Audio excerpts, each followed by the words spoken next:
Radiant team ban.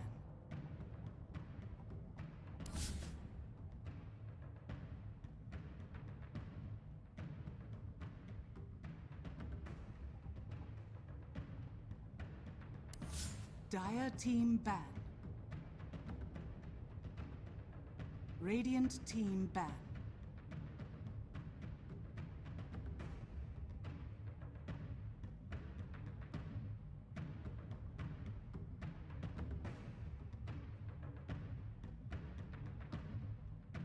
Ten seconds remaining. 5 seconds remaining. Reserve time.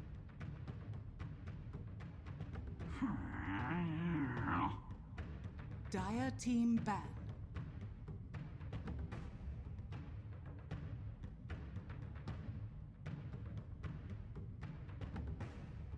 Radiant team pick.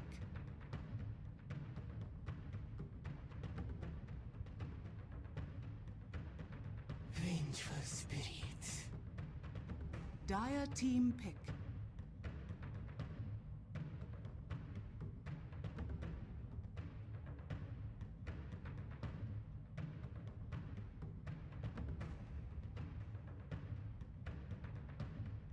Ten seconds remaining.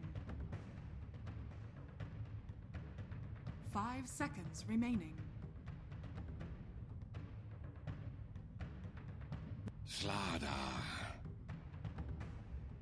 Warlock. Radiant team pick.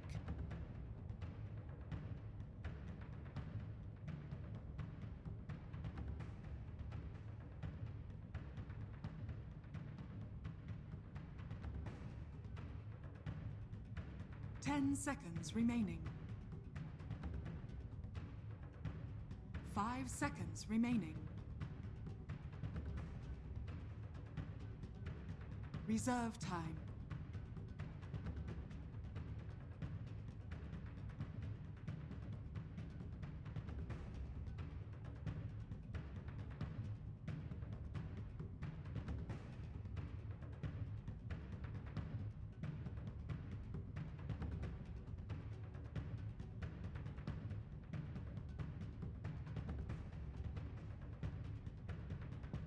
Keeper of the light. Dire team ban.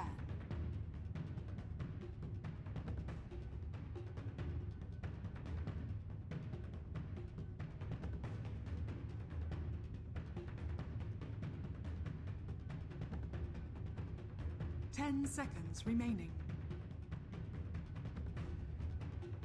5 seconds remaining.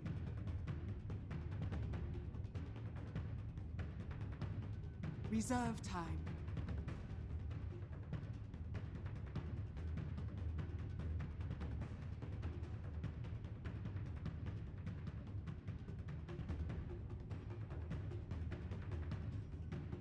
Radiant team ban.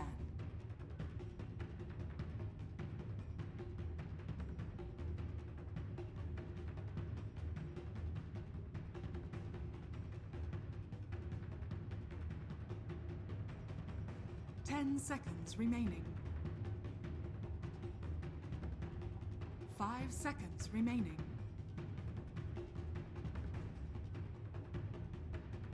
Reserve time.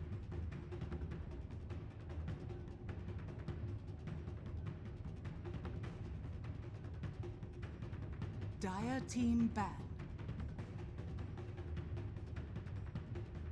Radiant team ban.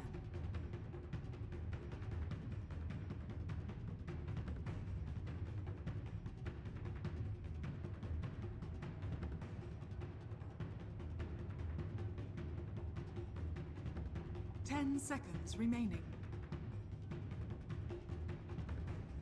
5 seconds remaining.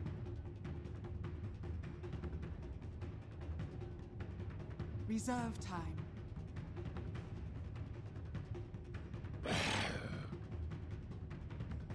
Dire team pick.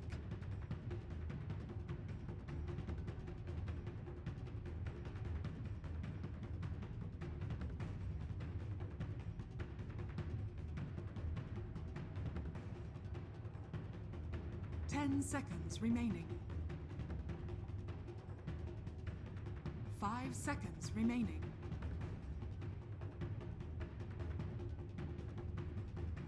Reserve time. The undying waits. Radiant team pick.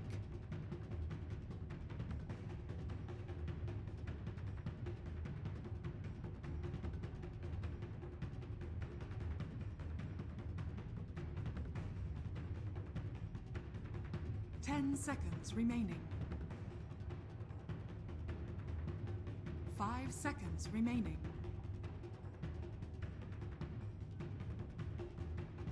Reserve time.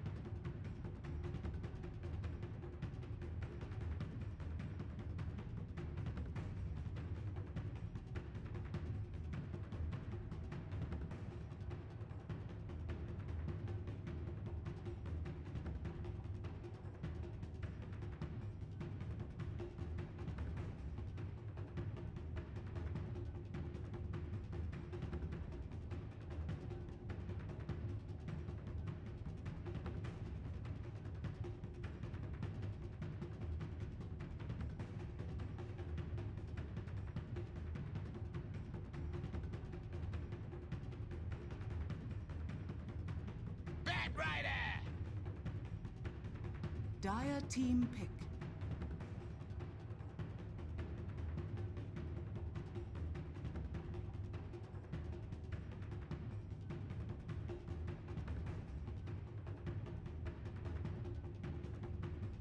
Ten seconds remaining. 5 seconds remaining. Reserve time. Weaver! Radiant team pick.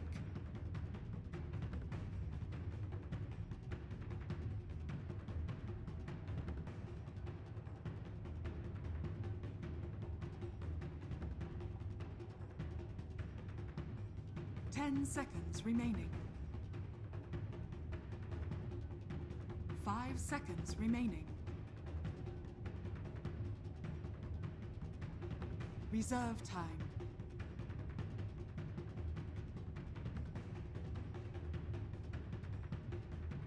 Invoker. Dire team ban.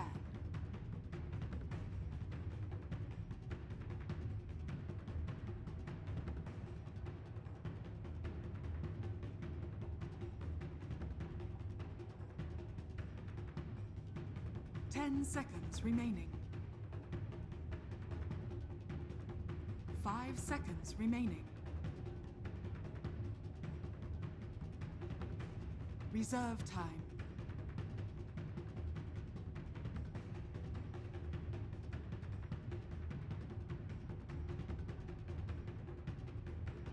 Radiant team ban.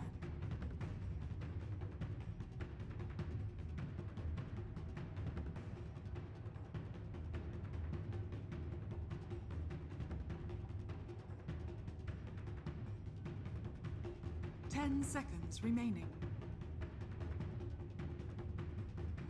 5 seconds remaining.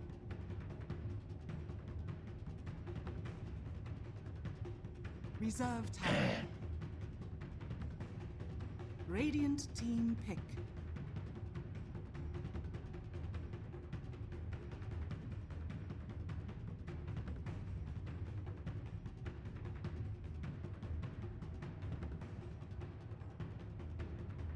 Ten seconds remaining. 5 seconds remaining. Reserve time. Lycan.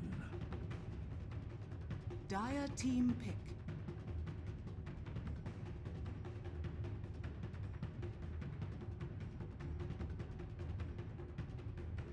Storm Spirit.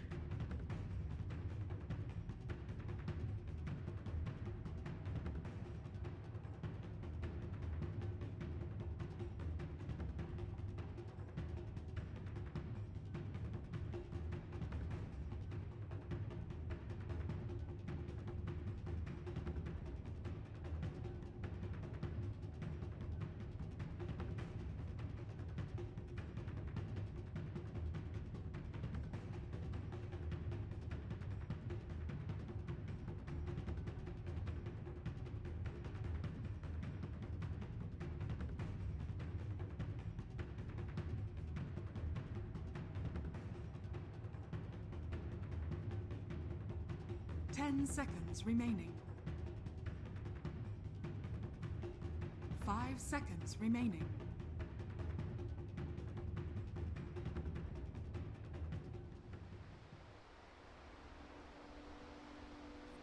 Way into the playoffs, while Not Today came in at the top of their group stage here. This Not Today group did have a bit of a shuffle period and were not eligible for the direct invite into the group stage. They had to work their way also through the open qualifier. So.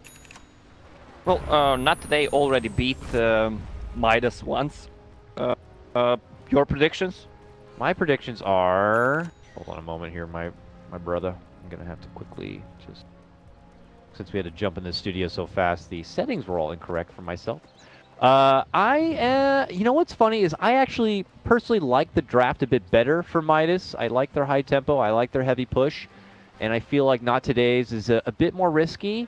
But based on skill, I lead back towards Not Today again. You just stole what I wanted to say. Oh. It's the same exact thing. I mean, Not Today, from my point of view, is a more experienced and better team. They already managed to beat them, and it's BO3, so my vote goes for Not Today. But overall, I like Midas lineup more because of all these auras. Vengeance Aura, Howl, you have Invoker with Alacrity and Forged Spirits. It's gonna be really deadly if they manage to survive through the early and mid game, and if they do well, I actually expect them to win at 30-minute mark, but I'll go with Not Today. Now, let's say, Not Today managed to squeeze their way through and even out of this qualifier and to Kiev. How do you think a team like Not Today would be able to match up against some of those other squads out there that are, possibly creeping in, like, maybe a Secret or or maybe a Team NP? Well, Not Today. It's easier to play as an underdog always. Like, you got nothing to lose.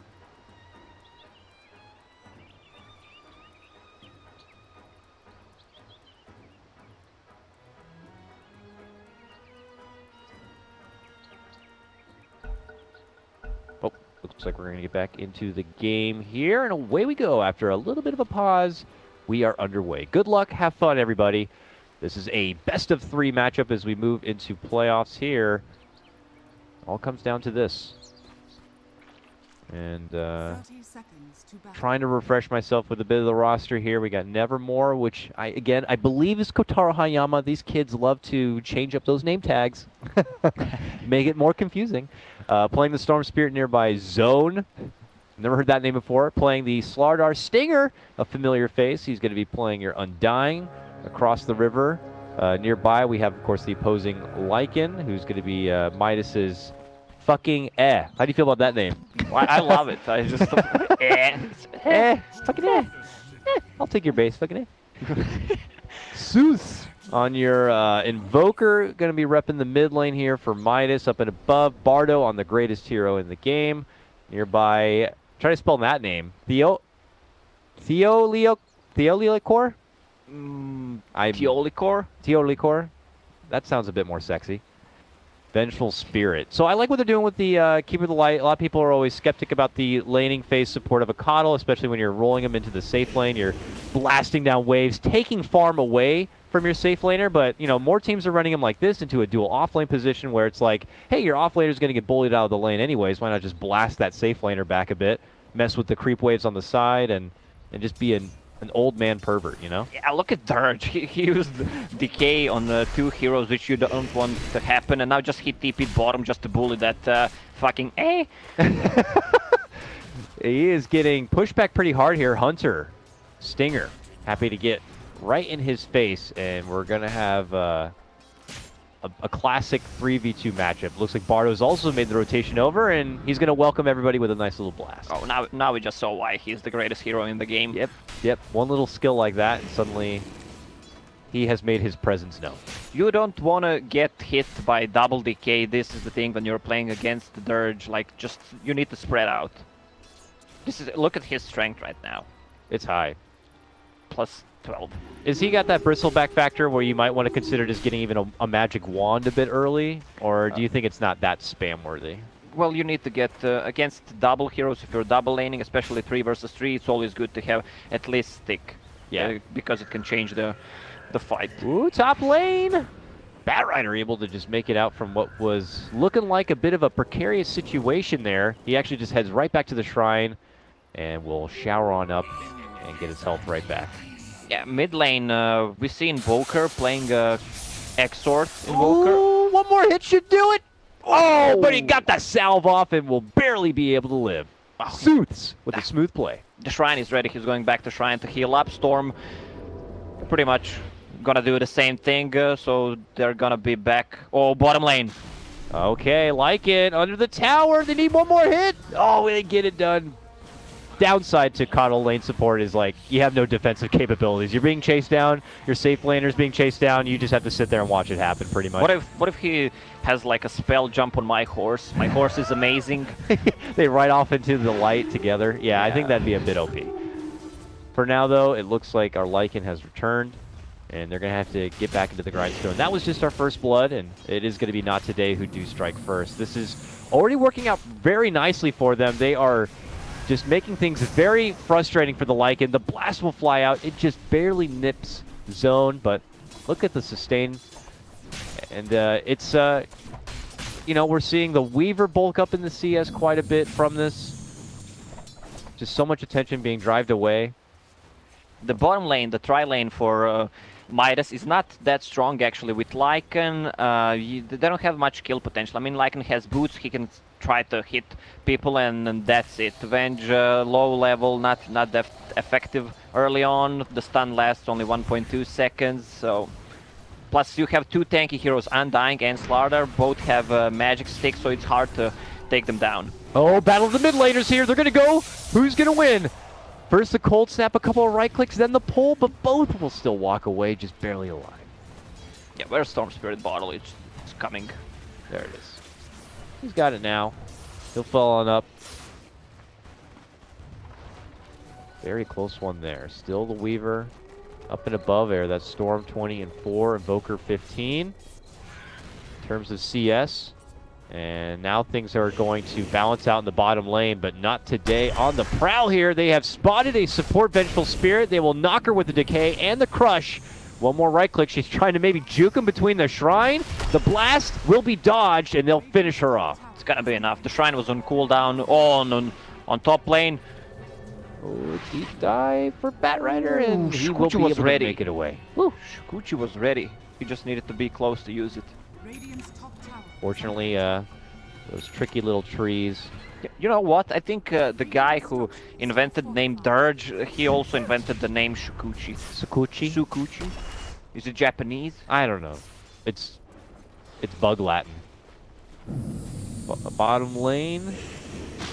The return of the Dirge. And with that and the Crush, should be good enough to get the finish on Lycan. They heat a huge blast there. Bardo is not going to be able to get the finish. And this Lycan goes down for the second time. Mid lane, cold snap onto the Storm. A nice gank from behind as the Vengeful Spirit knocks him with a missile. Masoku shows up, but it's a bit too late if he wanted to have some assistance there for Kotaro. Yeah, well, he tipped in mid, wanted to help a bit too late. He's level 3 right now on Warlock. Gonna get some XP there while he's dead. Always nice when your mid laner dies, so you can get some XP on that support. Top lane. It's a very feisty one as the bugs continue to chew away at the Batrider. Weaver gets it done. SQM assistant getting Not Today up now 4-1 here. Yeah, SQM free farming on top, has that magic stick, which is a must-have against Batrider, has a Blightstone for some extra armor reduction. Pretty much free farming, sitting on 1.5k gold. I wonder what he's gonna buy. I don't know, but he might not even consider departing from that lane. He almost works as a nice insurance policy for Not Today in this game. They could 4-man here soon. You know, as Kotaro's levels continue to trickle in on his Storm Spirit, they could start working around and getting a lot done and just pulling and creating space away from that Weaver. Yeah, Batrider has some double stacks in jungle. He just got the bounty rune, gonna farm that. It's gonna be some huge boost in gold for him. Straight to Blink Dagger, you think, for the Bat? Yeah, he must go. He's already kind of playing from behind, has a bottle. I expect 11, 12-minute Blink Dagger from him. Wow, this Slardar just turned level 6. That was the off lane, dual lane, you know, undying Slardar. Oh, he does die though, and just cursed him. I was gonna say how things are going. Fire ready. I don't know if that would have been good enough. I Good think setup it right would. there. Ooh, mid lane, just after participating in that bottom lane trade. Zeus now getting approached from Kotaro here, but Bat Rider swarms in and does force him back.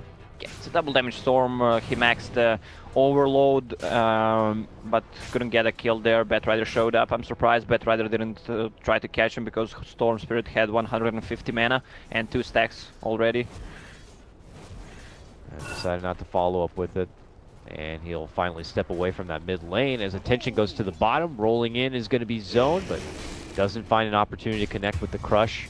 So back to the lane they go. Meanwhile, mid lane, they finally find that opening. Bat Rider returns, looking to go for redemption here on the Storm, and will be able to get it. But Kotaro was able to creep in there and finally get that grab on the Invoker. Yeah, almost 500 gold for that Bat Rider. He was only missing 1k for Blink Dagger. Meanwhile, Venge, where does she get gold from? Where does she get gold from? Yeah, she almost has enough gold for energy booster, plus boots and stick. Bounty farming, I guess. Running around, picking up loose ends of gold, and maybe an occasional jungle camp, but now she's waiting, almost kind of baiting a dive onto the Lycan, and decides to go in there to assist, but look who's also coming in from behind. It's going to be Hunter here. They're looking to swarm in for the Lycan. They get the Crush just after the shapeshift. They try to block him in, but he eats the tree, and then jumping in from the north is going to be Kotaro. Catches him. Very nice. Yeah, 1 level in Electric Vortex. So usually we see people having a static Remnant, at least level 2, and they're skipping Electric Vortex, but this was worth it actually. This will allow them to also segue into the tier 1 takedown. More money in the bank for not today. Oh, the greatest hero in the game. Yeah. Getting dived on top. Uh-oh. Watch out, Coddle! Oh, he's bad with bugs. Yeah, they done for sure. Weaver is a nightmare to deal with, and there's not much you could do unless you were, you know, ultied and had a blinding light maybe, but look at this. Doesn't stop. Bottom lane, they keep jumping forward, and they're going to also get the takedown on the Bat Rider. It goes from bad to worse. Sunstrike! Dodges also it. not going to get the catch. Nice sidestep there from Zone. Yeah, interesting build from Dirge. He's 2-2 and is saving up a point. Usually what we see is people try to max Tombstone, which in my opinion is the best one, because after like the laning phase you have a problem with getting levels with Undying if there's not much fights going on and you're not winning those fights. So you need to start leveling Tombstone right now. Because it's not that effective in late game. Yeah. Yeah. Ooh, Bardo has been spotted. The lone man is just trying to get out there and get a ward down. So there'll be at least a little bit of intel here for Midas to see where the approach is coming. Not today, though. Very aggressive. These are not, you know, slow-paced, methodical kind of teams here. They are like those kind of teams that when they smell blood in the water, they go. Yeah, Warlock almost level 6. He is missing few experience just to get it. Has level 3 Fatal Bonds. I guess when he hits level 6, they want to fight. Get the rock. The Dwayne Johnson dropping. Yeah, look at Slardar. Slardar is so fucking farmed. Like, he's missing 200 gold for Blink Dagger at 10 minutes. Yeah. This is gonna be huge. It could be game-ending like momentum if they get a lot with that Blink Dagger. Yeah, exactly. You'd have to wait if you're Midas right now until Bat Blink Dagger to hope to kind of make a good comeback. But even at that point, there's a world where Bat blinks in. He's like really the only decent initiation for his team. You can't really bank on a long-range swap anytime soon. He just runs in and tries to go for any lasso. Masoka could just be there with the rock. This is not an easy game for Midas at all. Yeah, they just got his Blink Dagger a bit. Sloppy played the courier, he was standing on mid and the courier just delivered it to him, so they know he has a Blink Dagger. Mid lane, jump in, Kotaro looking to go for the pullback here onto Sooths. Can he get it done? Yes, they can. Quick hit and run job onto the Invoker here, and it doesn't stop yet. Rotating over from the top lane is going to be SQM. Looking to go for Venge. Gets it done. Killing spree for your Weaver. Not today. Clear out another 2 and look to push in a tier 1 tower. This one is going pretty fast. It's going to be more pressure on Midas to shift this ridiculous momentum train. Yeah, do they want to defend this tower? The glyph is popped. Yeah, they will. Best hero in the game. Yep. From the high ground. Oh, yeah. Imagine how strong that is. Yep. This is great. Levels up priority this is best, man. into This is not great. This is the best. Yeah. He puts all into Illuminate, all into Chakra Magic. Just long-range defensive abilities here. Oh, look at this. Moving on forward, the Bat Rider. I don't know if he's looking to get close enough here for any sort of lasso play, but here comes reinforcements from Not Today. Zone has a Blink Dagger, and he's looking for someone. He gets the Crush connection only on the Venge, but he's looking to move on forward as Kataro cleans up what he started. He gets the Big finish heal. onto Venge. Now they move in for Sooths, but he has ghost walked away. Still Not Today commanding and bullying onto Midas. They don't even care that the Lycan is somewhere else in the world pushing. They just want to get kills. Moving in, the Coddle's got to go. Somehow, some way, they even take down the greatest hero Yeah, in the probably a bug. I don't Probably know a how. bug. I think, Yeah. yeah. Middle tower is under attack. Regardless, they finally move back and put their eyes on the prize. You know what's weird? I was talking about the Bat Rider's Blink Dagger. He had the same amount of gold at the 7-minute mark. Now it's 13 minutes and he has the same amount of gold. And he only died twice. Tower is under attack. Yeah, Bat, get back on the grindstone here. He's working on it now, but that Blink Dagger is certainly required here. Just as Lycan was trying to maybe get some split pressure, maybe take a tier 1 himself, Slardar heads up that way. And Lycan's going to have to take his business just elsewhere. He's still trying to even finish out an armlet. Yeah. Is that a normal build for Lycan? we? Did he don't. misclick that shrine too? Whoops. Fucking A. We didn't see much of Lycan in competitive play. We saw Matumbaman playing it, and I don't see anyone else picked Lycan. I mean, the hero is viable, but I think you need Max Howl instead of Feral Impulse. He has a unique idea about Lycan in Yeah, Dota. but during the night it's easy to fight with. You get 400 HP bonus for heroes. It doesn't last that long. It only lasts, what is it, 13 seconds. But it's still a lot. Especially if you're not participating in a fight. That's a fight. Yeah. 13 seconds is totally a fight. Okay, Coddle getting in position, but look at this. Nice setup, nice spot out here from Zone, and they just quickly execute the Invoker. He was just parked on the sidelines hoping for maybe a defense, but...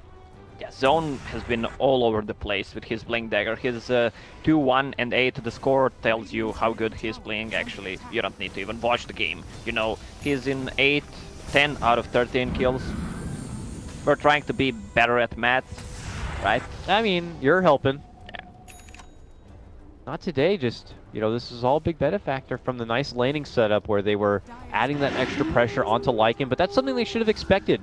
With the Dirge draft, you know, I mean, even I was able to call it. The only thing that made it obvious for that pickup was that they were hoping to just take advantage in the lanes, hoping to pressure that safe laner. They committed with the last pick onto the Lycan. They should have known what they were going to be possibly getting themselves into, and well, they did try to adjust. They rolled the call to the bottom lane, but, you know, Venge and Coddle, I don't think that's enough to stop a Slardar and a Dirge, dude. So it's just tough. It's a tough lane. Might just have to, like, somehow survive, somehow hold out, which Coddle's great at, but I don't know. Lycan's also a hero where you're hoping to always be, like, you know, ahead. Invoker, he's gonna die again. Hey-yo! Yeah, Storm Spirit completed his Bloodstone, even got that extra charge from the Q. And look at the aggressive ward on bottom lane, behind the tower. This is gonna be a massacre if they don't know about it, and they try to fight them. Oh, Coddle just tries to blast the mid lane, but not even that is safe.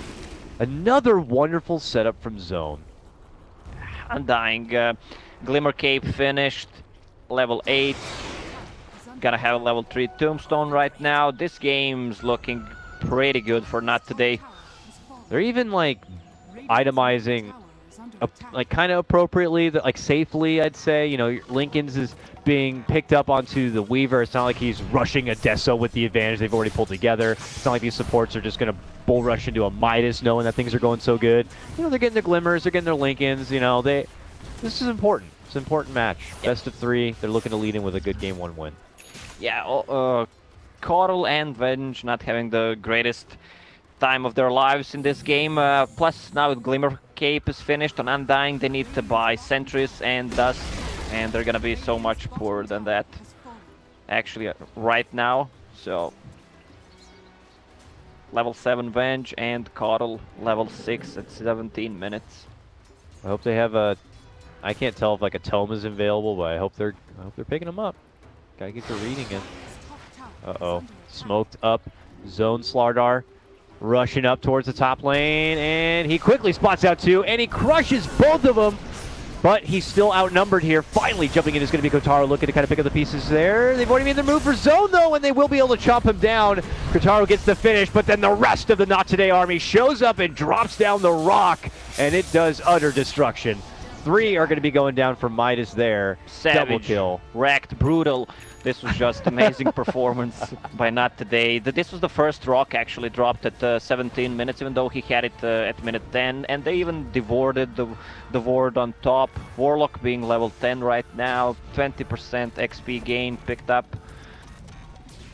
I hope he goes for Midas. I just love Warlock with Midas. I don't even if he went for a Midas, like, I don't even know if this game's gonna last long enough for him to get something after it. At the rate it's going, it's very troublesome for Midas here, and they're just trying to creep their way somewhere outside the base to pick up scraps of farm. Yeah, what he can do, he can also go for mech, and they just can try to finish the game from that. They have so much advantage right now. Yeah. All right, Roche is down. Age is picked up and into the pocket of Kotaro, and they smoke up, and they're looking to go for the nail in the coffin, they say. 17 charges on Bloodstone, on Storm Spirit, and they're rotating bottom. They have a vision on them. Dire's bottom tower is Yeah, under attack. they want to just take the tier 2 mid tower. Go zone. Thinking about jumping in here. Bardo, not even ulti yet available on this Keeper of the Light, so no blinding light, which is a big, nice tool, the defensive tool to have. But here comes the blast. The Wolves trying their best to help out. A slow sieging process here. While on the other side of the globe, it's Batrider trying to pressure other lanes. Radiant's middle tower is Coddle locked Shadow Amulet. He doesn't want to make a Glimmer Cape yet. Dire's bottom tower is under attack. Radiant's middle tower. That's kind of fun. He can charge up his blast Yeah. and Shadow Amulet just so thinks he's safe. But, you know, what's to stop him from just jumping and crushing that spot? Oh, Batrider on bottom has a haste. Can he do it? Storm Spirit. He has enough mana. Or No. not. Tower is under attack. Doesn't go for it here. Recall will be there. Batrider gonna get pulled back to the arms of Bardo. As Not Today are coming in. There we go. Move in. Lasso grab. Pull back for zone. They hit him with a stun. They hit him with the whole kit and caboodle of the Invoker. And that's going to be able to get the finish. 2 go down. Midas' like first promising fight of this game gets him 2. Yeah, they saw Storm Spirit TPing bottom. Really nice rotation there from Batrider. His haste was running out, so he TP'd bottom, blinked in, and dragged Slardar deep into his allied space. And Dirge also paid with his life. It's a good little boost for Midas, but they are certainly going to need a lot more. Oh yeah, Bardo. Very thankful he has that Shadow Amulet. Gets away from the Weaver on that one. Meanwhile, Kotaro rushing around trying to find out where the Lycan is, but they spotted him.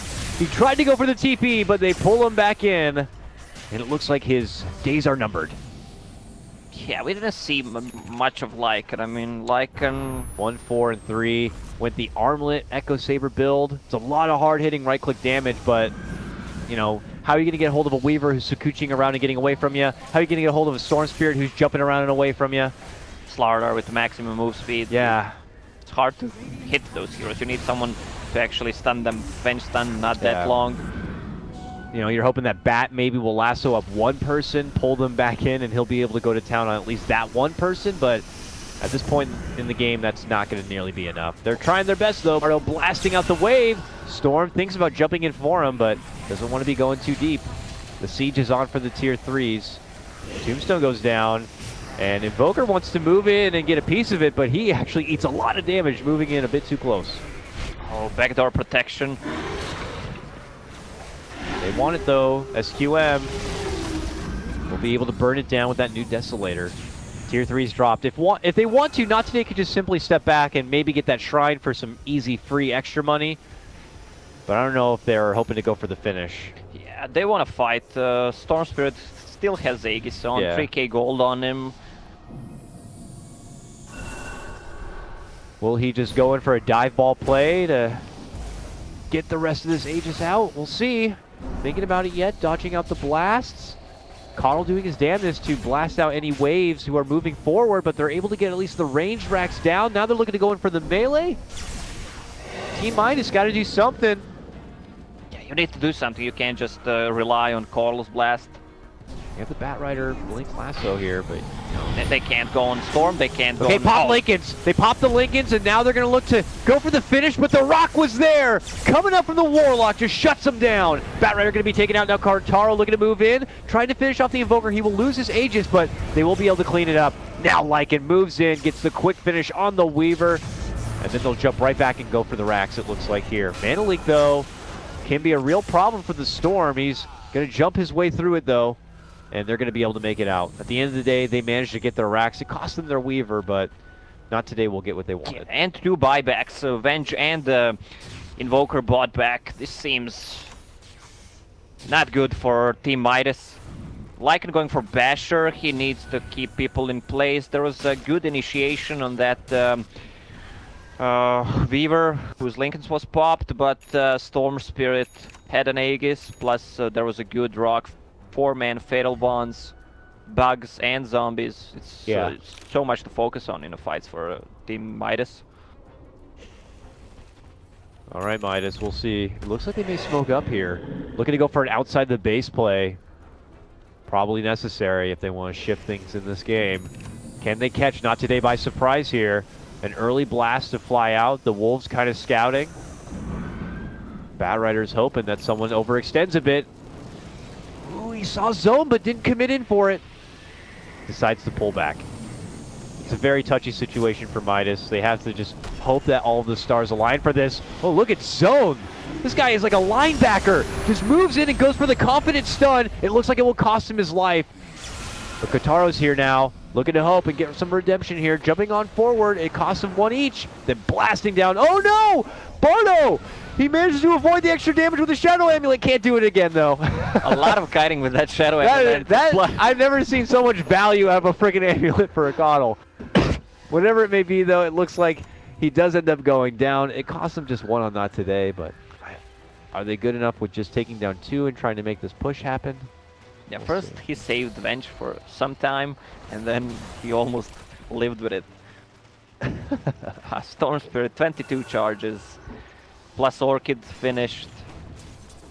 Yeah, when he decides to go for Lincoln Sphere, it's gonna be pretty impossible to kill him.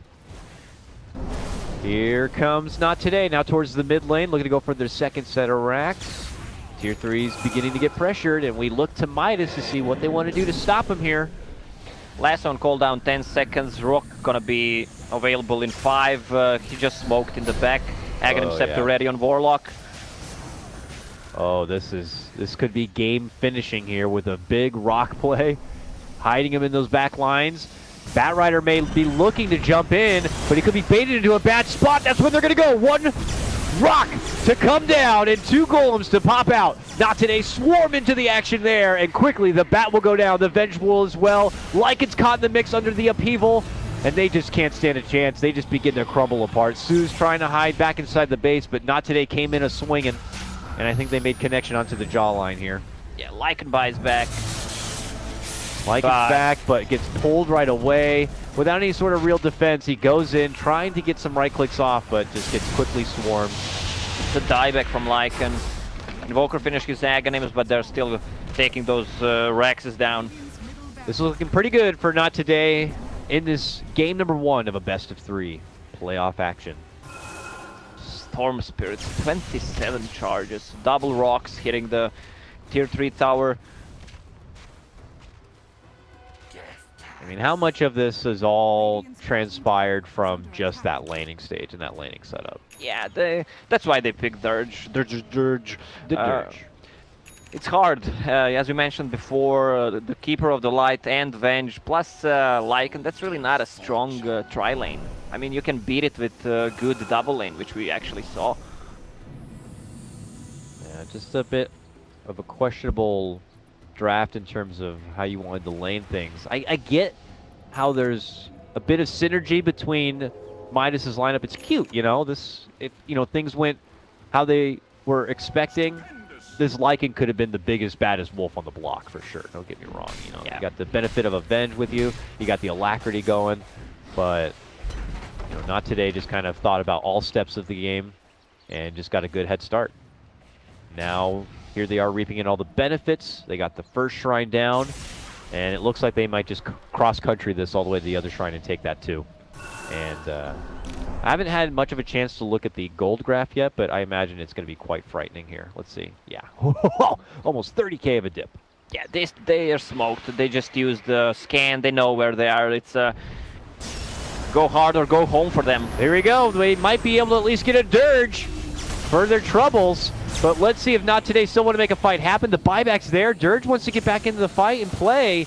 Meanwhile, deeper in, it's going to be a grab there from Kotaro, getting and finishing off the Lycan, who's also going to be out one more time. No buyback for him.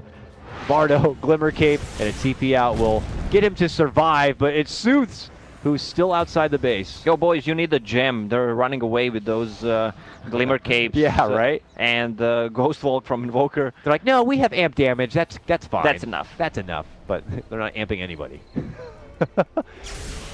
Final racks.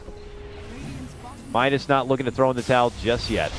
Even though they don't really have a whole lot to offer here as far as defense. A simple EMP.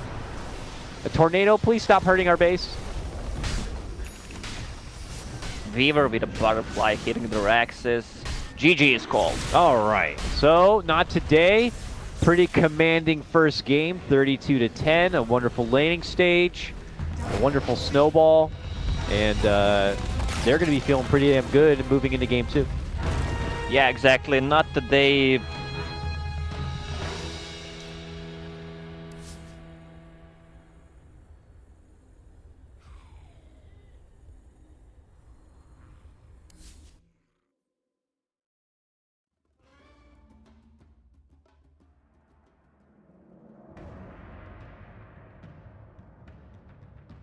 Radiant team ban.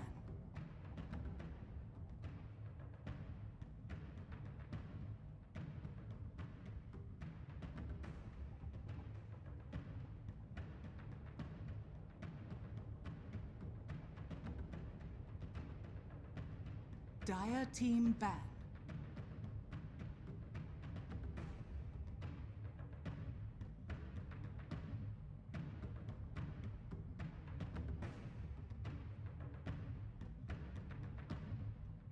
Radiant team ban. Dire team ban.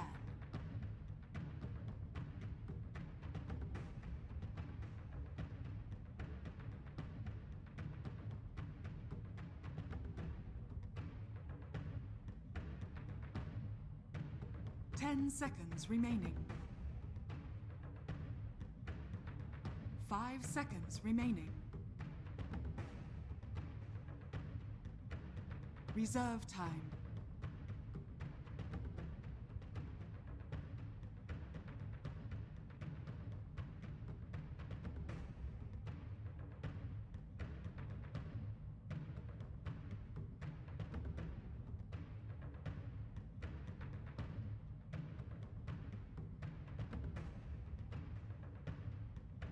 Radiant team pick.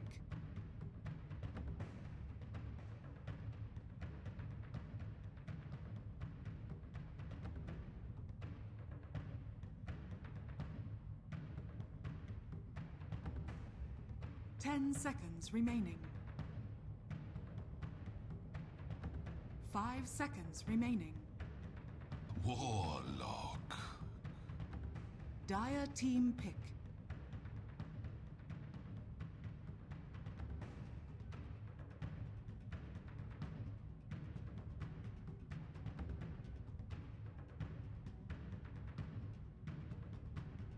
Ten seconds remaining. 5 seconds remaining. War Chief. Dire team pick.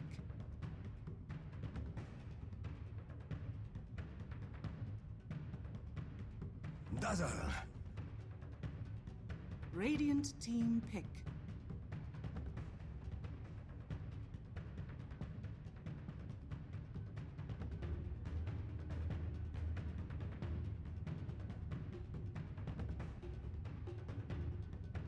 Ten seconds remaining. 5 seconds remaining. Reserve time.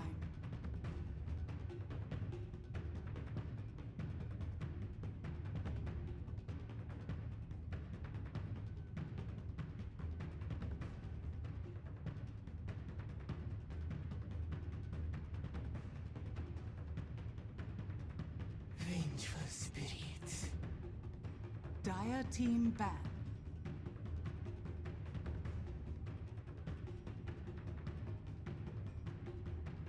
Radiant team ban.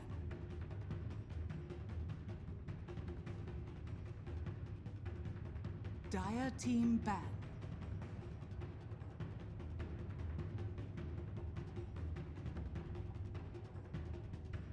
Radiant team ban.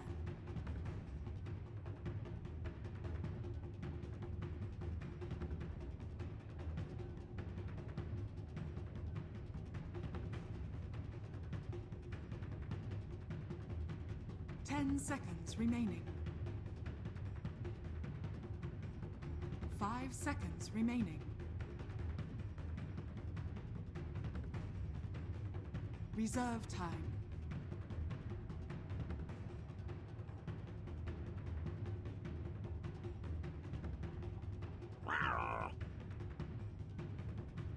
Dire team.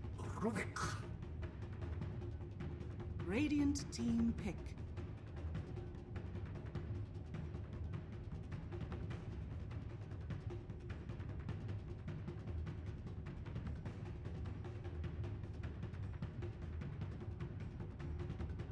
Ten seconds remaining. 5 seconds remaining. The undying waits. Dire team pick.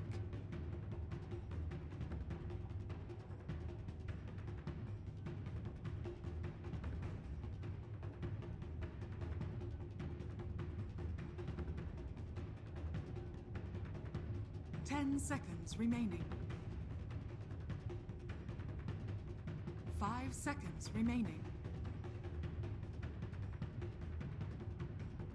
Reserve time.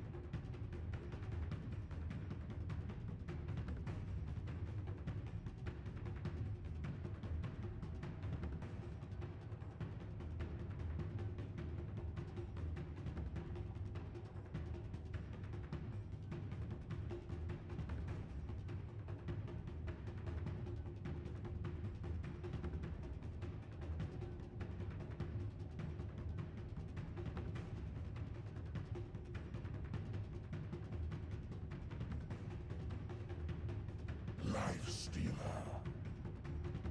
Radiant team pick. Dire team ban. Radiant team ban.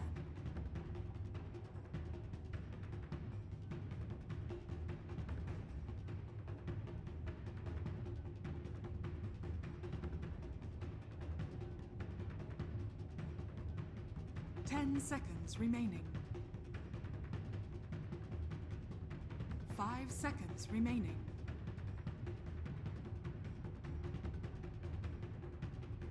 Reserve time.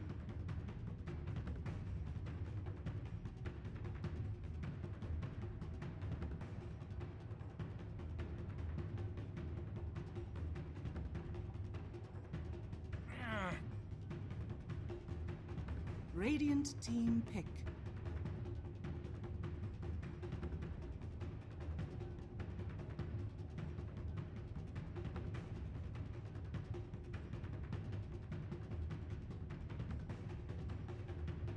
Ten seconds remaining.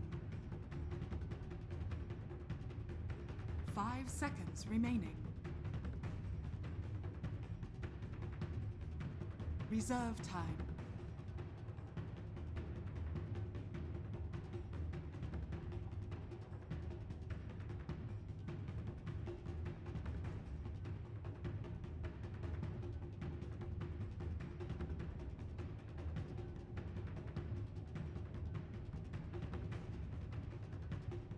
Templar Assassin.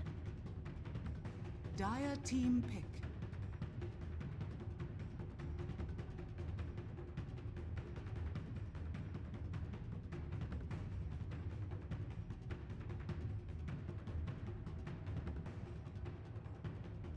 Ten seconds remaining. 5 seconds remaining.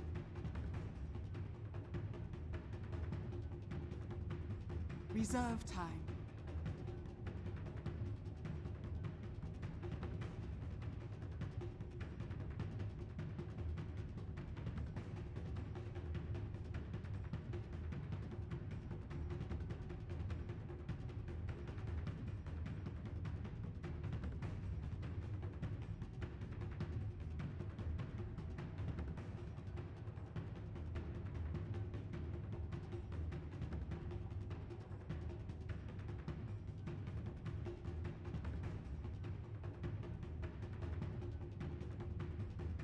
Imber spirit.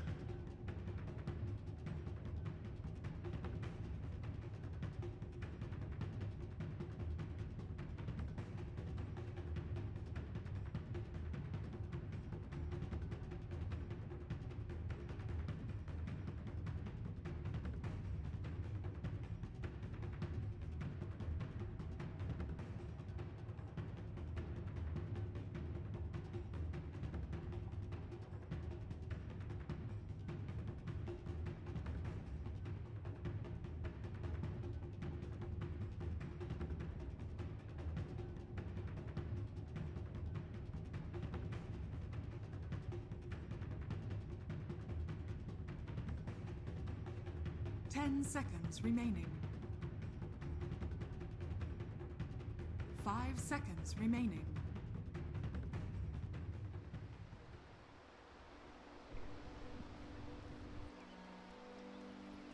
I mean, he just kills your refraction in a second. So what you can do is you go for meld build. You max meld, and you can just kill him in 2 hits, 3 hits maybe. Kill who? Kill Ember Spirit, because Ember Spirit has an Oh, upper yeah, hand. So yeah, if you dive, it's like a kind of a surprise build. You just get 1 level refraction, or maybe and then go for Psyblades and just 3 points meld. So you can just destroy him. Just If he tries blast to, him. yeah, if he tries to go on you, you can just kill him. That's how good it is. It will be nice to have when you pair it together with like fatal bonds and stuff like that. Just slash down one person, reflect that damage across everybody. Paired with the decay, it's a pretty sweet deal here. Not today's lineup. When they gather as 5 with the Baron, Warlock, ulti up, Oui. Undying, they're so strong. And Yeah. Swap and the Aura. This lineup is they don't have gank potential. Like, you can't gank with these heroes. It's just really- like we're going to be in the lanes, we're going to win our lanes, or we're going to do our best to win these lanes, and then we're going to be like the Power Rangers, and we're just going to come together and form, you know, the Megazoid and run down that mid lane. Was it called Megazoid? I don't remember. There's a new. There's new Power Rangers. New Power Rangers. with, I don't want to ruin my childhood memory. Yeah, but like Bryan Cranston's in it, and he's pretty Really? good. Yeah. Well, So it's then- like, it can't be bad. Bryan Cranston's in it. That guy wouldn't decide to be in something bad just for money. Oh well, I watched a bad film with him actually. The one what was it called? Something about drug lord that. Don't say Breaking Bad. No, not Breaking Bad. It was a movie about Yeah, Pablo yeah. Escobar. Okay, okay. Didn't like it. All right. I mean, I'm not rushing to the theater to watch Power Rangers. Yeah, all right? exactly. Have you seen Logan yet? No, didn't All have right. time. I heard it was good. I haven't- Yeah, everyone haven't says seen it's it. freaking amazing. All right. Well, let's see if the show that these two teams can put on is as good as what I hear Logan is. We're going to get underway here, and let's see if there's any fishy business here with the laning setup. Already, So- Undying heading to the top lane. This was kind of expected. And Lifestealer's up here, too. Yeah, so Not Today decides to send the Baron on bottom. Oh. Mind games, huh? Oh, it's Zone. Yeah, it's the Zone who was slaughtered in the previous game. So he's alone, and he might just go for core Abaddon. Do you think if the Abaddon gets online sooner, that means they could push sooner? Well, they can't with this lineup. They need at least 25 minutes if it goes well to finish the game. They need a lot of time actually for their heroes to kick in. They need levels on Warlock. They need levels on Undying and Abaddon. Uh-oh. Oh. Zone tried to move in, but they are ready to ambush. 3-man heal bomb right on top of him. He goes for the heal. He eats the fairy fire. He uses the salve. If he goes down now, they've just used so much to keep him alive. He's gonna go for the shrine too. Here comes Dirge rolling in, gets the 2-man decay. He gets off a new shield. They spend so much to keep this guy alive, and they are still boxing it out right under the shrine. Now putting all their focus onto Hunter. He has to step back and away. He's still getting the decays off. The Warlock comes running in now with the TP. They are able to get the first blood, finally taking out the Dirge. Wow, Zone, that guy, what a player, huh? He had to use everything. Fairy fire. I think he ate a tree at one point. He used the Salve. fire salve. He used the mid laner shrine. So it's Venge on top against Nikes. That's not really good for not today. I hope they didn't bite themselves in the ass with that first blood. I think they may have, without anyone being an assistance now for this Venge. This is a good head start for the Lifestealer. That mid laner no longer has that shrine to fall back on. I hope the repercussions are not going to be too serious here, but not today are looking to adjust. They've set their tri-lane up here in the bottom now, and already Stinger's going to be going to work. Uh-oh, though. He's been lifted. Pulled back. Heal bomb. Stun. Oh, no! So much damage. Yeah, so much heal. Plus the shield. Baron saving his spell. It's going to be hard to kill either team here. Yeah. I mean, you got Dazzle, who's probably going to go with an early point in the grave. Well, I don't know. You have a tri-lane setup. Maybe you look to be more aggressive, but yeah, and then as we saw, the heal power coming out from Warlock and the Abaddon, and even you got dying with the Soul Rip. Lots of sustain. Yeah, you already see Templar Assassin, what I was talking about. Yeah. Meld being picked up at level 3. There's no point in having Refraction max. Ooh. Trading blows here. Oh, Venge, what are you doing? Well, where's Venge at? What's happened? Oh, top lane. Venge is 9-1. Still out CSing though. The Lifestealer here. And they're 1-on-1. That shouldn't happen. It is happening. Nyx has a poor man's shield. With Orb of Venom and Boots of Speed, Venge shouldn't be able to get close. But Venge is pushing the way with that aura, so it's easy for her to actually last hit. Lift up, pull back mid lane, looking to go for Taro here. Goes into Meld, gets a slash takedown, and gets the finish onto Ember, and will meld up once again. Oh. He's gonna go away now. Has one more meld ready. He's waiting there as if he hopes he pops out and can quickly like zap him with this Fade Bolt as it comes up, but... Oh, okay.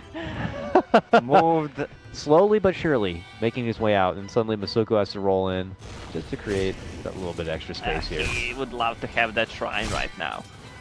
Yeah, right? Exactly. Thanks, Dirge. Well, touching base here, it looks like Lifesteal has been able to recuperate a bit. He's at 15-1 CS now, pulling ahead even further than where they are. The mid lane is now into more of an even matchup with that awkward transition. And it is Zone pulling in a lot of the CS here in the bottom lane, but Lelis, I believe, on the Centaur Warrunner, he's still got some good farm. Yeah, Centaur is doing really okay. 16 CS, Magic Stick, Yeah. working towards that. Tranquil Boots. It's a feisty lane here, but nothing as dominating as we saw in the previous game here. As we see now, happy to even make the move for Stinger, and more heals have to come out. They almost get the finish, and now the 180. They look to turn it back around and take it right back towards Centaur, but... Shrine not ready. He needs to go back. Or, yeah, he has enough, actually, to stay on the lane. Flask is ready, Magic Stick is ready. All good. Gets back into action here. 1-1 though, still, as we get underway, just past the 4-minute mark. Is that what you see? Venge offlane against... Core Venge offlane solo against Nikes. Oh my goodness! Burns there. Soothes gets the job done. Ooh, almost dies to the tower. Has to quickly take away the aggro, but he gets it done. Ember takes that one back, and top lane, these cores are battling it here. Oh, look at it cut right through is Rubik, but he eats the stun and the decay, and he will end up going down. The rotation party is here from Not Today. Lifestealer is going to be forced to TP back and out to base. Yeah, good rotation by Dirge. And sadly, Venge was not level 6 there, so no swap for that Nyx TP. Oh, Ember Spirit is in. Ember Spirit looking to go in while bottom lane they also have their own trades. Can they get the finish going for SQM? They can. Leo style gets dropped there. Ember picking up another one for himself. High CS in the game and now a couple of kills. Looking pretty nice. Pretty fresh for Midas early on. Centaur has well, what does he go for? Hood queued up. That's really not what you need to do. There's not that much magical damage. Maybe it's okay, but maybe a Blink Dagger earlier with Nyx would be a better choice. We'll see. I mean, he can still change. I could see that. Yeah. I mean, your big vehicle is obviously him. Maybe Ember can kind of get you in there a bit, but we'll see. Looking to kind of tank up more instead. Increase that durability, if you will. Lifestealer trying to get those phase boots done. And Leo style on the other side also. 21-4 is only matched up just about even with the Abaddon here, so she is still trying to grind away. Early Dragonlance, what's the kind of core Venge build-up in this particular game? Yeah, from Dragonlance, Power Treads, maybe Magic Wand to tank up, and after Dragonlance, you would probably need to go upgrade your Dragonlance into Brain Freeze. Whoa, they Whoa. smoke and cross through the river, and Mosoku, it happens to just be there in the water in a very unfortunate position. They will quickly execute him there. I guess that smoke worked out nicely. Top lane, mighty set of heals and damage coming out. They have to jump inside the creep. They will pop right back out, and they will finish him off. Good move for Not Today. Yeah, Venge needs Hurricane Pike right after that against Nyx, so you can just kite around against Ember, against Centaur. So it's just a must-go item. Big response there for Not Today just after losing their Warlock, and a good pickup there. Ember Spirit is so farmed. Oh, we have Undying here, spotting out the Dazzle nearby. Mid lane. Jump in now, and a quick takedown. A Stampede will fly out, looking to go for a second one, and it looks like they will get the twofer, as Masoku's been spotted just up the hill. Gets dropped. Really nice play by Midas right there. And this Ember Spirit's gonna be really a problem for Not Today. He has Regeneration Rune, level 8, and is going for Veil. Already has... what does he have? Whoa. Whoa. One null talisman, almost second one finished. Yeah, Ember obviously only that much better of a hero once he gets that promising start. And right now, Not Today, not really putting too much focus on stopping the Ember at this moment in time. So he'll continue to kind of get his work going for him. And you start to think things are going to be a bit troublesome here for Not Today, especially the supports. I'm looking at Masoku here, the little Warlock, only level 3.5. 8 minutes in. Yeah, Not Today doesn't look this strong this game as they did the last one. Yeah. Stun, Chop comes out. Centaur is actually getting the better trade against the mid-laning TA. Yeah, seems like both the Baron and Venge are going for Helm of the Dominator build, so it's gonna be two dominated creeps on top of that, plus Aura. Yeah, maybe hefty put adds more to that hefty push play. Yeah.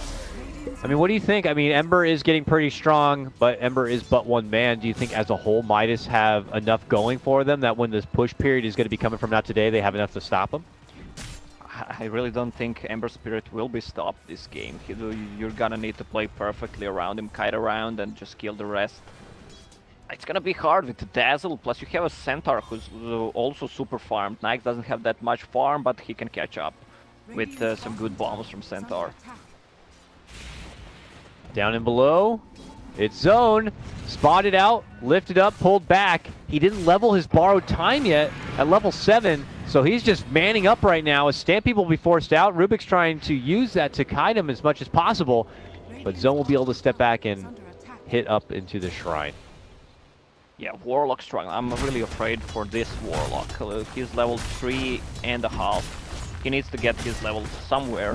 Yeah. Mid tower is fallen for not today. Maybe top left lane is pushed. He can't get it there. Pressure coming bottom from Midas here. And Not Today will begin to roll in. And it looks like that will be enough for Midas to kind of step off. Or not. Ooh, look at this. They will infest up the Centaur and TP up towards the Shrine. And begin their approach towards that top lane. Maybe in hopes of the gank. Okay. Ember Spirit has a Whale completed, level 10. This is huge. Like, if they try to go without a rock, it's gonna be devastating for them. Oh, they may see this pull kind of coming here and quickly jump in. Oh no, they ended up dominating the Wild Wing. Okay. And they pull off from that. So they will avoid any trouble of the Lifestealer and just head up top lane. Bottom, look at this. Dirge calls out the ulti and the tombstone here, and now the rest of the Not Today show up. Nice sleight of fist, actually, I believe, dodges the missile there, and then they quickly execute and take out the Rubik. Now looking to put their focus on the Soothes. They stun him down a bit. He gets off the chains and walk away from trouble. Bardo's there nearby. Doesn't quite have the mana for the Shallow Grave, but has that wand. It's a lot of goddamn heal for Not Mid Today. lane, also a move for the TA. She's trying to hide under the meld, but they burn her down. Kotaro gonna get dropped. Mega kill for Soothes on that Ember Spirit. Yeah, Not Today needs to go S5. Like, this is what they need to do. They don't have any gank potential. There is only swap, or when TA gets a Blink Dagger, but it's not gonna be anytime soon. So, Warlock's gonna get dived on top. He's level 5. Suit is already behind him. Oh no, here he comes. Trying to hide within the trees without a TP. What are they gonna do? Abaddon is there. Okay, looks like he's fine. And they will try to slow them down a bit. He doesn't have borrowed time still. They don't know that, it looks like. So Bottom let lane. out. Yep. Here's a jump in. Rubik, lift, pullback, throwback, onto Stinger. Yes, pop out the ulti. Q-Web stepping in, trying to get out the damage for Rubik quite a bit. There goes the infest onto the Satyr. And now comes the Centaur here. No Stampede available yet. As Stinger looks to go for the TP. Oh, can't make it away. The Stomp is there, and that TP is canceled. And Stinger's like, I'll just give him some free money, yeah, too. free money. 125 for Nyx. Uh-oh. Not good for Not Today. Doesn't look good for Not Today at all. Ember Good. Spirit, 800 gold away from Boots of Travel. Then he can just do whatever he wants, be on the other lane and just join in team fights. They want to pressure the bottom tower. Not Today is not gonna defend that. No Tombstone, no Rock. Yeah. I mean, they have Rock, but they're already killing it, so. Zone trying to add pressure here to the top lane, but that's when the Ember will step in. Yeah, Masoku, the Chaotic Offering is online now, but the window of opportunity for Not Today to 5-man push just does not feel as exciting as it did in the draft here. So they are going to have to look for possibly some new options or some openings in the game of Midas here to take advantage of. But Midas are using all of their own advantage and have already invaded Not Today's territory here. They planted a good deep ward, which may be countered here soon. It looks like it will be now. What do you think about Midas? Like, if that team makes 5 Midases, is it default win? I don't think it works like that, because we had a team once called Team what? Faceless. It was like Faceless Void. So they pick, And they you didn't can't pick Faceless. 5 Faceless Voids. Yeah, so I don't know. We'll have to see. Maybe 5 minuses will be an instant. Maybe that's the richest esport club organization in South America, Midas. What do you Team think about that? Bean Boys just need to eat beans. And they'll win. By that logic. Same logic, yeah. Here, mid lane, Sue's very tantalizing, but we have a double damage TA, and Not Today are looking to swarm behind it. There's gonna go God. the Rock! Rubik trying to help out, did he steal it? No, he got the magic missile. Still fine. They used the Rock for it. TA double damage halfway Alright. through. They're pushing though. They're like, we're here, we gotta double damage, we gotta do work. First tower down. Let's roll forward, boys. And they get the swap back, looking to go for Bardo. Dazzle's going to be done for. They also got the Rubik. Bardo, as I walk through the valley of the shadow of death, his last grave will end up going down. On to the next tower we go. And a frantic Midas team is trying to maybe split the pressure a bit. Still Lifestealer in the bottom lane, looking to go for their own tier 2, but the tier 2 in the mid lane is done for. Yeah, that's what they need to do. Not today's lineup is a 5-man oriented. There's a Desolator coming for TA. They're gonna head to Roche right now, which is gonna die really fast. Do you think those 2 towers, those 2 kills, and this Roche together is enough to get Not Today into an even playing field, or do you think Midas still have a bit of an advantage? Not Today are really back into the game. What they needed was just to man up at 5, and that's it. Oh, jump in from Zeus, but it's a bit too late to stop anything. Has he gone in a bit too far? Well, they are going to be able to get the takedown of the Dirge, and now they look to go for Kataro. That Aegis is just as gone as fast as it was picked up. Warlock will also be going down. Here comes the second life of Kataro, but he is caught inside a pit. I know Not Today may have been able to catch up and get back even, but Midas are taking the game back by the reins by taking the best of this fight. They will almost be able to bring down Zone, but they can't get it done yet. It's fucking who's lasted alive, and he's trying to run back and away. SQM looking to make chase here, needs a bit more, but he makes it to the shrine and will be the lone survivor. What a ridiculous fight. Still a gold exchange favor for Not Today at the end of it. It was Aegis picked up for Templar Assassin, so she lived, died again. Ember Spirit died, which is pretty surprising. That was 8 heroes dead plus Aegis, no buybacks though. It's, I mean, the amount of heal from Undying, it's a level 3 Soul Rip plus Warlock heal plus a Baron. That's just so much. It's so much. Yeah. So much heal, so much paramedic, so much sustain. And Not Today are looking to go for their next lane, but before they can even get things started, Zeus jumps in, trying to slow their roll, and is successful with it. Between him and the Rubik, they're able to bring down the Vengeful Spirit, and they're going to be looking to go for more. They got the Dirge too. Double kill for Zeus. Midas say, don't even bother trying to make another Stampede happen. Yeah. On the other hand, the Baron finished his Vladimir's offering, also 5-man oriented lineup to boost some armor. Venge, on the other hand, we saw how tanky she is. She is very tanky. Ooh, tower does go down to Zone here in the bottom lane. Do you think a Agnum Scepter is in the future here for our Abaddon in this kind of a game, or do you think Mech? Radiance. Oh, Radiance. You think so, huh? He's farming so much with Quelling Blade and Curse of Avernus. He already has 2k gold. He's gonna be impossible to kill him when he gets that Radiance. Mischance for Nyx and Ember Spirit. Not bad. Fair enough. Not Today. Go right back to the grindstone of this top lane. This Venge is so tanky. He's at 1.7k HP when the power threats is on strength, plus all that heal and 16 armor, plus the 4 staff's gonna be finished soon. She has been hitting the gym, and you can see the benefits from it here. I like what Centaur wants to build. He wants to build a Crimson Guard for all that damage, physical damage from TA and zombies and Venge. It's a good way to help the durability of the whole team there. And look at this, both teams making a move for the high ground here. Midas already inside the high ground of this mid lane, but do they siege any better than Not Today do? Not Today have already moved inside, and they're also going to be going to work. We check back at mid lane over here. Tier 3 is pretty low, but look at this one. Already nearly going down here. While that happens, bottom lane, Zone, he's not going to be a man to cancel any TPs. Midas make the rotations back to the top lane. Suds rolls in. Oh, He swaps back Masoku. Masoku's going to go down, not able to get off any sort of chaotic offering for this. He'll hold it. And it looks like Not Today have accepted the fact that they will be losing some. Stinger will be able to make it away on the TP. It's not a good trade for Not Today. I mean, the tower, the damage they did to the tower is pretty much the same, but they got 2 kills in exchange. And the gold, let's see, Midas, Nyx has a Desolator. That's going to help a lot for the burst damage.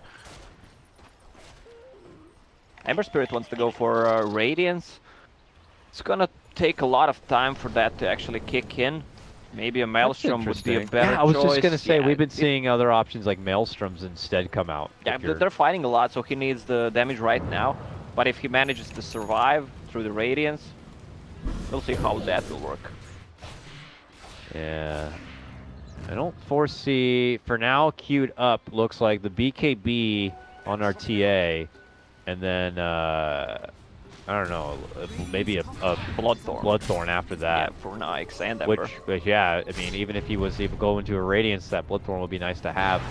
Now Midas pressured to top lane. Huge damage onto Bardo, man. He's got to get the grave off. Meanwhile, Masoka was thrown to the high ground, and he's going to be forced to TP over to his own shrine across the river to make it out from that pickled spot. Now the swap back from SQM, trying to get himself in a better spot. The rock going to be dropped right here. Doesn't find the biggest connection. Centaur goes in with a stomp, is able to force out the borrowed time from Zone, and then has to step back. Now Rubik getting run down from the zombies. The rest of Midas looking to escape. And it looks like some of them will be able to make it out. You don't want to focus the Baron in a team fight ever. Yeah. You need to control him. There's not much control, but you don't want to focus him. Poor Masoku, I guess he wasn't able to finish that TP, so Yeah. he's still stuck on the high ground. Can you swap the poor boy down or something? Oh, 10 seconds, no mana. He's just stuck there. They have a ward up there. They could see him. They popped his smoke. He popped their smoke because he was on the high ground. And now they're like, what's that guy doing up there? Kill him. Well, I mean, they have a observer ward. Why would they even smoke? They have a vision on him. Yeah, right? I don't know what that was. They definitely had a ward there.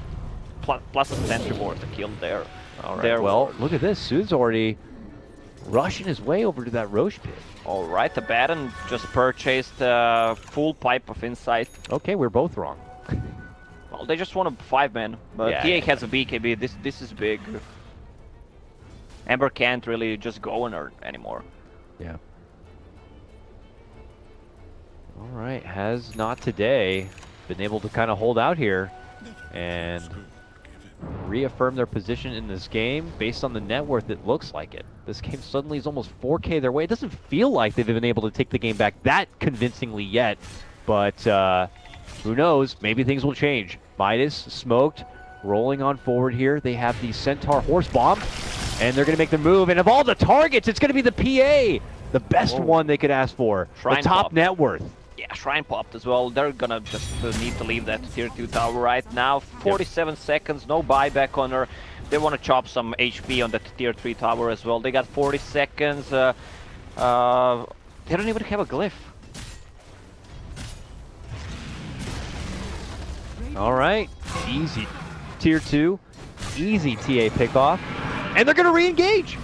Stampede rolling forward, and they're going to focus the Abaddon. He just pops the borrowed time, makes it out from one stun, shields off the other, and that's the end of it. That's it. They need to back out now. Let's see the Roche timer. It can be up pretty soon. Let me go look. You do the math this time. Well, we got 30 seconds until the secondary timer. So, could be 30 seconds, could be, what, 3 minutes and 30 seconds? Yeah. Radiant's So- bottom tower is under attack. I would imagine a 30-second clock would be favorable for Midas if they had a say in the matter, but actually already not today or heading back out that direction. So Pike is finished on Venge, so she's really mobile right now. 25% attack, 25 attack speed for Venge picked up at Talent Tree. They use Scout, they know where they are. They scouted Venge. Oh, look at this guy. Look at Ember. Look like, at this guy. He's so slick. Just jumps right behind their whole team and is Gotta going to stop the confidently push. cut down the wave. All right. Slippery little pickle. Is under attack. Let's see if there's any big items coming out from any team. Warlock, Piss-Poor, not gonna look at him anymore. Yeah. Centaur, there it is. Crimson Guard finished. The Nyx working towards AC, already has a plate mail, so he's not gonna die that easily in a fight. Attack. And they're going to head bottom. It's another mini race here. Last time they did this kind of a race, the Lifestealer didn't even have his Desolator. So this could be a bit more significant. In fact, they're cutting right towards the mid lane now, and that already forces out a couple of TPs. Centaur's even going to commit the Stampede just to assure their getaway. Yeah, I think Ember Spirit could play more aggressively Oh, on look top. at this. as they run down the mid lane, Midas could find a good flanking position here. Yeah, but where's Ember Spirit? His cooldown 3 seconds on Boots of Travel. Oh. Yeah, they'll need him. He's so close to Radiance. 400 gold away. This is gonna be big if he manages to. You know, he doesn't have a buyback. Is that risky at all? He has If he Blink dies deck. here in the top lane, Radiant's he'll be late from a Radiance. And, you know, not have a buyback. Okay, he's gone. Radiant structures are fortified. They don't have a lot of ways to stop him, but you really never know. A rock from the woods and then enough burst from TA. Yeah, but look at bottom tower. Nice, just killing it. Radiant's middle tower has fallen. Oh, yeah, Radiant's this is done. Midas playing some mind games. I like it. That is a tier 3 down, and not just the bottom lane, but that mid one was also finished off. They're playing around, and not today. You don't have any catch heroes. You need to have a good initiation to Venge. She has a TP, but it's not gonna be enough. Suit just destroying him there. Just burning right through her. She may have 1840 life, but Roche is up. didn't look like it with the veil and all that. So, as you mentioned, Roche is up, and we'll see if they're going to be able to get there and get it done. They have 30 seconds without the Venge. They just need to push out these lanes a bit. Midas could creep in there. Yeah, Abaddon has queued up Radiance right now, so I wasn't wrong. I was just early. Early? Yeah, it's better to arrive late than ugly. You know what they say. So is Ags like not good for the meta at all? Is that like luxury status now? No, 'Cause I I thought don't- that was like a great item for Abaddon. Like, a lot of offlane Abaddons would rush it after getting the essentials. But I never saw him. really? No. I Ever. think it's like five-man team mitigation. But You can, but with, let's say, Radiance, you do so much more. okay, tension around Roche Pit here. Already not today. This fight is gonna decide a lot. Where's Midas at? Are they thinking about interfering here? We could see an early weave from the Dazzle. There it is. How much did it connect on? The 3 of them? Ember on the outskirts. It's was getting damage. so low. He already slided. It looks like they might be able to get the burst. Sue's waiting. There it goes. It goes down. It gets quickly picked up. Are they still looking to fight here? Suze commits in with a slight and then jumps in entirely. Now the Stampede, the quick bomb, the quick takedown. That is a good takedown of the Warlock. That's going to be no rock dropped right now for not today. And without that, they may be in a bit of a disarray here. It looks like Leo Style has to run back, but the chase is on. This Venge is done for. Good catch with the stomp and the stun. Midas, man, looking strong. They're playing it perfectly. They know they can't focus Abaddon. They can't focus TA, who just picked Aegis and has the BKB. Plus, Venge goes down pretty slow, so they just focus Warlock and Zombie. Now the focus on the Abaddon here, as he will pop the borrowed time. Nearby, the rock is finally going to get dropped as Warlock makes his return, but not the biggest of damage here. Able to kind of help mitigate it off between the utility items picked up from your Centaur and company. Yeah, they're happy Null with field, like, it doesn't seem like that dramatic at all. Now a re-engagement, moving in, set up telekinesis, pull back, looking to go for zone. Abaddon's not the best target to burst down, but they finally get it done. And he's going to be taken out. He doesn't have a buyback, otherwise he's going to be dead for nearly a minute. Now their focus onto Stinger will also be a good drop. This man does not have a buyback, and now it's time for the racks here for Midas, and they are doing destruction. this. Midas, man, they're so good. The suit is playing out of his mind, actually, if you see what this guy is doing. Total redemption from the previous game. Maybe this kid just plays a much better Ember than an Invoker, but this is a 180 performance from Soothes here. They just took the racks as a 5-man bond, but do they want to go in again? Do you think they... Nah, just back off, boys. Yeah, it doesn't feel like the point of no return for not today yet, but this is definitely going to feel like the most significant advantage of either team so far in this game. Rax is down, and just as I was saying, it was looking good for not today with that 4K net worth advantage. It's nearly 10K the other way now, just because of all that. So they're going to be so loaded with money. Even the supports have picked up so much from it. Money, money, money! Bardo will probably get a finish onto his Solar Crest now with the takedown of the Shrine. Centaur almost has enough gold for Aghanim Scepter. 300 gold away. This is gonna be huge. Like, this is the best Aghanim Scepter upgrade I mean, in the game. Rock drops. He just screams Stampede. Then what? He doesn't even need to use it then. I mean, they don't have any catch besides swap, so you can just, if you're feeling comfortable, you can just walk away and save it. Or you just do the all-out chaotic thing and you blast your Stampede and run over the wall of the base and just right at them and into their fountain. Imagine if you like go like this from the bottom and just.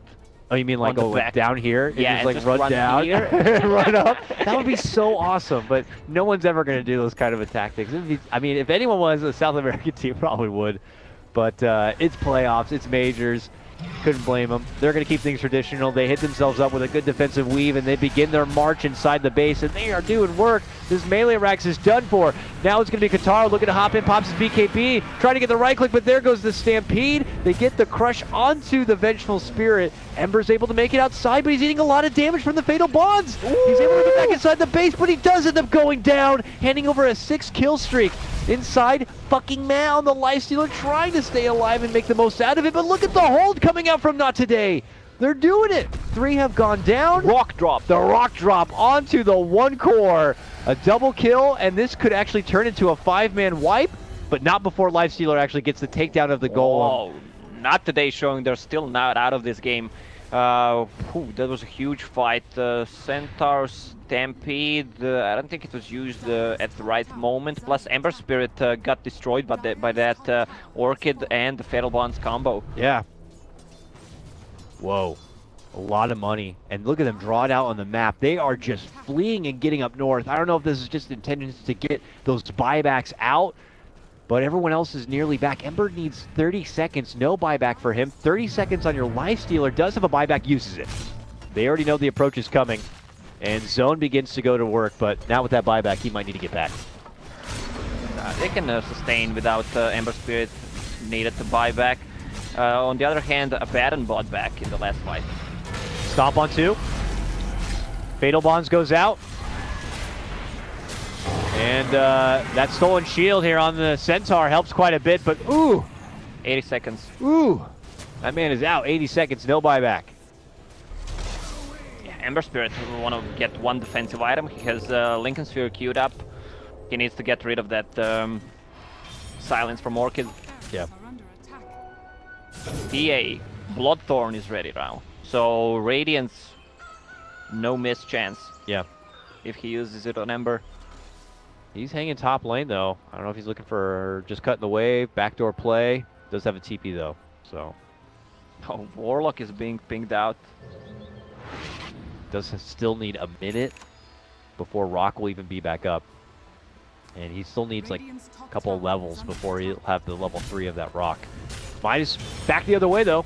Right inside the base of Not Today here at the top. Looking to go for the final tier 3. Tower goes down so fast with the AC and Desolator. He rages just to ensure they'll get the secure takedown of that tower, and they just go right in for the melee Rex too. And there's nothing to be stopped about this. No megas will be had though. There's still 1 more Rex there at the bottom. Are they going to cut all the way across the base to look to go for it here? That's a range Rex. Come on, Nikes, go for it. They're rushing for it. This could be the megas. Not today. They don't have everything they need to get the hold yet though. They need 15 seconds to even have the Rock, but now the Megas are out. If they want to do anything to hold this game and stay alive, it's got to happen now, but it looks like Midas, already taking the safety measures, have just stampeded away. Yeah, Not Today. Smoke. It's now or never. So, what do? Run towards that top lane? Run towards their base? Yeah, just run towards mid. Go, go, go! That's what you need to do. I mean, Go, go, go! they're gonna farm buybacks. It's gonna be pretty impossible to fight.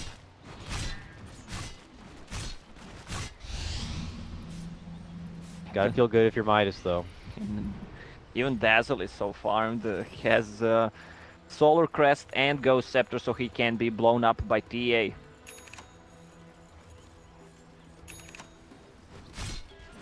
Oh, well, not beelining it across the river yet. I don't know if that's the best plan for Not Today. I mean, the top lane's actually pushed decently out. The bottom lane's actually pushed decently out. Like, if you wait much longer, there's going to be no wiggle room to even cross the river here. It's just a very bad position for Not Today. Abaddon is in problem. If Ember Spirit TPs... No, he's dead. Ember's just going to walk in. Can you make the TP out? No. Chains will be there. Yeah, and there's no buyback on the Baron, so Yep. it's time to go for Team Midas. Oh no, what happened? TA's nearby and been spotted. He's going to have to BKB. It's over. It's over. That was obviously not the way Not Today wanted to go out, but props to Midas, man. They shake off that game number 1. They earn their laning stage. Soothes earns this Ember performance after game number 1. And now we're going to be going to a game number 3, baby. I'm glad Midas actually listened to me and picked Ember Spirit, so that was the hot pick. That was a good pick. I'm really surprised that was not banned.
Radiant team ban.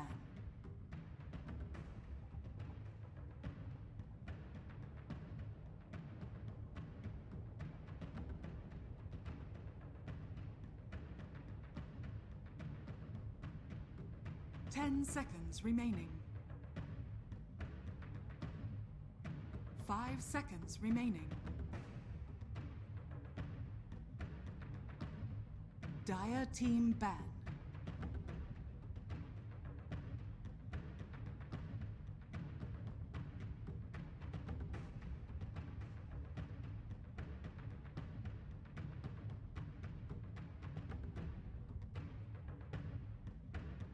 Radiant team ban.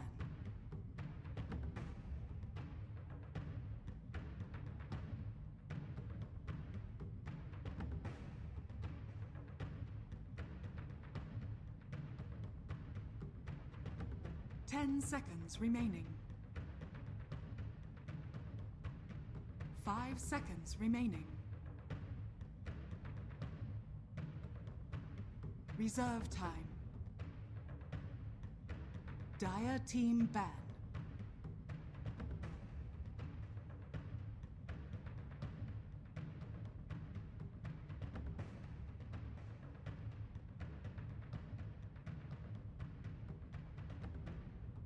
Ten seconds remaining.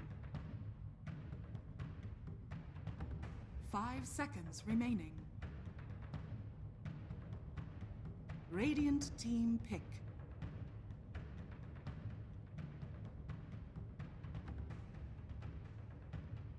Warlock. Dire team pick.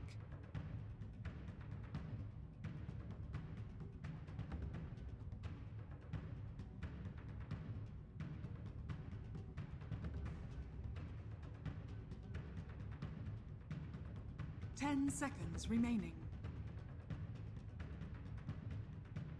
5 seconds remaining. Reserve time. Dazzle.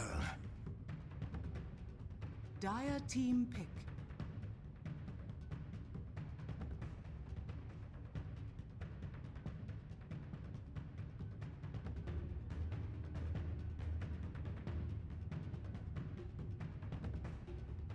Ten seconds remaining.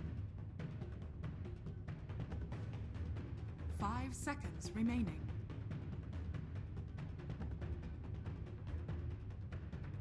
Reserve. Disruptor. Radiant Axe. team pick. Dire team ban.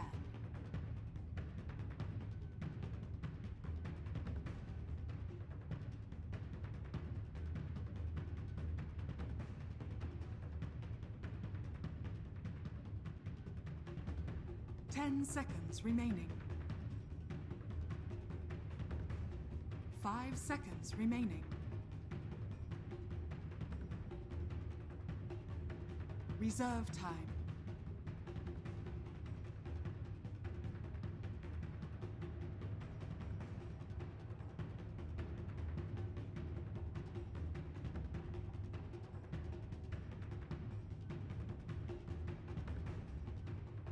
Dire team ban.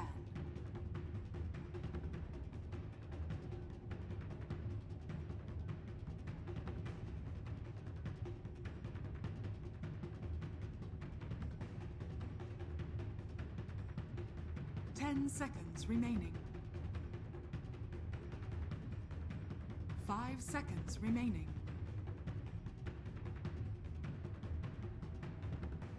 Reserve time.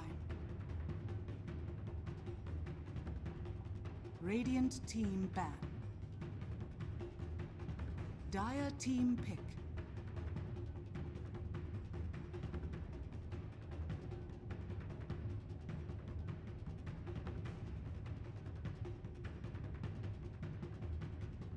Abyssal Underlord. Radiant team pick.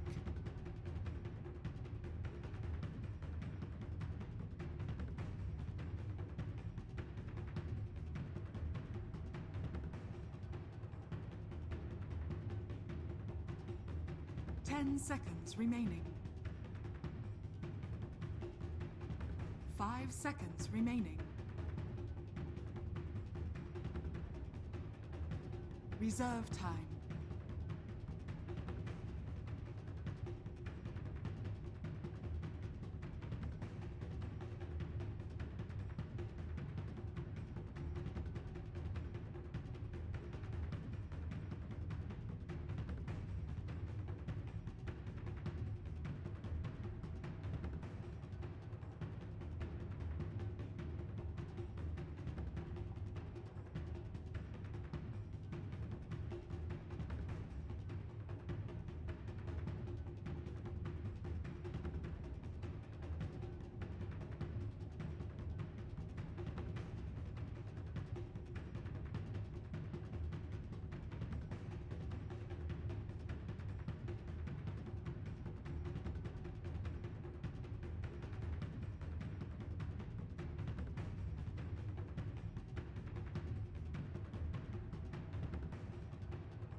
Clockwork!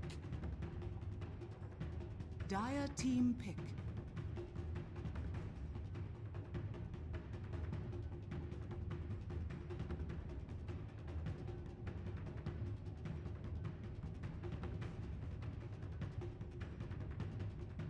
Ten seconds remaining.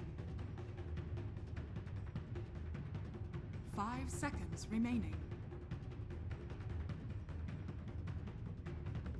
Reserve time.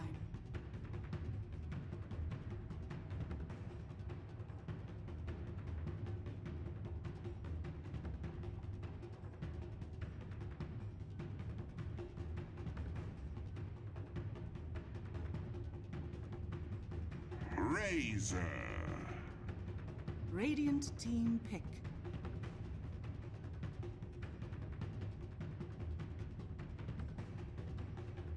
Shadow Fiend! Dire team ban.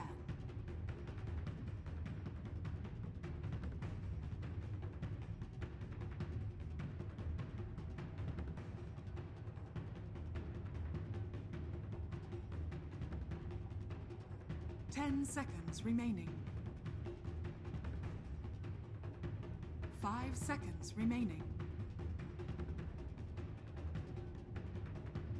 Reserve time.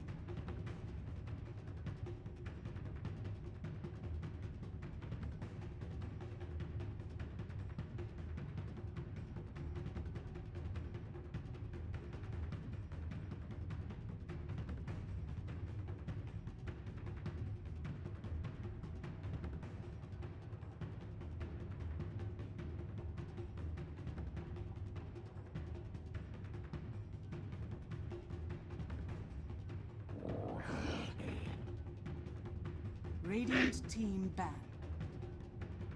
Radiant team pick.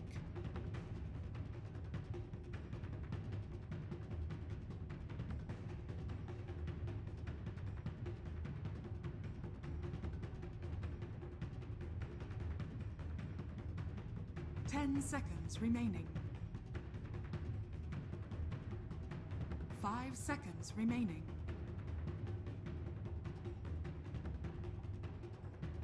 Reserve time.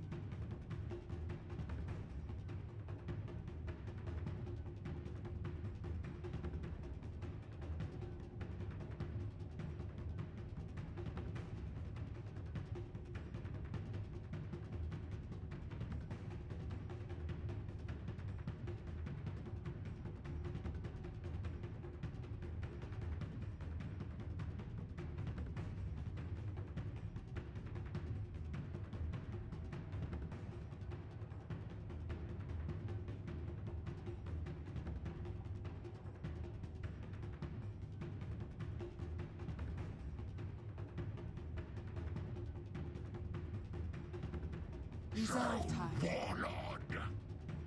Dire team pick.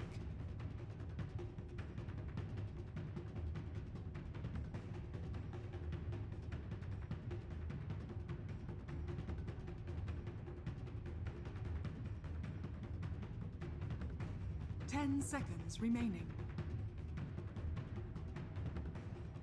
5 seconds remaining.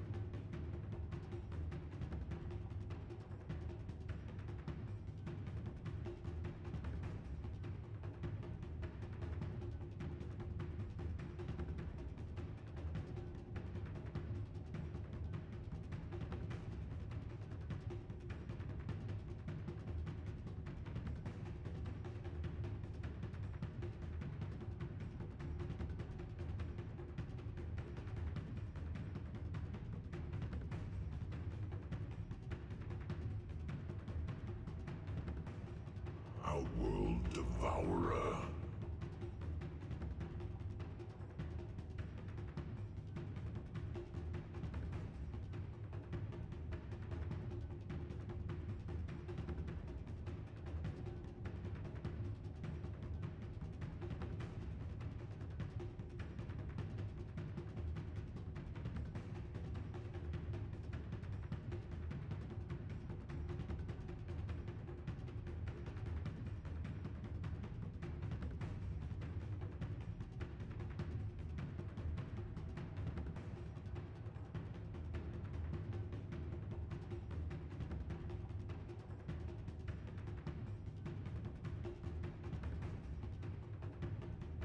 Ten seconds remaining.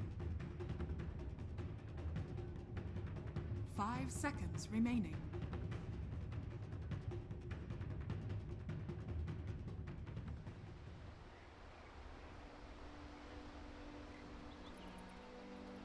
On the right click damage. Nevermore playing Nevermore. Is that what you wanted to say? No, it's just there's no. I just want to say I was like, part of me's like, do you wonder if they picked the troll just so it actually was fully red versus most of blue? Like, this is so funny to me. Anyways, that is also funny. Nevermore, Nevermore. South American Dota is just some quality games. Yeah, let's see who's playing X or Oh, yeah. Clockwork. Who's playing that? Well- Well, it's Clockwork with Boots of Speed. I don't even know if who's playing it even tells us enough, but the items will. Yeah, they're getting that damage for Shadowfiend with Clockwork Cogs, which is pretty common when you have those two heroes combined together. Oh yeah, you're right. I even forgot about that. I can't remember what the most is you can do. You're supposed to be able to get 3 cogs every time. Yeah, he has +8, so didn't do it perfectly this time. Okay, how much of an advantage do you think it's going to be? I know on paper, I still lean towards Razor winning in the mid lane fight, but now with this advantage in damage, could be different. Plus now, here we go, Midas rolling in with an early smoke. It's a mid OD. It's not Razor. Oh yeah, you're right. You're right. Oh, You're right. they're smoked. Can they find Troll? They can. They can. Eat that tangle, man. Eat a tree. Yeah, you're right. Go. Come on, man. He doesn't see it. What? Look at that. They don't see him either. Yeah, he's being pinged. Oh, that way! Oh! Well, at least they'll get the bounty rune. Someone will get the bounty rune. Barrow's like, I'll take it. So it's a roaming Clockwork and Axe on offlane with Iron Talon. So I was wrong. Oh well. You know, it made a lot more sense once it was obvious that they had the Shadow Fiend on the team and they were going to do the whole cog thing. But now you have a Shadow Fiend rolling into lane with 15 denies. Not bad. He's doing pretty good in the CS game already. And Sooth is going to have to just deal with this. 17 and he's maxed. So now what do you do as a Clockwork? Like, you're like, okay, I got my mid laner super buff. Now I have cogs, and I got to run around a bit and just see if I can cog someone. Dakota Cogs. Dakota cogs. You like tell me what your brother's gonna do. I don't know, dude. I have never played the 4-position Clockwork. I know some teams have done it before. It's just I feel like this is the very awkward period for a Clockwork in the game. It's like, all right, so I'm just going to go and mooch my way to level 2. ASD seems like South American teams don't love for the game to be paused. They either rage quit or flame a lot. Yeah, well, I don't know if they have the best internet providers where they are at, but I didn't even know what servers we're playing on. I didn't even see if Brazil. It is Brazil? Yeah. Okay. Like, we have a better connection than they do. Well, one team is Brazilian, one team is from Peru, so Brazil has upper hand. Yeah. I'm sure to both of these teams, it's better than, US East. So, as it stands right now, good interception play here from Disruptor. Kind of mixing things up against that Axe. Here we see the Shadow Fiend trying to utilize as much of that damage as possible. 8 and 16 on those denies now. OD's 5 and 1. He removed his flash. Yeah, this he's is big. Taunting his way through this mid lane a bit. The classic Kataro. No item drops yet, though. Oh, look at this Disruptor trying to steal creep from Axe. He's hitting them, man. Yeah, Shrine is still ready Too for bad he Axe. committed with that early kinetic field. Yeah. If he had Thunderstrike right now, this Axe wouldn't be able to be there. And no one's there to kind of stop the Disruptor from spanking him a bit. I think maybe the Clockwork if he was around, but Clockwork currently up in arms with Bardo, it would appear. Well, Axe has Call level 2. Might be better if he got Bell Hunger to just cast it on the Disruptor. Who knew he would come? I mean, you can't just farm in the jungle, and if you show up yourself on the lane with Iron Talon, you know you need to go to jungle. Disruptor knows that as well. Now, how about up here? I was just looking at that top lane here. So, Mr. Fucking A on the fucking A on the Razor, free lane for him. Yeah, he went for Boots of Speed, so you can't really stand on the lane. He's gonna suck you with that static link. So what do? You just, if you're not today, you just have to let this happen until what? At what point do you think that they can actually do something to the Razor? It's kind of hard to say, you know? Like, it definitely would take 2 people. Yeah, you need at least. You need the Axe to get some levels and maybe a Clockwork rotation on top to get a kill on him. Yeah, but even then, you know, it's hard to get hard. next to him when he gets that phase boots plus So fast, man. unstable current. It's I'm just getting a feeling that this Razor can be a problem. Hey, it might be. Yeah, let's see on the bottom lane. Underlord level 2. Working towards Poor Man's Shield, which is great item. Overall, must have on off lane. I really love the item. Yeah, Gives you so much. OD, nah, that flask was kind of big. How did he heal up? He brought 1 more flask as well. Or Raptor gave him, I'm not sure. Do you think that this is good enough for the damage advantage that they gave the Shadow Fiend? I feel like he should be a bit further ahead, but I don't know. It's still doing a lot of work. It looks good on the paper. It shows Shadowfiend has 20 denies. Yeah, Shadowfiend just destroyed Obsidian. He's so good. 20 denies before there's even 20 creeps. Yeah. But I'm not seeing Suze be very scared or dominated or even nervous. I feel like eventually OD will just kind of equalize things.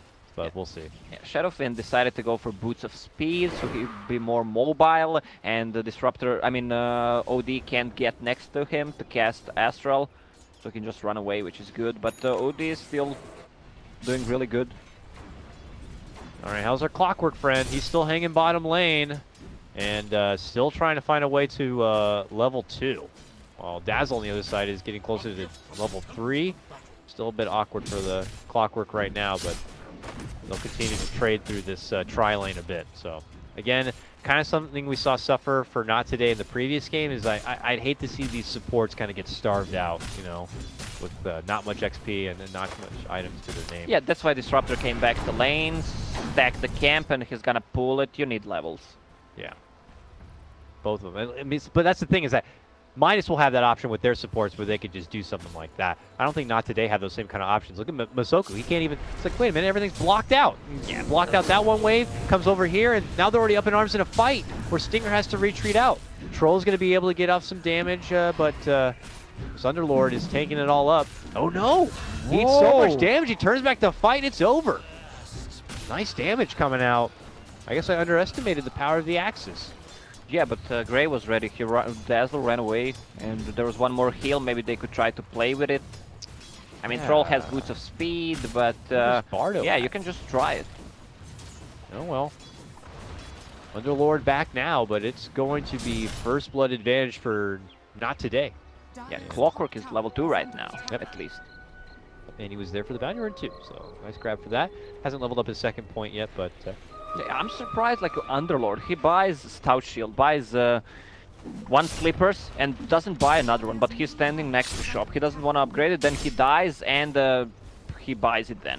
Makes no sense, but... Just be like, guys, I did have it the whole time. See?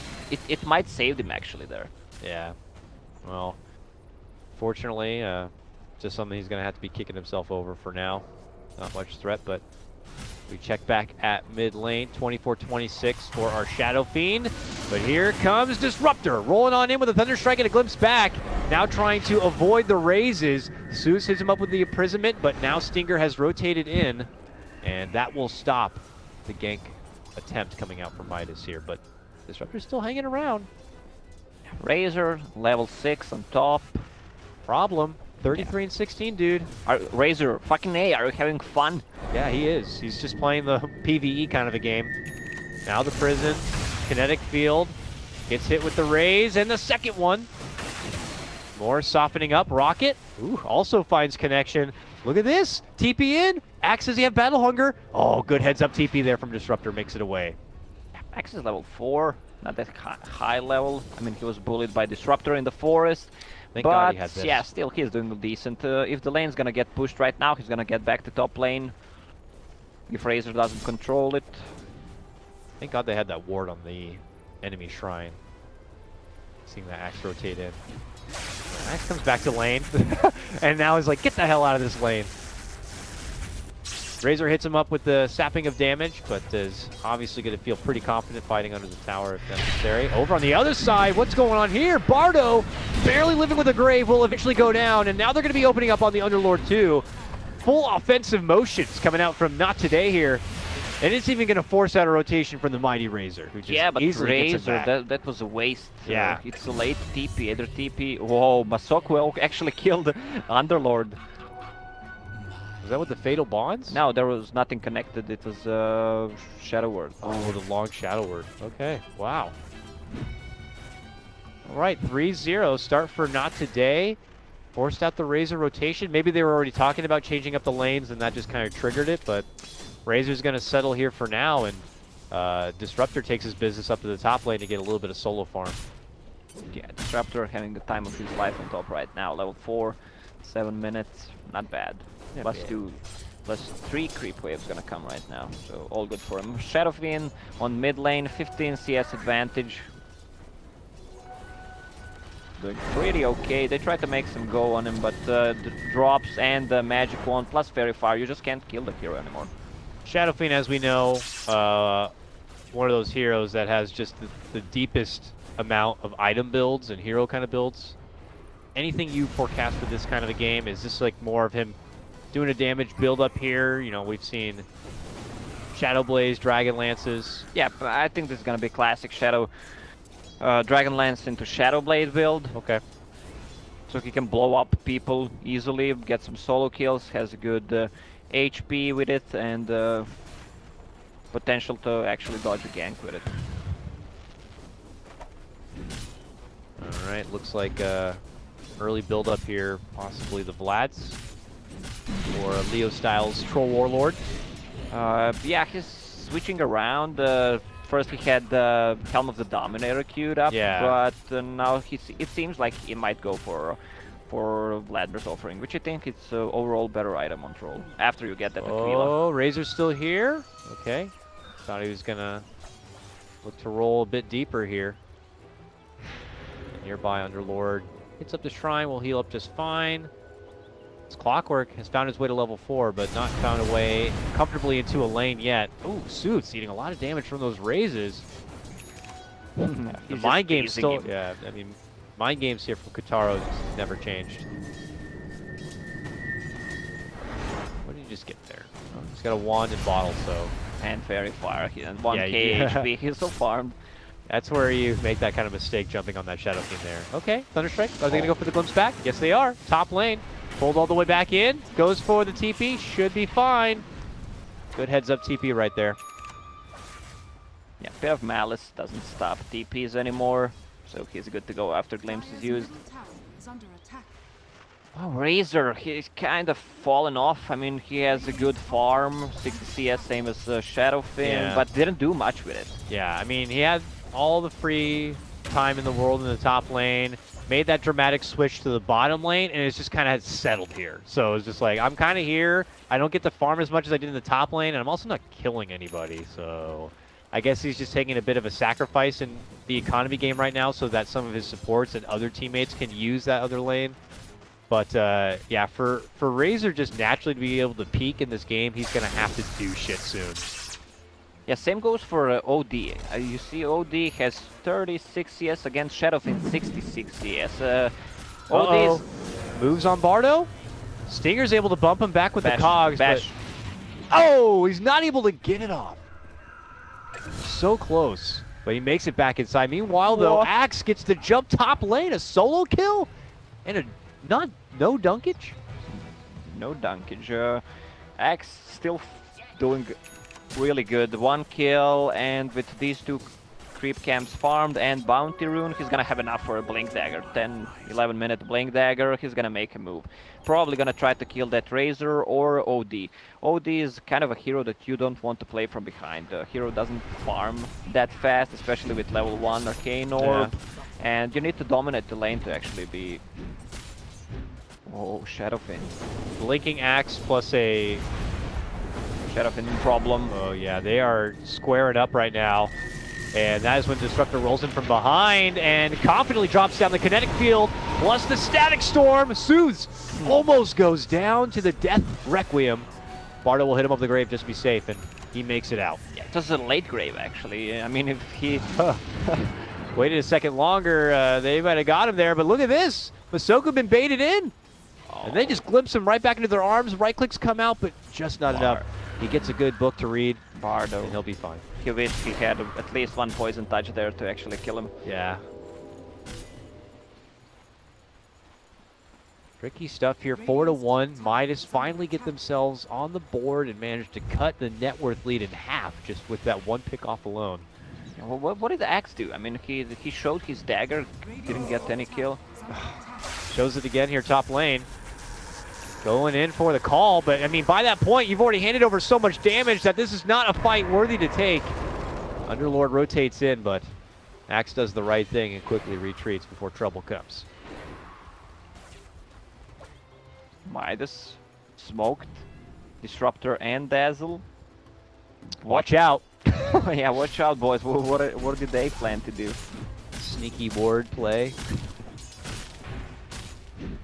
And it's just Dazzle hanging in the lane, looking to finish out his level 6. Troll Warlord, you know, silently continues to farm through this bottom lane. He's crept himself up into second highest in net worth, highest for not today here. Helm of the Dominator now done.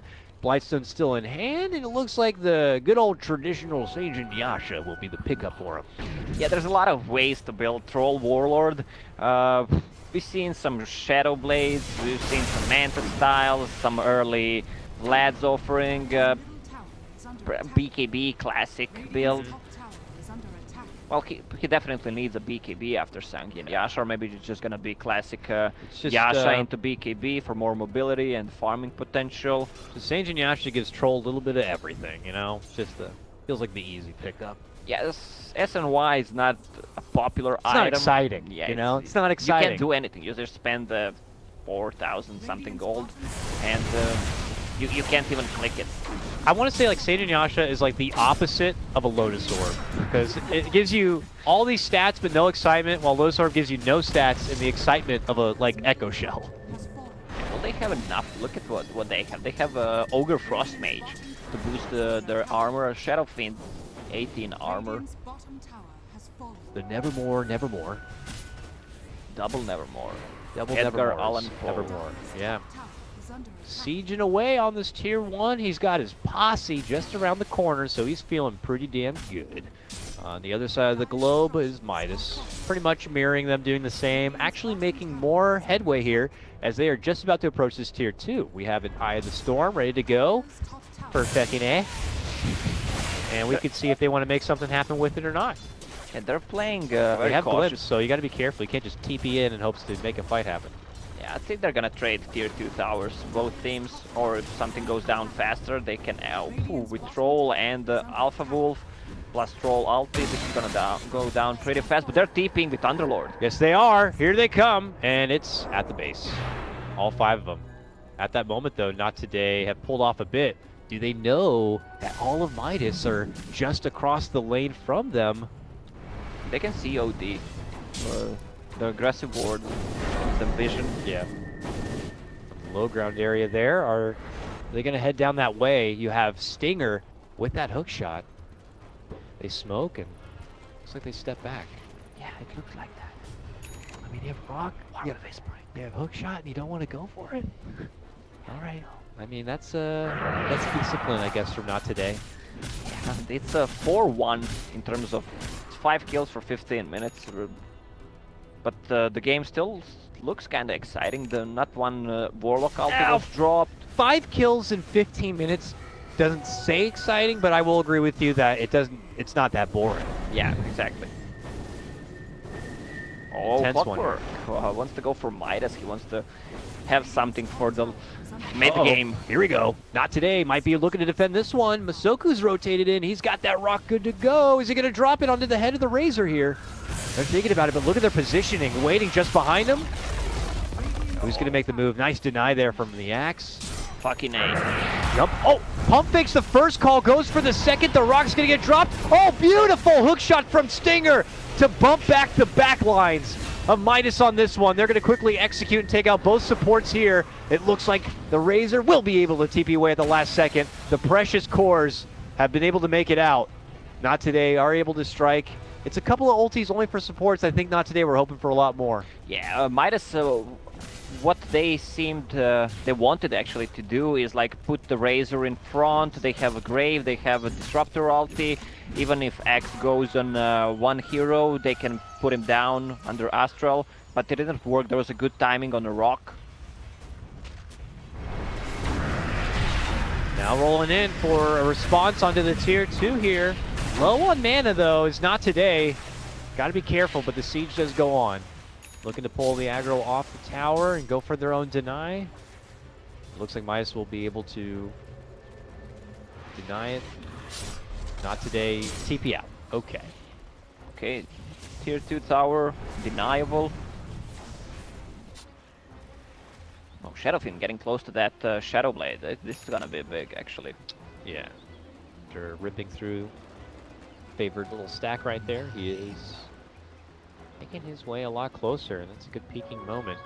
No rock up yet, and Troll also just completed his Sage and Yasha, it looks like. So this is a good power peak now for not today. The Shadowfiend and Troll are super farmed. Radiant's middle tower is under I wonder if they want to consider using these fancy new items on the mid lane, and it looks like I got my answer. Jumping in is going to be Zone, but he jumps into a Static Storm. He holds on and tries to tank. Are not today going to be able to make it close enough in. There's a Fatal Bonds. It connects on a lot of them, but, you know, the rest of not today just weren't there right behind the Clockwork Axe. is there. Hook shot. Is he gonna go? I don't know. He hits him he's with a alone. rocket, but nah. Push it out. I mean, if there was just at least one, maybe two from not today, a bit closer to that action, could have been a different story, but Axe maybe not anticipating that there was still so much available for Midas in that mid lane. And now they're going for a tier 1. Shadowblade, Nevermore. Do they have any vision? They don't. He knows that too. Oh, he settles for just a quick raise. There's a mech coming for Underlord. They're TPing to tier 2 tower. Probably gonna try to smoke maybe. Oh, he got the call, but they already TP'd away. He tried to go for a call and maybe pull him away from the Underlord, which would have been super cool, but not able to get it. Takes him towards the bottom lane area, and that will be the end of it here. Oh, did he see that? He pinged it. Yeah, he's pinging it still. With Axe, Illusion. Smoke popped. Razor, something's fishy. Just drain that Illusion, man. Yeah. Nice. Midas, okay, Disruptor from Team Midas made a Midas. That might end well. Okay, but we have a smoke here from Not Today, looking to make their own approach. The Chaotic Offering is up. They've made their spot, but they missed the call. The hook shot connects, though. Disruptor, though, has the force save. Makes it out from trouble inside. Oh, almost a Requiem, but there's the cancel with the prison. Now they set down the Static Storm. There goes the rock. It hits on the 3. The Fatal Bond's also going to connect. Nevermore looking to go for the Requiem. Gets it off. Here comes the Razor, though, looking to sap away the damage. Hitting onto Zone, will be able to get the finish. A 3-for-2 trade. Make it a 3-for-3 here. Now it's going to be the Troll looking to move in between him and the Golem. Can they get down this Razor? There's a bash. And that will do a double kill for Leo style. 4 for 4. It's 4-4-4. 4 for 4, but both the cores go down for Midas here. And it's Dazzle's the only survivor. Yeah, that Razor is doing so much damage in a team fight, but Troll also. There was kind of a bit of miscommunication, I guess. There was a Static Storm dropped on 2 heroes, and OD put one under Astral. He saw that the Shadow Fiend was going for the Requiem, and he's like, I gotta stop him. And hit him with the Prison, but it was at the same time that Disruptor's like, I gotta stop him, and put down the Static Storm. So, unfortunate timings there for Midas. Turns what to turn into a slightly favored Not Today fight, and what could have been a very heavy-handed Midas trade. But now it's tension towards the Roche pit here, Lacoste. Roche is up, and I think both these teams are going to want that Aegis. Well, Midas doesn't have much Roche potential. On the other hand, Not Today with Troll, of course, it's easy to kill him. Troll has a Blink Dagger. Ooh. That just is like the jump in there, scream out your ulti, spin your axes, and just go ham. Yeah. Shadow Fiend queued up Silver Edge. Guess he wants to remove Razor's passive and just get that extra damage, extra tanky. I think BKB would be a better build, man, but it's always more secure to go for a BKB, especially against both OD and Underlord plus Disruptor. Yeah, but BKBs are for nerds. Yeah.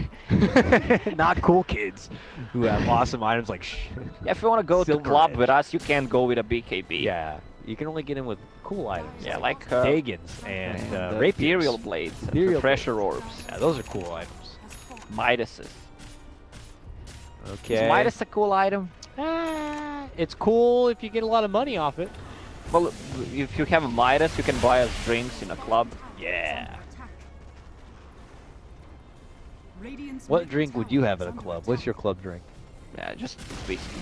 Whiskey? Yeah. I like that. Tower has been denied. What would your be? I'm a whiskey drinker too. Like, so. Bloody Mary. You know, Nah. I'm a simple man. I'll go for an old fashioned. I'll go for just Beer and whiskey. I mean, not together, but either one of those. yeah. Beer is just too filling. A beer is not classy. Madmen don't drink beer. All right, well, Midas have flirted around this mid lane a bit, pressuring onto Not Today, forcing him to come together, and we have this kind of 5-on-5 mid lane action here, as both teams are trying to keep eyes around and near that Roche pit. I mean, look at the ward positioning here from Midas. They have like a triangular set of wards just to make sure they can always keep tabs on what the hell Not Today are doing. There They're they in stand the still across the river. They run right into the pit. They know. They know. Are they going to do something about it here? You have Static Storm, you have some good choke point fighting, and oh, the second they roll in, they're going to glimpse one, and it's going to be the Nevermore pullback. There goes the rock, though, dropping right on top of him. Is it going to be good enough for Not Today to survive? They bump them back, and they chase out and go for the Underlord. He gets the save, though, with the Grave.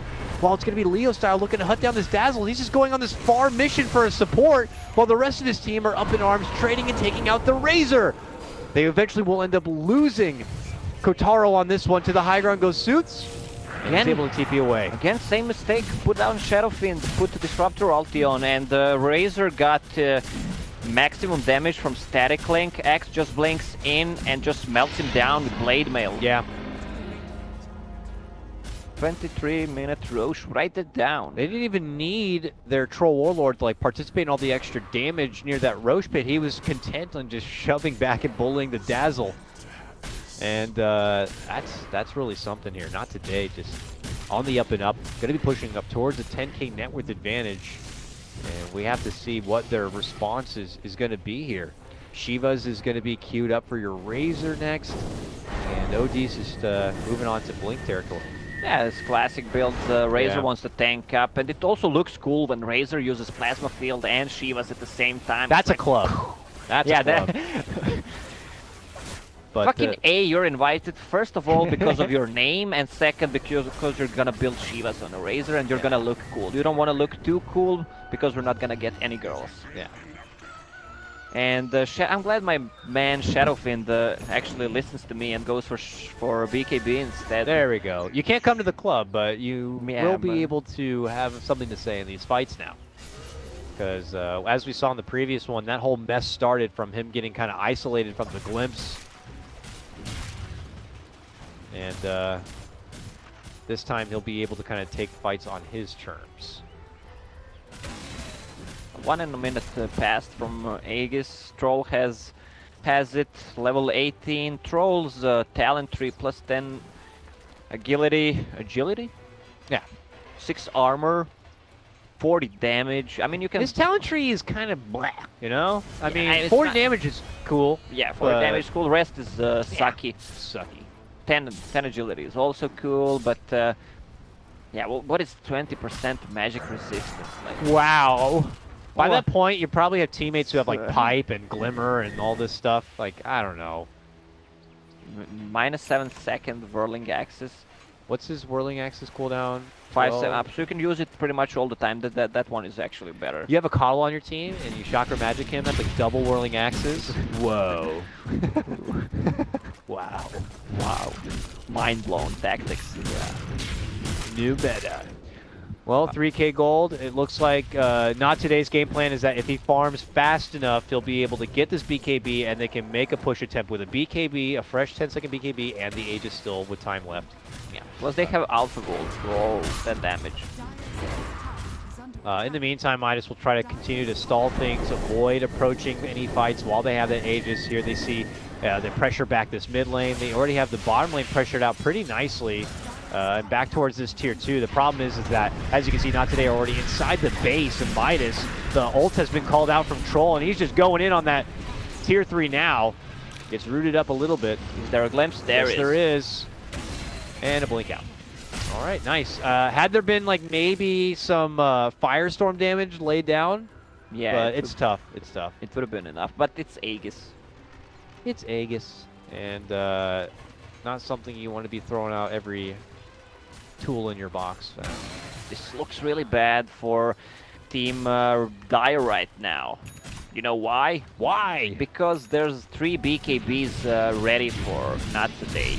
Yeah. Shadow Fiend, Whoa, even Axe has a BKB? yeah, and Troll just got his money. That's the 3rd BKB. This is huge. You can't really fight into 3 fresh BKBs, 10 seconds BKBs. That's nuts. Plus you have a Clockwork with Midas and you have Warlock with Midas, so your so your late game is pretty good. Do you think the Clockwork 4 position was like a big factor this game? Or No. I mean, he was there, but I'm not like, whoa, 4 position Clockwork. It's in my pubs They're tomorrow. not doing that great because of 4 position Clockwork, but he is doing his job. He's doing his job. But obviously does still feel like something else in that position. Feels so bad to be Razor right now. You have to play against Axe and Clockwork to double blade mails. Here they go in. There's the hook, and there's the rock. Razor gonna get bumped back from the cogs. Can't really make his way inside. Disruptor gonna get blasted apart before he can even have a say in the matter. Now gonna be hustled back inside their base. Midas reposition here. And Not Today get back to the tier 2 to finish it out. They still have, what, 15, 20 seconds for Aegis. Let's see what they can do with it. Troll losing a lot of... There it goes down. So he still had a bit of time on it to work with. Oh man, they go right to Razor here. And he has to get the Grave and the Shrine to just stay alive on this one. Tries to go for a static link, but it gets quickly broken apart. That tier 3 is done for. These racks is exposed. They're going to go for the easy ranged racks first. And then maybe opt to pull out with that. A minor little glimpse. And I think Midas are just hoping to punish someone for this, but they can't seem to get a hold of anyone. Oh no, the Disruptor walks in. Gets hit hard quick. They will be able to same with the Shallow Grave, but there goes the jump in. They've been able to get Midas to walk out the front door, and they'll punish him for it. This will certainly allow Not Today to get the finish on this mid lane, and Razor has been forced to buy back. Good hammer drop does come out from Seuss, though. Gets the 1 kill, and he's looking to go for the 2nd, but can't get it. Soku No walks mana. to the high ground, hides within the trees. Please don't see me. Yeah, he's fine. Give him TP. Nope, he'll just wait there forever. No mana. You know what? At least I got that wolf. Oh no, he doesn't get that either. They took the range racks. Not Today could have backed off just a little bit more. The BKBs were just starting to get ready. All three. Oh. Oh my god. What is it? Please don't see me.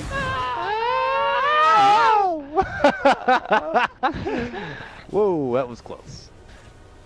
Yeah, let's talk about Underlord. Okay. That hero, like, what did he do this game? I mean, there's a reason why Underlord is not that picked much often, actually. I don't feel that hero is He's just so like strong anymore. I feel like he's just like walking mass. It's like a moving mini planet. Like, I don't know. I like his butt wiggle. Like, he has a bit of, you know, mitigation and sustain and utility to add to the team, but, you know, they're lacking a lot as far as bringing out damage. We've already mentioned plenty how Razor almost ends up hurting himself with the damage he brings to the table. So this puts everything kind of on OD here. Yeah, OD needs to be in a good position and deal a lot of damage, steal a lot of int, cast good sanity eclipse, but it's on cooldown. When is Roche? Roche should be up pretty soon. A little bit more time there. It looks like first things first, though. Not today. Moving in to go for a tier 2, while Troll can take care of the shrine himself. That damage on Troll. So nice. Got the wolf nearby, even pops up the ultimate for it. That's 300 damage. Look at the tower right now. Bam, bam, bam, bam, bam. Bam, bam, bam. It's gone. Dire's bottom Not today, feeling pretty good. They're pinging shrine number 2. Moving into the next round. Feeling pretty likely here. And it seems to be only a matter of time. Midas are just frantically taking the farm that's outside the base. I wouldn't even feel comfortable in their lineup trying to do a smoke like approach kind of a play. Yeah, can they do it against 3 BKBs? They have no spells that go through BKB. You have to hope for like a flub, I think, if anything, really. They rely so much on that OD. He needs to steal a lot of int in those fights. And cast a good Astral to the one who's getting focused by Axe. And when his Blade Mail is turned on. Warlock. I don't know. Warlock with the Aghanim Scepter. Yo. That's nice. You know what could change the game, actually? If they drag the game for the next, let's say, 5 more minutes and Disruptor with Hand of Midas and that talent tree plus 60 gold per minute and having 1k gold, he could actually get an Axe and just counter those BKBs. That's one thing. But can they survive long enough? I mean, Roche is gonna be spawned pretty soon. And not today is gonna take it probably. His Troll even goes... Oh, that's sexy. Daedalus for Troll. Man, he hits good. He hits good. But you're right, I mean, it's a small little chance, a small little window, but little Disruptor here could provide that AoE doom, if you will. Yeah, Cancel a lot of those BKB. Yeah, Razor, fucking A, you're not invited to our club anymore. Oh, he didn't get the Shivas. He Yeah. canceled and was like, I'm gonna go with the I BKB. don't think BKB is gonna do much against those Blade Mails. The last engagement, And it's it wasn't even Blade Mail that like stopped the Razor from doing much. Like the Clockwork just bumped him back with the cogs, and he was just kind of stuck there. Yeah, plus Troll, it's pure physical damage. I mean, he can go for, let's say, a miss, so he can suck some Troll's damage, get close, but Shadowfiend also hits like a truck, 350 damage. They might find Shadowfiend here. They have detection? Roche is up. Looks like not. They smoked. They're already heading that way. See the wolf? Yeah. Plant the Big ward. bad wolf. Won't see anything else there. Uh-oh. There's Nevermore. Looking to walk in. They go to the high ground to get the quick burst on for the Clockwork. That's when Kotaro jumps in, dishes out the Requiem, and easily takes out the Disruptor. Now to the low ground, looking to right-click apart and take out fucking A. The Razor looking to run away. Graved up. Zone on the chase here. Hits him with a Battle Hunger. And Razor's trying to run out. Meanwhile, Leo style, the mega kill finish onto Suze. There's the dunk we've been waiting for. And that will allow Not Today to move back into the pit and claim that easy Roche. Troll just destroyed that Razor in few hits. He just jumps on him with a BKB and Daedalus and you're dead. I mean, there's nothing you can do. If you score a bash, you're gone. Yeah, these towers are just going to get straight up decimated here. He already has the ulti once again. Axe has already got the lane started for him. They don't have Razor for 40 seconds. The odds are incredibly thin here for Midas to hold on. It's looking pretty damn good for Not Today to be moving into the next round. And here is what could be their final hurrah of a defense. Buyback comes out from OD. Troll begins to go to work. The Glyph going to be committed. Now the move in. Hurricane Pike. Some pot shots a bit onto the Troll. A nice glimpse back. Oh, this is nice in Kinetic 24. field. That is the Aegis. Still no BKB for 6 seconds. They'll just blink back into safety. They want to go in. Yeah. Stagstorm's up now. Hook shot, though, on that Disruptor. He's not going to be able to get it off, but they have the force to get him out from trouble. Oh, man, Dazzle just gets annihilated from Kataro. Double kill from him.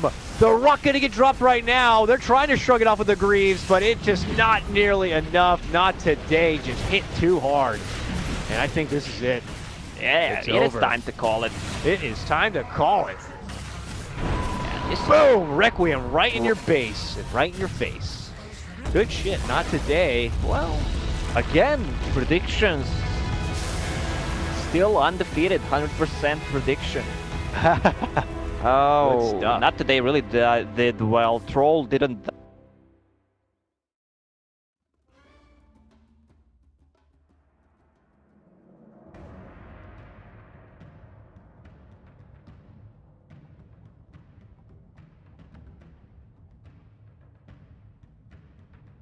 Dire team ban.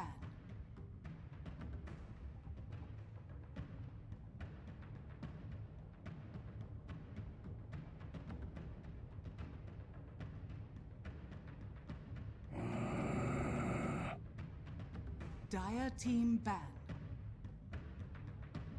Radiant team pick. Dazzle. Dire team pick.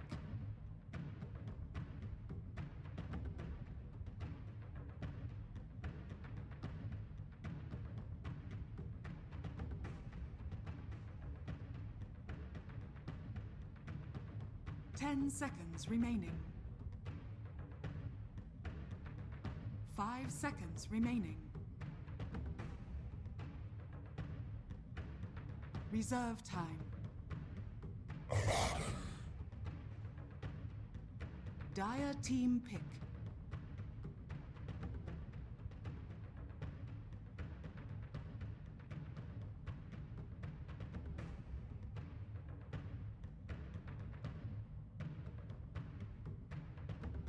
Shadow Fiend.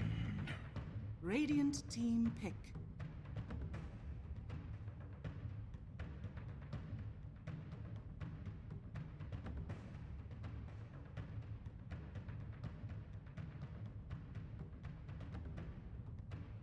Ten seconds remaining.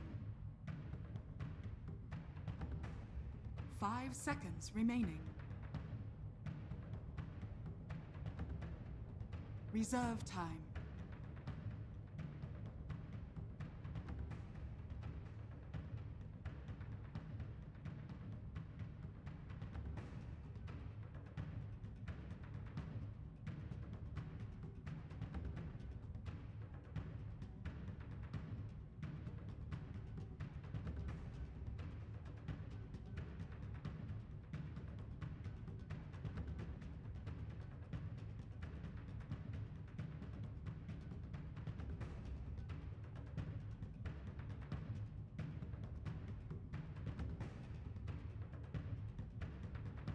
Beastmaster. Dire team ban.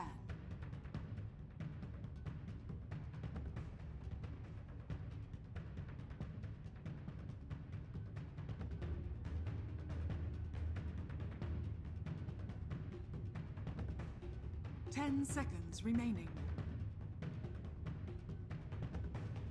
5 seconds remaining. Reserve time. Radiant team ban.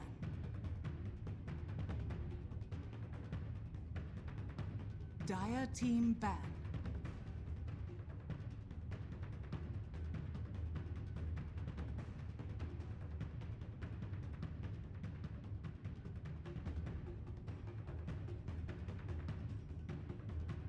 10 seconds remaining.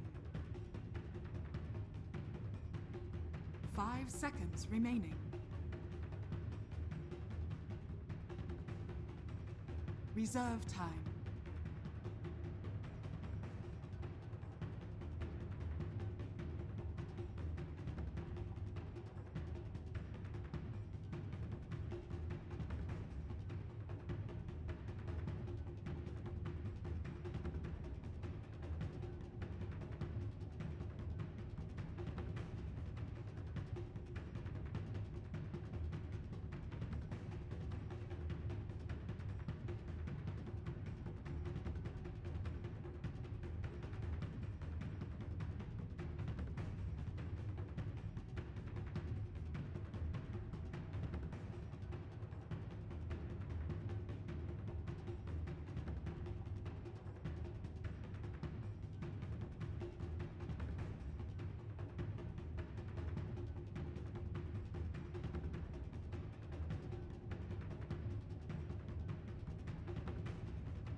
Radiant team ban.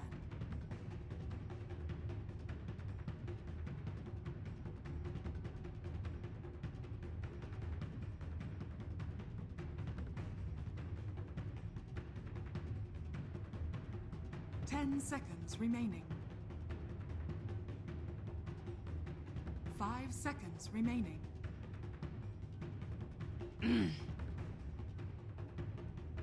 Dire team pick.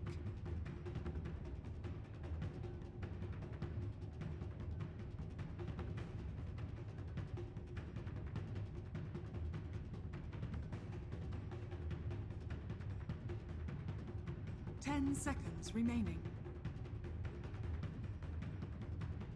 5 seconds remaining. Reserve time. Warlock. Radiant team pick.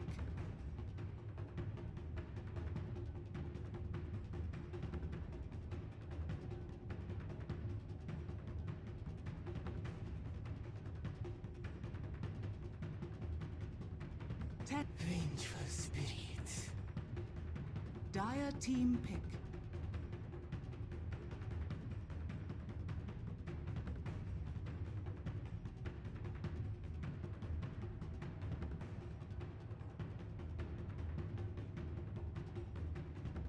Ten seconds remaining. 5 seconds remaining. Reserve time.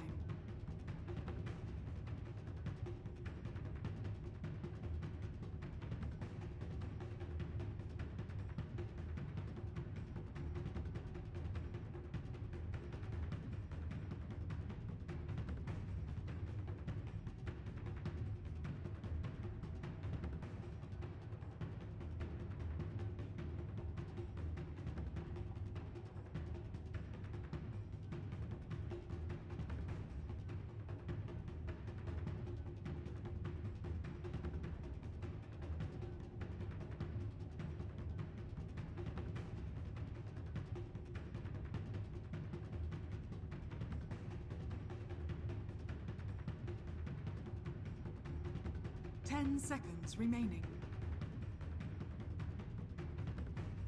5 seconds remaining. Sven stands ready.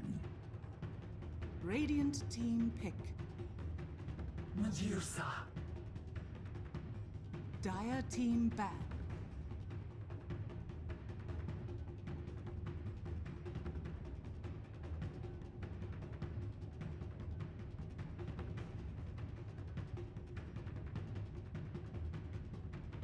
Ten seconds remaining. 5 seconds remaining. Radiant team ban.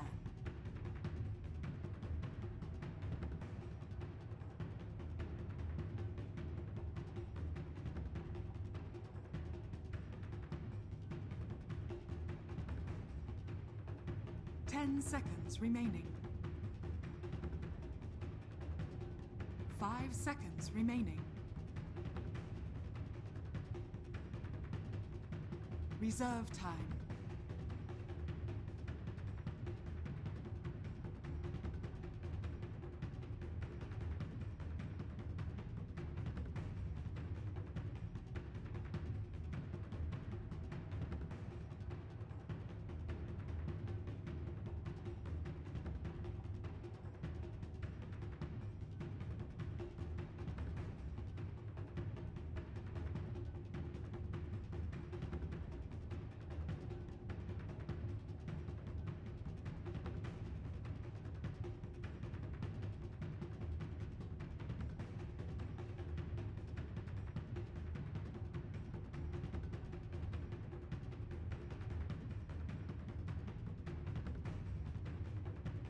Elder Titan.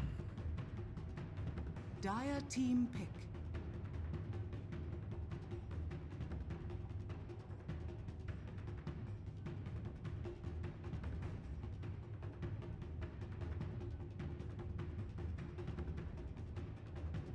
Ten seconds remaining. 5 seconds. Slog.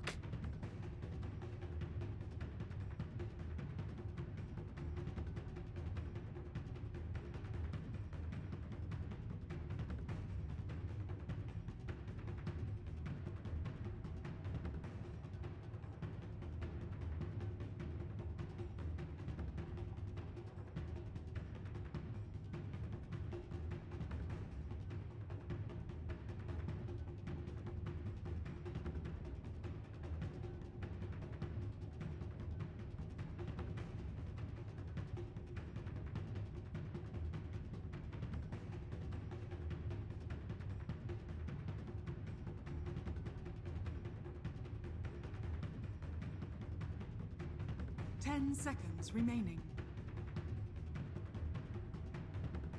5 seconds remaining.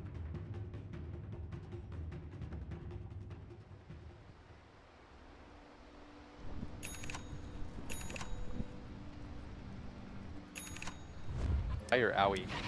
Prepare I for usually say AUI, but it switches up good. sometimes. AUI, dude. Yeah, I know. I think I used to say AUI. But, He was the AUI. first person in Dota that I met in Warcraft 3. Did you know that? Bet at like a LAN or something. No, we met in I mean to say like I played with. I just started playing Dota and I was queuing for games, and I ran into this AUI guy. Ah, Rose. And we You played. tried. We played 1v1s because we were both cocky and we're like, I'm the best out of my friends. Uh-huh. So we played all this stupid stuff, like I think we did like CM versus CM mid and DK versus DK. Not good maps. What's happening here? Did you win? 30 seconds to I think he actually beat me, but I kind of don't want to admit that. I live in a I constant won't. state of I won't denial. dredge up those bad memories for you. Yeah. Oh, that's very cool. So what you saw at bottom, SVG, he ran into the smoked Baden, so he knows for a fact that he placed it up there. Because where else is he going to place that ward if he was walking in that angle? Yeah. So instead they get a very good quick D ward, which, again, we talked about how jungling with him The battle isn't very easy, so he's going begins. to need wards like that. So he spots the rotation in the ET. You want to give Tomato a 1v1 here. It's pretty important for the Shadow Fiend. But instead, it's an NP. Like they don't necessarily like. I know you want the SF to have the 1v1, but aren't they going to be really happy with the way their duel lanes are going to play out as well? I don't know how this top lane will go. I don't know how much tactical advantage this Sven provides. Can't imagine it is too dramatic unless you are clumped up and get two-man stunned. Maybe if you get like level 2, you'll try to get some kill potential out, but maybe you even just go right now to try to establish lane tempo, which is what they're doing, but Eagle doesn't really have an angle, and you are not playing Ogre, friend. In a way he is though, he's got 5 armor. Yeah, 5 armor, decent amount of HP. He's got to set up stun for the pounce, so we may be able to see a kill opportunity a little bit later on. Tomato, already a bit suffering here against Eternal Envy's Dusa. Has gotten a lot of harassment damage spent to him. I can only presume there was a successful snake bounce. You would be correct, Austin. A lot of those got 6 souls. This very fast 6 souls for an SF mid. Yeah, considering he didn't have the usual zoning support in the beginning. Yeah, he's very good. Being able to 1v1 like this, he's going to pick up boots first, a trend that we see nowadays more often than the bottle. Goes to the last hit, overgoing the deny. Why is the boots more important? Is because of Shrine and BSJ, come on! Oh. All right, well they're still gonna try and get this kill. They need first blood. Eagle picks it up. They are gonna be able to get the pounce on MSS as well. I doubt they have the damage unless Jubei can body block the hell out of him. He's Block doing for it your so life. far. No, Oh, you got him in front. No, very far. Okay, no, you need to run. You need to get out of here. Turn around. You need to get out. Okay, he gets the kill. Will get that kill though. I think that's well worth it. Yeah. And bottom lane, the stomp goes down. Very good. They actually managed to kill SVG. AUI is Eagle's taking gonna a try lot. and follow this up. He's got to go back and heal now, too. This is a very quick start for Team Freedom. They pick up the first blood. Yeah. They nab a kill on cores. They're even going to make this Venge play very far back in Point Freedom. That was cool fast rotation there from Eagle. Ike's Mike is going to have to go, well, his Shine's already used, so never mind. This mid lane's going fine, too. Your Shadow Fiend is pretty happy right now with his traded farm. Envy already out of mana.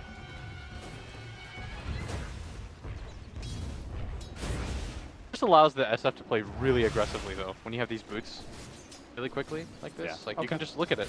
Yeah, he's got the superior damage.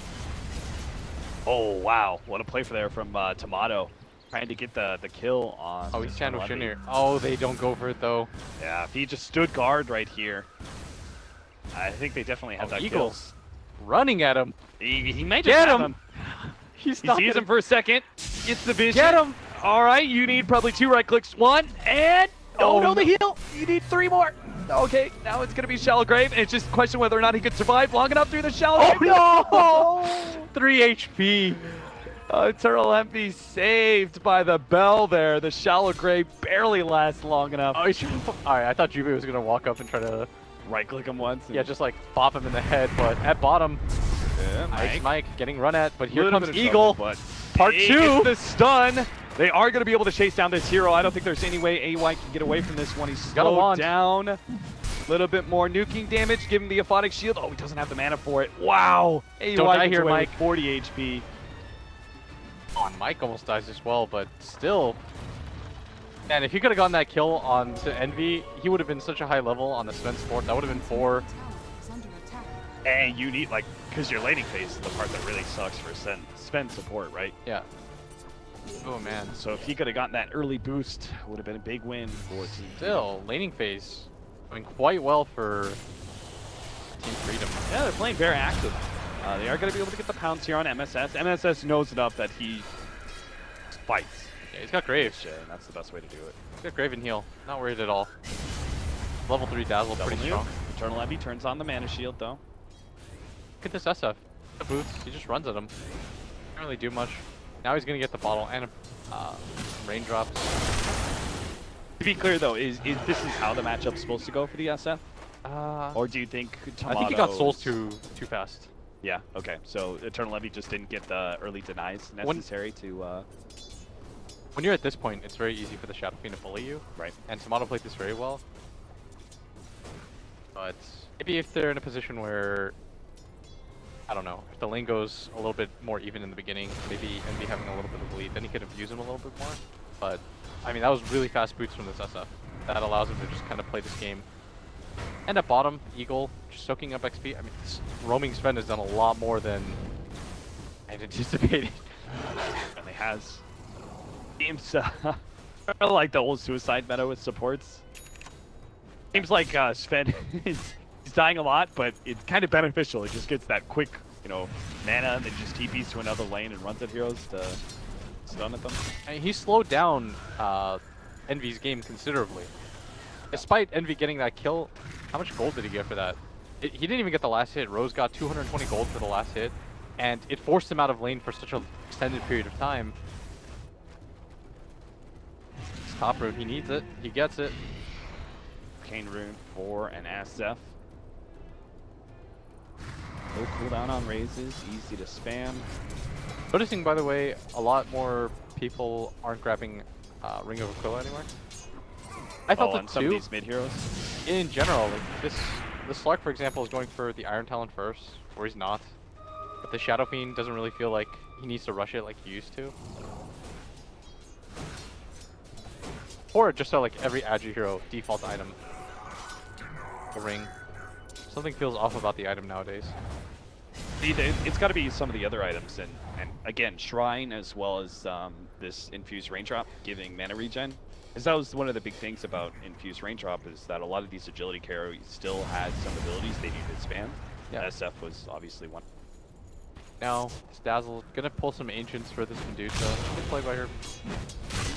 And Shadow Fiend just gonna play it safe. He's got an Arcane Rune. He wants to use Raises in the jungle. Gonna pick up a bounty here. Now, at bottom, they've de-warded. They've only got this ward mid. They've got this one up at this top area now, freshly planted as well. But AUI has not had the most fun of games.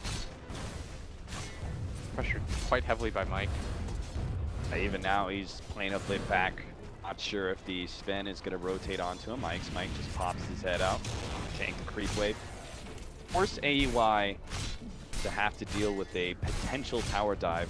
Let the creeps just hit the tower. Good timing for it too with the siege creep coming in. You're gonna know that this Warlock's down here too.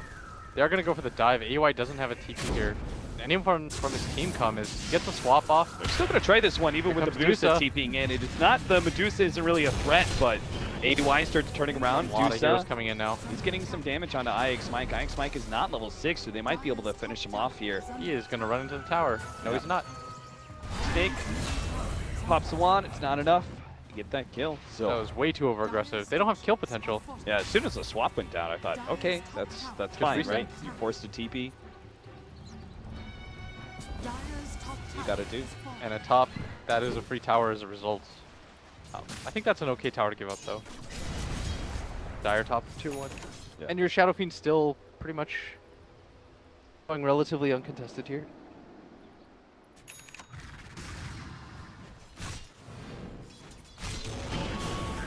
UI does have 17 Oh, that magic is charges. Mike so much still damage. not going to get his level 6. Dies again in lane. Great heal bomb there from Rose. So much damage. Immediately gets popped. Now AUI's game becoming more okay. Air kills like that. And to get both CS. What do you do if you're this man? You just get something like a Solar Crest, the best. Probably. That's Solar your life? Crest gets you the mana regen you want. You're eventually going to try and get Blink Dagger too, right? They need a better source of initiation. That would be the hope, Austin. You're basically playing 4 positions Lordar on hard mode. Hard. You're reverse Lardar. Instead of taking armor, you give armor. Yeah. Instead of dealing damage, you deal no damage. Up at top, ESJ gets off his ultimate, he'll be okay. barely has enough mana. It's going to be him completely mana burned out, so MSS feels very comfortable staying in this lane. This is a free Beastmaster game. Still got a TP2. Oh, disables to stop it. That is such a fast Necrobook. Radiant's middle tower. MSS is under attack. Beastmaster. Beginning to think that's the most fearful of the MSS heroes. This has MSS is great at being very active and finding farm, but his Beastmaster is particularly good at farming. But As you say that, Tomato with the Invis rune does find a very nice rotation. Bottom lane, Eagle is going to end up dying here. And it's a long range swing of the briefcase that comes out from SVG. very well done as now Tomato rotates bottom. That was a very big kill for him though. That was the top net worth on the side of the Radiant. Now he's in a very good position. They do lose this Sven, but again, Middle tower is under killing a 206 gold Sven. You picked up double that, getting this Beastmaster early on. What I really like about NP's lineup here is that they do have this sort of static pressure. Beastmaster's very good at that. His strong laning phase, he's able to threaten towers with just himself in lane oftentimes. Medusa's very similar to that in mid. And I think that's, you have to be very disciplined if you're against that Medusa to deal with that, right? Because you said this mid tower is all important, and usually though you just see a mid push coming and you stand in front of it. But here the Medusa sort of insidiously picks it apart with this consistent, slow amount of pressure that she's putting out. You're just gonna chip. And the thing about SF is that he shoves out the lanes, can force the other enemy mid out, but you have a hero like Dusa mid who doesn't get shoved out very easily. So you're just grabbing a Blade Mill first. Curious item choice. For Medusa, yeah, that is. Dire's Bait. middle tower is under Gives him armor, gives him mana, gives him damage. You do have to target a Medusa first sometimes. Dire's middle If tower she's the one is standing in front of the tower push, then This is gonna you be have to do it. free tower though, a mid tier 1. They're gonna trade it for this bottom tier 1, but NP obviously very happy about this trade. They're okay with it. They're gonna take control of the enemy jungle too as a result of this mid tower being taken. Might even go just immediately in for a Roshan. I think that's even a better play. Oh wow. The Necronomicon, that's still one? Yeah, that's still one. But AY obviously great at being able to do Roshan with Vengeful Spirit, minus armor. They are not gonna get there in time. Increase physical damage. Certainly not. That is what NP does very well. Radiant's He's bottom just tower sneaking is under Roshans. attack. Roshan is Does create some space for BSJ up at bottom fight. Aegis obviously well worth it. Does seem like Team Freedom are gonna have to play rather slow game this time around. And I'm fearful that Clark is just not going to be able to do well enough. middle tower is under attack. Because if NP start 5-manning, Clark he gets active somewhat at 20 minutes, but it's pickoff, right? Yeah, It's not he's gotta really- split the it's not map really up. Team fight. He's got to open up the map right now. That's the way that you want to play this. And you want to force NP into these desperation pushes where they're just hoping to get anything that they can. That is one of BSJ's specialties. He really likes split pushing. So, and there's no one else on Team Freedom really do it. Abaddon's, Is under attack. you could do a little bit just because of the security that you're hard to kill. SF is never really going to be alone in the side lanes pushing out aggressively, so it's pretty much up to BSJ to keep the pressure off of their towers via split pushing. Looks like they are going to go for a smoke and challenge NP here at the bottom lane. Now, they just see two heroes. I think they just saw maybe one at mid. And if AUI's been seen at top lane, this gives them a lot of confidence to try and force a fight at bottom. That Aegis up the top, but it looks like NP are going to be able to dodge this smoke. Are grouping up at top lane. Good call by NP. Yeah, that's a very good call. There's not a lot of D-Wave push from Team Freedom aside from the Shadow Fiend, and I think he's pretty reluctant to the front line, because if you just get swapped, Is under attack. there goes Shadow Fiend. He's grabbing Lincoln's first item. He does have an invis. Smoke gonna get broken. They're gonna lay down sentries, but unfortunately not gonna grab this SF.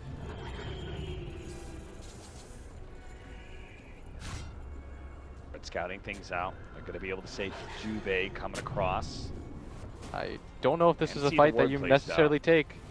SJ doesn't have TP for Dire's 15. top tower has fallen. NP, it looks like Radiant's bottom tower they're just is under continuing to attack. go. Towers. Lincoln's up next for Eternal Envy. And now they're gonna back off. They realize going for the high ground might not be a thing. Eagle, though, sort of in a precarious position. They don't necessarily want to walk up that cliff. There is a shrine available for them. Fighting there isn't horrible, but at bottom, Dusa gonna get out, and this is gonna be the mad rush into their own jungle. Yeah, they see the TP at bottom lane. They know there's only 4 up here potentially. Oh, there's not a TP available yet for AUI. He's got to get out of the... ESJ got slowed down by a counter ward and the boars. AUI gonna try and TP out now. Oh, they there are is so no far. stuns. No stuns whatsoever. Maybe if Eagle so- went the same way, they could have caught up. Yeah, maybe. Run, Wolf Creek. Oh. And Helmet Dominator switch. So you thought you were gonna get that 125 gold. That was cruel. He just swapped him out for another wolf. No true allegiance from AUI. That is a Necro 3 Beastmaster. Really, Necro 3s are so scary. At this point, the Necro 3s are more dangerous than the actual hero. Dire's NP bottom right now, tower though, is under attack. trying to make advantage of this, as despite the successful early game, top 2 net worth heroes are heavily on the side of Team Freedom. Slark has just had all the space in the world to sort of just be able to do whatever he wants. Picking up Echo Saber next. Yeah. And what he's doing right now is just walking around. They gave him the sentries that Jubei bought, and he's just rewarding. Very good team play. I like the team play, but I do feel like I'm looking around and I'm just not seeing any heroes farming. I feel like they're giving up a lot of map control, and Tomato's the only one who's pushing out a lane right now. Yeah, I don't think you jungle right now if you're BSJ. You want to shove out waves. Does mean that NP are going to be able to get both mid and top. Part of it is this Aegis. AY is pushing out top lane by himself, knowing that he can't really be challenged thanks to the extra life. And then Medusa is obviously another one of those heroes that can't really be challenge push either, so does leave only one lane to be pushed out by reliably. Tomato though, just continuing to truck along, keep farming. BSJ doing the same. Everyone's just farming right now on the side of Freedom. At least their 2 cores are keeping up at all times. Mike's not even that far behind. I do really like the Lincoln in this game, especially if this is going to come down to NP pushing high ground.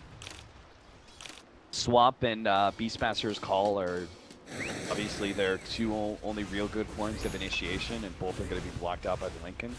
So, like, conceptually, I like the idea of what Tomato's trying to go for. It does obviously limit his offensive power, but it comes more from reaching level 20 more than anything, right? 2 damage per soul.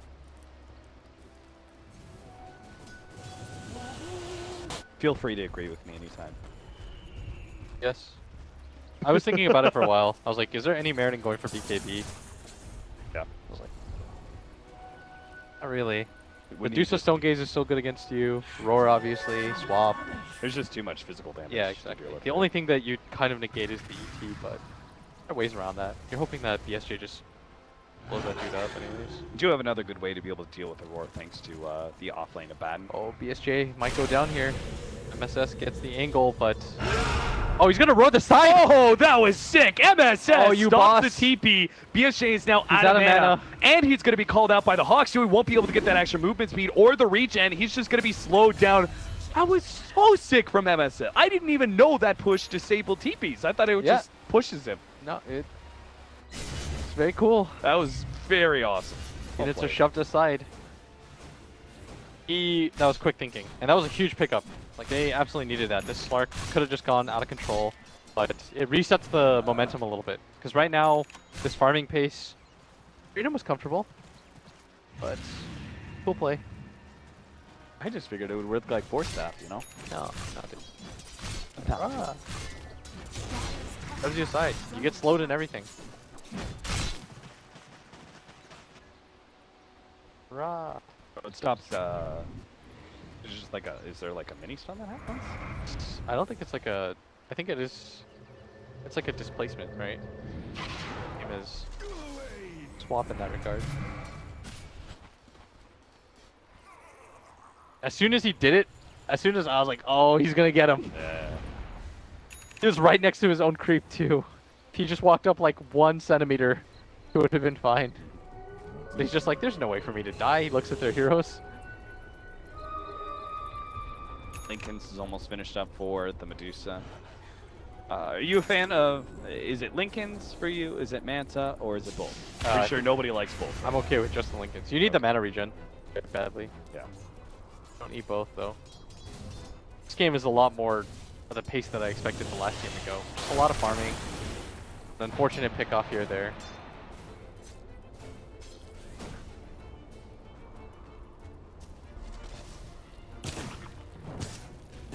Levy will turn this into a fast Scotty. Of course, the NP is not terribly rushed either. They are taking a very similar approach to Game 2 as they did in Game 1, where they don't feel rushed because they do have this carry that is only getting stronger as time goes on. Granted, they probably do want to close it out 35, 45 minutes, right? Deuce has Scotty, overwhelmingly strong, but now they are just waiting for Team Freedom to make the mistakes. MSS with his Blink Dagger is waiting for anybody to try and push out top lane. His boar is pushing it in. So someone eventually will have to come deal with this wave. Eagle did have a pretty good idea about this though. He gets one of those Tinker wards down. Doesn't actually scout out MSS, and in fact it's MSS who scouts out the ward thanks to the Hawk. Dire's middle tower is under attack. Envy's done a very good job of keeping up with the Shadow Fiend. Farm is neither team really risking the team fight is. At this bottom half, BSJ gonna just make the jump on the AUI, not nearly enough damage though. Probably just backs out and recircles. Been very efficient with the double ancients. There's now 2 ancient camps per side. They've been using both AUI and the Medusa to farm that up. MSS occasionally takes a break from pushing out a lane to see if he can set up a kill. Trying to stay off map most of the time, uses boars to push out waves and only farm neutrals if he wants to farm them first.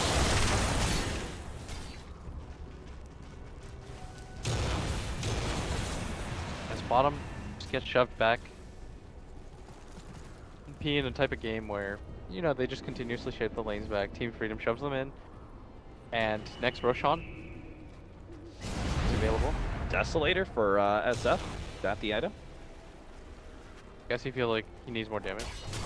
Maybe a quick kill on an SVG. We'll have to see. He is going to be able to... Oh, not get the stop off. BSJ did pop his ulti here though. AUI was looking for the angle. Are going to be able to back out. Quick kill and back. About time that Freedom got a little aggressive. He needed Keep something. an MP honest. Yeah. You need to make some moves. When you roll into a game like this, I think we talked about it before. At some point, teams think it's just going to be the same thing over and over again. Yeah. And then one team just bursts out. Fortunately, it wasn't on the core or anything like that. Killing the ET, though, is nice. Yeah. If you don't do that right, then NP will gradually spread farther and farther apart and be more and more farm efficient. But pick off like that makes it so NP are kind of thinking, all right, I need to group up a little bit more. Have to beware of these ganks. There's Midas now on goal. Thinking not to go for the Solar Crest.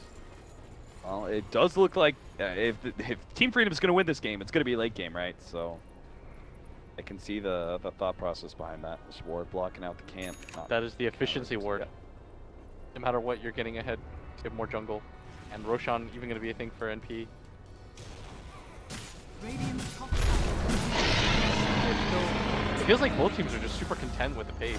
Pacing themselves, we have good cores. And Team Freedom saying, well, we have a Slark and a Shadow Fiend, so who's going to be right? In some ways, like Freedom were kind of forced into this, right? They didn't have the laning phase that kind of allowed them to truly take over the game. Now they just have to wait until the pushes, the high ground pushes come in from NP. They're going to come in eventually, and that's going to be the big determining factor. You don't really have moves to make, this is what ends up happening.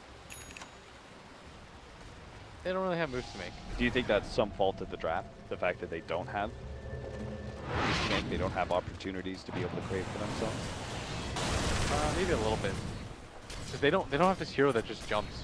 Mike is playing this Abaddon. Having a Sven and an Abaddon, Yeah. like your jumps, your space creators, the players who actually make things happen are usually 4 or 3. But what you really need is for your cores to become a lot stronger. Like BSJ then has to be the hero that one killing things. Initiation on a Jube, MSS bounces opening, but they are going to be able to get the Chaotic Offering thanks to the Aphotic Shield. A big amount of burst damage though comes in for the Snakes as Eternal Envy is able to clean up 2. The ultimate does successfully go off from Tomato, but right in the middle of the race, he gets caught by the Stone Gaze. IX Mike fighting this one out, hoping to be able to get at least the kill on SVG, and he does do that. But it's a triple kill for Eternal Envy. They take out 4 of Team Freedom and only lose 2. Yeah, their team fight is so good. This is the type of lineup that we expected NP to run. They've got plenty of disables. They have tons of ways to keep their heroes alive. This weave can do so much work. They've got a lot of negative armor. This ET just pumps in so much damage artificially himself.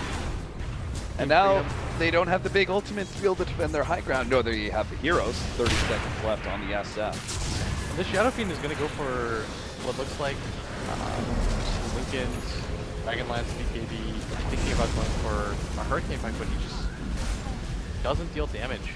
Yeah. It's a huge issue right now for him. Like, he's gonna immediately get jumped on, pops the blade mail. Slark's gotta run out of there, and he just continues to wail away on this tower. AY will take the range racks. What are they gonna do for this? Good stomp setup there. Gets Jube and IX Mike. IX Mike doesn't have the Aphotic Shield to be able to save Jube. A nice double stun there from Eagle, but they really just don't seem to have the damage. A good stun from MSS actually holds BSJ. And Aphotic Shield will save him though. They still have the ultimate. They now have a big damage dealer in Tomato. Maybe they can fight this one out. AY dropping low, but he still has the Aegis and the Shallow Grave to be able to work off of. And it looks like NP, they are just going to take game 2 quick and clean. As the carries die once again, this is going to be the mid lane Arax and probably top lane Arax by 20. Or just go straight for the tier 4s. That's you, NP. You can do that too. No, there's no abilities. There's no rock available. Even if that Shadow Fiend respawns, he got 10 souls. You saw how quickly they killed him. All of these defensive items for the Shadow Fiend meant nothing, because when he walks into everybody, he has no armor. Now everyone's going down. Eagle just getting blown up by this moving tower of Envy, and that is going to be game. NP, they may have lost game 1, but they take game 2 in very convincing fashion. We are going to be heading to the final game of this best-of-3 series. I mean, Freedom, they picked a lineup where they were just too comfortable with the pace of the game, and NP.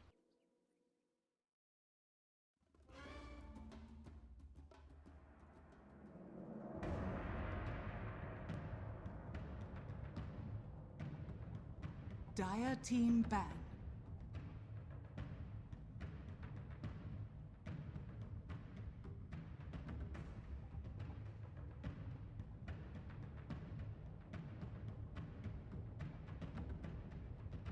Ten seconds remaining. 5 seconds remaining.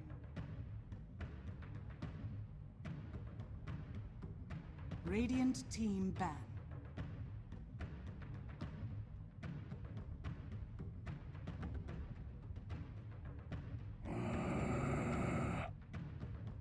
Dire team ban.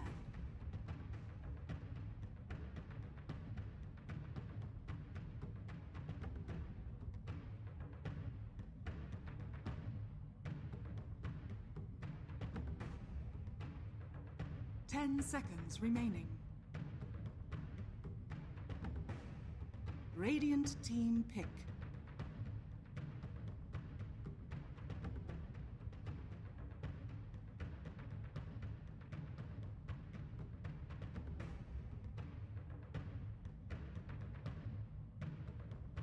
Dazzle.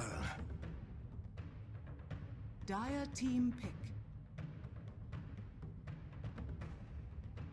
Juggernaut. Behold the horn of Magnus. Radiant team pick.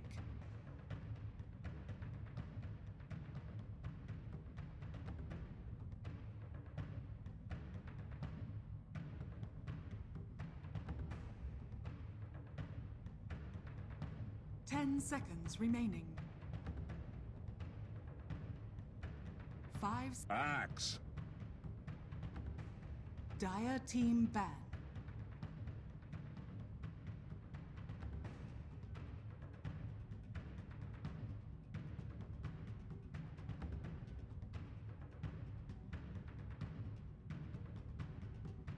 Ten seconds remaining. 5 seconds remaining. Reserve time.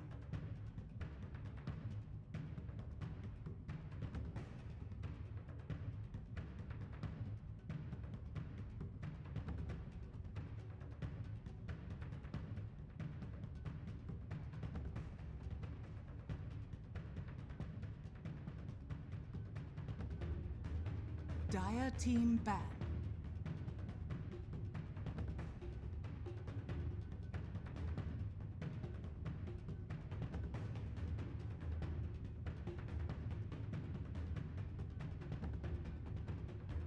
Ten seconds remaining. 5 seconds remaining.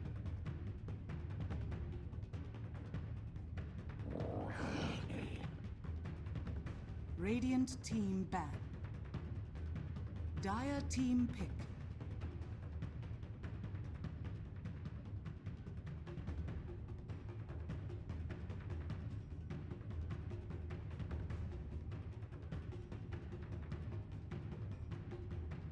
Ten seconds remaining. 5 seconds remaining. Reserve time.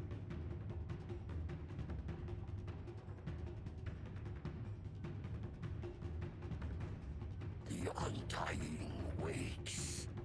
Radiant team pick.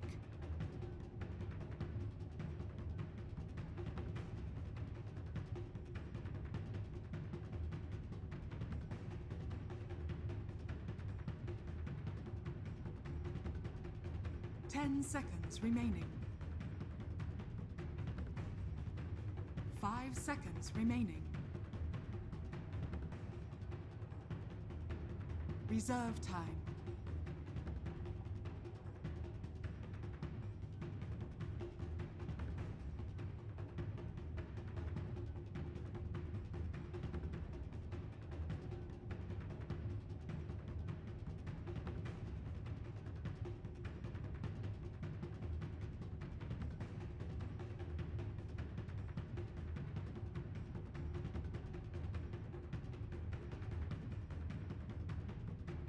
Invoker. Dire team pick.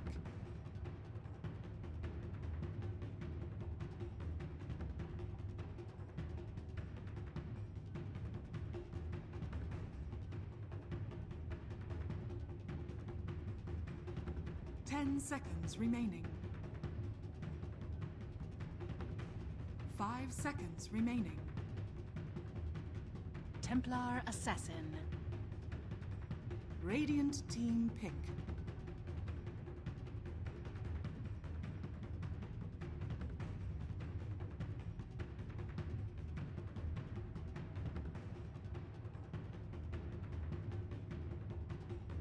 Ten seconds remaining. 5 seconds remaining. Reserve time.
Weaver.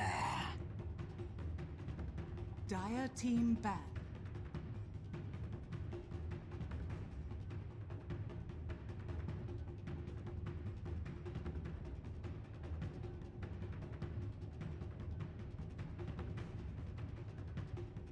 Ten seconds remaining.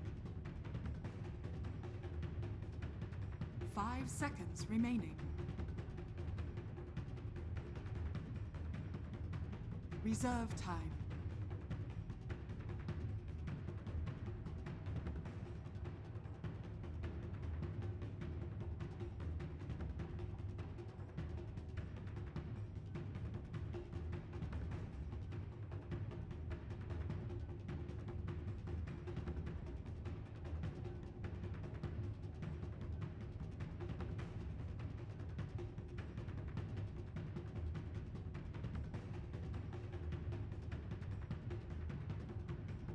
Radiant team back. Radiant team pick.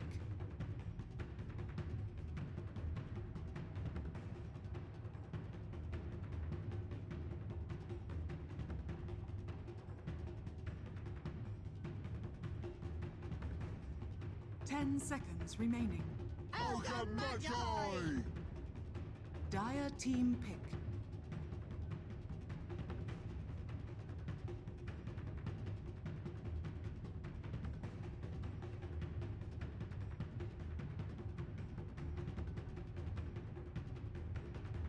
Ten seconds remaining. 5 seconds remaining.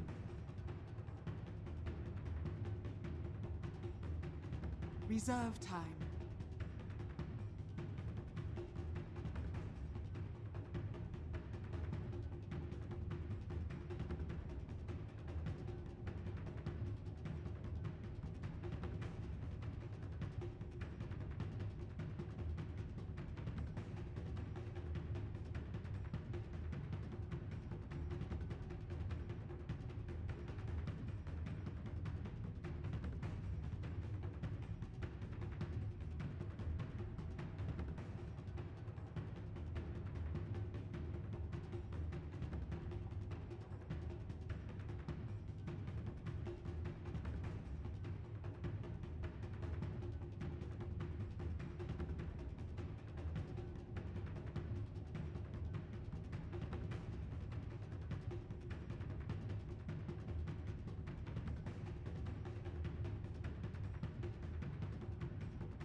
Ten seconds remaining.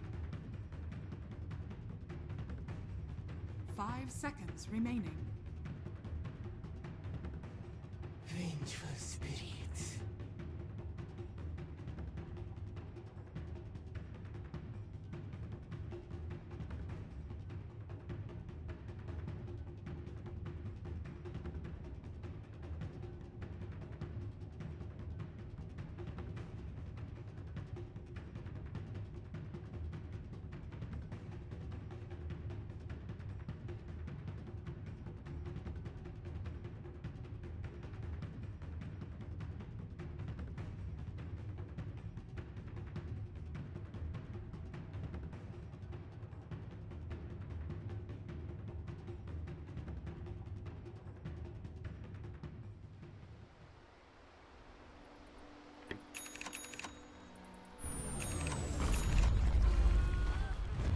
What do you mean by that?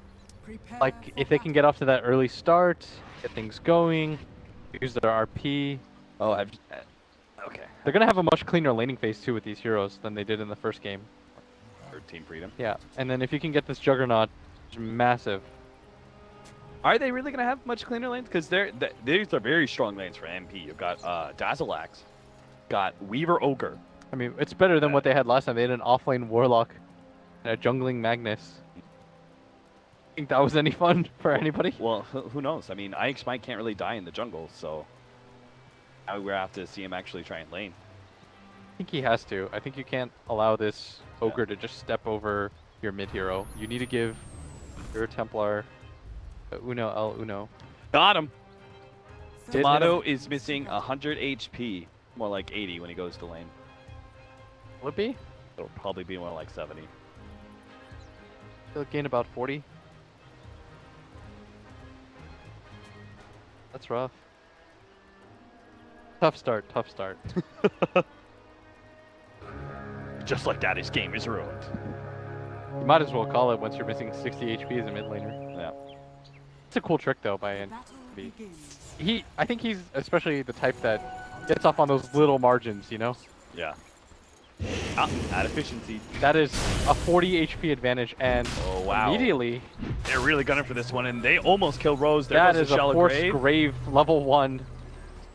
Oh, sweet child. Where you want to be. That is, you do not want to be Dazzle anymore in this game. That's a cool play. I mean, if they don't run into the Dazzle there, they're gonna harass the hell out of the Invoker. Yeah. Still, you're a level 1.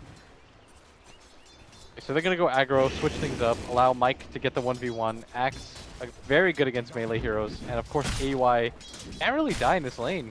This is very intelligent laning decisions. Eagle. Ooh, he's putting the hurt on Envy. Ogre versus Undying. Matchup of the most obnoxious level Classic. supports. Oh, the switch strike! Oh! Come It on. wasn't really that close. It really wasn't. He had like half his health left. Listen. Don't do it, Eagle. Oh boy, he Oh no! Mid Popped laner the here. mid laner shrine. did it. Mid laner here just want to die. Boy, don't do it. If this just, all right, now he's at half again. Nobody's feeling good about this. This lane has not been a happy place. Vato's like, I'm not even winning in CS from all this. Yep. And he's got no shrine. Oh, SVG. Look at him tank tower hits. Does not care. He's an ogre. He's got Bastion. 10 armor thanks to the Bassi, yeah. Baller. Falling out. Really tranquil boots being built by the Axe right now. I think Smike would love to be able to get Quelling Blade. Just will never be able to get to the side shop at this rate. MSS. The creep wave time after time. So Mid. all three lanes are kind of being won. They should be. Now MSS cutting the creep wave. Ooh. Hold up. Whoa, what a rotation. They That- actually catch the Ogre. They've almost got Eternal Envy too, but he jukes him out. They're trying to find the angle on him, but unfortunately they can't. Juve gonna go from the top area in. Envy gonna pick up an Invis rune. They do have a sentry. They're even gonna place it for him. Oh, Envy, you're so smart. He walks. Envy. He doesn't even walk towards his. Man, shrine. what if they placed it here, you know? Vision of this area and this area. Look this at mid. area. He's gonna get a kill now. Wow. So smart. Both the supports were just waiting for Envy. Come back eventually, right? Gonna try and go on SVG now, but don't think they have enough, or maybe they do. Now Eagle's Oh. just gonna die. Try to block him. Not Oh, gonna happen. Envy. Oh, Envy. Just going in there. Doesn't Alacrity even me, baby. waste his shrine. If he shrines and hits the Go sunstrike, shrine. I'm done. Yeah. Shrine and I am so done. Envy. You know where he's going.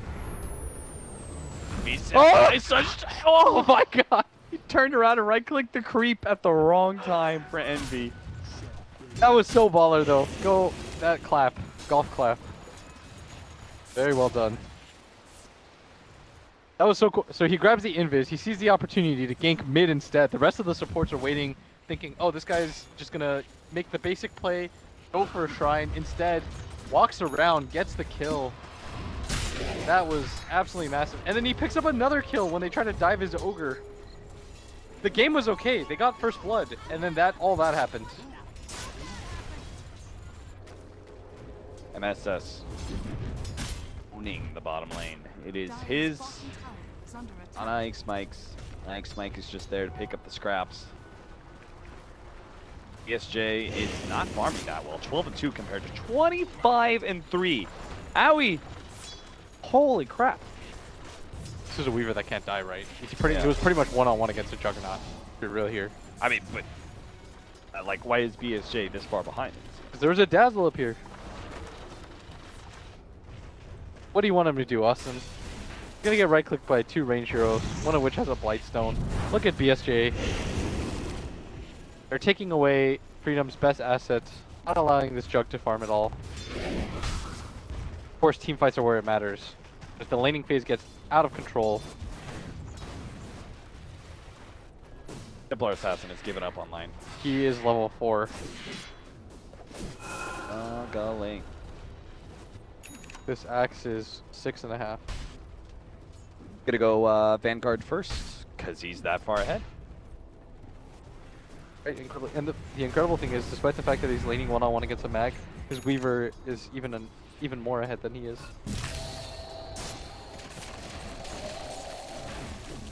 Wow, look at the synergy. Yeah, nice efficiency play. They're gonna Throws get the bugs out. the bugs, slow armor, hit him with the shadow wave. There's a rotation here. MSS is kind of low. Looks like they should be able to get this kill. RPUs, pull-up stun available as well. This is a very good kill. It's worth a lot. Yeah. And now, Oh, Tomato. Oh, never mind. He's got the refraction.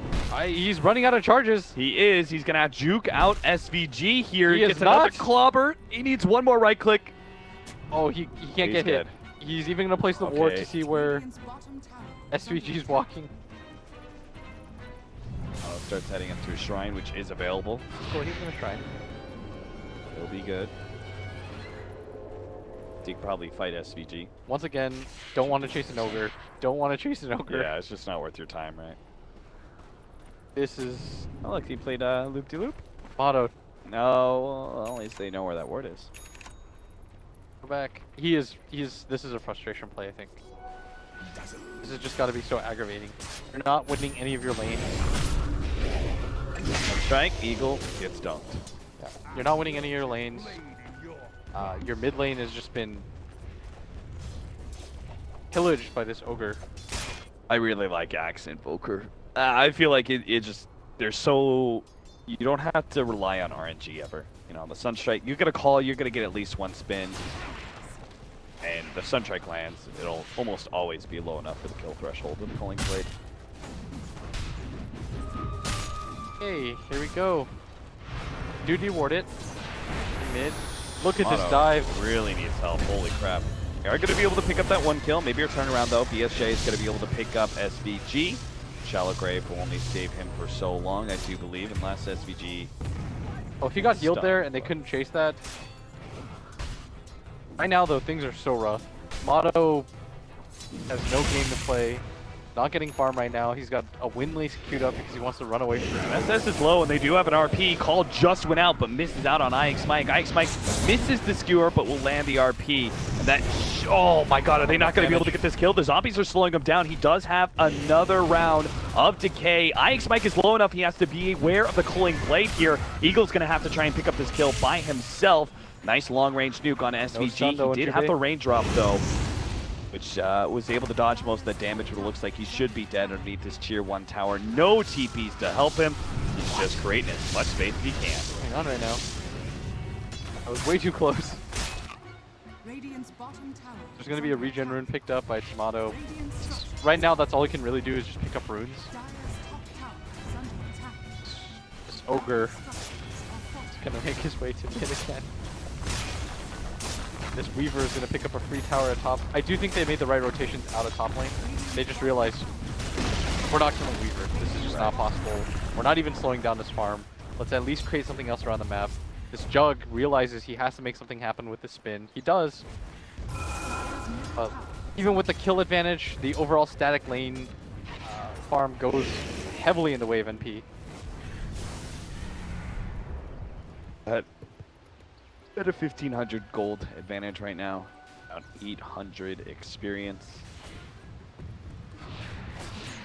Considering how they won all 3 of their lanes, I'm actually really just a bit surprised that it's Oh, not. it's fine, yeah.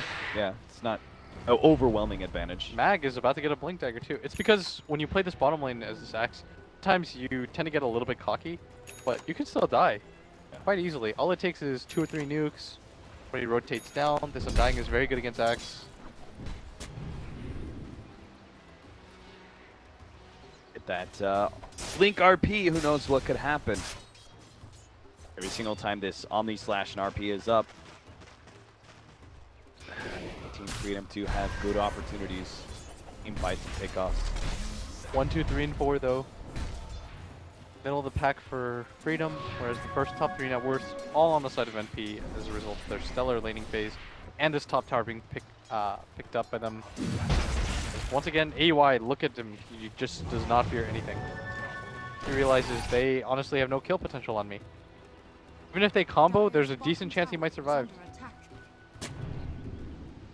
Wrap here, deep into the enemy jungle. Freedom gonna try and get some aggressive wards up. But MSS is already died enough for one day. Ample lead like this says up at top.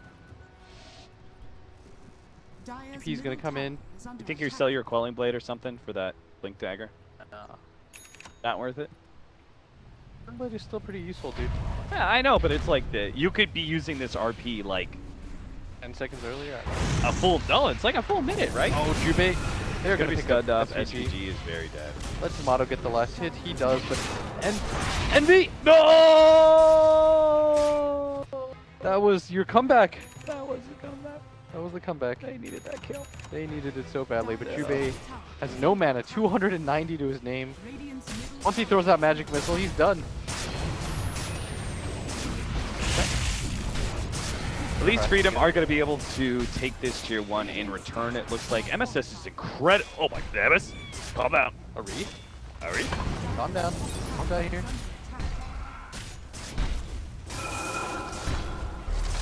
Mid tower though. This mid tower trade is very good for them. Needed this. Tomato needs to be able to push that out by himself. Now this mag has a blink dagger and they've got way back into this game. If they could have killed that invoker though, ooh. They're just gonna watch AUI farm. That's pretty much how this one goes. Chase him out of there, BSJ. Ever see anybody take the strength, or is it almost? It's got to be the. Ooh, Shukuchi damage? Most of the time I've seen Shukuchi damage. takes the strength Yes, up. he took the strength. A little bit tankier is. Jubei's up here, but do they really have any way of making this work? I mean, I think there's no point in even, like, being there unless Magnus is leading, you know? I think if they mag RP, spin during it, and then Jubei doesn't stack a stun, or like 1 decay off, they could kill him. That's a very specific set of conditions that needs to happen for this kill. AY is playing very safe around it, and his teammate, they are wrapping around behind the TP out there from MSS. might just He's go gonna for to Envy the at bottom lane, during try and this. get the Invoker. At the same time, it does leave their supports out in the cold. The RP did come out. They're going to be able to skewer Envy back into the tier 1 tower. He tries to go invisible out of range of the tower, but not fast enough. The 2 supports at top did die. Now it's just a question of Jug can get out. Oh no, BSJ. BSJ. He knew they had the call. He's gonna die. If he immediately TPs, I think he has enough time to get out, but that was way too greedy. Yes, it was. He had enough time, right? Because he saw his teammates die on the right. Yes. Yeah. I think for AVP sure. just plunges to the left. Then they lose the supports, but they killed Envy, and the game is okay. Yep. But instead, they lose a core on top of that. MSS immediately makes a rotation down here. He might even pick up Tomato, who's... Yep, he's going to go down too. Hold out without refraction means the Sunstrike's going to do its full amount of damage, allow the Cooling Blade. Oh, okay, only going to have to do a Shadow Wave kill instead. Cooling Blade! Oh, tries to pick up a kill in return, but MSS, NP playing very fast. They understood that this TA was still there. Further slowing him down.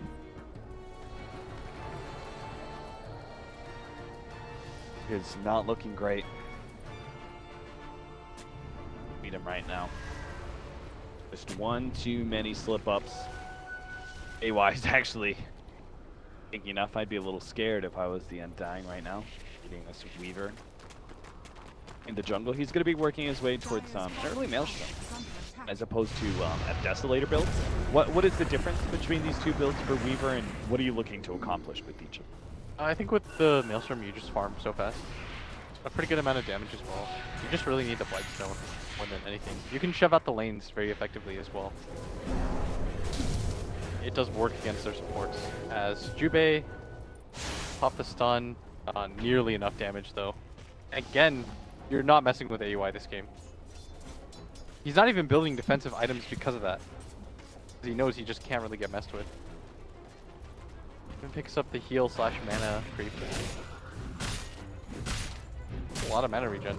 MSS is going to have a very fast Vanguard down. Especially after the pick off the top, he picks up BSJ, then kills the TA immediately after. Very well done by them. Round 2, setting up the smoke.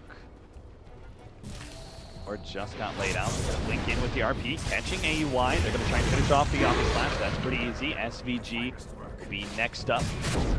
Swap will stop that TP. They will claim the extra kill on top of that 4. They even forced a couple of rotations. It looks like MP hovered around that top lane. So finally, they do shut down that Weaver, but it's an RP used.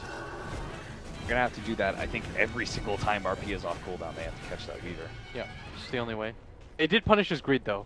You let him just do whatever he wanted unchecked for that long a time, the game just becomes out of hand. I mean, this Templar Assassin is catching up. BSJ also has a decent amount of net worth. You could reasonably see way back into the game for them. Just NP is splitting them up at all times. They're not giving them the opportunity to get multiple man RPs off. The big thing. Why just putting around here? This will be just fine.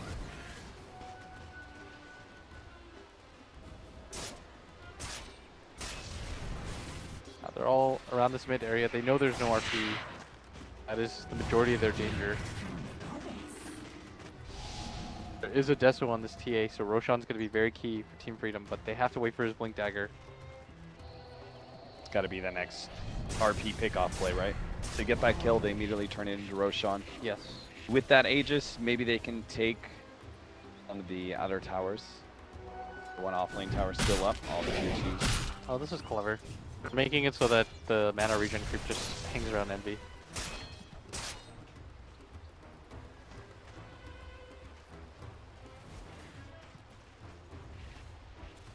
Start pinging out Roshan. They're not actually going to try and go for the kill first. Just hoping that with some of these heroes at bottom lane, they may have maneuvered NP enough, but smoke and wrap across here. MSS is so big right now. You do MSS, not want to mess with this axe. His initiation going to be very crucial here. They've already got the bugs on a couple heroes. He knows Do they're not let him inside get a the big pit. call here.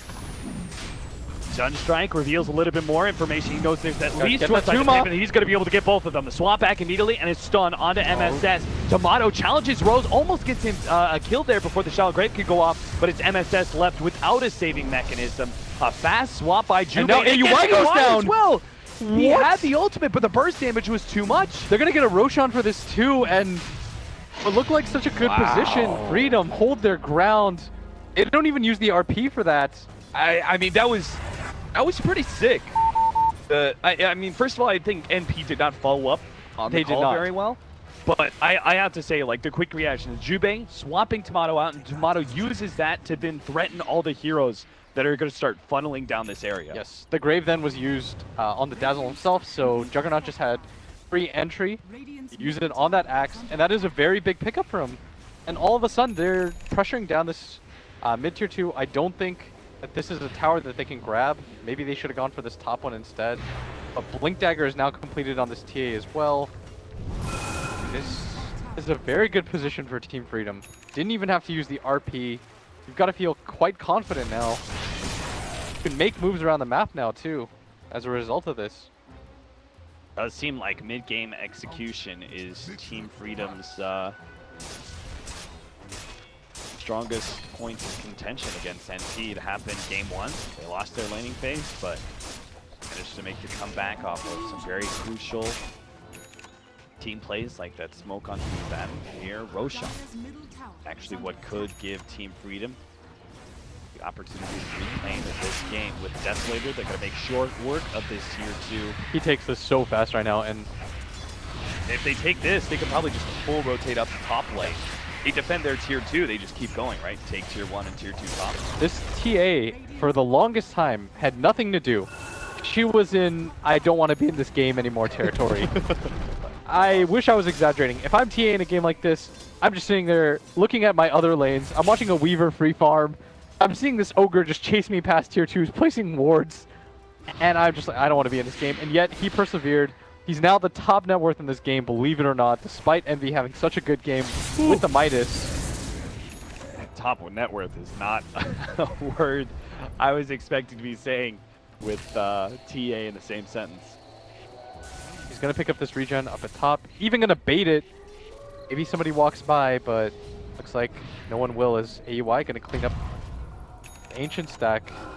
SVG going to make his way out of that jungle as NP just continues to farm up, but got to be careful. This is a very strong Freedom lineup now. They've got the Mantis style on BHJ. They've got a lot of items funneling in. They've got a Yule's now completed on IX Mike. Shadowblade's up next for MSS. See if he can get some of those better initiations. A Blink Dagger is almost here for Eternal Envy as well. A significant upgrade for him. Wow, okay, so now If you're NP, you don't fight Team Freedom right now, right? I don't think you do. It's a little bit too risky, but just like game 1, you're going to give up a lot of real estate as a result of this Roshan. Like, this is the one thing that Freedom, in 2 games I've noticed really well, they use this Aegis very well. They use it to take back a lot of control on the map. They're going to get a call onto Jubei, though. This should be the death of him. They're looking for an angle here. Mike. BSJ. Where's the Dodges RP? deafening blast. He's looking for the RP opportunity. Only gets it on MSS. And the Oh, death will Envy, come, though! But in the background, Envy almost goes down. Managed to get 18 off the HP. just in time. Rose is still sitting here with a shallow grave ready to go. AUI threatening some of the backline heroes, but Freedom do keep everyone alive. Oh, if they could have gotten a sentry down, that would have been a for sure kill. AUI just going to skitter his way out of there. They popped that tier 1, but they really wanted that RP to mean more. Yeah. I thought IX Mike was going to, instead he just tries to skewer in, assuming that MP were going to have bad I was just hoping he'd positioning. catch 1 or at least 2. Yeah. Then it's fine, but just going on MSS, he's so tanky. He might still be picked apart here. Tomato's going to be seen, actually tries to go on AUI. Oh, He's pretty low. IX Mike gonna get caught out here. Dunked on, Sunstrike not even needing the Culling Blade will finish him off. And 3 members of NP underneath the shrine aren't going to back away. MSS is going to play a little bit of efficiency and take out the Ancients before he leaves. And this is just denying them further resources. Doing a very good job of that. Oh man, NP salvaging that one. Pick up the kill on Jubei and IX Mike. Prevent the push from going on further. That could have been so bad for them. But Envy had quick fingers, was able to get out of there with just 13 HP. If they get that kill there, NP can't chase further. But with no vision down, had to kind of do it blindly.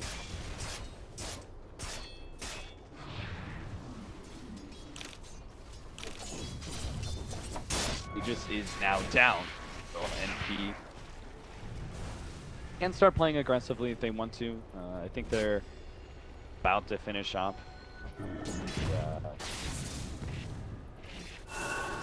Big items around the board.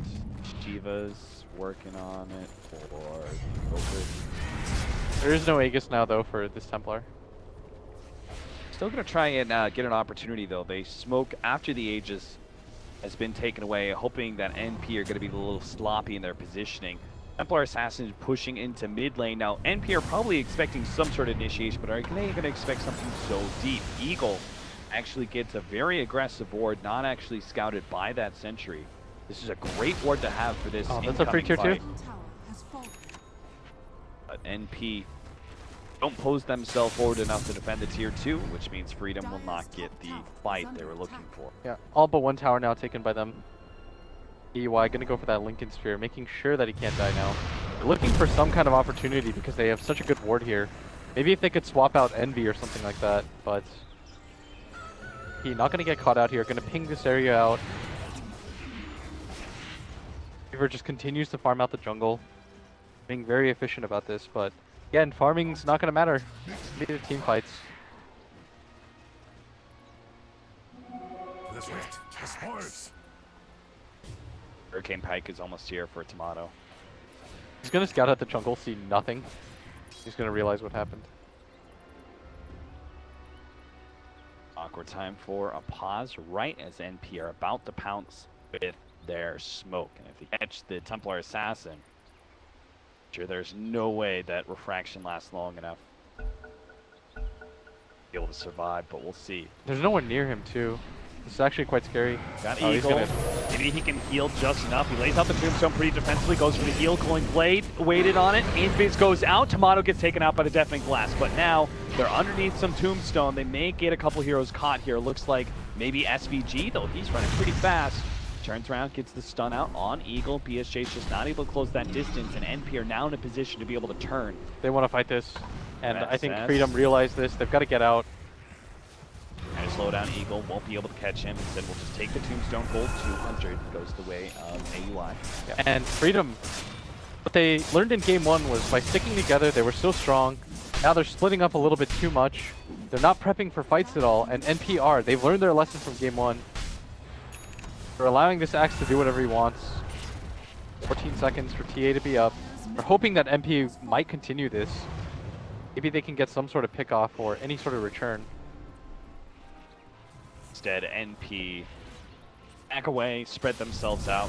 Again, taking the jungle away from Team Freedom on their way out seems to be something NP do time and time again. It's that extra bit of efficiency that NP is known for. Another Shivas, this time for MSF.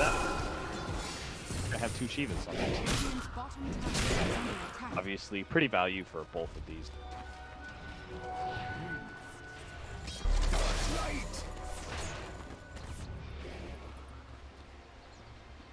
Lincoln's. Oh no, it's gonna be a Scotty. Just gonna beef him up a little bit more, be able to kite. They do have the right items to deal with this axe especially. They have the Yule Scepter on Ike's Mike. It's a very good item against Blade Mill. And now Tomato gonna find this DD rune. Which is a very good Roshan attempt by them. Nobody from NP is prepared for it. By doing this quickly, it opens up the map again for them. You are in a Double damage position once still on again. Tomato, so push out, maybe take that tier 2 at top lane. That is exactly what they're heading for. They're just beelining up there. They want to take fights now around this RP. IX Mike can get any sort of decent RP off. 2-man. You're Let's see okay it. with 1-man RP if he catches. If you catch somebody out Well, of place that can't get grave, Radiant's top Yeah. tower then is you're under okay. attack. Like if Tomato's pushing Maybe- back the Dazzle. Yeah, if you catch like Invoker and skewer him far enough back. Yeah. Instead, NP gonna make the smart decision. Give up this tower. It's not one they can defend. Radiant's top Ward tower placed is out. under attack. That one's been Radiant's top spotted tower by has fallen. Freedom thanks to this ward. Oh, this ward. Don't know if this is a high ground position that they want to go into though. Kind of like this the way that NP set this up. They just dodged that, but It seems like pretty good future planning, right? Getting these aggressive wards on the right-hand side of the map, preparing for your bottom lane push in both tier 1 and tier 2. I mean, that's the area too that Freedom are most likely going to be farming. If you're Dire, you're usually anticipating your own jungle to be warded up. Yeah. And you don't really have options to place wards there because normally there's almost always a hero there. So the Ogre to get that off is unlikely. It's going to pay off. Would you say because the offlane jungle is very secure farm, does that mean in some ways the offlane towers are more beneficial than they used to be? Yeah. Those offlane towers used to be, whatever, offlane tower, who cares? I'll take that as tribute. Going MKB Who? on TA. Oh, yeah. That makes sense. He's got to deal with the Solar Crest on Dazzle. That's true. You cannot afford to have any one of those like 3 shots that you get off miss. Yeah. The immediate burst damage very important for TA. I think if he keeps the Sagas and they can map control, then he'll get the MKB first, and if they lose anything, then he'll just get the BKB. You think Team Freedom are good with late game? I mean, they gotta be, right? It's very similar. Jugmag. Jugmag, late game. They've got some somewhat okay scaling cores. Their supports aren't my favorite. Yeah, but, it's not as good as the Warlock. What did they have last time? Warlock. Warlock plus Ogre. Ogre. Yeah. Ogre's a good scaling support in the sense that Bloodlust will always pay off. Yo, I just 60 bonus attack speed, dude. Shelling out here. That's actually so much.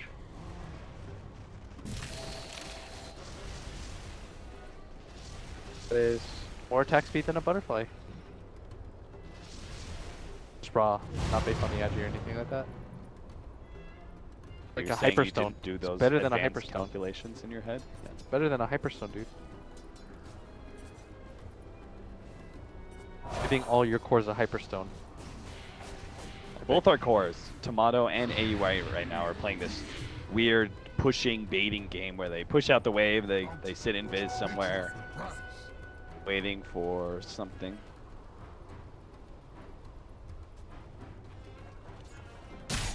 Invisibility. This Aegis gonna expire pretty soon.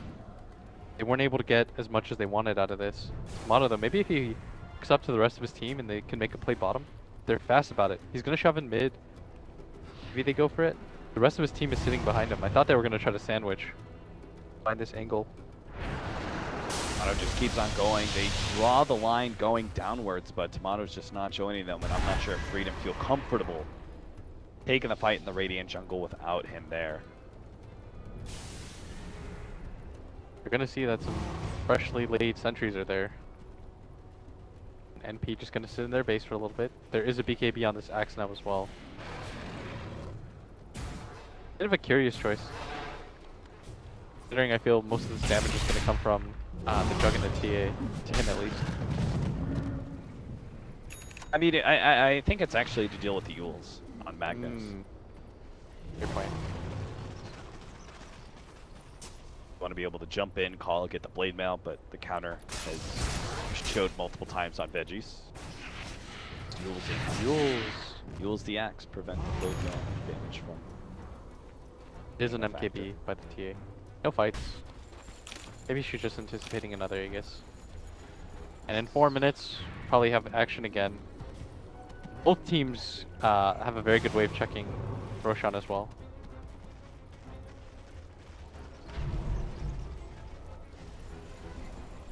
It's undying, dude. This has got to be about the time that NP start picking up the pace of it, right? I mean, they have 3 cores. I think they feel really comfortable. Yeah. Because of this tri-core setup. They probably think to themselves, we've got this Weaver. Can't die. It's hard, very hard for him to die anyways. And why not just continue to play the farm game?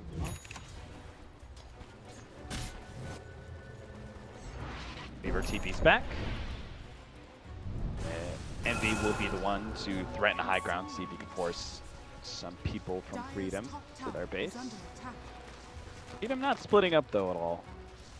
The TP's actually just straight up running there, which does mean their tier 3 is going to take a lot of damage in the process. It does mean they are, I would say TP ready, but some up. All that matters right now is this next rush. Get the Aegis, get some more map control. SJ doesn't deal that much damage though. A little bit scary. Picked up the Scotty. I guess he's strong enough. I was about to say, he's got the damage increase from Mag and Bench. 2 auras. It's gonna come down, most of this game though is this RP versus this Axe call. Yeah. Let's do. Mike went for the 15% spell amp. Usually see the attack speed. Well, I guess with his builds on Magnus, like he doesn't go Echo Saber or any damage. He doesn't try and turn himself into No a Helm of regular Dom or anything like that. Yeah. With his build, he's much more. Tomato is anticipating getting the next Aegis, by the way. He is completely forgone going for that BKB. He's just building purely for the greed. Gonna get an AC as well for his team. It's also a late game thing, right? The later you get your BKB. Yeah. If you can get away with it, it's very good, but time you can't, and IX Mike just waiting for somebody to poke their head out. They need a really good Don't kill. do this, IX Mike, he's going to be able to get 2 on the RP. You got Pull 2. him back in with a skewer, and that is worth it. Fantastic. Unfortunately, they won't be able to immediately turn that into a high ground push, but... That's a 2-man call. That was sick. And the gem, take it away. Yeah. As long as they don't give that one back in the upcoming high ground fight. Yeah, they give him no opportunity to go for any sort of turnaround as Tomato, you still got to be careful. If he gets called with the blade mail on, and here comes MSS. Dead on to BSJ. BSJ, good timing on the deafening blast right as the spin wears out from BSJ. Buyback was used as well, and this mid tower got beaten on. Yeah, that is fantastic. Oh, he's going to grab him. That's the gem as well. No, Juve Can't afford to lose that. It means that some of these TPs are going to be a bit delayed. Back to bottom lane. Freedom just caught slightly out of position. Not quite fast enough reacting to the TP. It's so unfortunate as now Eagle's going to get caught out too. It's a trade. And Roshan is going to respawn pretty soon. That is not how you want to get out of that. If they walk together, I feel like they're so strong. NP, they weren't even looking for it, and then they just saw, oh, there's a bench TPing 2 feet away from us. This is a free kill. Yeah, You and can't at the split very up like least, that. like if you're gonna make TPs because you're afraid Weaver is gonna start hitting that tier 3, you need to be out of vision. Yes, they were Way too cocky there. That would have been a gem. No one dying death. They forced the buyback on the Dazzle as well. It's a very good set of conditions for them. But instead, Now they're left with NP very rapidly going to the high ground here. 10 seconds left on RP. They look to take a tier 3 tower during that small window. But just get a little bit more chip damage. you cannot slip up. This is not the time to make mistakes. They've got to calm down. NP, on the other hand, playing very well. Getting the pickoffs. None of their cores dying yet. Now Roshan's available. And if Freedom are going to contest this, they've got to go there right now. But none of the cores are there. You do need Envy. I guess they don't do it very fast either. Yeah, it's... I mean, without the Weaver having a Deso. You do have a Solar Crest, though. Yeah, that's true. Roshan, though, going to be heavily contested. This is the cheese. Tomato just jumps right in with the Venge behind him. Call onto Jubei. This is your saving here. You cannot afford him to go down immediately, and he swaps himself out of that one. The RP onto two, AUI and MSS. AUI, is he going to be able to survive through this Omni Slash? Easily, it looks like he'll be able to get off the ultimate. And now BSJ is down and out without an ultimate, has to spin his way out of the ice while MSS starts focusing on that Tombstone. A good heal comes out, actually letting the Tombstone survive a bit longer. Eagle will die trying to save his own ground. MSS gonna buy back. Team Freedom, they're just going to get run over here. They try and get the Hurricane Bike onto BSJ, give him a little extra space to get back to base, but it's not going to happen. Very wistful TP out by him is going to be Top denied lane by NP. The top lane's already pushing into the tier 3 tower, so they should be able to get that objective. And if not just tier 3, Double buyback more. popped. And not a bad RP at all, but Nice just not enough play. follow-up. Envy pushing out the bottom lane, forcing the buybacks, and still managed to get a potential melee Rax. Looks like the Ford Spirits might be able to finish it off. They turn to do with that, but it's going to be AUI who actually gets the melee Rax at bottom lane, as well as ranged Rax. A great split push opportunity there from Envy. Still comes back in, finishes off the melee Rax, gets off the Tornado. Did he just do that? Take the melee, walk away, Team Freedom, just like that. One bad fight, 2 lanes of Rax down. It's not just that, it was that mid-fight decision, you know, when they lost their gem as well, it just haunts them because he just walked away from there. And now it just leads to a situation like this where they get double set of racks. Even Roshan, one of their last bastions of hope, might even go down here. Is Tomato gonna TP in? They absolutely cannot afford to give this up. They don't have the RP though. This is going to be their final engagement with no buybacks. If they lose this one, Freedom are out, but it's Aegis already down. They're able to get got Aegis and Cheese. Team Freedom have to go back to defending high ground for the next 6 minutes. Not a position that they want to be in. They had to pop so many buybacks for that too. And Freedom, I genuinely thought could have won this game. It all comes down to that mid push. That's what started all of this. They could have gotten out of there clean. They forced the buyback gem. They can play this patiently instead. I mean, they did have total map control after taking the gem away from NP. It looked like it was going to be a repeat of game 1, but this time around, oh boy. Freedom slip as they were trying to get control of this game. Now they're going to have to play for the late game, the very late game. Try and get everyone 6 slotted and work off of these IX Mike RP plays. The NP have been pretty careful with their positioning. Dazzle has never been caught out by an RP, I believe. And no more than 2 heroes have ever been hit. There's a Linkage now on Envy as well. Everyone just has so many items after that rack is taken. BSJ, he has to push out the side lanes aggressively, but there's always a chance that he could be caught. Gotta make some pretty good map reads of where NP are and where they're rotating. Without any buybacks up, this is such a scary position to be in. Divine already queued up for this TA. Yeah. She thinks it's in that position now in the game. Do you disagree? Could still see BKB be pretty useful here.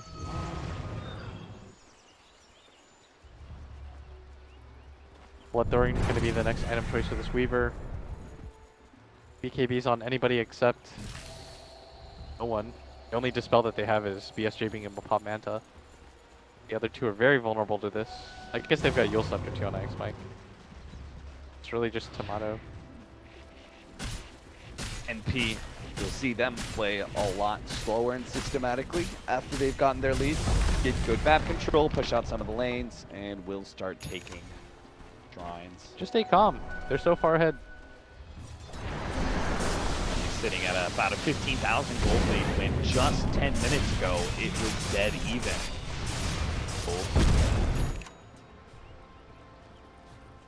Juggernaut planning for the later Mjolnir. Needs to be a little bit of help pushing out these waves.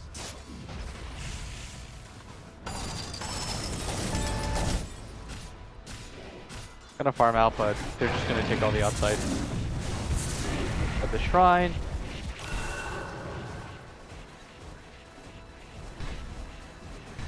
It's reclaimed in 2 minutes, so if NP want to go high ground, pretty soon here. I think they're just waiting for an opportunity to present itself.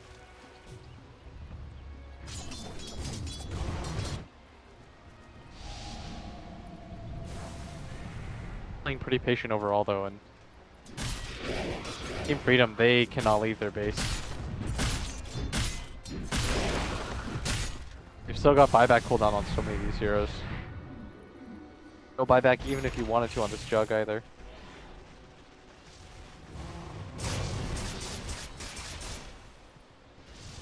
Mike has refresher queued up.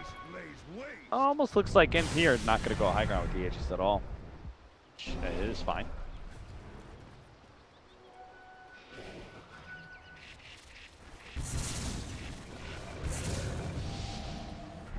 Bottom lane going to be pushed in by Nogur, who does not have a lot of farm, but does not care at all. He's done his job.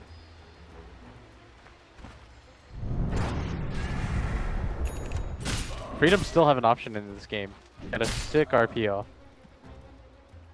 All this red's on Mike's shoulders at this point. Mike, lead them. No matter how well Tomato and BSJ play out the team fight, without that big disable, you're gonna have Shallow Grave and time lapse problems. Is he going for it?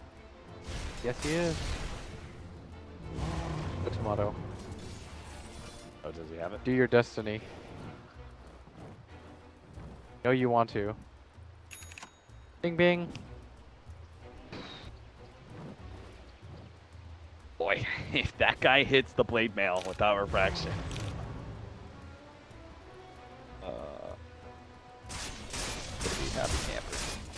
He's gonna die pretty fast, Austin. You are correct. But he is almost level 25 and has the +3 refraction instance. You know, every TA is a big fan of that. Hype. What is the other one? 30-second respawn time? Nah, you're taking the refraction, dude. All Nah. in. All in. Smoke out and reveal the Divine Rapier yet. The lanes are somewhat pushed in. I still think it's going to be kind of obvious to NP in a second or two, but oh, they're about to run into Rose. Rose is an okay kill, but their initiator isn't there. AY, he actually going to pop out. They try and get the quick kill on Rose. They do get it. He did not expect to get 2 shots. That was just 1-2 punch from Tomato. He probably thought. They're still trying to get this. Ix Mike actually managed to get in with the Yule Scepter.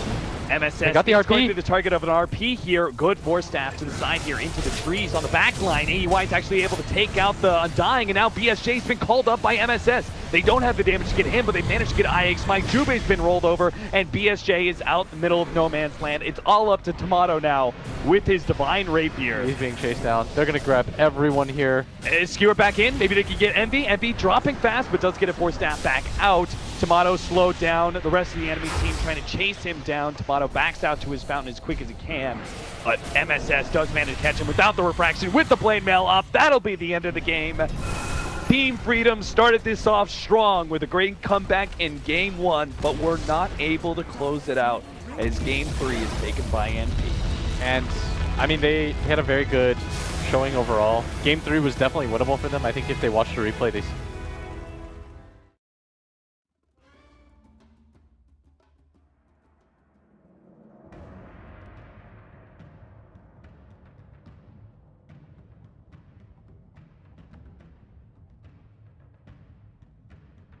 Dire team ban.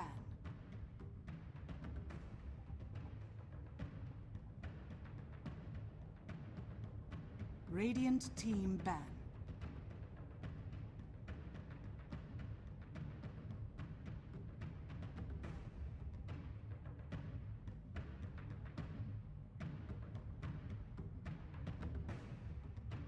Ten seconds remaining. 5 seconds remaining. Reserve time. Dire team ban.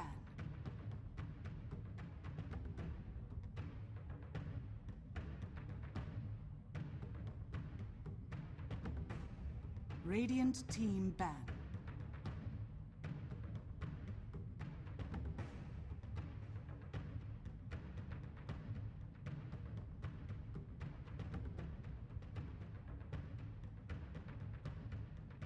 Ten seconds remaining.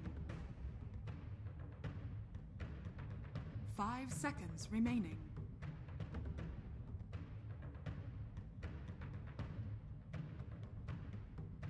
Dire team pick. Axe. Radiant team pick.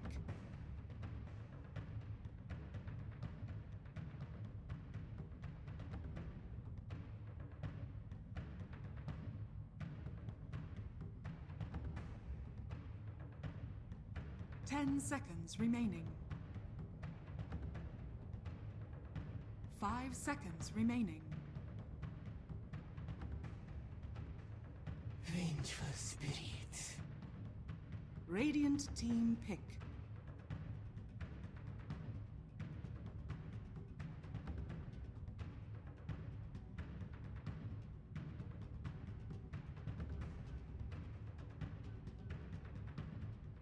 Ten seconds remaining.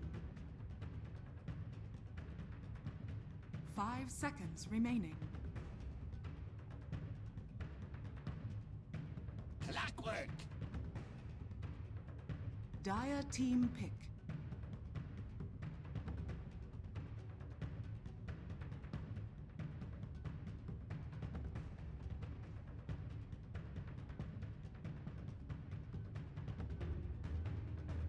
Ten seconds remaining. 5 seconds remaining. Reserve time.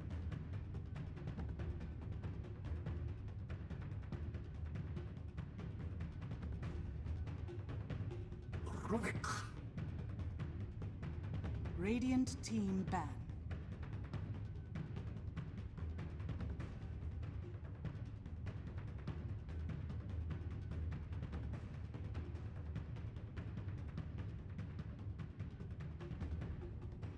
Ten seconds remaining. 5 seconds remaining.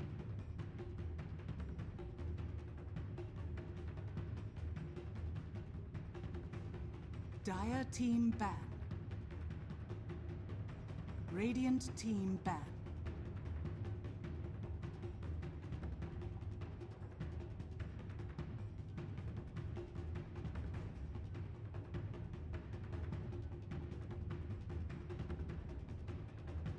Ten seconds remaining. 5 seconds remaining.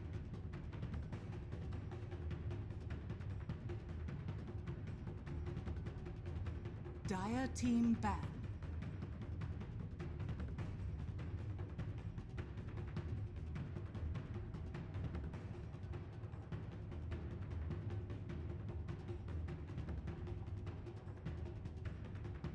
Ten seconds remaining.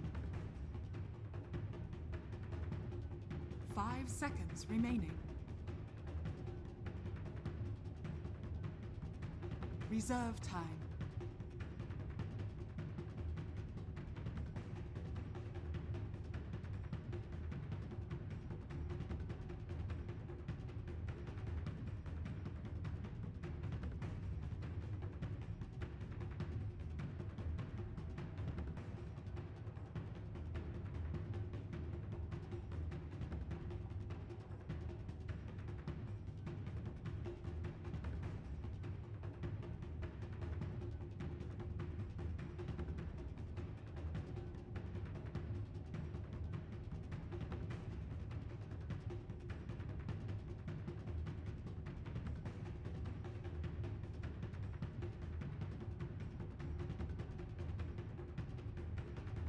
Radiant team pick.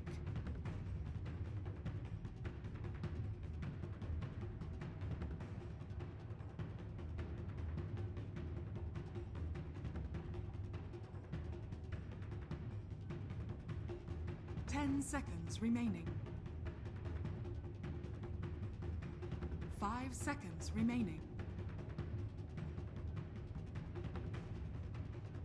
Sand King. Dire team pick.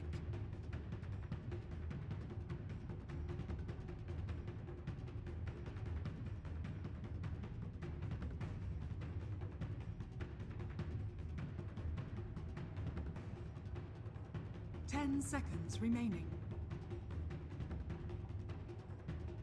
5 seconds remaining. Reserve time.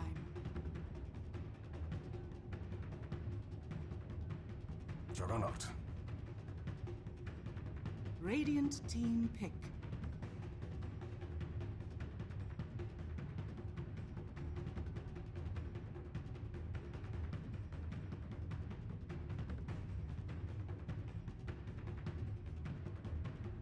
Ten seconds remaining.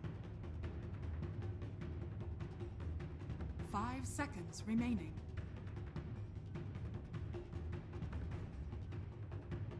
Reserve time.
Gyrocopter! Dire team pick.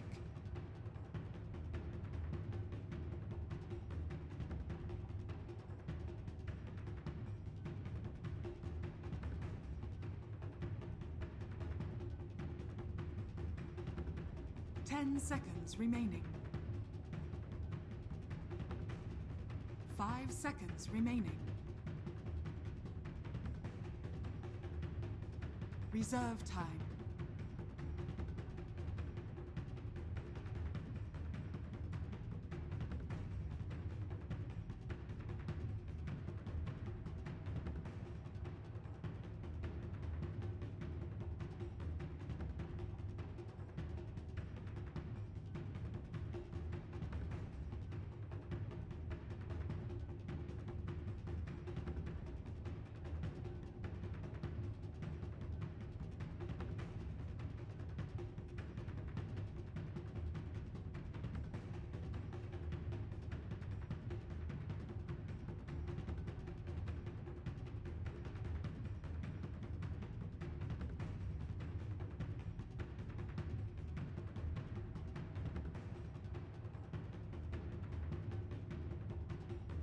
Silencer. Radiant team ban.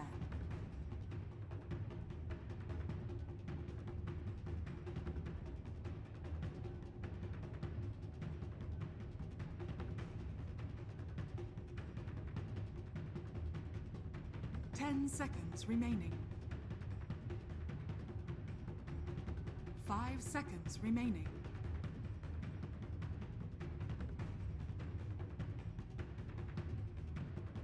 Dire team ban.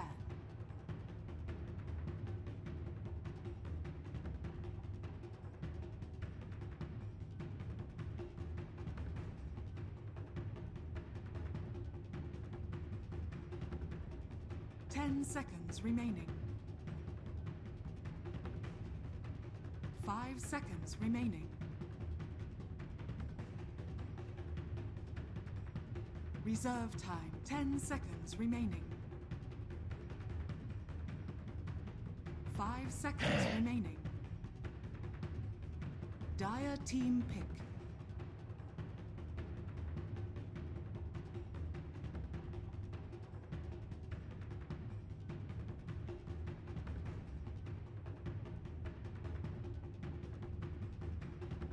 Ten seconds remaining.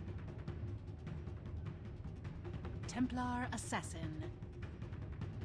Radiant team pick.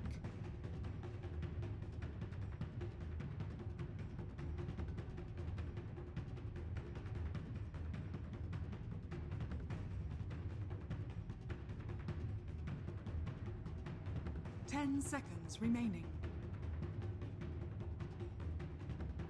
5 seconds remaining.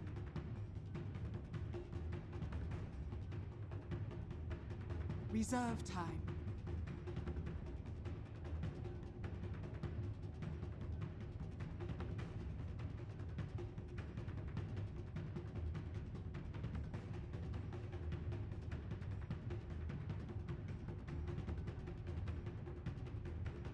Ten seconds remaining. 5 seconds remaining. Alchemist.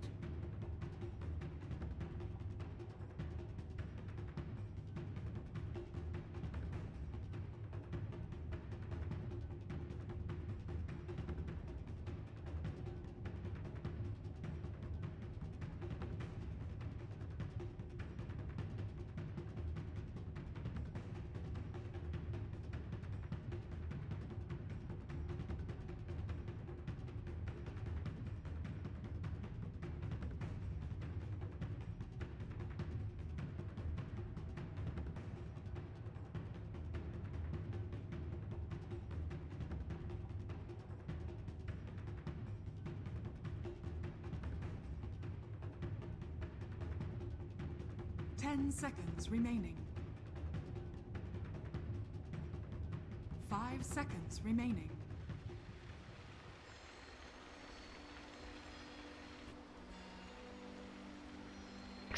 One of those things, at least, I think, to a good degree, in the being able to hit towers, because the Alchemist is great. You got so much fighting capability and so much just pick-off potential that, you know, this Alchemist is going to hopefully have a really good time. Able to give him a lot of room to work with as well. They'll start with the poor man's shield, smoking up both teams, in fact, just trying to get these wards down. Standard stuff. Axe will go down to the bottom rune spot, drop a ward. Wu Dota heading up to the top, looking for a ward to place down towards the sea, like where that top rune spot. And King RD is going to smoke up and head towards the bounty rune in the top area, but auto attack Wu Dota for a moment here and see what he can get done. Just trying to scout out what the lanes are going to be right now. And speaking of the lanes, looks like it's going to be standard safe lane tri-lane for Infamous, at least for now. And we'll see what SG decide to do with their lanes as they send Tavo towards the bottom lane. Yeah, I'm curious because in this type of situation is one of the reasons why I know Clock is a strong hero, but I just personally have this distaste for it because you can't really do anything but go to your lane. You know, you can't buy an Iron Talon. You're not really a good jungler. You know, King RD started with the boots. I'm sure he's going to try to get, you know, as much as he possibly can from the lane, but it's not one of those super stable heroes that's just going to get shit done. You know, Axe will, because Axe can walk to the jungle if his lane is hard, and he'll be able to accumulate some golden experience, but we'll see what happens. RD already getting fancy, dropping the wards down, or the cogs down, excuse me, so that he can make sure he secures Rune for his team. He doesn't have to worry about them running up to the high ground. Figures to do so anyways. Yeah, this is going to be an interesting lane. I mean, I'm not sure how King RD is going to get much done here, but wait and see. C4T, that he can cog the creeps, but that's about it. You know, that's pretty much the extent of what he's going to offer here. And it looks like he's just going to favor placing the ward instead and just head somewhere else. Just missed that sentry. Yeah. Arm done, but that this goes for Templar Assassin mid. This is he doesn't have that spree yet. Obviously, you want to start out with Agreeable's Greed, but HFN will be able to deal with the fraction later on. He's already auto-attacking. KingRD's running in. He's got cogs. He can use them now, but he's just trying to put some pressure on this game. Arcane Curse will come out. Cogs will go. And, well, it looks like the Silencer has to run over just to help out for a bit. Bottom lane, Axe will get some room to work with because of the, right now, jungling Tabo and King, who has Iron Talon. So, kind of a greedy start for SG because they have that Iron Talon. I mean, the nature of their lineup became greedy as soon as they picked Alk. Like, it's kind of almost a 4 protect 1, whereas 4 of the heroes on the side of SG are really good at fighting. And then there's one hero who wants to pretty much just hit creeps. The one thing that's a little bit weird is, you know, KingRD, we talked about his crappy laning phase just because, you know, it's a Jug Rubik top potentially, or, you know, even 2 supports and a Jug, and that's like impossible for him to lane against. So now he's got a soak experience from his mid player. And that doesn't seem like an amazing thing when you're playing with Alk, because sure, it's going to secure HFN some last hits, but you do want to get to like level 6 pretty fast. And at what point do you leave mid lane just to try to get more experience? Do you head back top at some point when you get a couple of levels and you feel more confident? You just wait for the lane to push, really. Like, if Infamous decides they're going to try to push a tier 1, you just carry a TP, you pop your head back up there. It seems like they're fairly committed to, like, this semi-dual lane, whatever you want to call it, middle. And it is helping the Alk. Like, he is leading CS right now, so it's not as if they're getting nothing out of it. And that really starts going to help him snowball as well, now that he's got the acid spray coming through. RD got telekinesis, but he's pretty tanky. They couldn't do any damage to him. But they're giving some room bottom, so instead of just having a really rough time down here, this Axe is still able to get a lot. He even pulls the creep wave back towards the tower. Not only that, but another hero coming into Silencer, being an Arcane Curse, and already doing some harassment before DR. True. That's a very, very different Dota game from the ones I've watched today. I'll tell you that much. Yeah. The region is so interesting. Yeah, they have very unique ideas on how they want to play the game, and it's fun to watch because, you know, you see heroes that you don't normally see, and TA is going to take a little bit of harass here. The roaming KingRD clockwork, just putting in work. Level 2, boost, 300 gold. He's not doing that poorly. He only has 1 CS. He's got 4 denied. TA needs to be careful, though. Has refraction up, but a bit low. But once the Alchemist gets a handful of points into Acid Spray, it actually becomes very difficult for TA to kind of stand in the lane.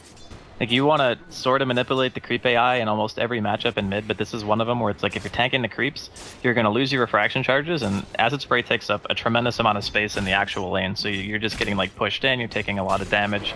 Even if you're not trying to trade, it's kind of frustrating. So I think that's why KingRD wanted to put emphasis on being there. And like I mentioned, as soon as the lane's pushing in, you know, KingRD shows his face again. He's level 3 now.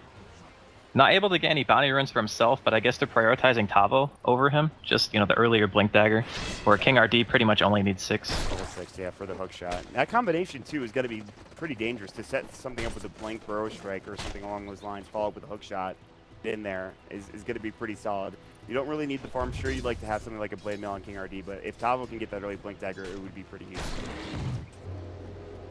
And up on the other side for Infamous, they are already working on some Ancients, level 2 side blades for the Templar Assassin, heading for Treads first. All this is happening, C4T Cat, he'll pick up the Invis rune. He was spotted with the Observer Ward, so they know that he's around, but not really dedicating any sentries or anybody rotating over trying to deal with it. Just sort of snoop around and see what's going on. Yeah, he can't do much on his own. As long as the Axe is at full HP, it's not like he's going to be able to get a kill or anything like that. He might spot out the Silencer KingRD. 2 points in the battery. Scan's gonna miss. Oh, there he goes. It will TP in the Axe. Balance is getting low, but now KingRD looks like he has it back. Another TP was coming in. Cat's nearby. He's still in Viz. They'll chase him down. I don't think he'll be able to get the kill. They have Berserker's Call ready. First blood top lane, and Tavo gets caught. Good call. Looks like KingCharlie will still get that kill.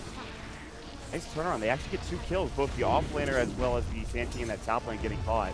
Or one you want to call the offlaner, but I think with Benjaz, he had to have died to his spin, right? Or sorry, I'm talking about Tavo. Yeah, he had to have died to his spin because the Jug's not 6 and he has no points in the Sandstorm, so it was just a huge misplay. Neither of the supports, I think, were even in the top lane, or maybe the Rubik was, actually, now that I think about it. I think so. Yeah, I think Dota was up there. No, I mean, and they get 2 quick kills just like that. Starting to get some more room for themselves. Benjaz is obviously getting free farm up here. The Axe getting involved, getting that kill as well. So all of a sudden they're on the board now. EA is caught up with Ancients. It's a pretty good start for Infamous right now, but they have to worry about the Alchemist. And already got Treads. He's going to get towards perhaps the Armlet. We'll see what next. I'm surprised he actually finishes boots.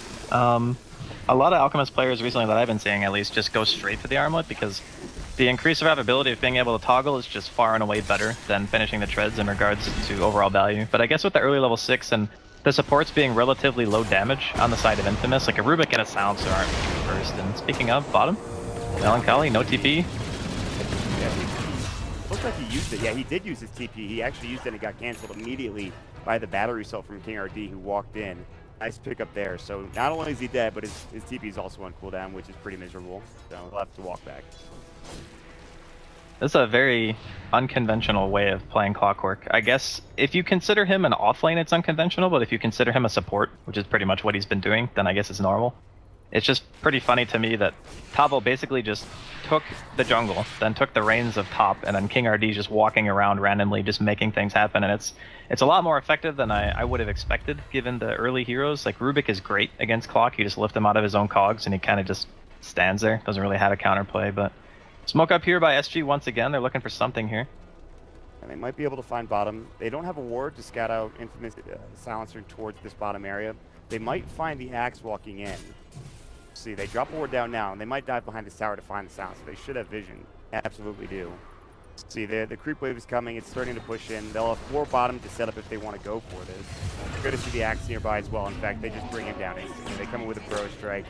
They get the flare off the battery assault as well. But now Dota and the rest of the crew are coming in. Paul is going to miss coming out from the Axe. KingRD going for that TP.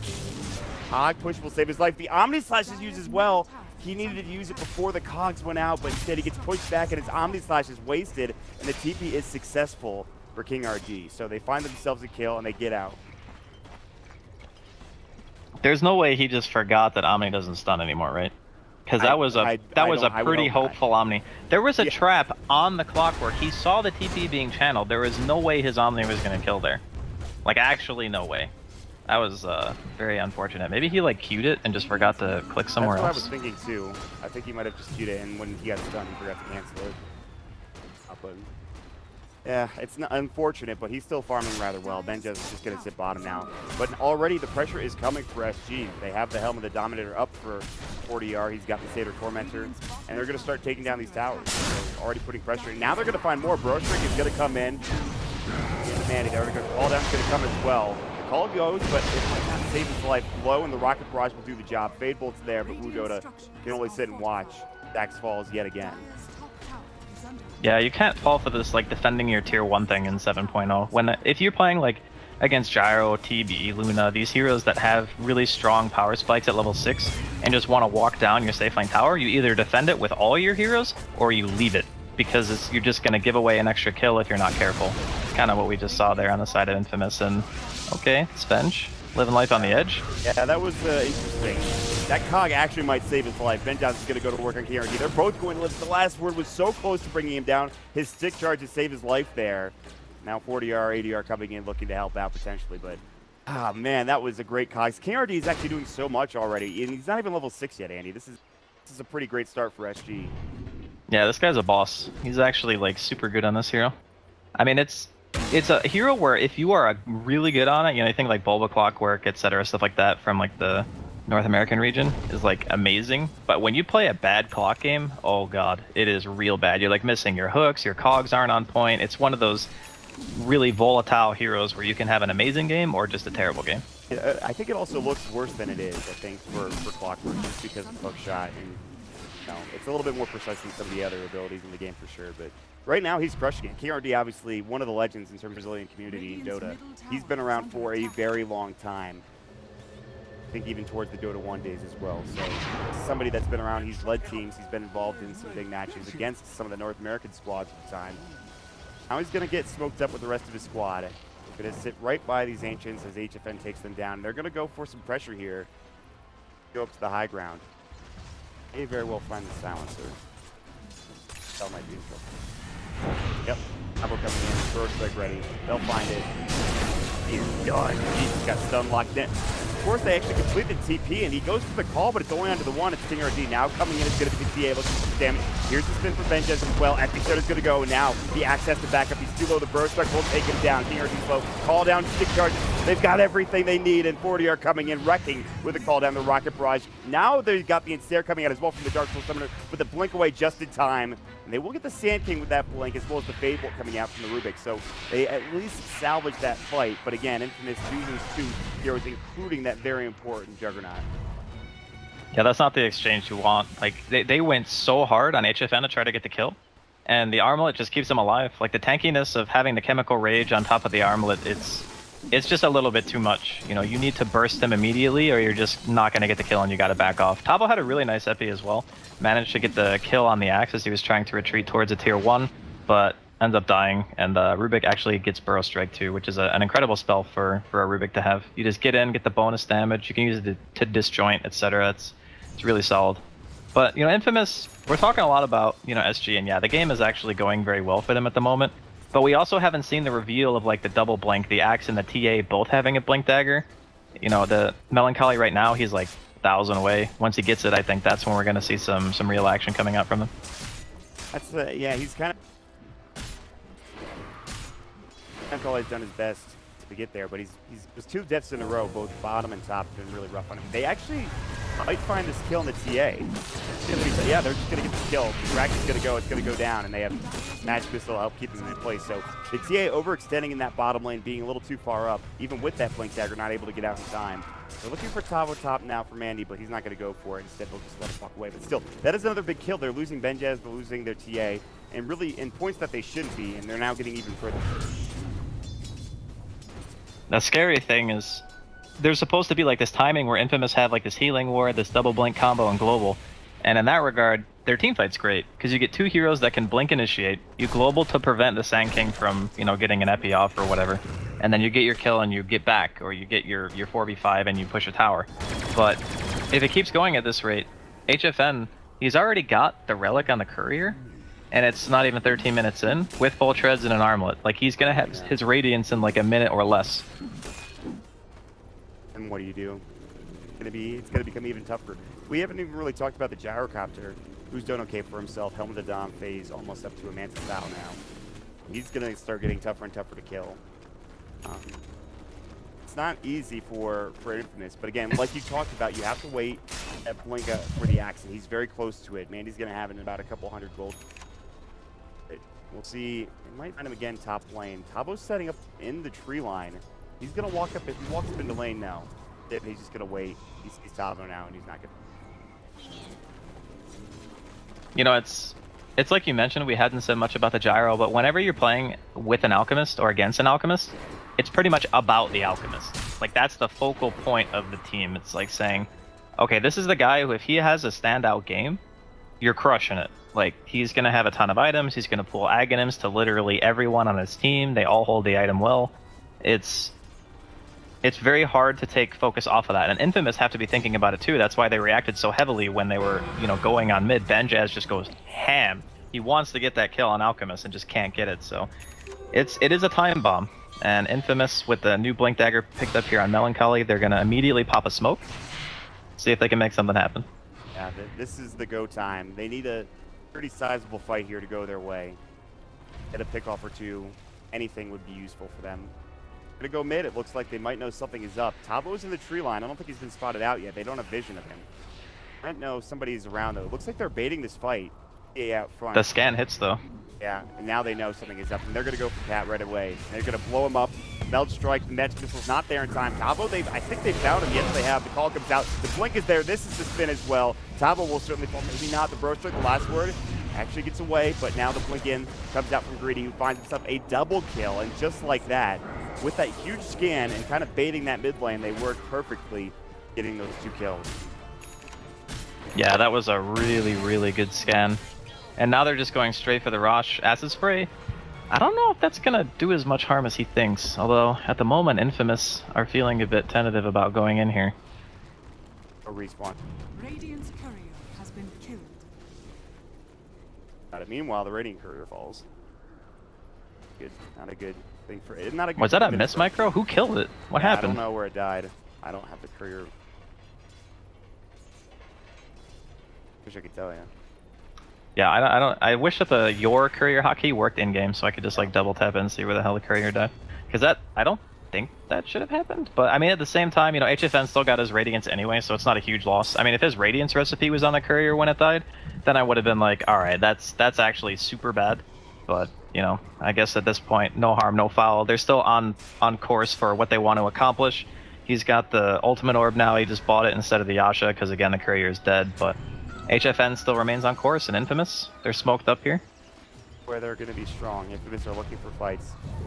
Got it out Tavo. He's going to use Sandstorm, and they can't make a decision as to where they want to go, whether bottom or mid.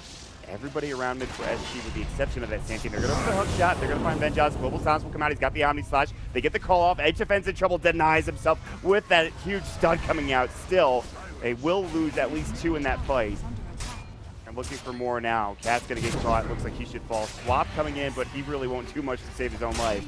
So with that global, with a good call, they find 3 big kills. They don't get the Alchemist, but they do stop him from farming, at least for a little bit. Yeah, that was a very fortuitous deny. Don't think that was even on purpose, actually, because he was called. So I think it was just a happenstance. But either way, it's really nice that they didn't manage to get the golden EXP for taking him out in particular. But the tier 1, too, I think is even more important. You know, getting them back, getting the Roshan. Flare's going to hit here from KingRD. His hook's on cooldown, though. Walking up, telekinesis, who's ready? Can't quite bring him in the pit, but the Omni Slash, the Fable comes down. KingRD will fall. Epicenter's going to go, and looks like the TA might be in trouble. Refraction's back up in 1. He has a regen rune as well. They should both be fine now. Melancholy getting chased down. Cat's looking for somebody. The Gyrocopter, they swap back Vengeance. There's the Purge coming out. Magic Missile. They have the Healing Ward. Can it keep himself alive? The Rocket Barrage damage might be too much. He's still somehow living. They need 2 more auto attacks. It's the Ward that does the job. But coming up is HFN. Unstable Concoction up in 5 seconds. Not there in time. Everybody's going to get out here with the exception of Wu. And they're going to Shrine right up, and they won't go high ground. However, Roche is being taken. They have to come back in again. And Tavo's sitting ready to go with this Burrow Strike. Here comes the side trap. Jumping in. Oh. 3-man call jumping. But there's a Burrow Strike to counter initiate. Still might be too late. The Blade Fury coming out. Too much damage. SG looks like they might get wiped. They get Vengeance a triple kill. It is a 3-for-4 bloodbath. Roche dies as well. He gets involved in the fight. He's just trying to sit and enjoy himself, but instead gets killed in the collateral. And it looks like Infamous.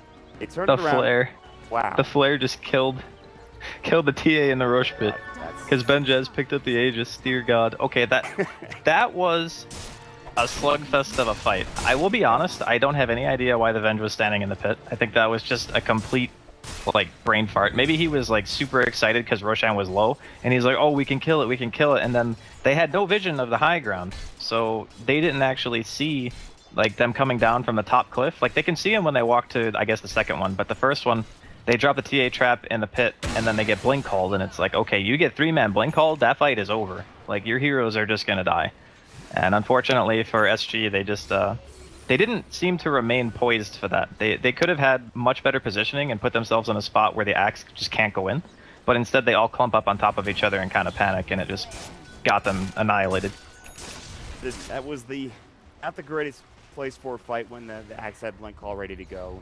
SG Sports, they lose a couple heroes. Yet they did actually get a couple kills in return against Infamous, and it's still rather close. But all of a sudden, these past couple minutes have been very favorable for Infamous. They're starting to get behind on SG's side a little bit as items are starting on. Blade melt for the axe that was just picked up. So if you keep this pressure on, I feel like you have to against this Alchemist. They want to start pushing towers together. They have bases as well. So I think pressuring has it. Yeah, for sure. Like, you know that you can win the fights as long as your initiation is on point. Like, we saw the strength of the Global Silence as well. Wow, they're going to catch TA again. I gotta say that this guy's been getting caught on the opposite side of the map from his team a lot. And it's not just like he gets caught out when his team's not showing. He's getting caught when his team is killing a tower. Like, that's a bad way to die. If you get picked off because the enemy team guesses, it's one thing. But if they see your team and then you die, then it's a bad thing. Yeah, he might get caught here. And the TP is a good attempt. It actually almost completed, but he'll still go down. They get the tower in the end. It looks like the tower was denied by Benjaz. So even with all of that effort, he still won't get that last hit on the tower. So, all right. But here's the thing, Andy. They have some interesting items coming out. They have obviously an Alchemist. KingRD has picked up a Midas Doctor, so he's going to start contesting. Tabo's getting that what seems to be a Yule Scepter, so they still have the items to work with. It's not like they can't deal with these heroes on Infamous side. These past couple of minutes, they've just been the ones that have been getting caught, with the exception of the Kiev, like we just talked about. Well, I mean, it's all due to the nature of the lineups, right? Like, Infamous have really good initiation. They got the Axe, they have the TA. I mean, the Global Silence to overlap it, that's, kind of why Tavo's being forced into a Yules, as you had already mentioned, because he needs a way to dispel himself, and Lotus is just too expensive. It's still going to be rough for them, but they have really good scalability again with the Alk, and it's not as if HFN has really been deterred from his farm game. He's still sitting highest net worth, 3K, 3.5K over the Benjaz Juggernaut, but probably not where he wants to be just yet. If he gets maybe like 5-10 more minutes, we could be seeing the critical mass. Try to continue to get the pressure on towers. Split up the map now too, which I think is also important. Polar Crest for HFN. Now, they'll try to trade. Tier 2 tower was going to fall for Infamous. The TPs are coming back now. The blip is there. SG looks like they have to back up. Respect's going to come in. They want to try to fight this. Benja still has the Aegis behind you, so they're just going to say, that's fine. We can cover our retreat. Benjaz is still chasing. Like, that'll be it, though. They're hard to get a TP back, HFN down bottom, and so they won't get the Tier 2 tower. They lose the Tier 2 tower down bottom. A pretty good trade for Infamous. Yeah, I'm not sure if Infamous should be so eager to fight the way that they are. Maybe once BKBs come out, that would probably be like their strongest timing. And I think actually Ryu just finished his BKB, right? Yeah, he has it on the courier, so TA is going to have BKB. That's a huge thing for Infamous, because now the TA basically has no fear. We mentioned the lack of right-click damage on the side of Infamous, probably part of the reason why the Alchemist went for Solar Crest. It's kind of like two birds with one stone. Great to defend yourself against Benjaz and Ryu, and then at the same time, it's good if you want to go offensive with it and debuff, so you can actually hit when people start to get a little bit more tanky. But yeah, Tier 2 is going to drop. No contention here. Maybe just waiting out Benjaz Aegis still, which should be gone soon. Not quite yet, though. Well, they're going to start fighting with that Aegis still. KingRD actually just getting caught. Hook shot, not too far away, though. Still might be able to get out. Good swap. And they actually will take it down in the end, though. And here comes the TA. Global Silence coming out as well with the BKB. HFN is forced to Manta and try to run away. If they only lose once for this, it's not that bad of a trade, especially with KingRD on that TA. Or, Clockwork. But they do force out Global. They force out the BKB from TA. That could have gone a lot worse for SG there. Yeah, it's a blessing, actually, that the only person they lost was the Clock. I'd say he's the least valuable hero to kill right now.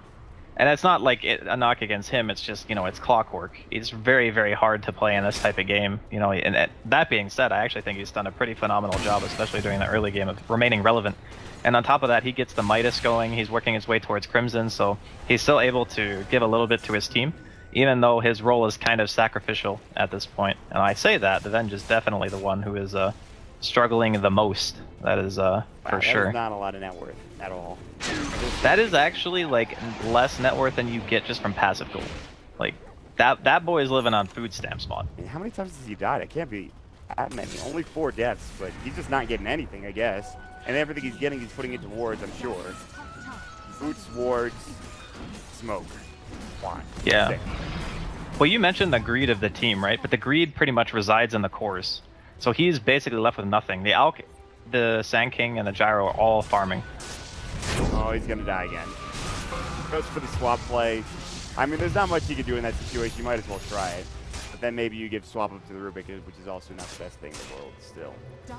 It buys a little bit of time. Time for the Gyro to walk away. That way there's no cutoff. I mean, it was a smoke gang too, so Infamous, again, going for the aggressive play. Only really finding a sacrificial hero.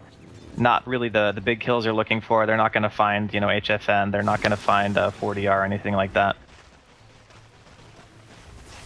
That seems to be the key here. Like we talked about in the last play. Yeah, they use Global, which is actually about to be back up. They use BKB for TA, which is back up. They only lost 1 out of it, and they got some room to work with. Again, the Alchemist, he gets big enough, all of a sudden this gets scary. 40R2, heading towards Butterfly now, and at some point we'll get an Aghanim Scepter from the Alchemist if the game goes long enough. Meanwhile, Melancholy coming in, they're going to Epi-set and look to at least find Benjez, and he will get blown away. The Global is not there in time. They're trying to fight this still, Infamous. They have a few people coming in. Call, but the illusion from the Manta style from 40R do more than enough. The call will go. The Burrow Trick is there. He's got the Blade Mail. King RD is going to walk in. Cog push back. Down the homing missile hit. They get 2 out of this, and King RD finds himself a double kill, both with flares, I'm pretty sure, which is insane. And looking for more potentially as you have HFN walking up high ground close to the TA. They won't go for it, though, and all of a sudden it swings right back in SG's favor. I actually can't believe that the Clockwork is doing this much. I mean, sure, that in that particular engagement that he wasn't the one who really got the kills. It was more of Tavo and the combination with the 40R, but they're going to claim the tier 2 in the off lane, so that's the second to last tier 2 that Infamous still have standing right now, mid being the last one.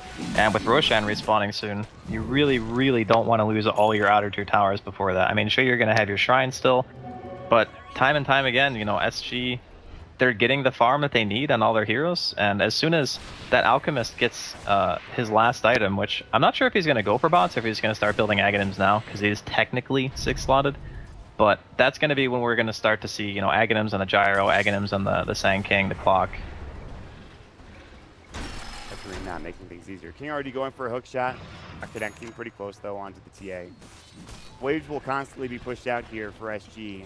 You have some good waves here for Infamous to be sure, but gonna just add another nuisance to Infamous's lineup right now. You mentioned the Aghanim Scepters are going to be coming out too pretty soon. Also, Roche coming up very soon. There's going to be a big fight over that at the Roche pit. Any other big items coming out for Infamous recently? I mean, they picked up the Mjolnir a while ago for this. He has a Basher now too. And TA looks to be getting, I think, the start of an MKB. Yeah, I mean, they're still a little bit far away. I mean, the biggest item that they're going to have, I guess, soon is the Axe having a Force Staff. That's pretty much like the biggest item.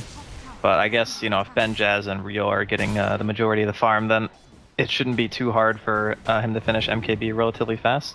And that'll help a lot, too, because there is a Solar Crest and a Radiance, so we're talking, like, a huge amount of mischance. That's a 25%, and then you have the 17% from the Radiance on top of that, so... Interesting. He was actually working on a Butterfly in a quick buy before he switched over to the MKB, but the exact reasons you mentioned, an MKB is going to be great this game. The damage will be helpful too, though.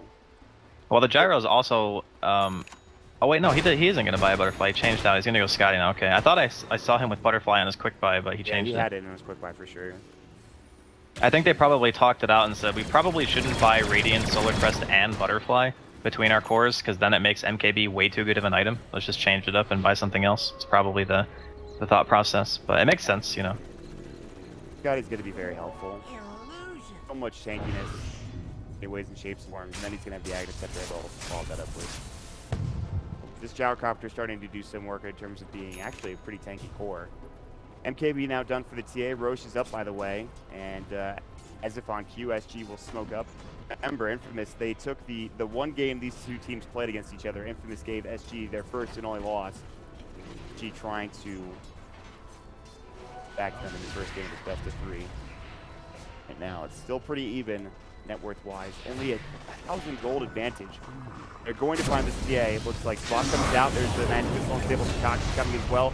The Global is again too late coming out from the Silencer. Force away from Infamous's Wu. Hook shot just narrowly to the left. And won't be able to catch out Wu as he's going to head out and try to get back up to the high ground of the tier 3 tower. But this is now going to be a free Roshan.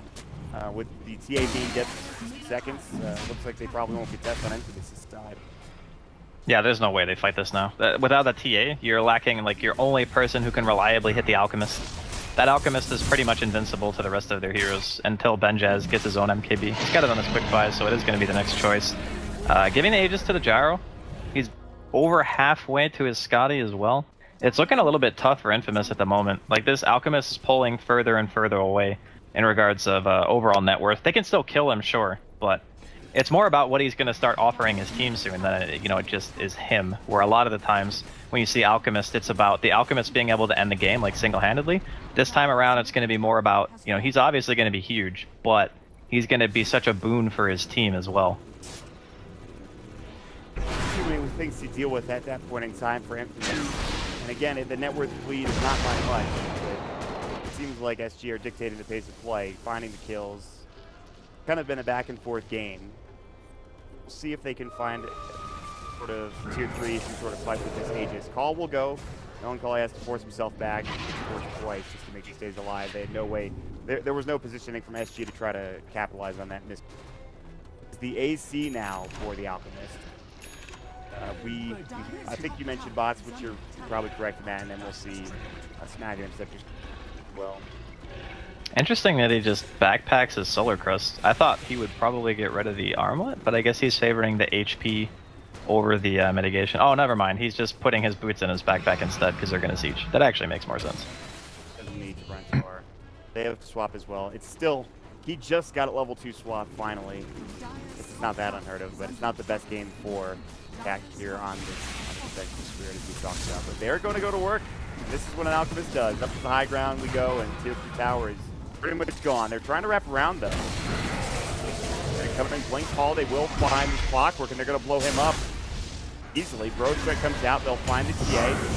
There's the BKB. Now they might want to back up. They need more right-click damage here with the BKB up, and they're doing it. Some serious work now going up against Rio, and he's actually going to get Glimmer Cape and narrowly survive. The Shrine will come back out. Now Cat will fall. They lose the Aegis to the tower capture roll, but HFN is so tough to take down. The Aegis respawn is going to come through, but HFN, they're finally focusing. The Manta style isn't enough. He's just trying to run out, and looks like HFN is going to get cut off at the pass, the bash, the call, the triple kill, and they hold. A great fight coming out for Infamous. That wraparound seemed to work pretty well for Infamous there. That was pretty much the only way they were going to win a fight. They can't, go through the front. Going through the front means potentially a defensive swap on HFN, free epicenter for the Sand King as long as if he's sitting in fog, then you're going to get epi'd pretty much if you don't have a ward down. It's just too difficult for them to engage head on, so they do the only thing they can do, which is go for the back, and it worked out pretty well. I'm pretty sure there was even some rage pinging as well, because HFN was like pinging Tavo insanely hard after that, saying, "Why did you run away? Please come save me." Tavo got controlled pretty well. I think he got caught a couple times, and there's not much you can do there. I think HFN going down seconds, but this is Infamous' time now. They've got 25 seconds with no Alchemist, no buyback. They're going to try to put as much pressure and damage on the tier 3 tower as possible. You swap in, Broadstreak comes out, and they're going to find, it looks like KingCharlie. They will lose cap, but that's fine. They're okay with it. Force down the cog push, gets him to the low ground, tells him he's not there in time. Rio, he's got his BKB, Rocket Barrage going. He might have to use it. He will. Broadstreak not in time. Close. Half second away from getting that stun off. They'll hold the tier 3, but they do lose Cat out of it. Well, I mean, that guy, he's gained 600 net worth in the last, 15 minutes, so I'm not really too concerned if the Venge dies. But, I mean, it's not necessarily like he's doing anything wrong. It's more the idea that when you're playing a game like this, there are some heroes that are just going to have bad games by design. Like, this lineup was designed to not have him get anything at all. And they just have him sit in the back, he throws Wave of Terror, he stuns a hero, and he swaps. And then he dies. That's pretty much all he's ever going to offer to the team. The crazy thing is, too, that despite how low his net worth is, just based off of this game alone, he still might get an Aghanim from the Alchemist if the game goes long enough. Oh, absolutely. And he's just going to be great. At this point, I would almost even expect it because, this game is not going to end unless there's some really clowny play that happens where someone just doesn't have a buyback. I assume it's going to go on for at least another, 15 minutes. No. And if that's the case... Happen, Andy. That could we could very well see a clowny play sooner rather than later, especially if it's around Roche. But there is a smoke. Could lead to something big for Infamous. The double MKB will help a lot as well. Oh, nice smoke break from Tavo. That was really good. It's fantastic. Get up to the high ground, Sandstorm, burrow out, make sure you get away, and you miss the smoke. Used to no effect, really whatsoever. So, you have to go back top, keep the wave pushed out. M2. What else? Any other items coming out? Well, we have a quick pause. We just picked up this gem for Tavo, which is pretty. That map control. It's like going down that checklist. Just make sure you have map control to keep them hemmed in the base, as well as are pushing a bit aggressively with it. They have. What else is coming for? Is Ben just picking up an MKB? I wouldn't be surprised. He is. Yeah, he's saving buyback though. He has enough money. He just doesn't want to spend it. But the double MKB, like I mentioned, that's the biggest thing. Because then it's like, if the Jug gets in and the TA gets in on a called Alchemist, if he does not get swapped, he will die. Like, that is a tremendous amount of damage between the two. No amount of armor, HP, whatever is going to be able to save him. He's just going to get popped. So that's one thing that Infamous can look to and say, okay, that's kind of our in. But this is a stage of the game where the gyrocopter starts to become more pronounced. You know, he's getting more net worth. He's got his Scotty finished. He's now also making his way towards an MKB. And then once that happens, you're going to get to a point where it's not just about the Alchemist anymore. It's going to be about almost everybody on the team because they're all going to have something to contribute. And that's when the cores of TA and Juggernaut really start to feel a little bit, I guess, weak in comparison. Because with Scotty, you can get kited. And with the massive amount of disables and stuns that SG have, you can also get kited. And the shorter BKB duration on the TA is going to be more of a hindrance too. I mean, will Infamous ever kind of regain that core strength later on? As mentioned, they were getting weak as the game progresses. If SG continue to progress the way they are, do you think Infamous are kind of just screwed in some sort of way with their cores in the way that's going for now? I wouldn't say that it's like set in stone. I think that there are ways that Infamous can win the game, even if it keeps stretching out like this. But I think that their lineup is harder to win with, inherently. Especially with the waves being pushed in like the Alchemist. Already the lead that they have, so. But missiles still head out of the base. They just used that smoke. I have another one available. Like they do. Yep, the smoke ready. They're just gonna. They're playing as 5 right now. It looks like it. They don't want to get caught. Want to make sure they can get their items that they need. If Benjaz can get... Yeah, if he can get buyback and MKB before Roshan spawns, that's like the ideal scenario. Because then they have everything they need to actually just kill the Alpha. Because they're going to have triple blink, right? Like Benjaz, Melancholy, and Rio all have blink. So they get in on that Alk, that guy is going to explode. Benjaz just picked up the MKB and he has like 9 gold away from buyback. Trying to get to that Abyssal might kill. That was also the item that the Alp is going for. In fact, he has it already. HFN has picked up the Abyssal blade. He can't need much else before he starts heading in towards that Aghanim Scepter area. It's funny because a lot of teams, or people who even like coach and stuff like that, they talk about the potential of it, but the Alchemist player usually just buys items for himself. The games don't usually stretch out long enough for him to start buying Aghanims for his teammates. Oh wow, they just globaled an illusion. That's on an illusion. And oh you can see boy. They are running. SG are like, we want to kill, we want to fight, and they're going to find this 4 silencer. Maybe he is going to get at least forced away, but here comes that Abyssal coming out. Good call. Is there enough damage? Benjaz is going to go ahead and spin it up as well. So far, not a bad fight for Infamous. Benjaz a bit low. Here comes the epicenter though, and Benjaz will fall. So too will the TA, and the TA has no buyback, down for 88 seconds, and it looks like the silencer will make it out. Melancholy is going to lead them on a wild goose chase. He has the TP, he'll use it, and now they're going to go straight up to that top racks in that high ground. 40R will start going to work. So remember when I said unless some clowny play happens? Yes. Well, globaling for an illusion, that's a little clowny. That is very clowny. Absolutely unstable concoction. They will buy back on the Jug. He's going to Omni Slash. He's kind of out far with his team. He's alone at this point. He's got spin. He'll try to turn around HFN. Unstable concoction right onto the X, who was about to call, and he gets blown away. Yes, he has buyback, but still a lot of abilities used there, and HFN is still going to work. So if we'll come out, can they still hold this somehow? Even without that TA for 44, everybody from SG is so low. No way to get healed back up either. They're going to just have to back, and it looks like all of that damage done economically, they should be happy, but they could have gotten even more. Just narrowly sliver away from getting that melee racks. Yeah, that's actually kind of heartbreaking for SG. I feel like, they're going to get the shrines on the way out. I guess that's kind of like the silver lining. And like you mentioned, they did force buybacks. That stun from HFN, by the way, was sick.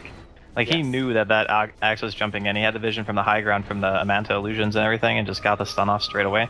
Otherwise, I think he probably would have just died there. So, all in all, SG going to walk away. They could have actually gone for Roche, but they decided to go for like the bigger play. So now, Infamous are going to have another shot at fighting for Roche, which actually keeps them in the game. So the buybacks on their side will end up being worth it just because now they actually have the chance to contest.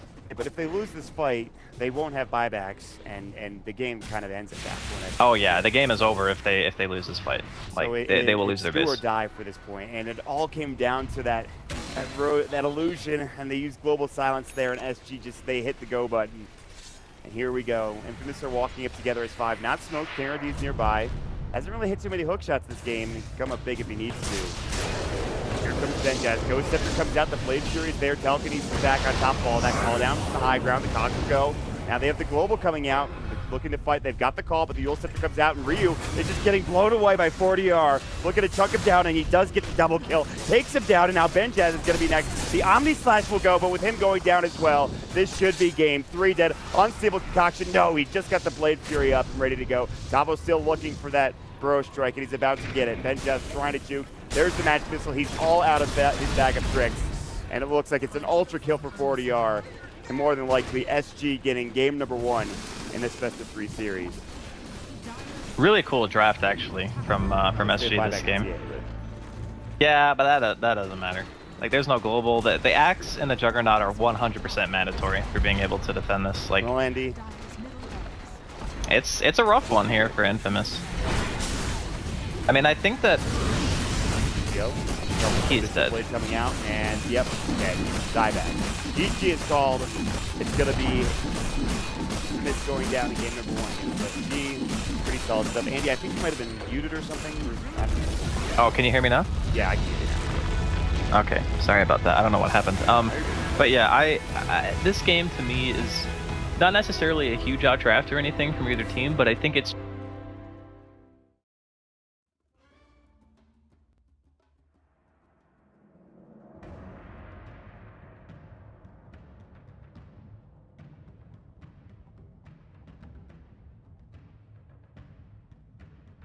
Dire team ban.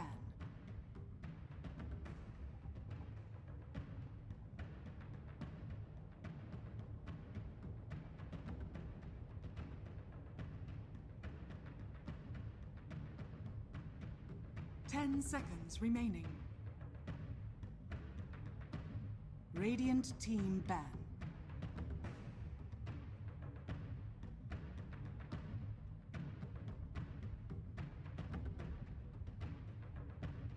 Dire team ban.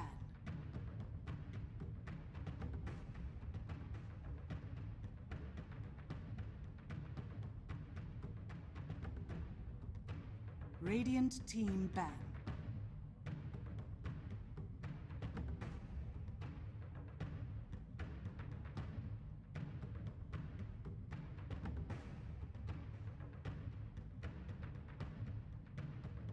Ten seconds remaining. 5 seconds remaining. Reserve time.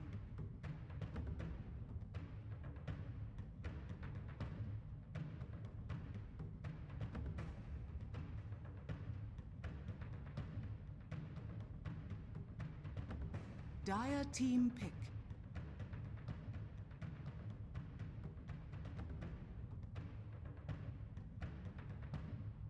War Chief. Radiant team pick.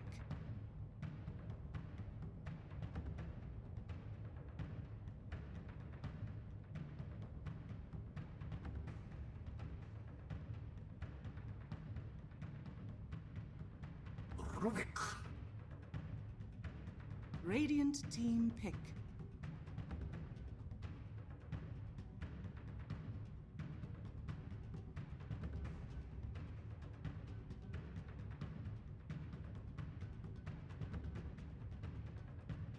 Ten seconds remaining.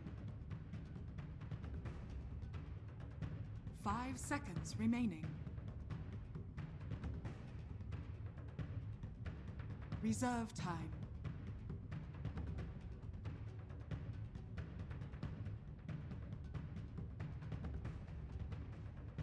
Vengeful spirit.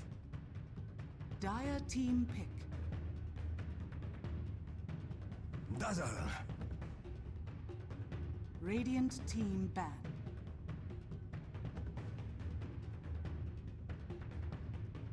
Dire team ban.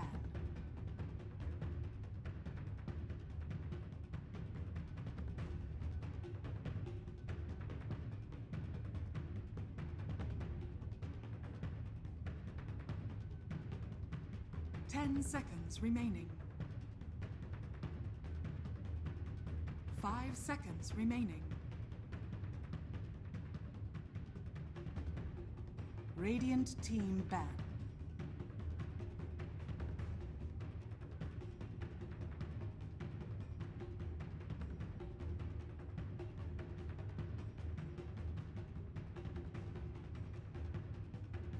Ten seconds remaining. 5 seconds remaining. Reserve time.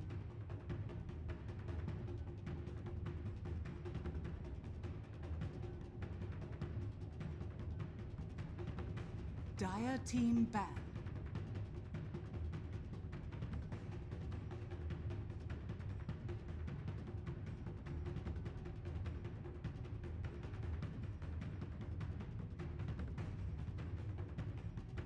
Ten seconds remaining. 5 seconds remaining. Reserve time. Radiant team pick.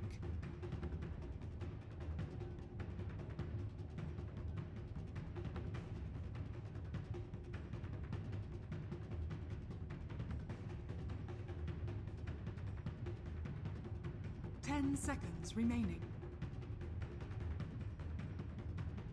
5 seconds remaining.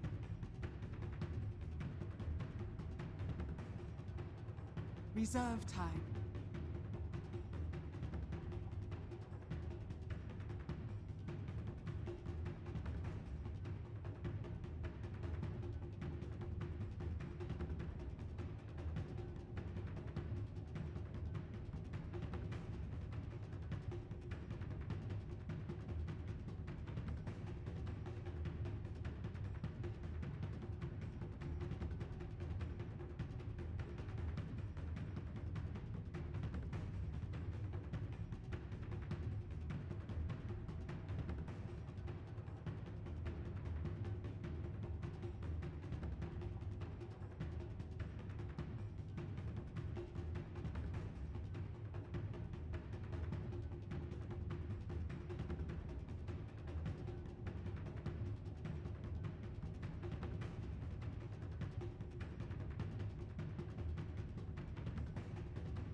The undying waits. Dire team pick.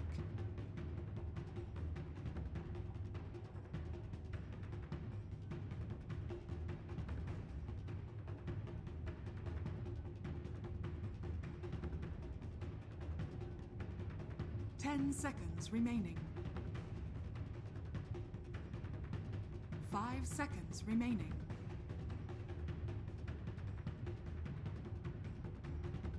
Reserve time.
Earth Spirit.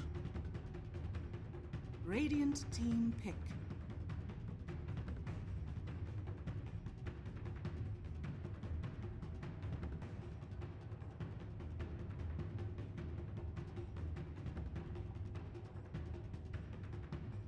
10 seconds remaining. 5 seconds remaining.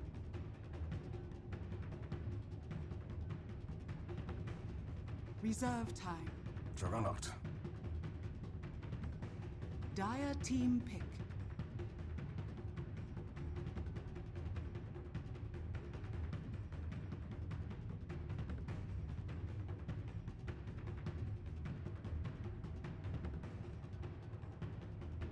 Ten seconds remaining. 5 seconds remaining.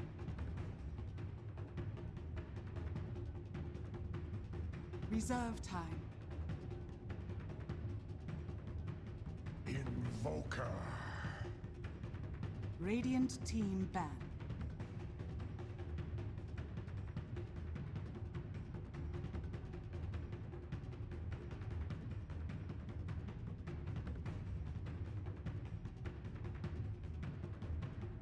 Ten seconds remaining. 5 seconds remaining.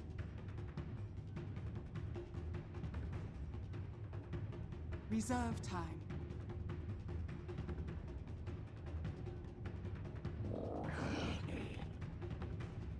Dire team ban.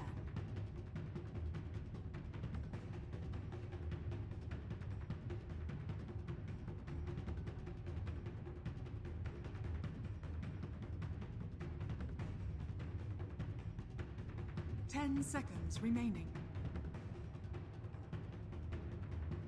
5 seconds remaining.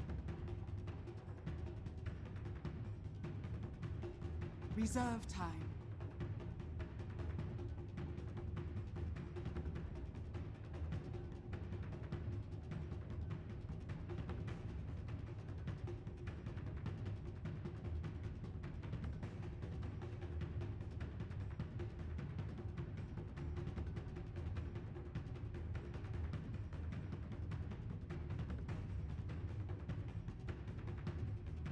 Dire team pick.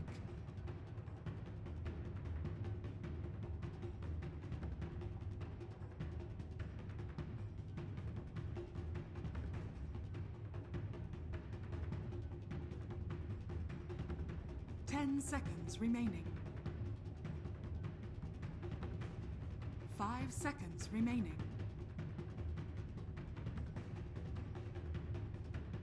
Reserve time.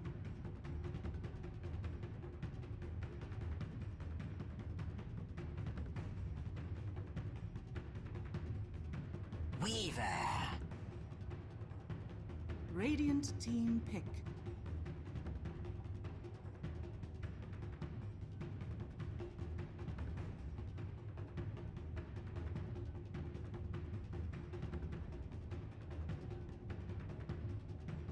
Ten seconds remaining. 5 seconds remaining.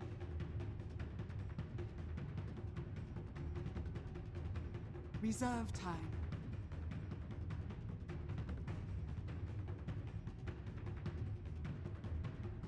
Ten seconds remaining. 5 seconds remaining. Slog.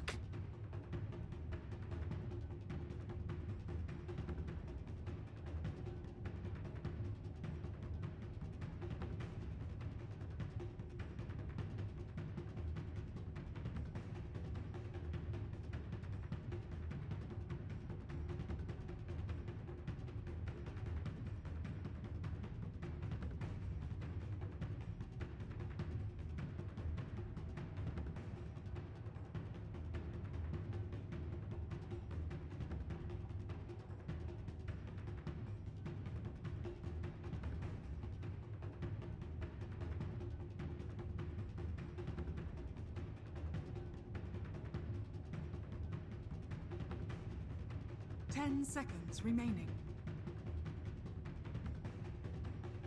5 seconds remaining.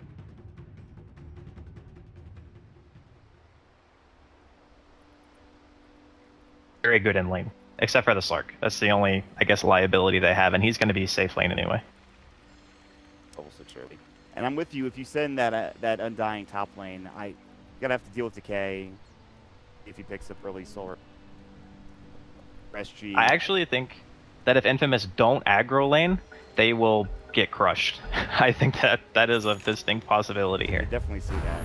They're gonna smoke up. Sunstrike scouts the smoke in this so often. All about getting that efficiency, getting both Sunstrikes out early on so that you can scout even further. We'll actually see KingRD and Wu Dota going toe-to-toe. Matchup for the ages, one that KingRD cannot win due to the fact that Decay is an ability at level 1. Yeah, that's a good one. So there's not much you can do about that. He's just going to have to back up. No wards were placed. Wu Dota has, of course, the one observer he's going to put in his backpack. So too does the Earth Spirit. Actually, it's going to be down towards the bottom rune spot where maybe some action's happening. Cat was running across trying to get some information against this Rubik. Sunstrike. Oh, that was pretty nice. I mean, it doesn't do much damage. It's not the biggest thing in the world, but it's just a nice. Flashy plays, dude. Yeah. That was nice for. I'll tell you, as you predicted, Exhort. We've seen some a couple invokers get that early Wex point just to help them get that alacrity. Is that something? Oh, that's they always do. now? Yeah, at level 2 they always get Wex, and then level 3 is Exort again. So you have like this crazy damage. It's not as extreme as it was before when they first changed alacrity to where it gave like 30 damage and attack speed for 1 point. That was just like, why is he this strong? But yeah, it's still pretty good. The battle begins. So they will deward successfully. SG on the board first in terms of CS. They'll give it to HFN, and they're just gonna straight up send the Weaver down bottom with Cat. They don't know what's going on in terms of laning. And Infamous are just kind of running around saying, well, what do we do here? We're going to send Benjaz top. It looks like they have the Slark mid for Rio. 4-man shield. The lanes are all over the place right now for Infamous. And in fact, they're going to miss some experience bottom and top just because they've been switching their lanes around a bit. But better to be safe than sorry, I suppose. Yeah, I think they want the Undying to be against Weaver no matter what. I think that's probably the intent here of Infamous. The Slark mid versus Invoker, this is a matchup I have not seen that often, but I guess with the PMS and the quick level 6, it actually might be okay, because then you can just regenerate whenever you want. It's weird because Slark's one of those heroes where you obviously want a lot of farm, but if you can hit like a quick 6 or 7, you're actually so free to do whatever you want on the map against SG's team. You can just be off map, you can buy an Iron Talon, you can freaking gank. Like, there's a lot of options for him here. KingRD and Rick trying to go toe-to-toe, Excel, like he'll back away. Yeah, what you were talking about with the Slark mid too, that fast level 6 is the most important thing, I think. I think with Alacrity going and the right click damage that he has with Exhort, he could do a lot of work, but he could stay alive. If the Slark can stay alive, he'll be in a good spot. Pablo's going to be left alone. Cat's going to go ahead and TP out, and they're going to switch up lanes again, musical lanes as it stands, and HFN will head top to try to get some CS. He's still doing well, 4-2, so didn't lose too much. Sunstrike coming out, trying to hit either Excel or Rio in the mid lane. Won't find either. But Rubik is now making his home in this mid lane, which might let Tavo have a better time bottom. He is against the Undying. Decay is great against the Centaur, but still might be able to get some CS or experience out of this lane. The main thing is, like, it's going to be really hard for them to actually kill Tavo. All they're really going to be able to do is lane pressure him. He's going to have to mess up pretty bad in order to drop against this. That's not an easy task to bring the Centaur down. But rotation coming from behind. Excel is going all the way around. And there's going to be 4 heroes here, too. And Tavo needs to get to that tower quickly. Taking some damage, some auto attacks as well. And here they go. They're going to start with the telekinesis. This should be your first blood. Benjaz rotates in. There's going to be the Blade Fury. Easy pickup coming out for Infamous. So that's 4 heroes. Work. Yeah, that was 4 heroes.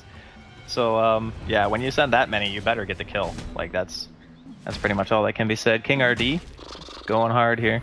Get him, Excel. Got the Shrine. Sunstrike. Oh, not enough. Not enough damage. Not enough levels in Exhort to get that Sunstrike kill. But forced to use the Shrine. More than likely going to use it anyways. Alright, Infamous, they find the kill. Still, they will have to deal with this Weaver top lane getting some good CS, and Gofer's doing okay for himself. Not too much else happening right now. And I was interested, what are they... farm Melancholy here on this Vengeful Spirit? Creep. I don't know if that was intended, I mean, but, between the two of them, I guess so. It's probably the one who wants to carry items a little bit more than the Undying. They would carry HFN going toe-to-toe. He's got 6 stick charges. He wants to kill Melancholy. Shikuchi, is it going to be enough? It will be. Rolling Boulder, HFN, he'll fall. The Decay will get the job done. KingRD missed the Rolling Boulder. He was actually going for the dead corpse of that of the Vengeful Spirit. Cat rotates a bit too late. He doesn't have, he's level 3. He's actually holding his skill points. He doesn't have Grave yet. He's not sure what he wants to get. But in the end, they do lose the Weaver. He does get the kill on Melancholy, so it would be a lot worse. Yeah, it's not what you want, though. You don't want to trade the Weaver. At this stage in that game, when you have like 1 or 2 decay stacks on you, you pretty much just can't fight. Like, granted, he kind of got baited because Melancholy was tanking like a full creep wave with 2 range creeps, and he had bugs on him, so it's easy to get put in that spot. Rio? You need to get out of there, bud. Decent. He's getting punched to death. Oh, and he's out of regen. Not only that, they're going to find Excel. He has telekinesis, though. The ADR get there in time. Sunstrike won't kill him either, so it might just break off pursuit here. And that's what they'll do. Rio's going to come by, maybe trying to catch KingRD with a pound something. Too far away. Well, the problem is earlier they had to pop the shrine, so now Rio, he's trying to soak EXP, but it's kind of hard when you're really low on HP. He doesn't want to walk too much. Now there's going to be a gank going top lane. Rolling Boulder in. Stun on the Vengeful Spirit. Good stick charges coming out. HFN's pretty low. The Grave is there. Wu can't fight now. He might get dove as well. The Creep Wave is under the tower, but they won't go too far. Want to put too much pressure and, again, lose that Weaver one more time. They get another big kill. Tavo, though, Haste Root coming out from Excel. There's going to be the Blade Fury. Benjaz not level 6. Stomp going, but, of course, Blade Fury is not going to do much. Telekinesis coming back. Tavo, he'll fall. Fade Bolt helping to get the kill as well. And that's that. Infamous. Nice gank, just only needing the 2 of them to bring down the big Centaur Warrunner. Yeah, Juggernaut's one of the heroes who can actually deal with Scent pretty reliably. Spin does a crazy amount of damage. On top of that, Benjaz hits 6 off that too, so once he gets his mana back, he'll have Omni. Tavo's only level 4, so no Stampede in sight. He's got to be really, really careful on this lane. He actually, no vision pretty much anywhere on that side of the map for SG, so they are very, very tentative about making their way towards that area. But I think the mid Slark, it's kind of sort of doing okay. I mean, CS wise, obviously it's going to fall behind. You're against an X-Sword Invoker. There's no way you're actually going to win that lane. But he's almost 6, and I think that's the most important part. And, you know, sooner or later they can rotate the Venge or whatever, which Melancholy probably wishes he wasn't here right now. Yeah, this is rough for him. Kuchi now level 3. Time lapse comes out, actually to avoid, I think, the stun coming in. Raindrops save him again. There was going to be some more damage coming out from HFN and Melancholy. Going to go for the magic missile, but Melancholy knows that he's probably dead now. The stun strike, that won't get the kill, but it will be HFN getting it done. Wu now getting chased down as well, and again, I don't think they dive this. They're still putting a lot of pressure, and HFN now starting to even get close to that tower. Meanwhile, mid, and in Invis Rubik is just outside of true sight range. Who walked in there and ADR saw him, remains to be seen, but there they go. Dark Pack. Well, they won't go for it. The TP rotation was in time, and Ryu decides not to go in and dive. Draw it out. Yeah, he didn't even commit the pounce, actually. He just ran away. He's like, nah, this is way too risky. You kind of have to assume there's going to be reaction, right? One cold snap into a Sunstrike, and that could be a turn kill, especially on a hero like Rubik. Oh, God. Jeez, they just blew him up. Holy crap.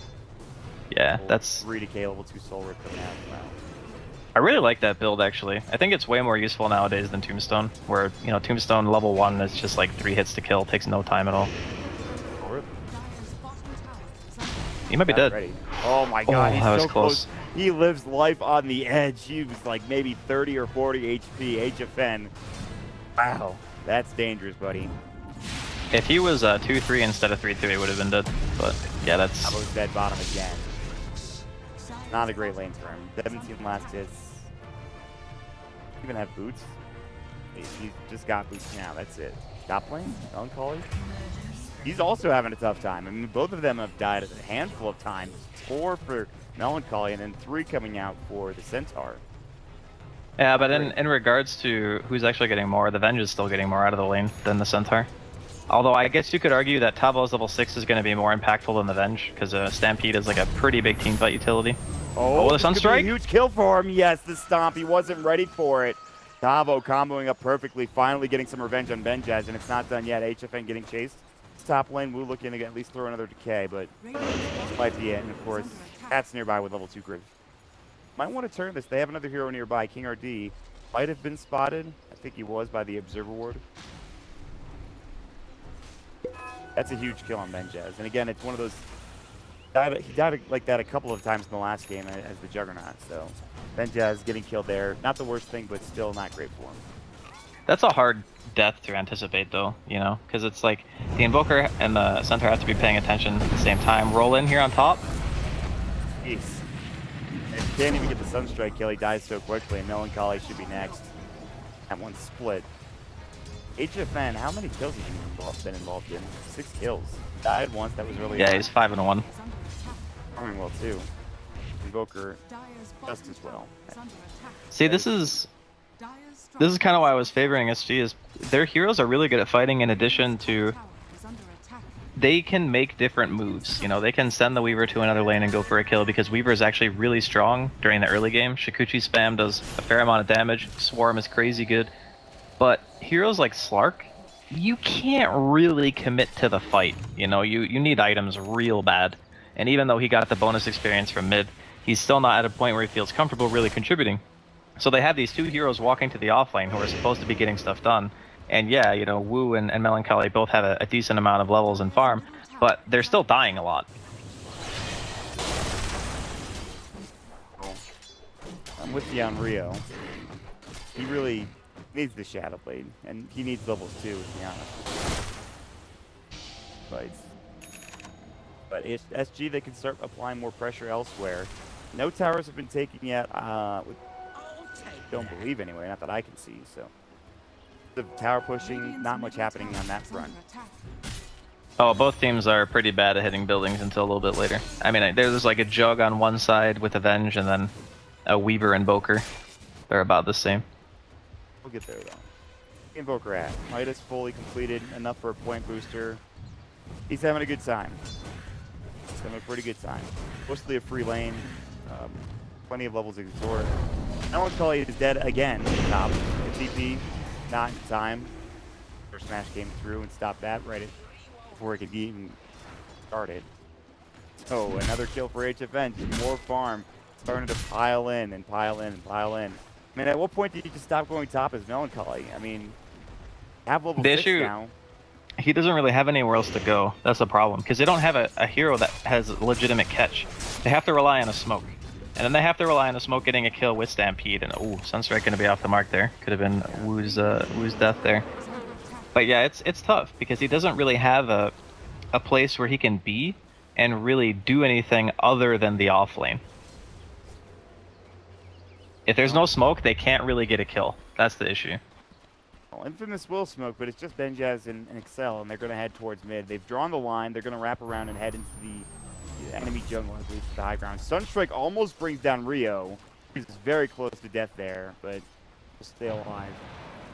Infamous now move up to the high ground. They might actually find out this Invoker. That would be a perfect kill. Bottom is missing. I think SG can know this, and so 4DR is going to head into the tree line while the bottom push continues for Tavo, HFN, and Cat.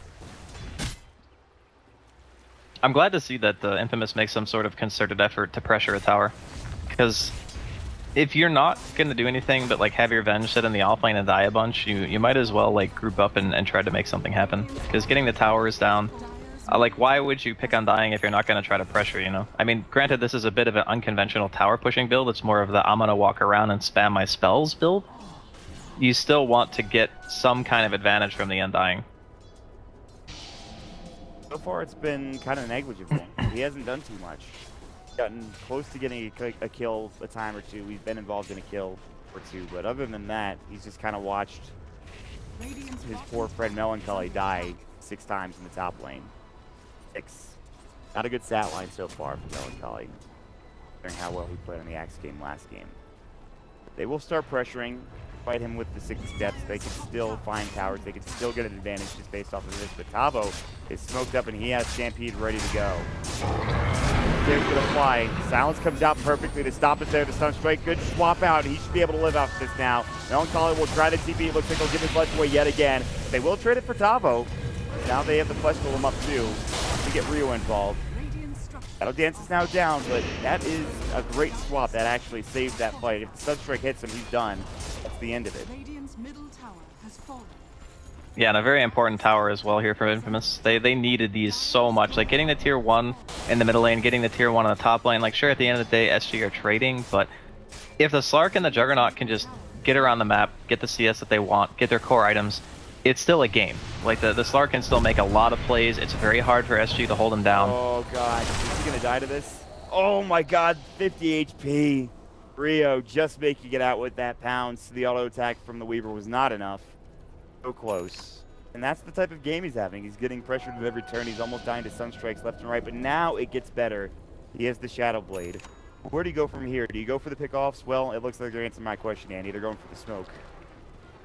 I'll take that. Yeah, the Shadow Blade reveal is going to be really important for Infamous. It should be a kill. I think the only heroes who really live, maybe the Weaver can. Nah, actually, it's just the Weaver. Anyone else that catches dead. Oh, they caught the Weaver. They need to kill him quick. The time lapse is there, and that is, well, you called it. I mean, That was just unlucky, honestly. Yeah, Rio still getting shadowed by the Shadow Blade, but he will not go for the kill. Yeah, the only reason they can't kill the Weaver is because they actually needed to have sentries, and they only had dust. So as soon as the dust comes out, if you don't kill him in the lift, he's just not going to die, and then he just time lapses the dust off and runs away. So unfortunate that the smoke gank is still, like, it caught him of all the heroes. Now he has his Dragon Lance too. I think he might have had it for that engagement. Tanky enough. That's that gank. I don't think you should be too good. I mean, how concerned are you if you're Infamous? You're only down 3,000 net worth. You have a Slark now with a Shadow Blade. He's potentially Snowball. But on the other side, we already talked about the Dragon Lance. Now the Invoker has an Aghanim Scepter as well. One good thing is that, oh, it's not even that good because Tavo just picked up his Blink Dagger too. So I feel like SG are in a very, very good spot right now, and they could maybe think about something here. Yeah, I think they are. They're grouping up right now, so I wouldn't be surprised to see them just pop one and go behind the Weaver, maybe go to pressure the tier 2 in the bottom lane. It's a really strong timing for them, like you mentioned, the Blink Dagger already being done here on Tavo just 15 minutes in. He didn't have a good lane either, but he managed to recover very quickly. So now it's a game of we have the initiation we need. Now we can actually start to play. Is it going to be Melancholy again? Poor man. Oh, live. Wanted to get the kill to 40 yard, looks like, and they did. It won't get the Boulder Smash or the Silence, but they find the Tornado on the way. 8-ball, double edge, kill later. Double kill for 40 yard, and all that you get to do for Infamous now is just try to pressure top, do something, force TV's back, as they're in some trouble here down bottom. Well, Infamous are doing what they can. They have the counter pressure coming out top lane from Benjaz. And even the Rubik is pushing mid, so they're trying to do whatever they can across the map. It's just really difficult when you lose 2 heroes that fast. You know, the damage output from Infamous isn't that high. Whereas, you know, this Invoker, he's going to have double Forge next level. He's got max Alacrity with the X-Sword at least, so he does a huge amount of bonus damage. Might be in trouble here. Yeah, he needs detection, though. Oh, he walked into the Sentry. I think the Ghost Walk is not going to help you there, my friend. Brian, that Tornado might save his life. The Ice Wall, he's so low. The Fateful, the Shikuchi that was stolen, he is going to fall to it. Excel just gets there in time. They had to put a lot of effort into getting that kill. They had to sweat for it, but they do get the kill, and it is a big one at that. That's the top net worth hero falling. Yeah, that was a really nice steal. That's one of the things about Rubik that's nice in this game, is Shikuchi is probably one of the best spells for Rubik just in the game. I think in some cases it's even better than Blink. See you later, Melancholy. Yeah. Yeah. I feel like I've seen that movie before. I too. I think we went together to that movie. It was an alright movie. He's died 9 times. 20 times we've seen it in that sort of way. Well, The crazy part is, he's died 9 times, but he's still level 10. And he's still got items in his inventory. And I guess in this position, when you're not really the sacrificial role like we saw last game, the Venge literally had nothing. But you're kind of that hero who has to farm the dangerous spots on the map because your Slark doesn't really want to show. He's going to be looking for kills. And your Juggernaut's kind of in the same boat, except he wants pretty much just to hit creeps. So you're left with the crappy spots on the map to exist. That is the life of Melancholy this game. And his name is... I think it pretty much describes how he feels about the game. I would say so.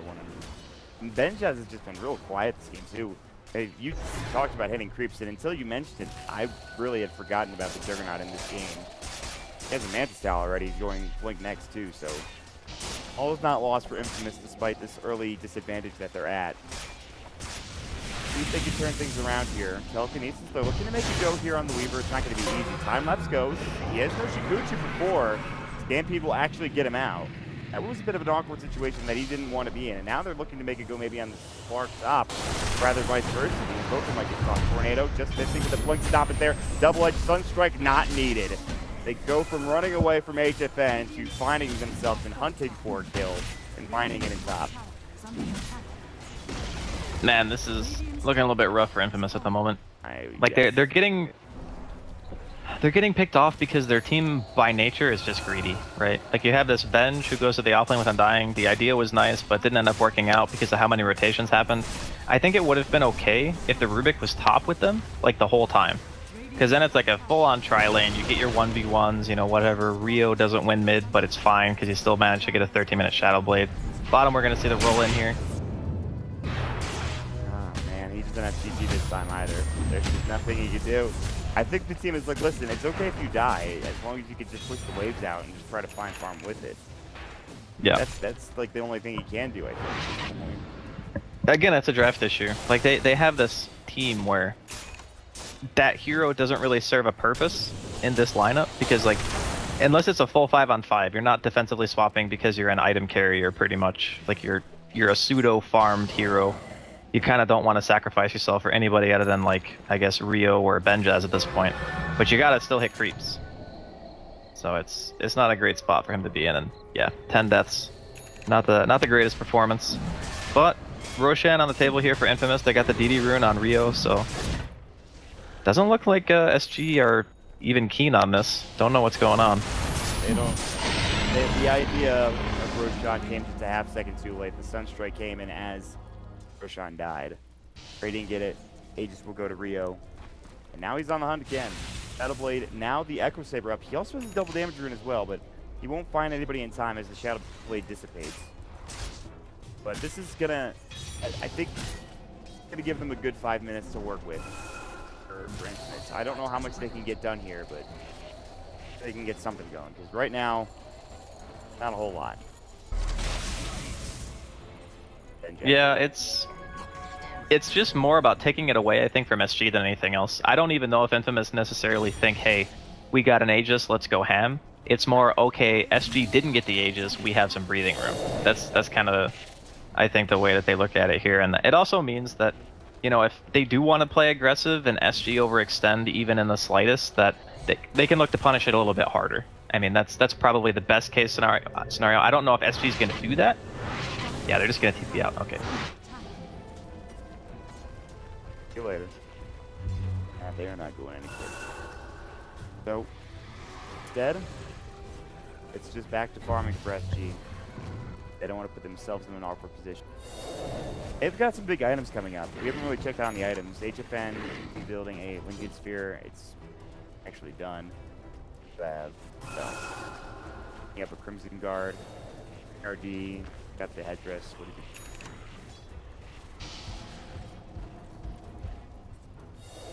Alright, well. Yeah, I like the Vlads a lot, actually. It's great for when you want to like go for the high ground. Or at the least, you know, break 1 tier 3, get the shrines. That's kind of like the big thing now, I feel, ever since they changed it. Getting 1 tier 3 down actually means, I think sometimes, not as much as a Rax, obviously, but comparable.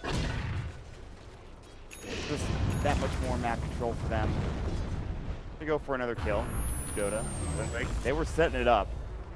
They were going for it, but they just... He had a lot of faith in that kick. A lot of faith.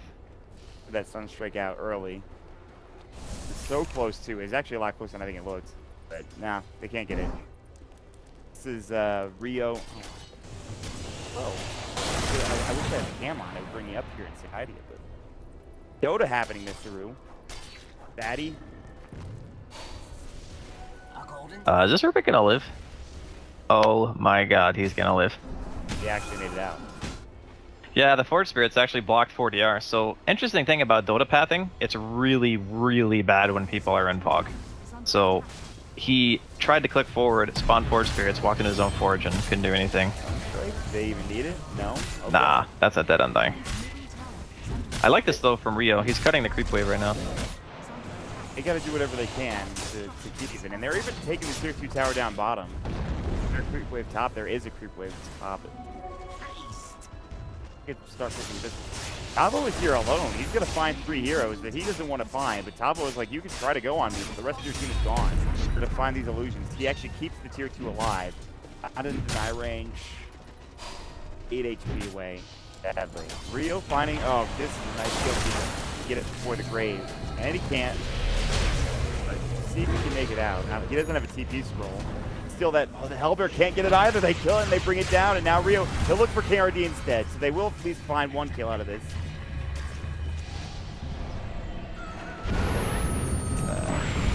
Oh that my was God, close. that would have been dirty if it killed him. That would have been absolutely disgusting. It was still disgusting, but it didn't quite bring him down. That was nice. Fortiar he's playing pretty well. He's got some good tornadoes. We haven't seen a lot of it's just been exhorts that have been, or excuse me, sunstrikes that have just been set up. But that's the type of play this guy can make on this invoker. Yeah, I always enjoy watching a good invoker. That's like one of my favorite things, I think. Lands some sick combos, and unconventional spell usage is also something that I enjoy. Like, you don't really see Sunstrike into just a deafening a lot, you know? It's a hard combo to hit. So I feel like that's just difficult. Goes for it willy-nilly. Yes, It's like needlessly difficult. That's the thing. It's like, there are so many other spells that set up for that, but deafening into Sunstrike is definitely crazy if you can land it. Also helps, like, it just the disarm too. Is like, listen, even when you come back, you're not gonna be able to attack for a second or two. Just a bit of swag coming out. We will have a pause. So far, not too many pauses. I'm not jinxing this. This is South American region. They've had some internet issues and power issues in the past when playing in Team Out. I don't actually know where everybody's located for SG and for Infamous. I'd like to believe that everybody's playing with each other. I don't think it'd be too difficult for SG considering that they're an all-Brazilian team. I think they might actually be. I'm not sure for Infamous though. Yeah, I'm not entirely sure either. I mean, I think for these kind of things, you want to be boot camping at the very least. Like, you even want to be boot camping before the actual qualifier, you know? Just try to get your best possible game going before you go in. You have to remember, the SG was the one team that's currently in here that is, of course, they were invited to the qualifiers. They didn't have to go through the open qualifiers like in. So they had some time to either watch the games that were being played in the open qualifiers. They had time to boot camp themselves, which more than likely did. Pause. They're waiting. 4 minutes into. I really feel like this Undying is really not doing much. I mean, Melancholy, obviously, he's the.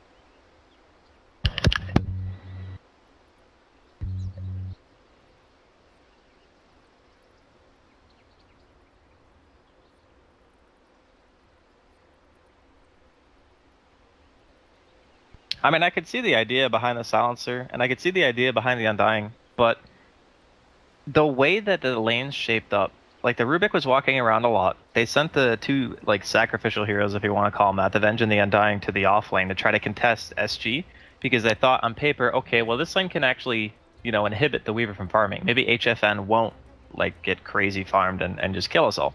And that's fine, except that KingRD kept going top, and they kept dying. Like, over and over and over they died. Whereas, if you just had another hero there, or you had, like, a ward or play a little bit more safe, you probably could have wasted a lot of KingRD's time, because he's not killing the Slark, right? You can't kill that hero. And you're not going to kill the Juggernaut either. But I guess the concession is that if the Rubik leaves bottom, then the Centaur gets farmed. So it's kind of like you're trading. One lane is going to go badly, one lane's going to go well. I gotta say, I don't think I've given enough credit to KingRD as this Earthbearer in this game. He's had a couple of misses here and there, but he's set up for so many kills. Oh, his rolls have been really good. Yeah. And it's a lot like his Clockwork game, where he was put in a position, weren't sure how well he was going to do, and he's since rise to the occasion, phenomenal form. So this is looking very good for SG again. We get back into the game. Just joining us. It's a 4,000 net worth lead. SG is currently up 1-0 in this series. First game rather close, but it came down to an alchemist that SG had, getting a little too farmed with the gyrocopter helping him out there. In this game, it's really been all Sunstrikes, bringing down Melancholy 10 times on this Vengeful Spirit, so she's having limited impact. Benjai is diving a handful of times, but still finding good farm, and the Slark finding too much in terms of getting kills with his Shadow Blade or Silver Edge. Yeah, I wonder. Okay, they're gonna wait for the BKB actually on Infamous. That's like their go. Is okay. We got BKB on the Slark. This is the point where he can go in the back. He can kill, you know, the Invoker, the Dazzle, you know, whoever he goes on. There's really nothing with BKB that threatens him. Been silenced. Good Dark Pact does come out. Now the pounce on the low ground, but they were ready for it with 40R. He's juking and jiving. The Tornado will come through as well. Dark Pact is up. He's gonna get stomped up, and he will not be able to live. That was almost an insane escape, but it is not enough to keep him alive. He's dead for 59 seconds. You've mentioned the go time for Infamous, and now it's SG's go time to pressure high ground. That was so unfortunate, man. Like, he just Silver Edge high ground into a freaking sentry. I mean, sure, that's a very common sentry spot, and you should kind of expect that there would be detection there, but they were literally grouping up to 5-man smoke as he walked up the hill. Like, that is... They had an instant reaction, too. They dusted, they found him. Tier 3 tower, the glyph is already gone. Fall to HFN. They have 25 seconds without the Slark. Gonna come in, stomp, they'll connect it. It'll be on Melancholy, followed up by the Boulder Smash. Shrine too late. The Bolt coming out, damage going on to Tabo, but HFN still going to work. He wants the rack, for the time lapse still. In fact, will use it. Now he'll back away together with the rest of his team.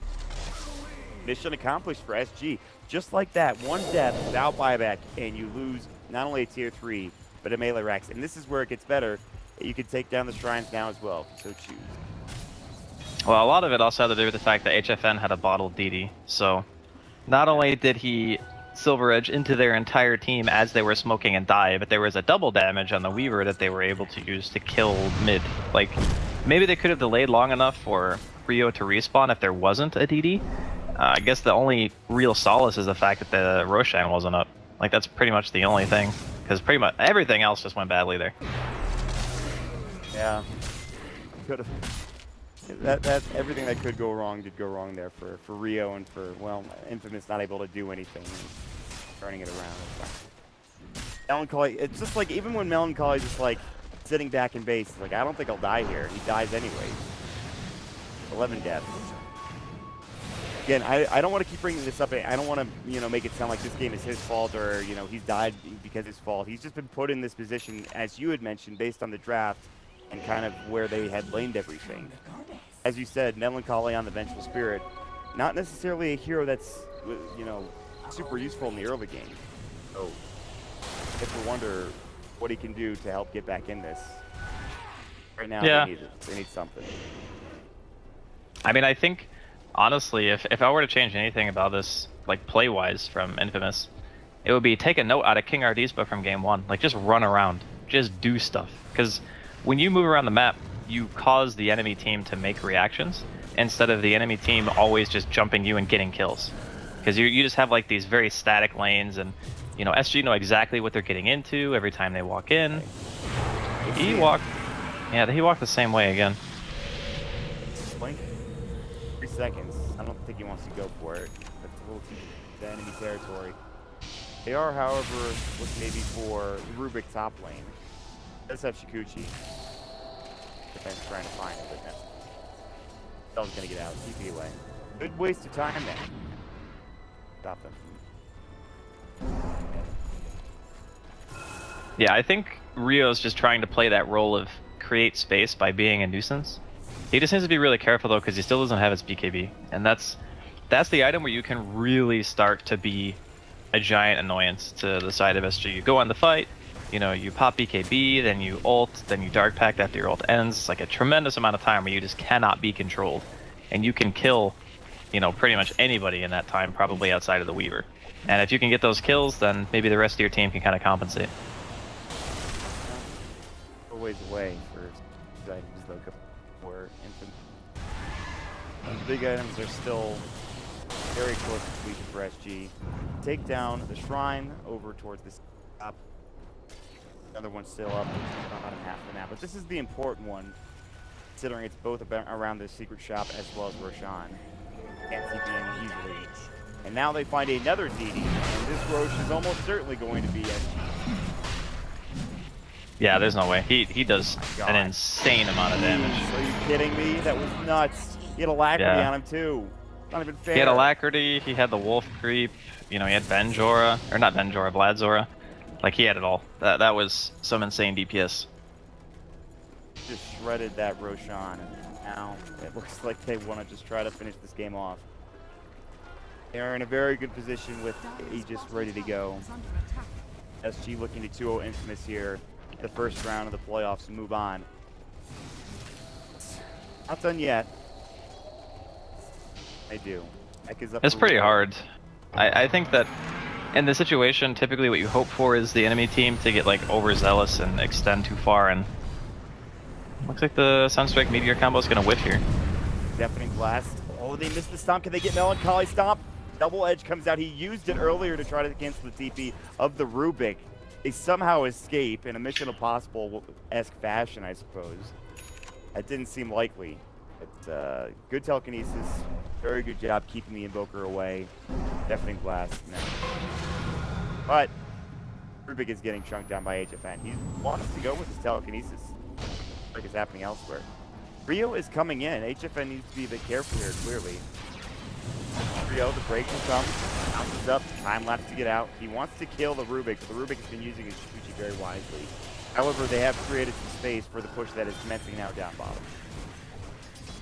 Yeah, the Weaver doesn't have bots either, so he's gonna have to manually hustle his way down there. They do have a shrine though, so it shouldn't take that long. Yeah, he's gonna go ahead and TP to it now. He's there. He's gonna be good to go. Yeah, the Rubik had the gems, so they were trying to go for some pick off, but it's just so hard to like, how do you kill HFN at this point unless like your whole team is there to back you up? It's an Aegis too, even still. And let's see how fast this one falls. Here's the go. Coming in from the Rubik, they dropped the sentry. If it was there a half second earlier, so jump and stomp onto two. Double Edge flies out. Good silence coming in as well. The mech will go. They're chasing further and they're trying to get Rio back into the base. Magic Missile coming out so far so good. They actually flow away, KingRD. They take down the Tombstone, but now HFN. He's got the Alacrity ready to go. He wants Benjaz. He's already used that Omni Slash and he's going to get caught and killed. HFN turns it around. Still a 2-for-1 Rio though. He pops the BKB. The Shadow Dance will go as well. Cat, he's got the Grave ready on top of all of this. HFN turning in, man fighting against 3. The telekinesis is there. He still has the Aegis. Sunstrike perfectly timed for 40R. And Dota is going to be next. They will lose. It looks to be. I was trying to decide between the Rubik as well as Dota. But it's going to be taking the Rubik one more auto attack. He sits there with 9 HP, just narrowly surviving. That could have gone so much worse. They could have got 2 extra kills there. HFN is still chasing. Rio is completely out of mana at this point. The tornado is going to hit the shrine. It stops at the Sunstrike. It's not going to be in time. It didn't want to chase inside the base.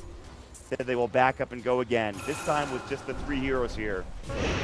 Fourth coming in. Actually, have the full oh, Dota. See you later, all Dota. right. Sorry, but that's an Alacrity Weaver. Done. Yeah, that's not where you want to be. They need the Juggernaut alive. Like, Bench has to be alive. 15 seconds. Flip will go. Telekinesis comes out. The Break Lincoln Spear is gone. Break is there. MP. Time lapse comes back out. On the Rubik narrowly survives. Yes, he can.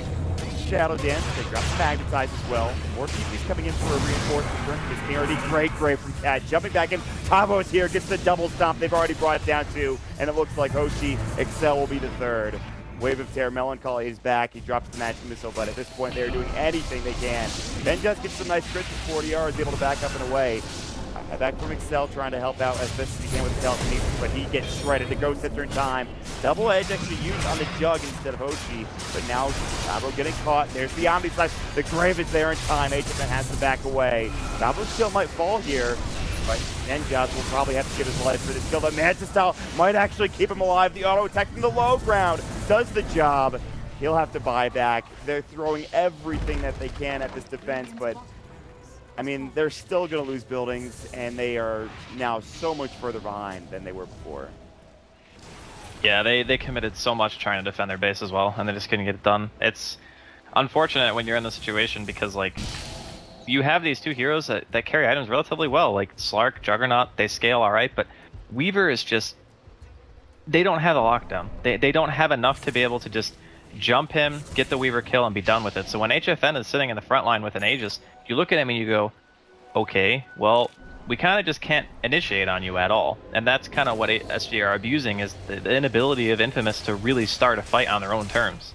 I mean, outside of the base, sure, maybe with the smoke gank and the right initiation with like a Rubik or whatever. Like, think about that. The Rubik is the only hero who can initiate and actually stun something. That's a problem. It really is. Comes down to what is Wu Dota. I think actually Wu did a pretty good job in that last fight, to be fair. The one where he dropped the tombstone, they brought, who was it they killed first? Double? It was KingRD. But now, well, as I say, he's getting destroyed by the Weaver. Alright, sounds good. Can't be to help him out. Scooches back up. He might just turn a man fight this. Benjaz, Blade Fury's out. Omni Slash ready in 3 seconds. Link and Manta also ready soon. Rio nearby. But it's a hit and run. HFN's the one using the Tech 9. Yeah, SG don't actually need to really force anything at this point. Like, they made Infamous expend so much to try to defend their base the last time that they're feeling fairly confident. Like, they could even wait out next Roshan, and I don't think it would matter that much. Like, Tavo has Aghanims. He's making his way towards the refresher now. He's, like, almost halfway there. There are so many things that SG have going for themselves right now. We're looking at, like, a 20,000 gold lead right now for them, and, like, 15,000 experience. So it's pretty tremendous. And it wasn't even that bad, you know, maybe like 10 minutes ago. It's just come on pretty quickly. HFN, though, going to town yet again on the Tier 3 tower. He will find it. All Tier 3 is now gone. Hank Drax first. He wants to get the permanent damage. Here, Maximus, he got the Kikuchi off in time, though. The break is there. He has the time lapse still ready to heart, keeping him up.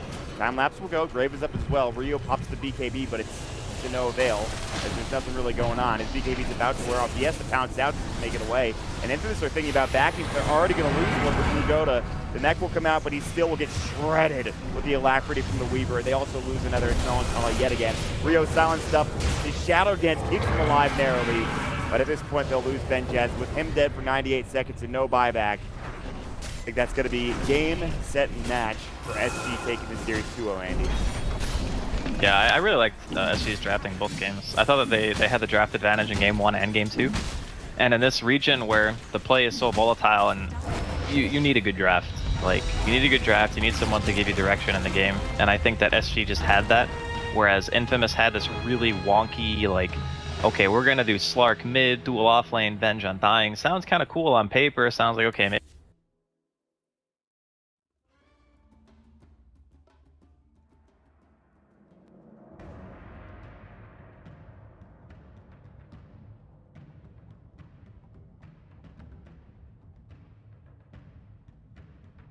Dire team ban.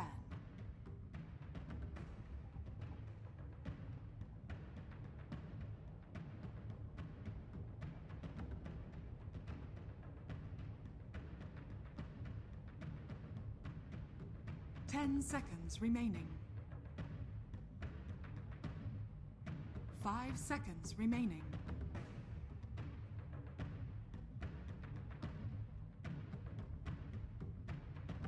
Radiant team ban.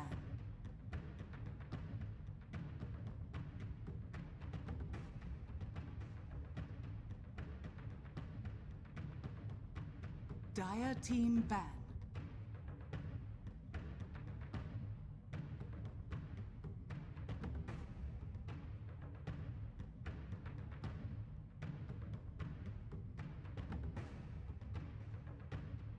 Ten seconds remaining.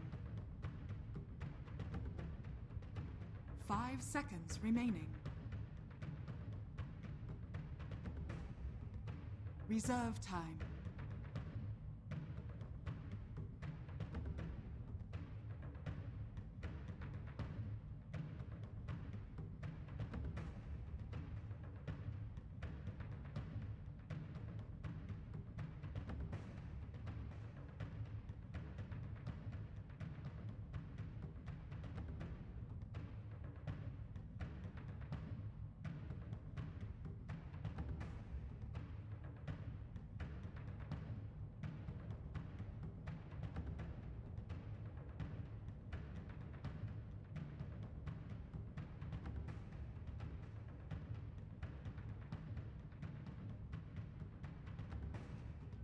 Radiant team ban.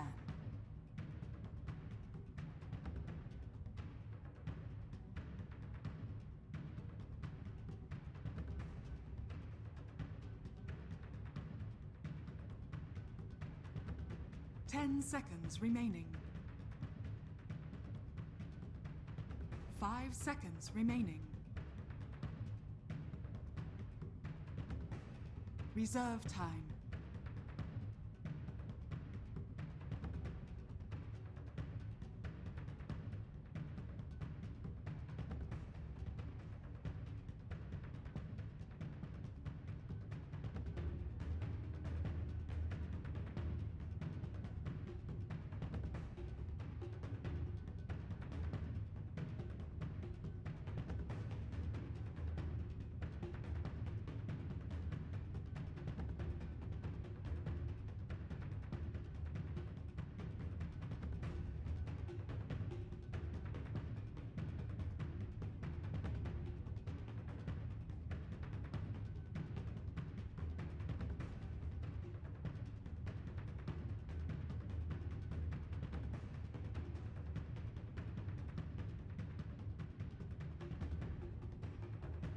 Dire team pick.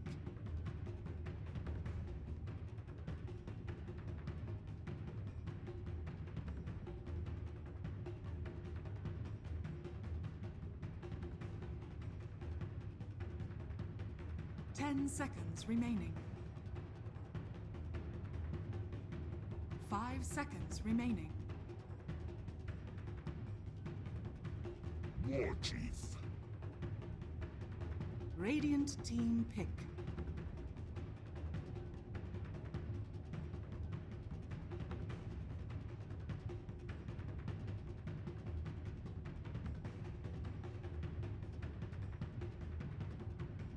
Ten seconds remaining. 5 seconds remaining. Slaughter. Dazzle. Dire team pick.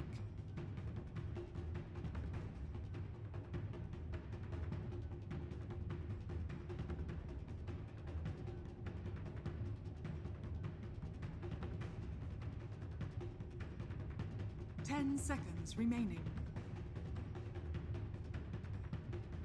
5 seconds remaining. Clockwork. Radiant team ban.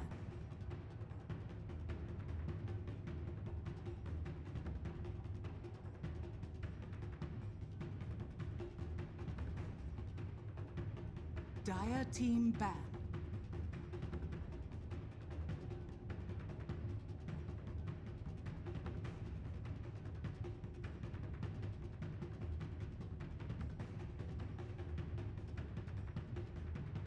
Ten seconds remaining. 5 seconds remaining.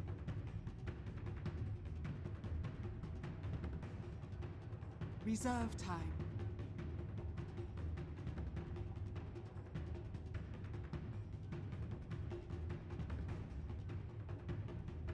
Radiant team ban.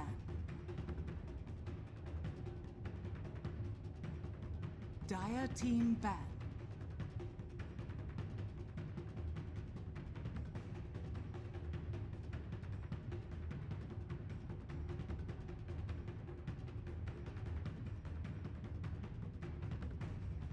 Ten seconds remaining.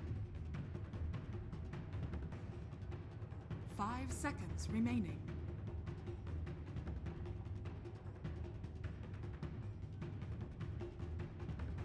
Radiant team pick.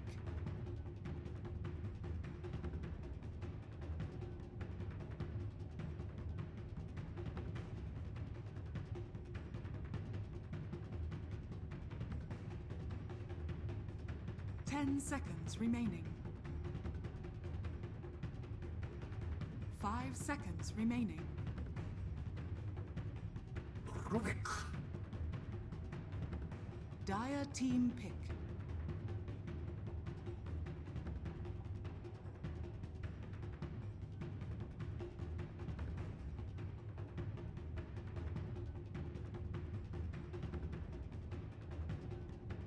10 seconds remaining. 5 seconds remaining. Reserve time.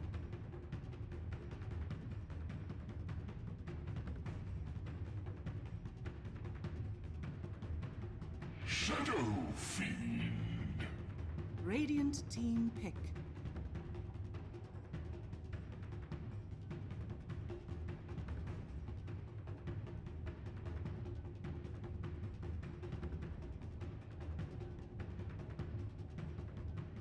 Ten seconds remaining. 5 seconds remaining.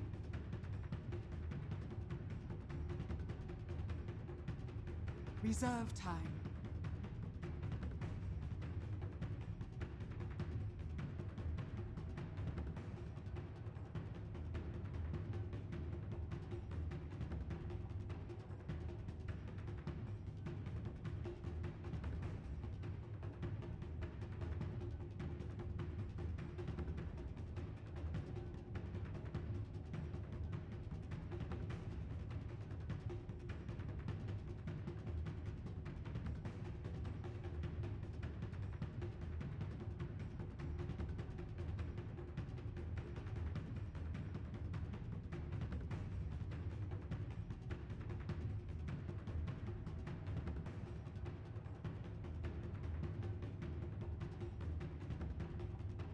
Juggernaut. Dire team pick.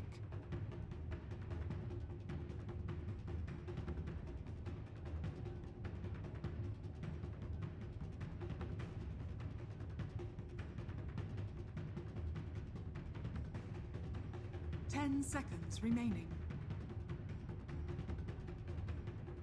5 seconds remaining.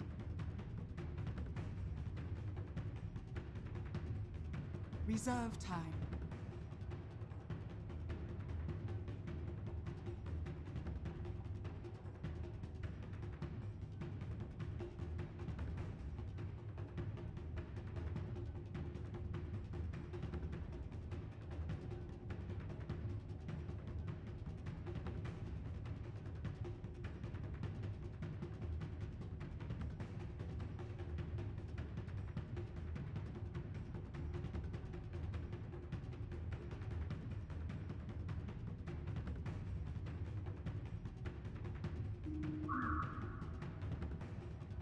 Radiant team ban.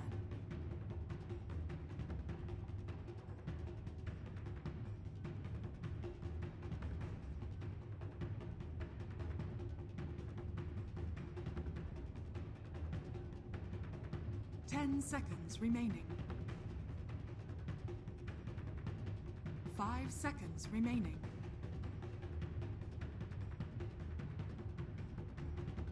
Reserve time.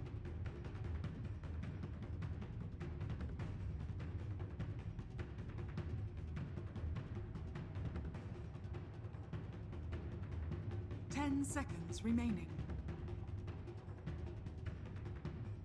5 seconds remaining. Dire team ban.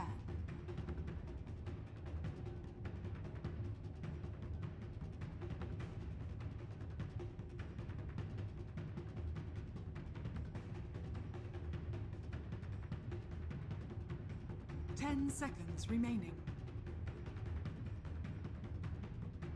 5 seconds remaining.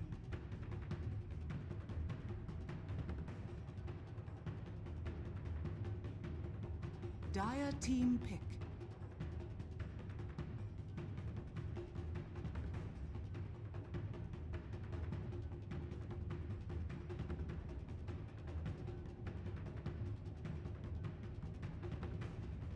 Ten seconds remaining.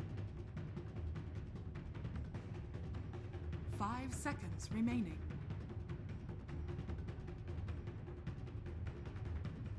Reserve time.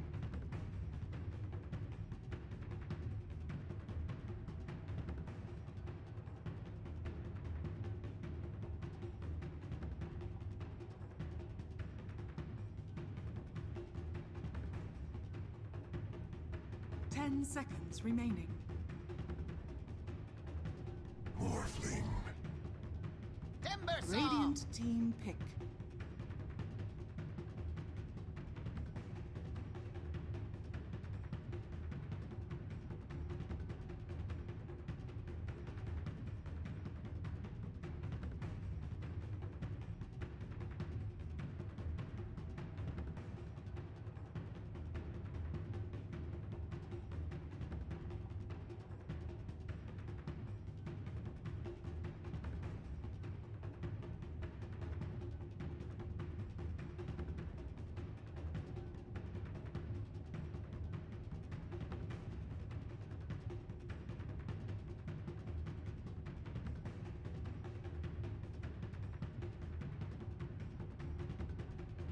Ten seconds remaining.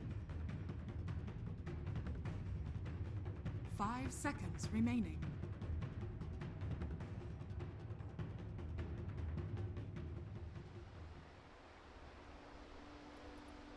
Matchup I think I'm most excited for. I was pretty stoked for Infamous SG, but I've been a fan of Not Today pretty much with all of their incarnations. The fact that they have Kotaro Hayama on the team is awesome. I love the fact that he's part of this crew.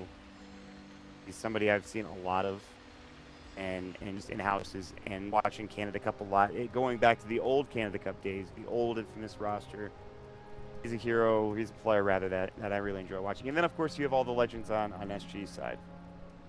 It is Pain Gaming. Yeah, that's true. Yeah, very good point. That was the old school Pain Gaming crew. For sure. You know what I'm talking about. You're a fan of the NASA region. You about it. Rascal, I'm glad that you're enjoying these games, too. Like, Yeah, I mean it's refreshing. It's not something that I get to watch every day. I mean, majority of the time, you know, I watch NA Dota, EU Dota. That's pretty much what like most people watch, and CIS too, obviously. But whenever you get to see a huge change of pace, and again, making you think about Dota in a different way, it's always entertaining. I mean, I think there's clear weaknesses with the way that they play the game, but it works for them. So it's also why I like watching the SEA region too. SA obviously you don't get to see as often sometimes, but in the SEA region, you had Mr. Cat, which we got to get rid of. It was so nice just to seeing crazy combos, even if they weren't the most well played, seeing interesting synergies with heroes. And it's I guess a region that really not many mainstream people that live in Europe or America watch, nor do they have the time to. Well, we're getting into it finally. Pause is now done. Let's go. Let's do this. No smoke. Okay. Yeah, they're doing the clock. That's exactly what you were talking about. I completely forgot that the clock, as well as the Shadow Fiend, were in the game, and they are. This is not good. he only got one soul. This is maybe a problem. Come on, I believe in you, 40R. Yes. There you go, HFN. Oh, I couldn't get the fit. The second one was good. The first one was really bad. Yeah, it was not great. There were too many heroes, and they were like hitting the same cogs. It was all over the place. I don't know what was going on there, but it wasn't great. I don't think you can get max souls, even if you do it perfectly, but you can get like over 10 or something. Because you still have to be able to walk to the bounty rune, right? 14 at best is what MRP is saying as well. There's, I think 10. If they just do 10, I think that's pretty good. But at some point, you're right. You have to get over and start contesting rune. I mean, 20 damage is still pretty substantial for the laning phase, so it should be fine. It's nice. You gotta get some more. Damn, they use the shrine too. And I will say, it's against the Jug though, so it's still not like. I feel like the Jug's animation and damage still might be a little okay for the Jug in the lane. It's not like he should get crushed. That's how I feel about it anyway. I'm not sure if that's true. Well, it's 76 to 56, so it's a fair lead in terms of overall damage. And the other thing too is, any melee against Shadow Fiend will just eventually lose, because he'll get, level 3, he'll get good raises at level 5, and then his base damage will just slowly edge you out. It's kind of like laning against Sniper. Eventually he'll just win by virtue of getting levels and having more damage and range than you. This is a good start for SG though. 13 denies. They're going to have Cat nearby as well to help out. They have the dual lane bottom with HFN and then KingRD in the roaming Clockwork support, which will leave the solo top lane Tavo here on the Central War Runner. And already they're setting up for a kill with Goku. It's gonna come up and throw out the Slithering Crush. Good Shadow Wave, does some serious damage. Telekinesis, first blood for sure. Goku will get the kill as well. Oh, that Shadow Wave did some ridiculous damage. Now bottom though, Kotaro Hayama might be in trouble. No Timber Chance, good cock push both once as well as twice. They only have the Shadow Wave, which actually I think will dissuade Keith from going any further in terms of trying to find his kill. Good active armor. And that was a sick healing bomb there. But if they leave the lanes like this, I think, you know, trading farm, the Slardar versus the Centaur, I think it probably slightly favors the Slardar. Because he has a bit of a harder time in general, I think, in a lot of these games, depending on what sort of lane he actually gets. Whereas Centaur is more, I guess, useful in using the Iron Talon jungle with. They're going to keep him alone for now. 40 or 80R rather. Getting shadowed mid by Misoku on the Rubik. Boots Courier, I think, already came out and Courier snipe. But bottom lane, they're just trying to get HFN farm. I don't know if they can actually kill Kotaro Hayama. I mean, they're going on Dazzle right now. Again, that healing wave. RD is just like, okay, I'm done with that. The Shadow Wave actually just brought him.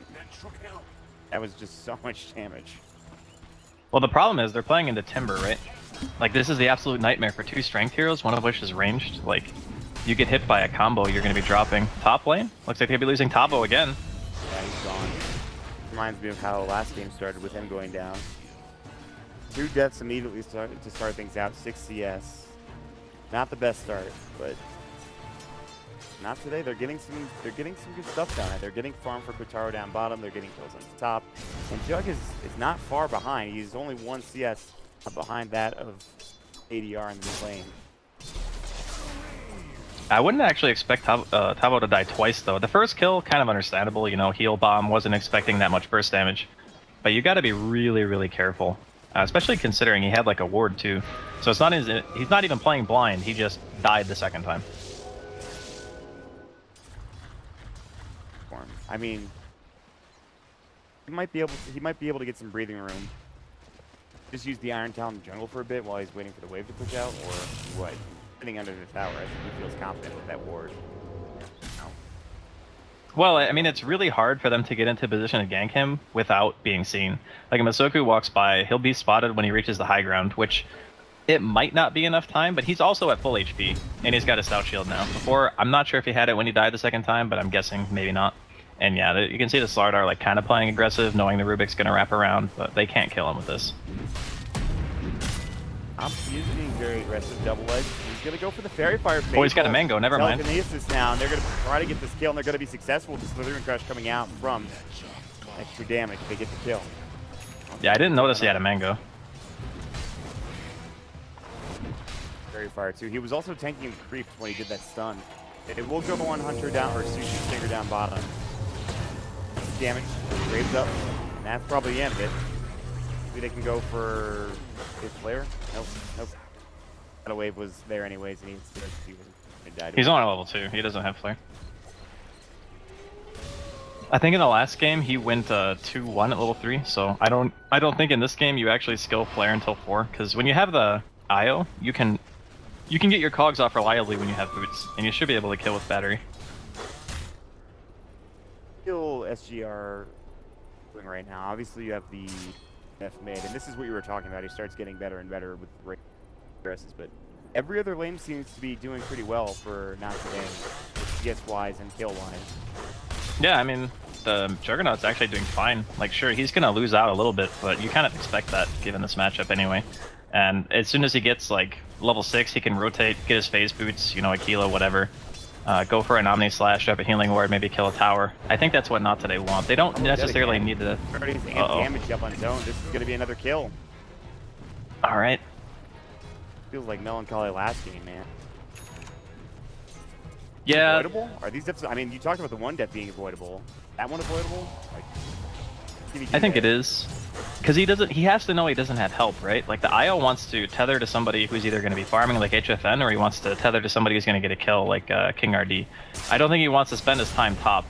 Although splitting the experience between 3 heroes might not necessarily be the best either, because you kind of do want Cat to get that level 6 going. I don't know, it's unorthodox to say the least, but I do think he can avoid dying this much. That result, but Kotaro just temper chains away, and reactive armor is at level 3. Good cogs, though, that might be enough. Shadow Wave coming out, they should have Grave as well for Stinger. They have no way of bringing down SQM Kotaro Hayama with combination of heroes. Gonna just, again, have more time to work with and getting farm bottom. I mean, all things considered, still think that Not Today are doing alright, even... This gank on ADR can be huge. Amp damage is up, and he knows he's in trouble. Slithering Crush, Fade Bolt, and it's the Blade Fury from Leo Style that does the job. Now, Not Today. Or even further ahead after that, and Leo Style will find himself a regen rune. Good measure. Super well-timed rotation. There's no vision on the map for SG at the moment. Like, that top ward died that was scouting out for Otavo, and it looks like that's going to be the cue for him to just leave the lane, not show on map anymore, try to get something done. I think the Jug wanted to try to Omni KingRD there, but Cogs come out, so he'll be fine. Yeah, this start is like really... It's problematic for SG, but I think that their team also scales a little bit better.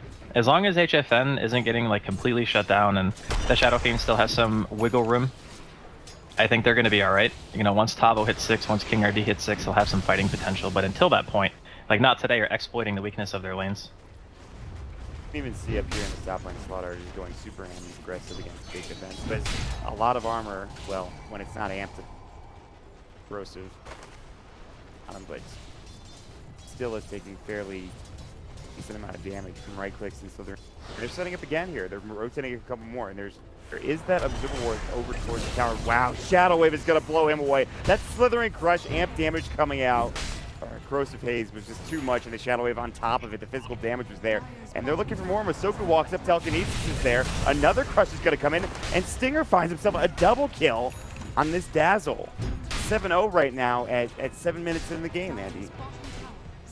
So they pick defensive supports and then just gank the shit out of your lane. Interesting. Yeah. It's working, apparently. I mean, it was kind of a lack of vision. I think that made a lot of the kills happen. I don't think that Tavo necessarily played his lane that well either. I mean, it's hard, right? When there's a hero sitting off the map a lot of the time, even if you have a ward, you can still die. Oh, Leo Style. Oh, he was very close to death. ADR. He just needed one more auto attack.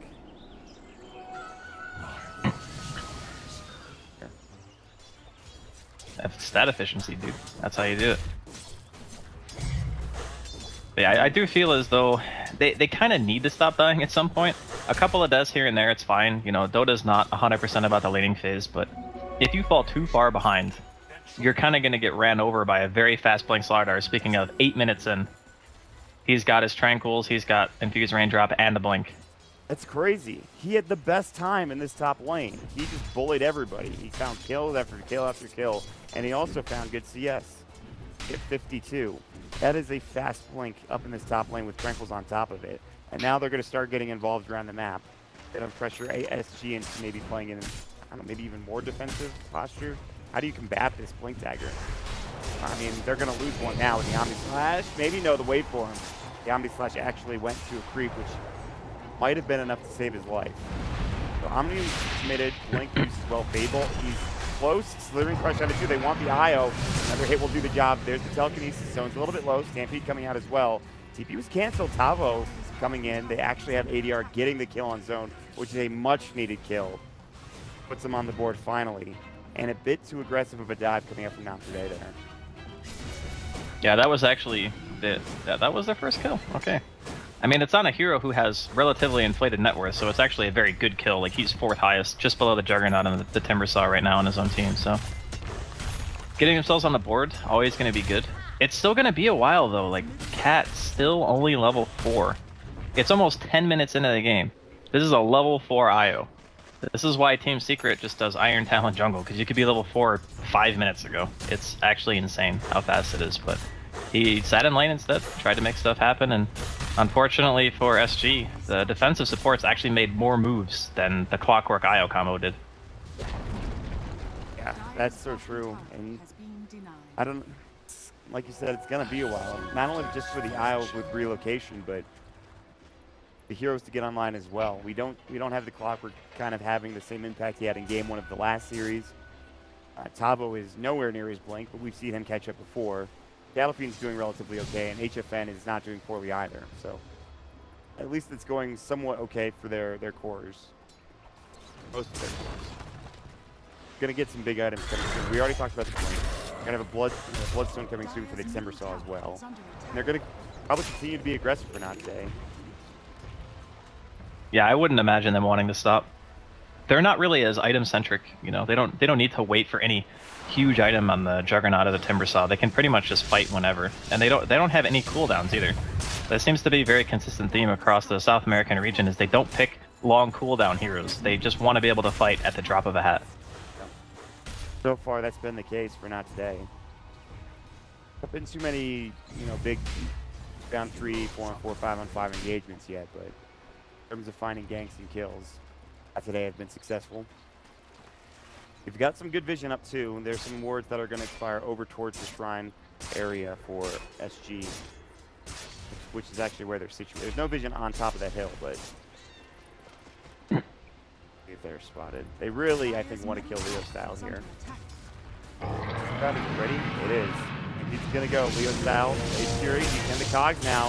He actually has Omni Slash. He might be able to turn this around. Shadow Wave. Hook shot's done. Omni Slash is going to go, and they jump in. Great crush from Zone. Nobody dead yet. Finally, the Io, as well as the clock, will go down. The Jug finally taken down, but he's done his job. Look how low Tavo is. He's scooting away Zone. He didn't have enough mana for Slithering Crush, and the blink just came off cooldown. Somehow, a great TP from Stinger, and the turnaround from the Jug is there with that Blade Fury. 2-for-1 exchange. Yeah, this is a situation where you really want to have a stick, I think, on Slardar. He has such a really low, like, base mana pool, where just having the stick allows you to get that extra crush that maybe gets you the bonus kill, you know? I'm surprised he has no mana generation, but... Well, he was level 9 before, so he didn't have the 175 mana talent. Now it's a bit better. And he is just invading their jungle. There's not really much they can do. That Stampede or Hook especially. I mean, it's a Morphling Wisp, so yeah. It's a rough combo to run if you don't have other heroes like controlling the game for you. I think in that sense, like having the Shadow Fiend with the Morphling Io, it's just when you get punished by a Rubik Dazzle support pairing, that's how you know you're greedy. He's been farming a lot as ADR. Maybe he could start being involved in kills. Or he's just about he pretty much just has this Bloodstone. A couple 100 gold, he's got it. Oh, let's go for a blind flush. No. Good try though. It's a really low percentage play. There's like a million spots you could be standing.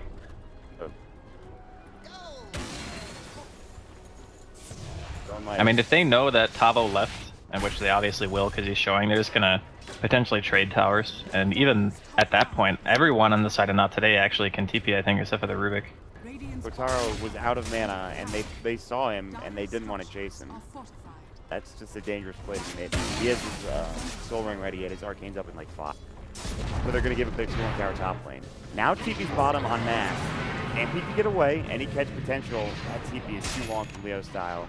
Everybody is going to make it out, but the tier 1 tower is defended. So Not Today are not looking to give up any semblance of map control inside of SG for now. Yeah, that's kind of why I was mentioning the TP thing. It's like, if one team walks to a lane and force, and they make you TP to the other side of the map, that means that they're going to have TPs for when you counter push. So that's how Not Today get the tower and manage to defend their own. Instead of TPing to the off lane, they just walk there. And then whenever SG goes for counter pressure, they can't do it. They are bullying this poor hero. Omni Slash will go. Not in time. They couldn't bring down the IO. They are going to try to get this replicate and the IO when he returns. That's the relocate save. Now top lane, we might see Sophie go down. Hook shot's going to connect. King RD has double damage. Good telekinesis coming out. Tavo, he has no stampede. Can they not get him? Yeah, they won't find him. And now they're looking for more in this bottom lane as they're pressuring the tier 2 tower. And they also got Cat as well with the kill. Yeah, this is it's a little rough, but the Shadow Fiend and the Morphling still have good net worth. You know, the Centaur has fallen a bit behind Zone, but I mean, that's kind of expected, I suppose. Like, there was not a great landing phase for Tavo. He died quite a bit. He does have his blink now, though.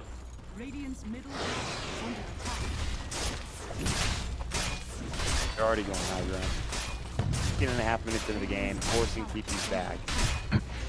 Or playing doesn't have one for 18 seconds. Tier 3 might just be gone. KingCharlie doesn't have his hook shot. They do have Stampede, have Requiem, but a Tier 3 is gone at 15.5 minutes into the game. That's, I believe, this is 6,982. Jump in, though. They will find zone. It looks like he might get caught. Brave is there in time. Slithering Crush will come out. They have the shock him there. How much can they chase? Shadow Wave will keep him healed up. The Flare almost brings him down. They Glimmer Cape him as well. He can blink into the trees and TP home. It's exactly what he's going to do. They won't lose anything for that Tier 3. They were close to getting that kill on zone, but not enough. I don't know. Man, of all the South American teams I watched today, which I guess technically is only 3, because we only casted 2 series, Not Today seems to have a much clearer direction in their game and what they want to do. And understanding like when they're strong, when they can push their advantage. Like getting that Tier 3 might seem like a small thing, but being able to kill the shrines, ensuring Roshan, like that is enormous. They have Slardar and a healing ward. They will kill Rosh so easily. They can do it whenever, really. Maybe find a pickoff first or take a tower. Soku gets the waveform, which actually might save him. He just TP's out instead. So you guys can take the Tier 1 tower. We'll take your Tier 2 top lane. Scanning. They think that's where Masoku is, but he's already TP'd out. The scan is unsuccessful. Even waveforms into the trees to try to find him. HFN is like, where is this guy? Well, let me tell you, he's top lane already. He's walked up there. And they're taking your Tier 3 tower. I'll start trying to pressure Tier 2 for SG themselves down bottom, but get some more TPs ready to go. Yeah, I'm not sure what the game plan is here from SG. I mean, counter pressuring is kind of all they can do. Oh boy. Yes, he's trying to go for it. And he's not going to get it off in time. Oh man, the relocate was a half second away. And they get this kill ADR, so they're in question. Yes, they'll find him. They'll bring him down before the TP completes.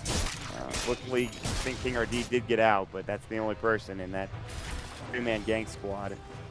Those are 2 huge kills, and now Not Today needs more room across the map to take the last outer tower if they want. Shrines, like you talked about, Roshan is a possibility. 31 seconds on the sideline for the Shadow Fiend. And you said that before when these teams played in the group stage that Not Today lost. I believe SG beat Not Today. That might be. Okay, because I like after having. Okay, because I was gonna say after watching this game, I would be extremely surprised if this team playing like this lost to SG. Because granted, SG just won against their opponents. I feel like it was like Not Today are playing a different level of Dota currently. Oh, for sure. I mean, there's been very few mistakes, if any, from Not Today. Maybe one overextension by the Slardar. This is just clean, solid Dota. Like you mentioned, they have a game plan. They know what they want to do.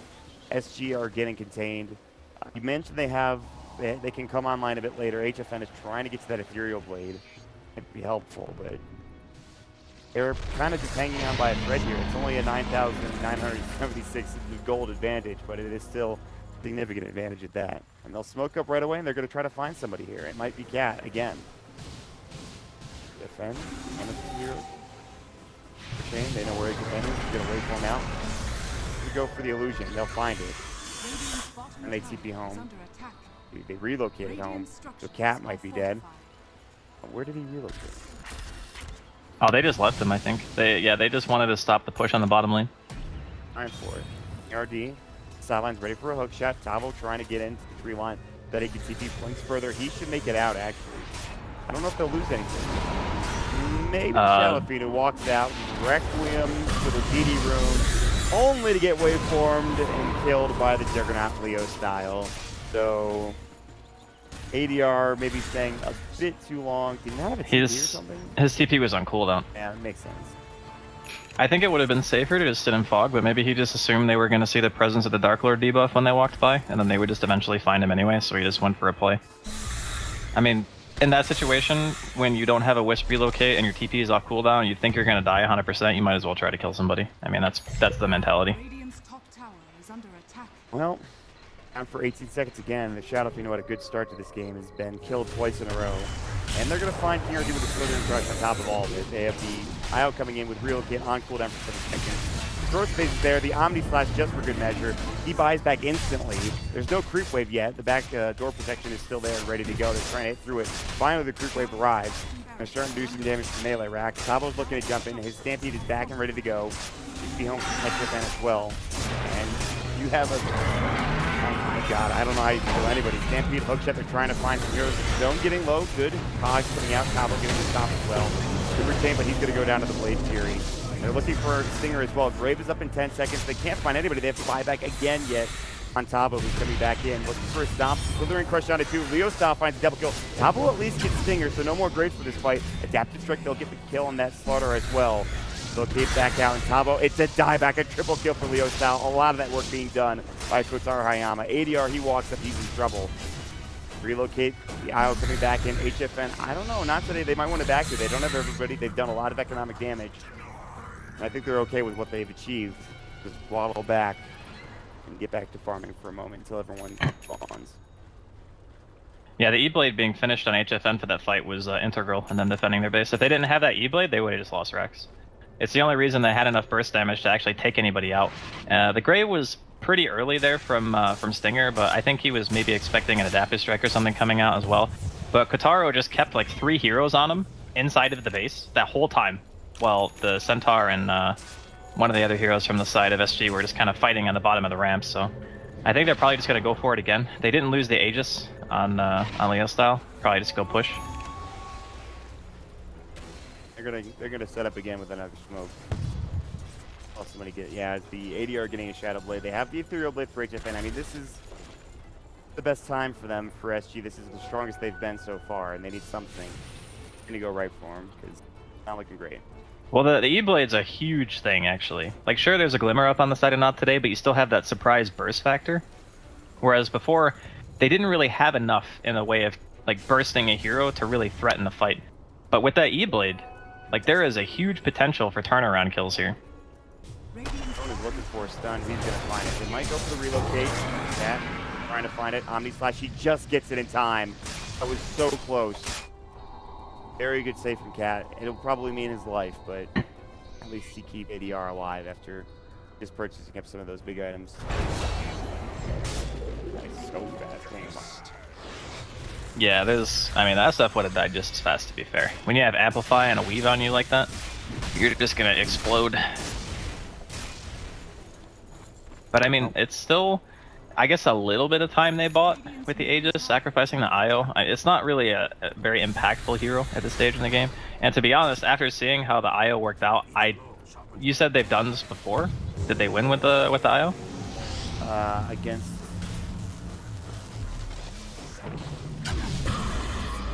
with the IO against Not Today. They've won with the IO against... Okay, but this is a very top-heavy region, right? Like, the top 3 or 4 teams are, like, way better than the other teams? Yeah, absolutely. It's a good fight so far. Leo South still has the Aegis, but they've already lost their Dazzle. That was the perfect pickoff. And HFN showing that, yes, the Ethereal Blade is actually going to help a lot. So, this game is not over yet.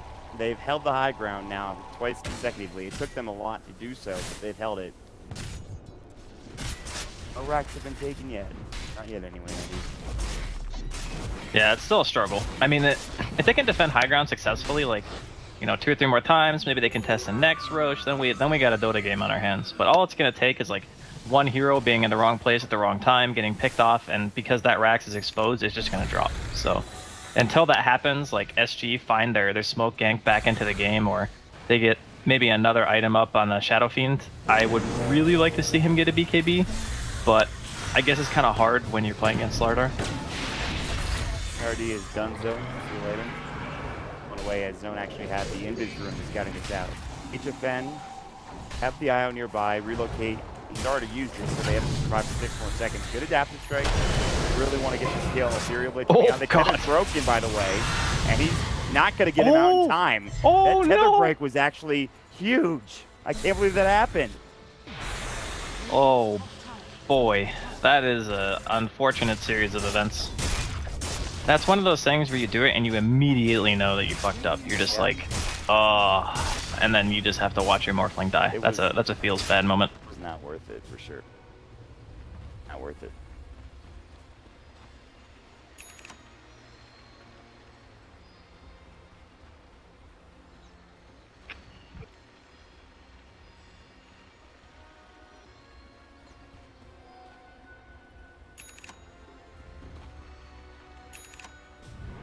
I mean, I think it's a natural item progression, right? Like, there's nothing crazy about the Jug build. Maybe, and this is something else I noticed about South America Dota after watching like 2 series. They don't buy Mantas, they buy SNYs on their Jug every game. I'm not really sure why, actually. Especially if you're going to buy Diffusal anyway. Like, that just makes it better to buy Manta. Run use style, perhaps. Who knows? Got their own course here in South America. I gotta say, how this game was going at 15 minutes in, I was sure this was gonna be over quicker. But it might be over just as fast as Kotaro Hayama says, I will kill your Morphling, thank you very much. Now he's up to 22 bloodstone charges, and they even have to use the relocate to get ADR out, which will mean that cat won't die yet again. That was, well, we didn't really talk about it a lot, but Morphling is not really a hero who wants to buy early BKBs, but against a Timbersaw, I mean, the way that Kotaro is playing it, it might be necessary. It's just so hard to justify getting it, right? Because you can't buy it before E-Blade. If he bought BKB before E-Blade, they would have lost their bottom racks a long time ago, because the E-Blade was the only reason they were able to defend this, and, you know, with HFN being dead, it's just 3 set of racks. And Roshan's up. Fortunately, I think that SG should have enough time to be able to TP the Shrine and contest. And they're going to have a... Oh, he doesn't have his bottle anymore. I was going to say ADR has a haste, but without the bottle, it's not really so much of a big deal. Oh, he could have went for the Slithering Crush. He has the Corrosive Haze on. Looking for it. Force for it. He'll find it. Leo's coming in. Omni slash ADR. See ya. Now this is definitely Roche if they want it. They might need to defend bottom, though, as Tavo's just split pushing. He's going to take the tier 2 tower. I'm not sure how much they care at this point. They're pinging base, and it looks like not today just say, let's go. Or we could just try to kill HFN, but he does replicate out in time. I mean, if he was able to kill Stinger there, it actually would have delayed the push a lot. He's a large majority of the sustain that they have outside of Healing Ward, so it was worth a shot. RC, my friend, I believe you are dead. Right hook shotting out, pulling the Sun Leo style. Now they've come to finish the job at this bottom set of racks. Is dead for about 30 seconds to lead. Try to clear the creep wave for the back tilt protection. Zone misses the Slithering Crush on HFN. Should have the Gross Pace added afterwards. They're going to head mid now. Wave on the way. Good stun from Tabo. What can they do with this? Hero Blade, they blow up Stinger. HFN relocate out. So far, so good. But Tabo now in trouble. Dashed up as well. At least stunned with the Slithering Crush, I believe. That should be it, at least for him. Down for 50 seconds. They use the Crimson Guard, so it gets a bit harder to push this tower. That comes back in. Chakram not going to connect. HFN, Imperial Blade, going to use it. Leo style will take some damage. In the back, everybody at half HP or lower for not today. They don't want to give too much away at this point. They're happy with just losing Stinger. Perhaps backing either to take the Shrine to Roche or to farm more. Alright, so I just want to point out, Masoku stole Replicate, made a Replicate of HFN, and then killed the tier 3 tower with the Replicate from like 25% life. That's a play. That's so baller. That's a play and a half. Soku has stepped up his game. He's always been a good player. He has stepped up his play. With Rubik especially. Yeah, the one thing they gotta be super careful of when they're pushing is they need to babysit the Dazzle with the Rubik. They need to make sure that, you know, Stinger is not getting exploded. Because if that happens, you know, no Grave, no Weave, no Mech, those are really, really big team failures. That's dominant. Yep, he's done. Yeah.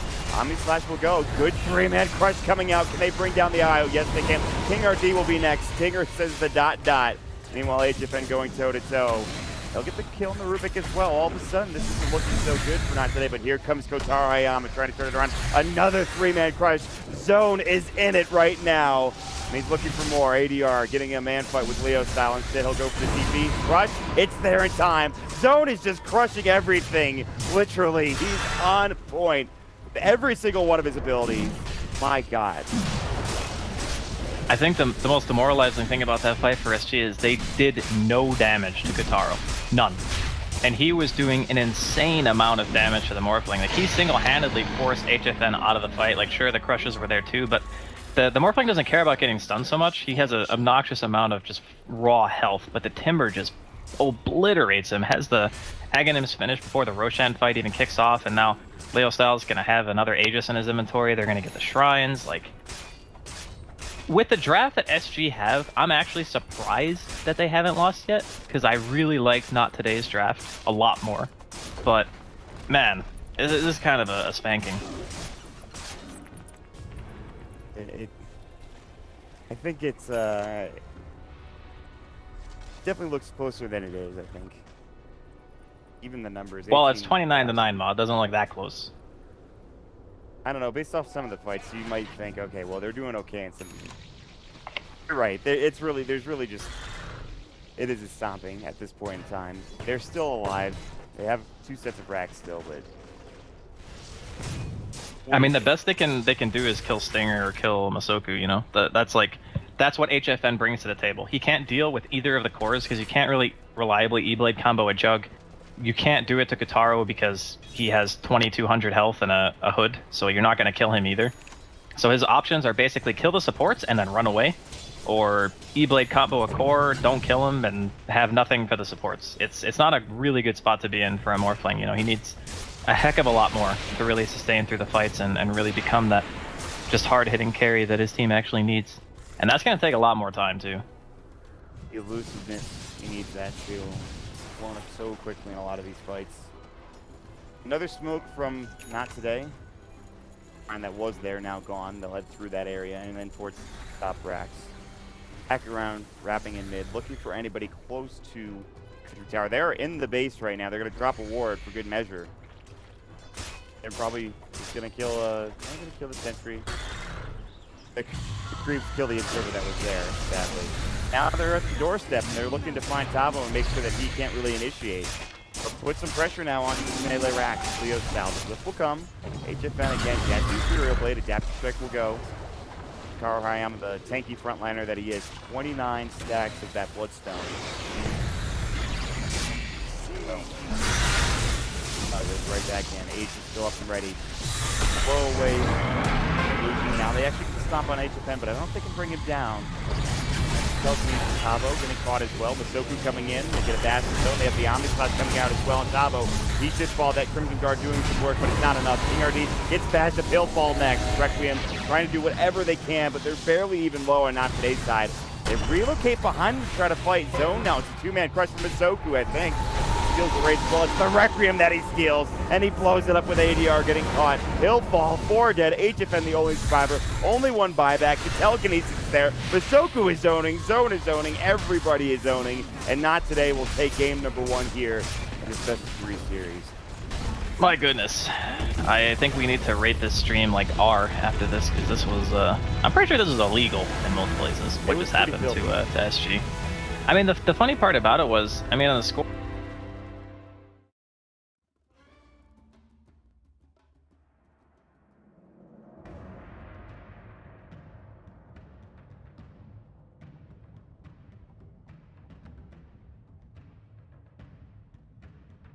Radiant team ban.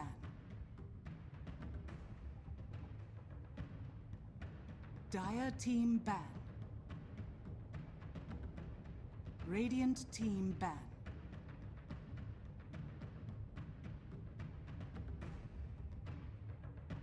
Dire team ban. Radiant team pick.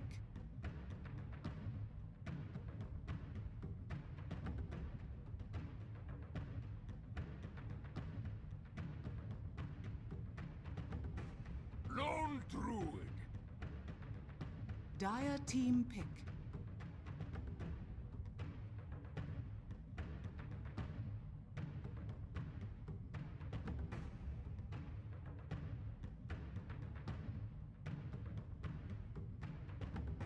Ten seconds remaining.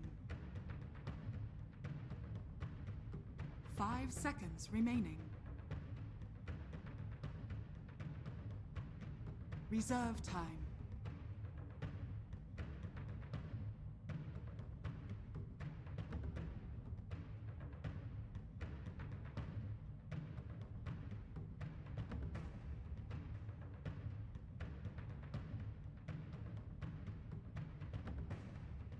Dazzle.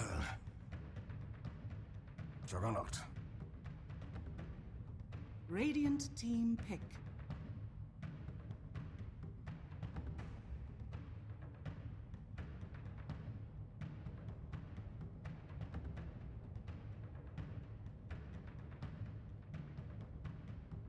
10 seconds remaining.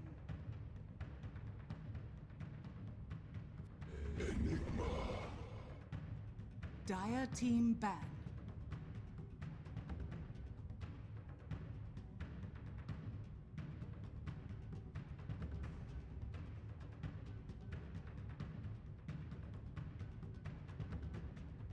Radiant team ban.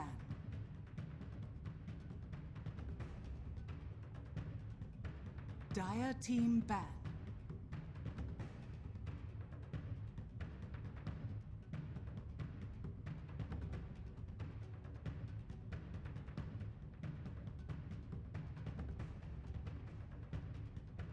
Ten seconds remaining. 5 seconds remaining. Reserve time.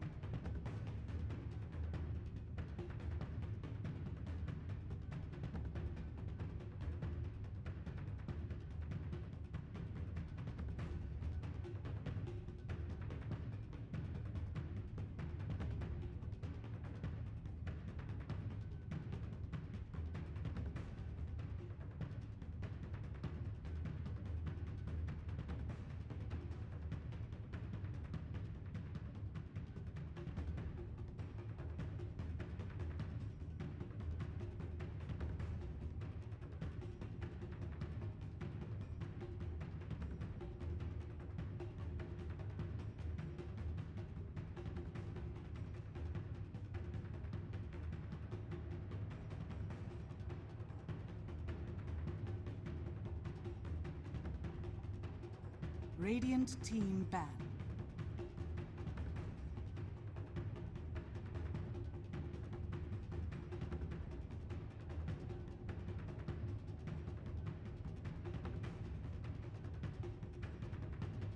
Ten seconds remaining.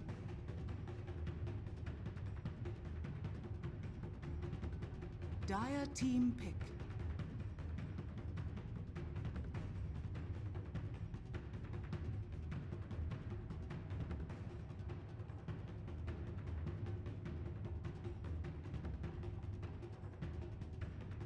Beastmaster. Radiant team pick.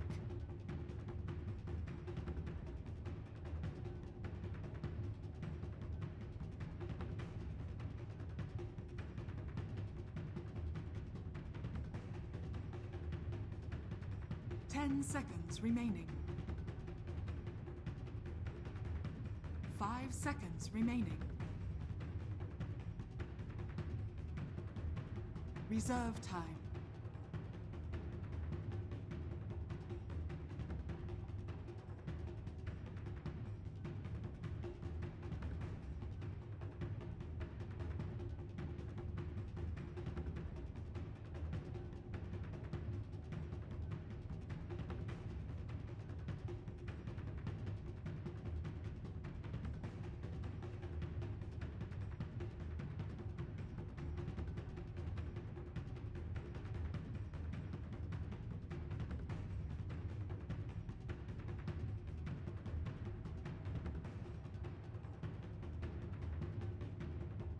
Warlock.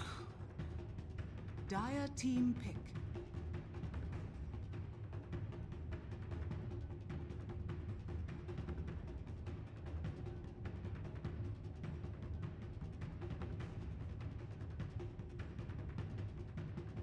Ten seconds remaining. 5 seconds remaining. Reserve time.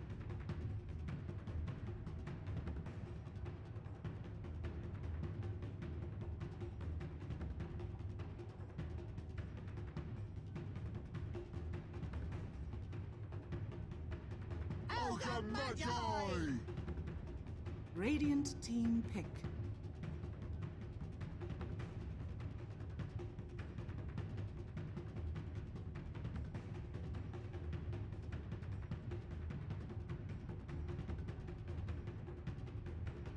Ten seconds remaining. 5 seconds remaining.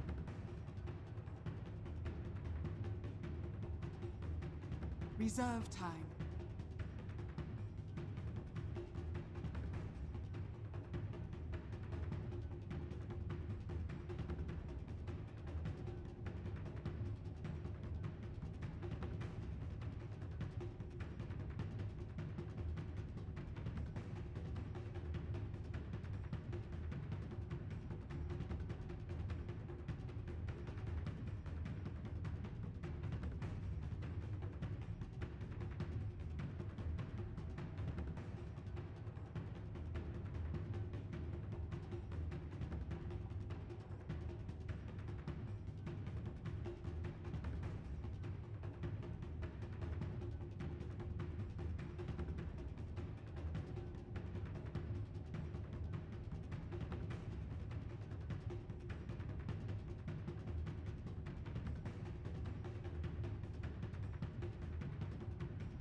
Ten seconds remaining. 5 seconds remaining. Earth Spirit. Dire team ban.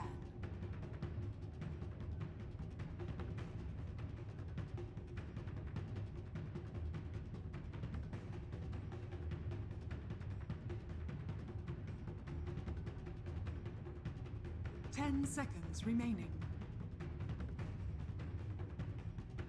5 seconds remaining. Reserve time.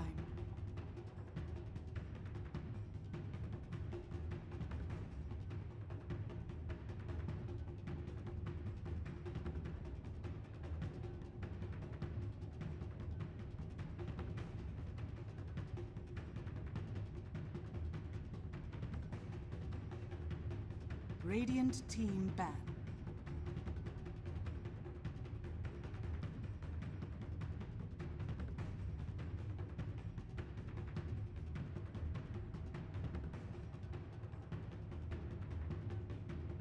Ten seconds remaining.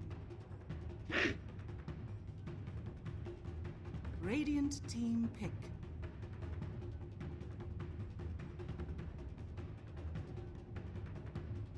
Morphling. Dire team pick.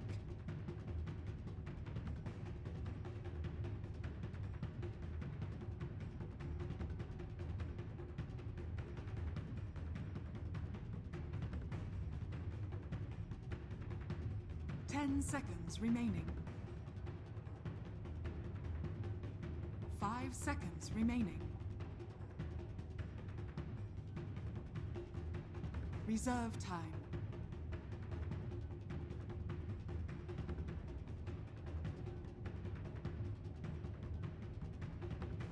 Ten seconds remaining. 5 seconds remaining. Behold the horn of Magnus.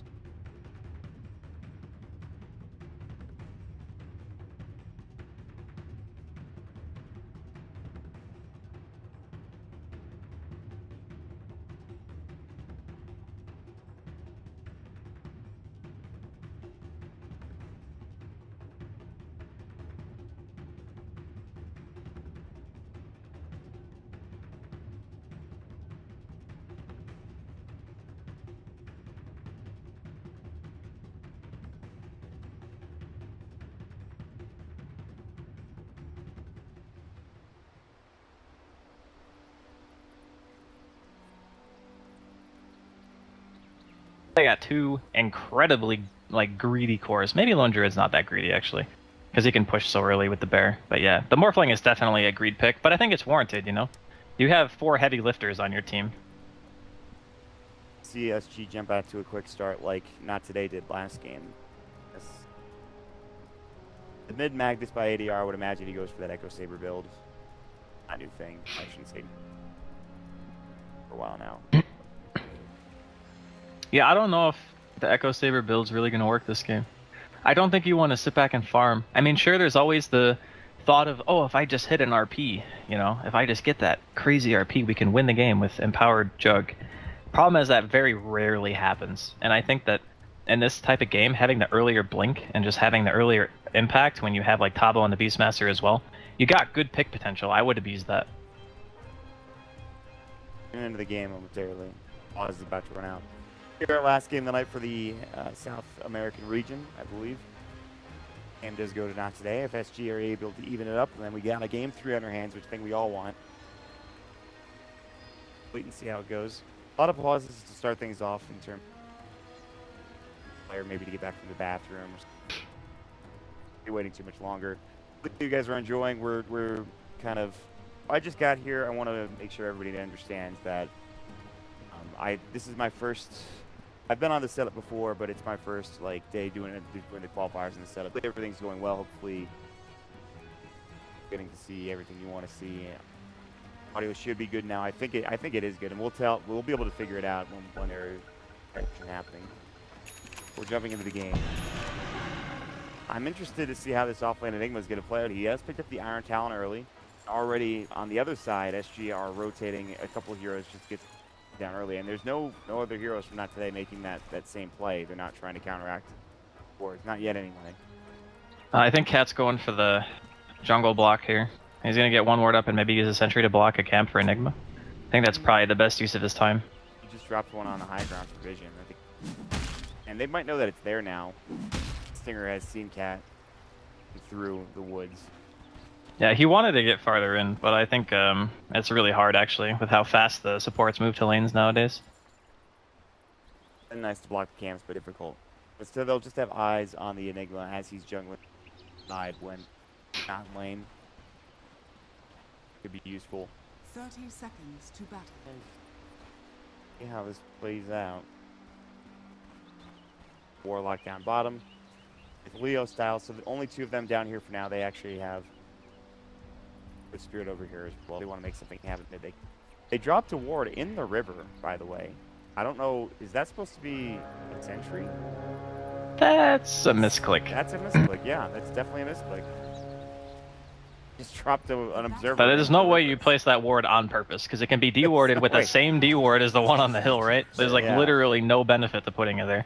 There's absolutely no reason to put in that ward there. All right, well, advantage SG. Let's go game 3, Mott. Yeah, I guess. I mean, just like that. That's when you type open line mid end, and then you just go AFK. Like misclick. Please, can we remake RM? No, definitely not. That's not happening. They have the sentry now though on Stinger, so he might drop it and still get that ward. But that observer ward placement, not the best. It's Empower skill up level 1 for ADR. We'll see how this dual lane bottom goes for Tabo and KingRD. Lane versus a dual lane, but already you can see somebody rotating down. It is Stinger, so if they want to make it go, they can. It's going to be an interesting matchup. And already jungling, you can see. Yeah, he's just running at him. Tekka, he's going to have to Shrine. Already. That Ignite and just a lot of damage there.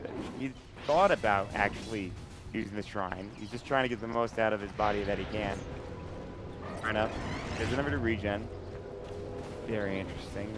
That's a very efficient shrine, to be honest. That's about the best shrine he could have used. Yeah. Because he waited until he had his conversions back off cooldown to make sure that he didn't overcap himself on mana, so that he would get the full benefit from the shrine usage. But yeah, Cat's just soaking the EXP. Reaching the experience to getting there. I mean, I would actually... Giving the lane top. I would say this is alright for Not Today, just because, you know, he's not throwing ignites at the Ekotaro mid. You know, the bottom lane is kind of stabilized. Even though they have to commit 3 heroes, it's kind of necessary evil. I think KingRD and Tabo would win this lane in a 2v2 if it was just Masoku and Leo style here, because Morphling's just not a strong laner. One border, let's take Tabo. We've already used Shadow Word, and Stinger might have overstayed his welcome. They won't go any further. The Morphling's going to come in. Leo style only has level 1 waveform. Good boulder smash. They have the Shadow Word up as well. A waveform and a couple more auto attacks should do the job, but they have no Shadow Wave. It's got the poison touch. The Fairy Fire will keep him alive. The Shadow Word, they need one more auto attack. That won't be enough. 16 HP was so close. He will stay alive. That was a really nice attempt from Not Today. Almost got him. But yeah, they got to commit a lot to make sure that these heroes don't get anything. And the item build from Tavo as well, he can't go anywhere else, right? Like, he didn't go the Iron Town build, so he's not going to be able to jungle. He's still only level 1, too, which is kind of crazy, considering how long they've been in the lane, and that Not Today actually had 3 heroes down here for a while, actually hitting level 2 after Masoku did. Ooh, Kotaro narrowly avoided an ignite. That, well, he's still going to take it, actually. That's diving a little too far into the tower range. He's going to get hit up with a couple of auto attacks from there as well. But nothing too disconcerting. Even that ignite damage wasn't that bad for the lone druid to deal with. Well, he's still got his shrine too. He's not 5 yet though, so no entangle. As soon as he gets that, you can't really walk up and do that anymore. You run the risk of... Axes. He's got 6 wand charges. Tavo, I think, is overextended. The waveform will do the job. And that's going to be first blood going to Leo style. Not expecting the TP from Stinger to come back in. And they were already below half HP, and they just didn't have enough damage to bring down Leo style. Yeah, this is... Could be another rocky start here for SG, because I mean the Enigma, he's been delayed a bit. He could be like level 5 right now, but obviously Cat was doing some work running around with ignites and whatnot. But the thing about Enigma is if you leave him alone for just a couple of minutes, the next time you walk into his jungle to try to invade, he's just gonna kill you. Like, his conversions are gonna be higher level, he could potentially have Black Hole. It's a very scary prospect. The great part about the offensive Enigma. Wave pushed into your favor. Jungle camps when it's not. They get some CS. Easiest thing in the world against the judge. Gonna have level 6 relatively soon, as you mentioned. So mid. Pretty good for the Magnus at the very least, but not really stopping Kotaro from farming. They're getting out of control too. Alright. Lone Druid's not necessarily like the fastest farming hero, but he just, you know, he gets the Maelstrom and he gets the Dragon Lance, and that kind of accelerates his farm enough, in addition to just giving him the pure fighting potential because of the level 10 talent of just getting the bonus attack range on top of the Dragon Lance. It's just, hero actually just needs to be reworked. His talents are just so good. Pretty insane. Oh my god. Okay, well, that's great. Waveform, Yosao wanted some of those CS. And his Fatal Bonds comes out from the Soku. Stinger's nearby, but Leo Style is actually out of mana. He has 9 wand charges, probably enough for another waveform potentially. Already back under the tower. Yeah, on mid. Just trying to give some more space for ADR. Pretty slow start, but as you mentioned, if you leave the Enigma alone, all of a sudden he's level 6 after the creep wave. However, HFN got a mango for Omni Slash, but the creep wave does get there in time. Careful though. What he's doing here. Hiding in the tree line. Could have been in a bad position. And another hero was coming as well. It was Cat ready to go. But a TP in from Stinger. If Hero is already used, it's on cooldown for another 5. He has a mango. He needs mana. He gets 6 off that for the Enigma. Yes, he did. He's Black Hole now. Yeah, they can't dive anymore. It's too risky. Yeah, I mean, it's not optimal Enigma farm, but it's good enough, you know. He's kind of on track given the circumstances. I mean, he's certainly ahead of like Tavo and KingRD, who are both level 4 apiece. And Enigma's got like 33 CS, so he's tied with like the mid level of farm at this point. It's gonna be one of those mech games. It looks like it. I mean, that's like the most standard thing I've. Yeah, I think mech is really good here. Probably bet. Blink is super all-in-y, I feel. And for whatever reason, I seem to see that a lot more than I used to. But I think that mech stability, being able to get the tier 1s, because it kind of just propels you into your Blink anyway, right? Like, you buy the mech, you get the towers, and then you just have gold to buy Blink anyway. Definitely. And they already have the Lone Druid with the Bear to help push as well with the conversion. They have a very good pushing lineup. SG doesn't have that bad of a pushing lineup, but it's not certainly until the Necro's coming out from the Beastmaster. It might be a while for them to really start taking down towers. They can start putting pressure on top like they are right now with HFN, but they're gonna walk in. He's got Black Hole in 3 seconds when he has enough mana with the Soul Ring if he wants to walk up, but instead they're not gonna overextend themselves. They're just gonna push them out, make sure they don't take the tower, to farm themselves, finding some gold. Yeah, that's going to be, I think, a quiet game, which I don't know if it's really common for this region, but I've heard, you know, stories like Mr. P said, you know, there's like 60-minute games and then there's 20-minute games, so. Telling me the same thing earlier. I could see it. I could definitely see it. Last game was kind of that 20-minute type game. I don't think we've gotten a very long game so far tonight. Maybe. I think it's just been mostly No. ones. I think it's like 35-ish minutes, maybe less. Not a whole lot of long Dota right now. This game, it might be that thing with Dota, and we'll wait and see. It's only 1-0 in terms of kill score at 7 minutes and 42 seconds. There is virtually no net worth advantage. It's even. It's even. We have an auto-updating chart on our screen. 79 in favor of the Dire to 104 in favor of the. This is very close. Rolling Boulder, this might be one way to get the advantage. They have the sounds coming out, but KingRD already too far away. Tangling Claws, Fox, are not there. Did he just like, he troll dropped a salve? Radiant's top tower is under attack. KingRD? Yeah, is this just like a thing that they do? I don't know. I guess. Apps. Like, there's no way you do that unintentionally. You have Listen, to physically. they taunt like every 5 seconds. They do crazy. I mean, yeah, it's probably intentional. I'll take that as tribute.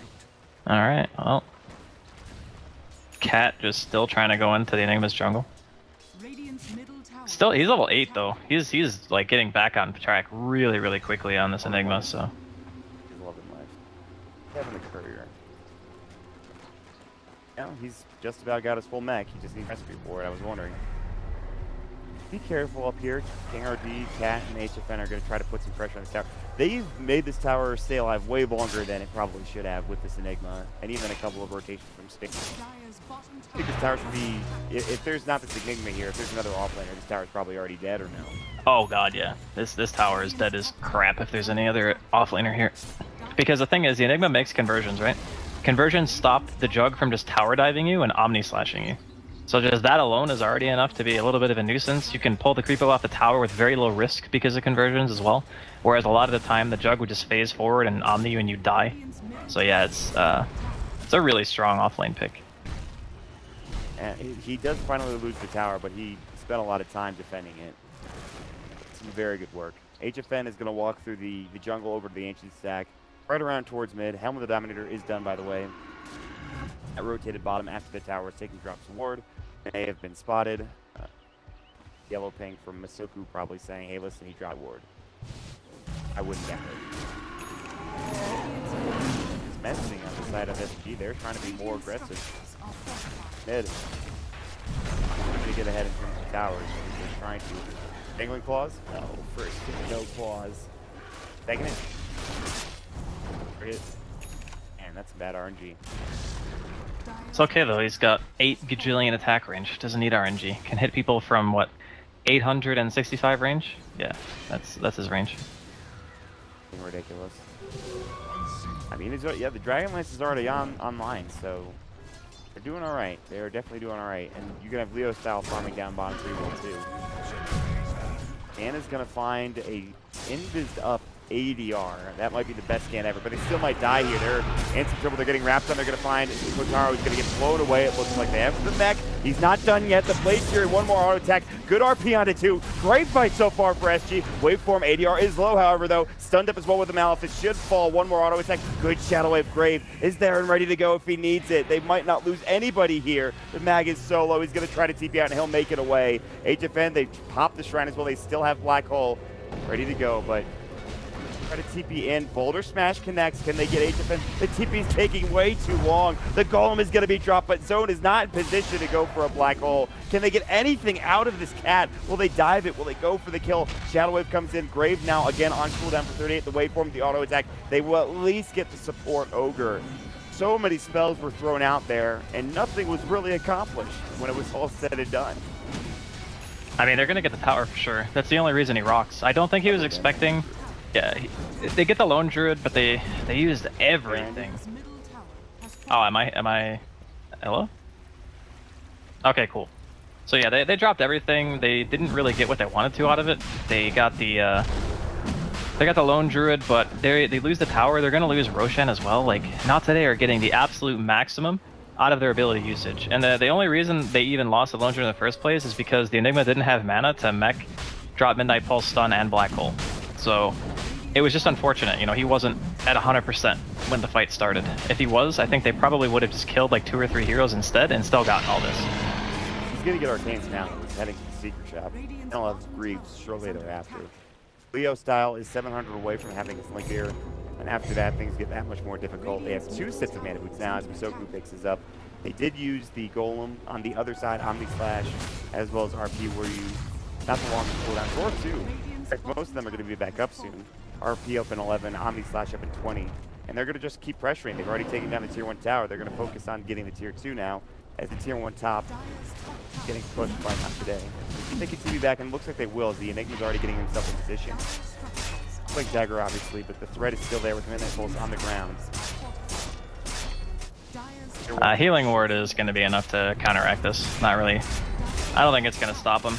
And if they wanted to contest this, they would have TP people in already. So yeah, just going to be a trade. Alright, good trade for SG. By losing out on Roshan. To get both the Tier 1 and the Tier 2 tower bottom. Just a map for them. It's done. Not today, we'll put some pressure on the top one. Top tower is under attack. Okay, now it's a big fight. Not many people dying. Guardian Greaves very close for the Enigma, and that's maybe when I want to go. Wait for the Maelstrom coming after Taro as well. I don't even think he needs Guardians, to be honest. I mean, yeah, it's nice, but he's not really dispelling anything. I actually would prefer him to just buy a Blink instead. Okay, yeah, he actually changed his quick buy, so he realizes, okay, Guardian's not the most value purchase, actually. Balance up onto the Judge, so he can't really help that out. That's good. Later.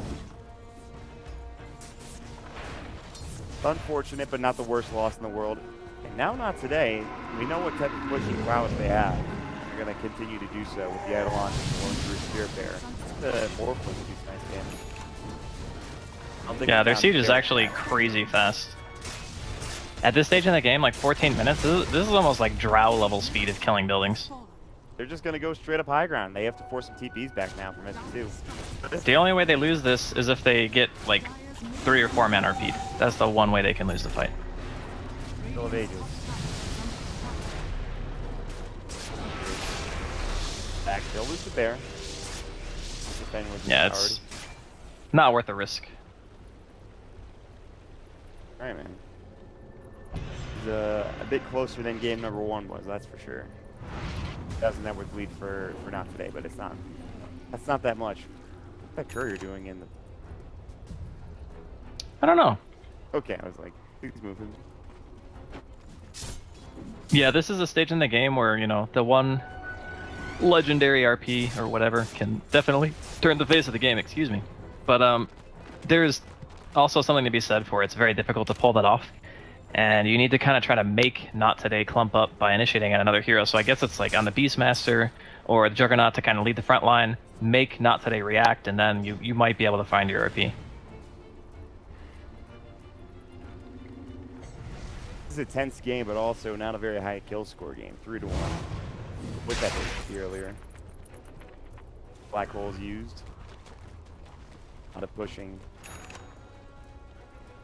All the abilities are back up, every single one. They want to do something now, probably good time for either team back.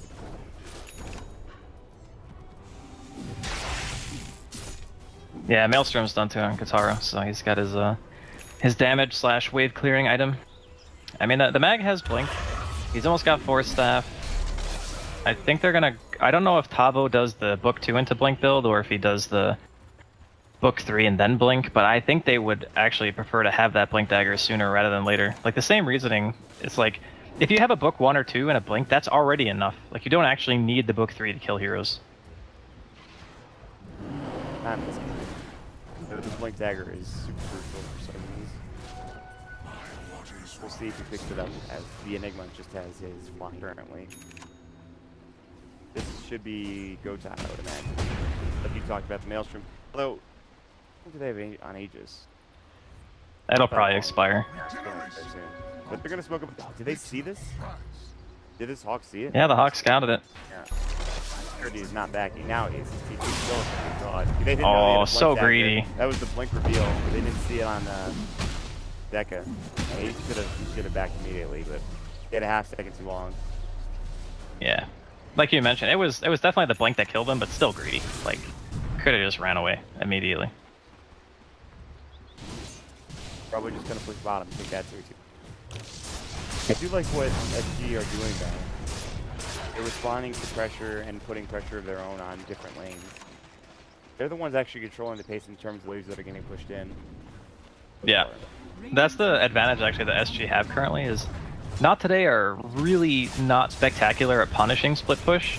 They have mediocre wave clear at best. And, you know, SG's got the Empower, they got the Magnus, they got Beastmaster as well. Dazzle Heal even pushes the wave. So in regards to wave clear, SG actually have a huge advantage. And if they can keep kind of like splitting up the map, you know, getting HFN to his next item, having ADR get the Force Staff or Shadow Blade or whatever he needs to get the good RPs, then there is an opportunity for them to turn it. It's just not going to be an easy road.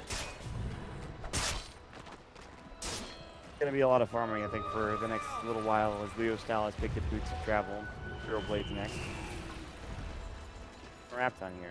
Thought about it. Tavo was looking for a roar, but they'd have to break the wings to do its Poison Touch. They do have the Hawk Vision now. Leo Style is going to try to go in, replicate that, and he uses the Grave just to make sure he stays alive. I see. 4-1, man. The game. Yeah, it's that's what happens when there's pressure, you know. Instead of playing your normal style of Dota, you're forced into a situation where you say, okay, we need to not lose. And sometimes that can be good for a team, and sometimes it can backfire, you know. Sometimes playing to not lose is not the way you're supposed to win. Adaptive Strike, ADR getting caught. They have a blink up ready to go for zone. Actually misses with the Midnight Pulse. He's blinked to the left. He might actually make it happen. Who's wrong? Oh, the waveform's gonna see him. Adaptive Strike and auto attack. Leo Style essentially got that kill solo. However, there are some heroes pushing down bottom. Yeah, they can't do anything. SG is doing an extremely good job of keeping the lanes pushed in, and they have to react to this. They cannot let them hit the tier 3. No one blinks in, but for Black Hole, he's not really used. HFN will go ahead and TP away. That's a sentry ward, so they don't see it. Baron the Eidolons as well as Leo Style. They'll get a chance to pressure here, but they have to back now. The beast coming to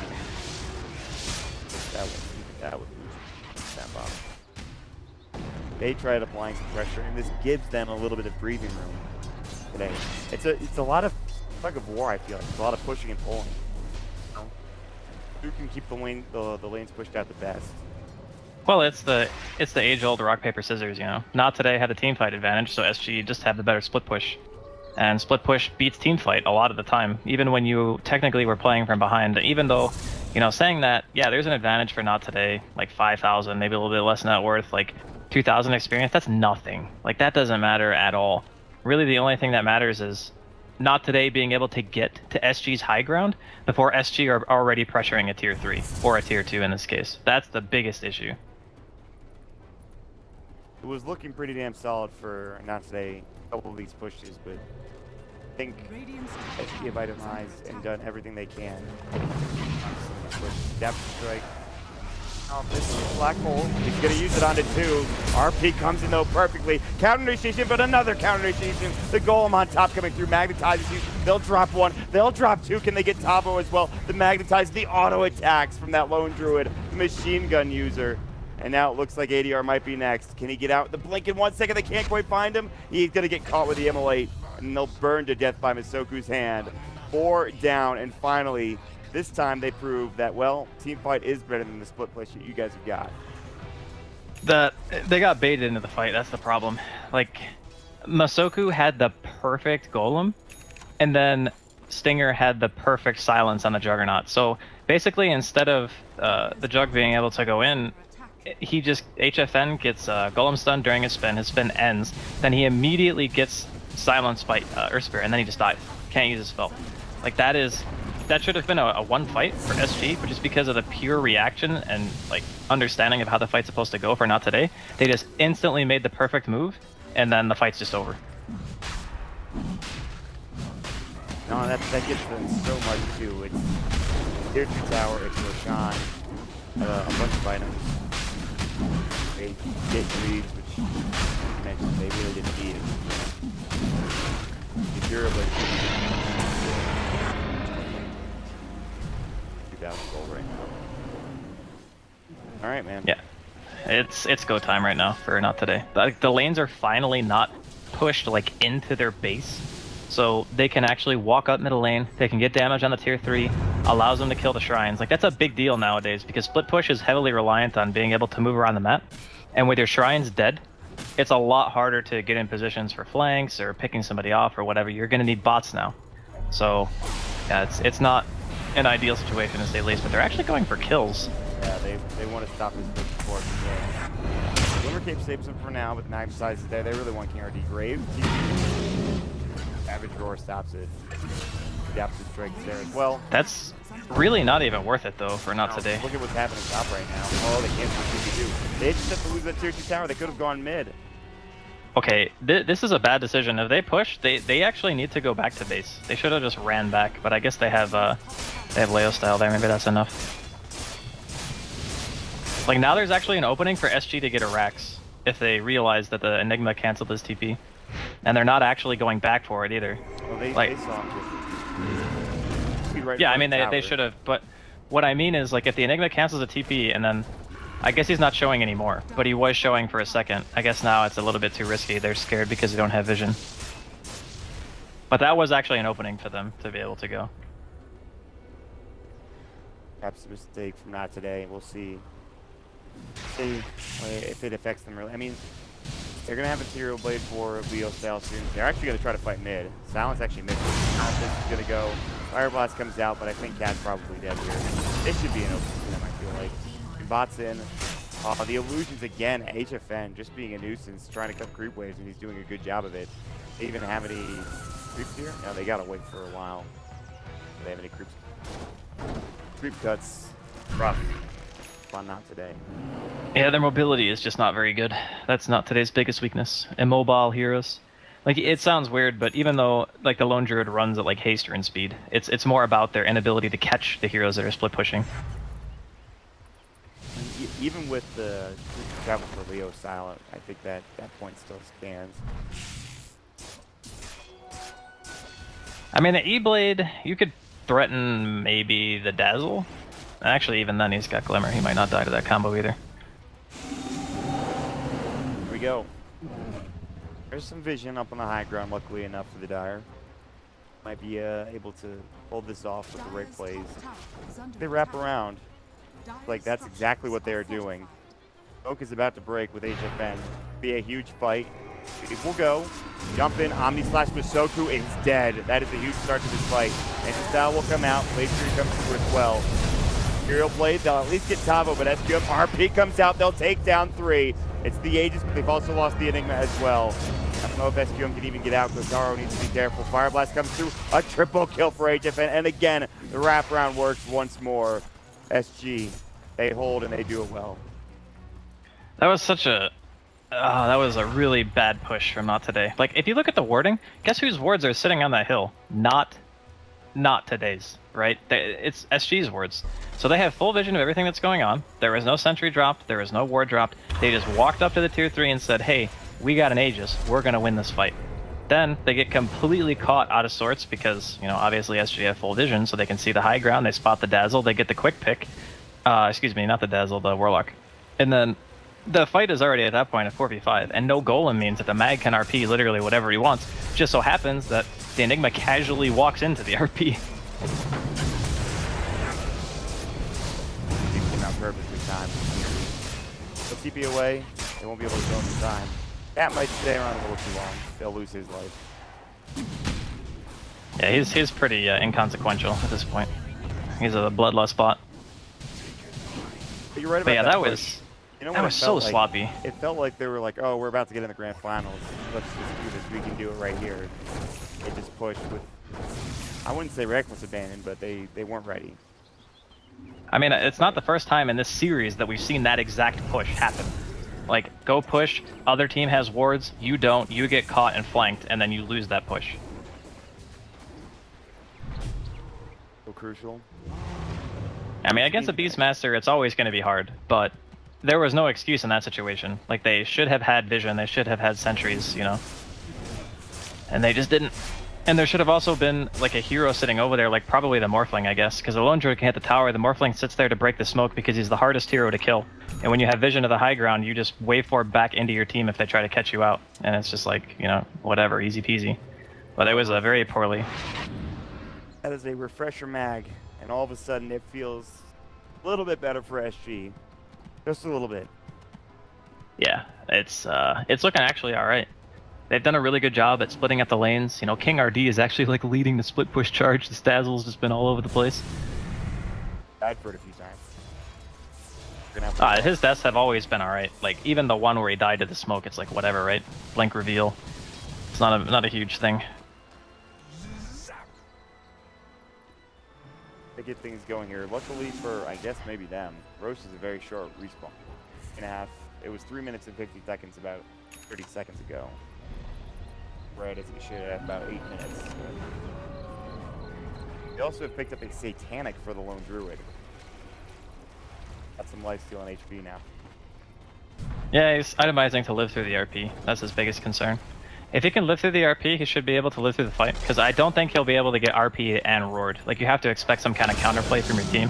If you eat both of those spells...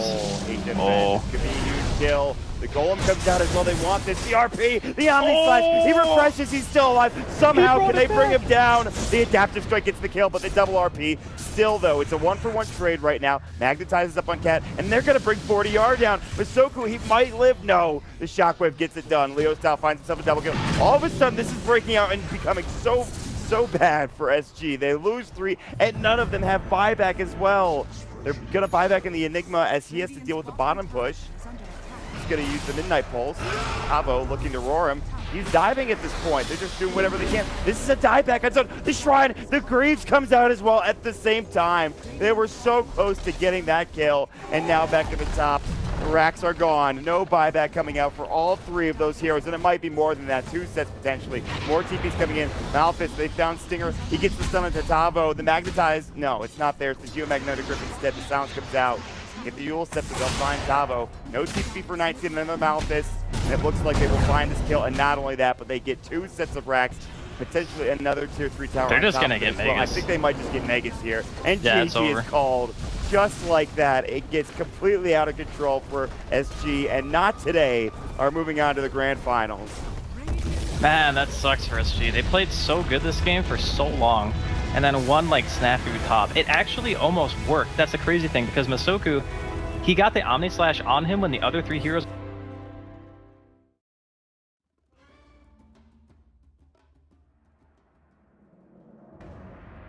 Dire team ban. Complexities turn to ban.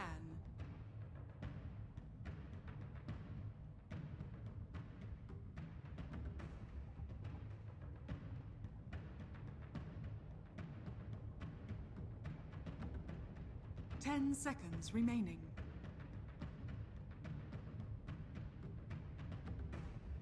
Complexities turn to ban.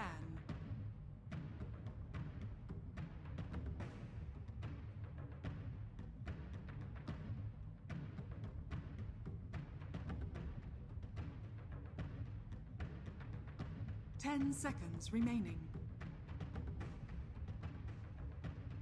5 seconds remaining. Reserve time.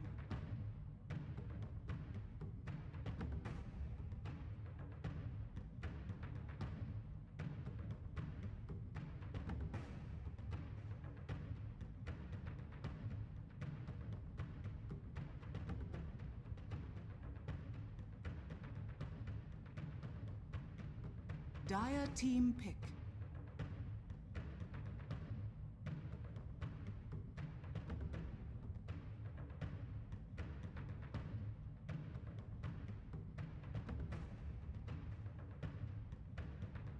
Ten seconds remaining. 5 seconds remaining. Lone Druid. Complexities turn to pick.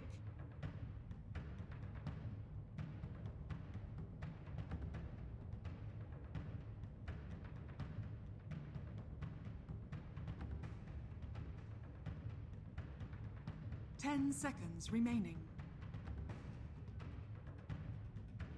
5 seconds remaining. Keeper of the light. Complexities turn to pick.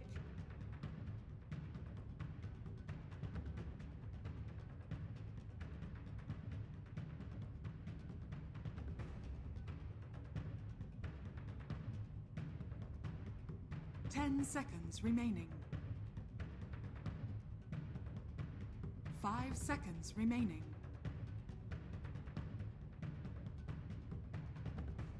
Reserve time.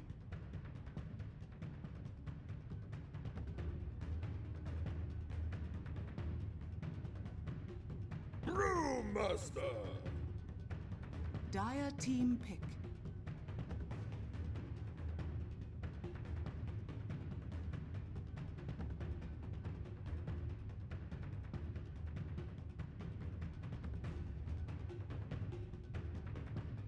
Ten seconds remaining. 5 seconds remaining. Reserve time.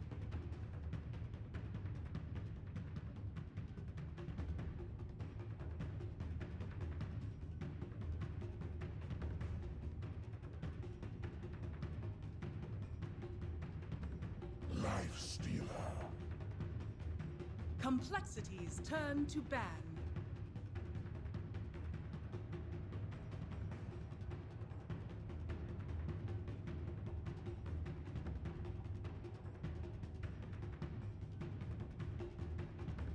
Ten seconds remaining. 5 seconds remaining.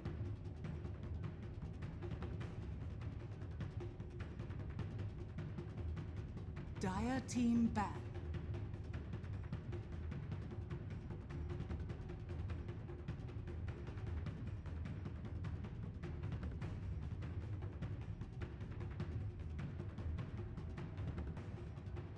Ten seconds remaining. 5 seconds remaining. Reserve time.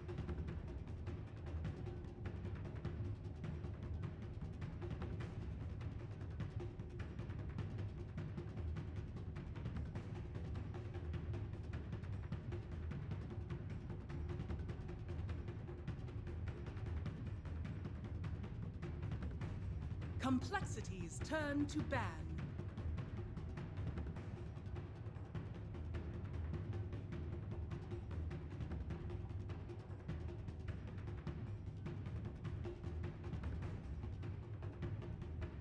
Ten seconds remaining. 5 seconds remaining.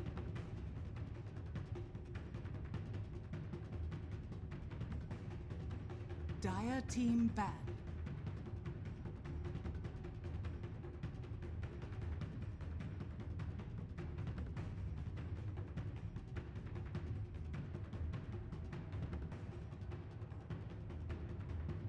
Ten seconds remaining. 5 seconds remaining.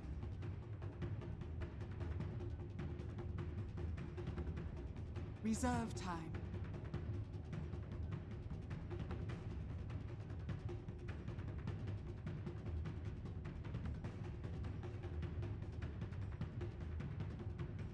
Complexities turn to pick.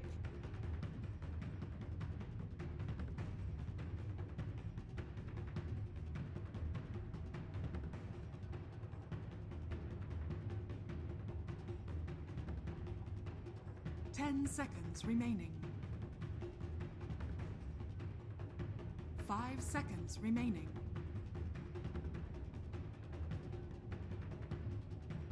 Reserve time.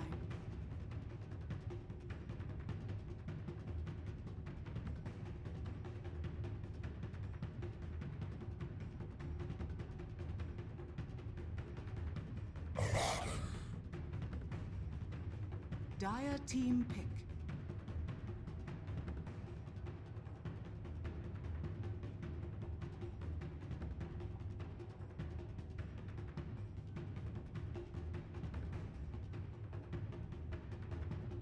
10 seconds remaining. 5 seconds remaining.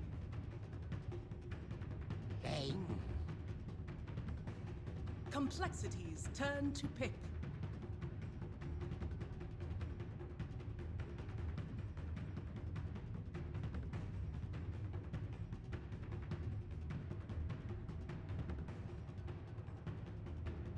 Ten seconds remaining. 5 seconds remaining. Reserve time.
Spirit Breaker. Dire team pick.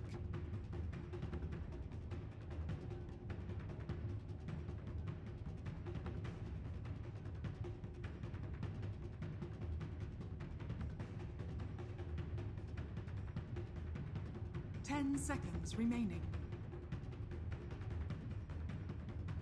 5 seconds remaining.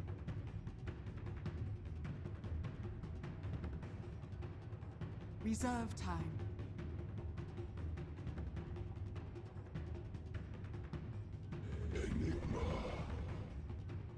Complexities turn to ban.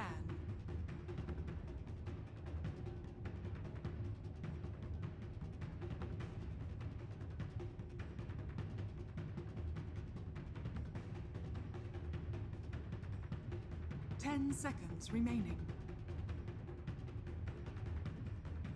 5 seconds remaining.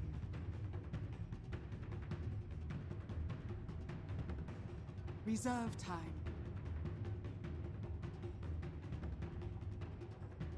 Dire team ban.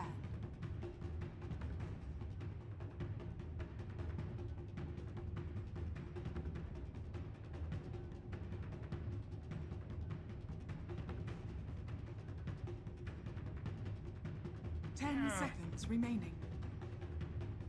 Dire team pick.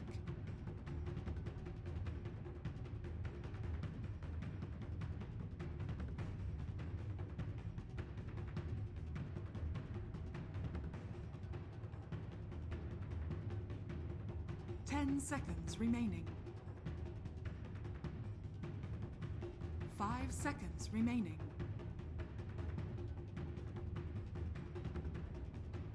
Reserve time.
Behold the horn of Magnus. Complexity's turn to pick.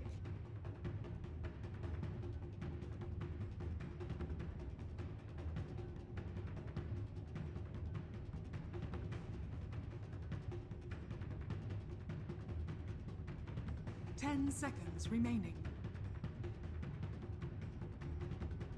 5 seconds remaining. Reserve time. 10 seconds remaining. Bristleback!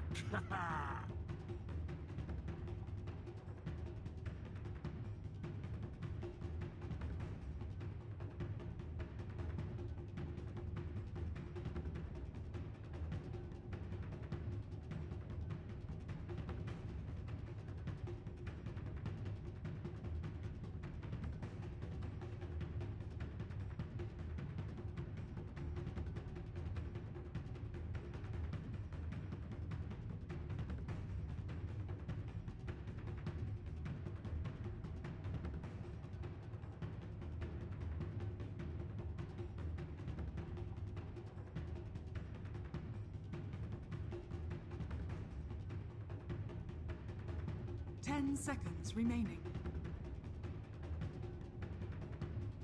5 seconds remaining.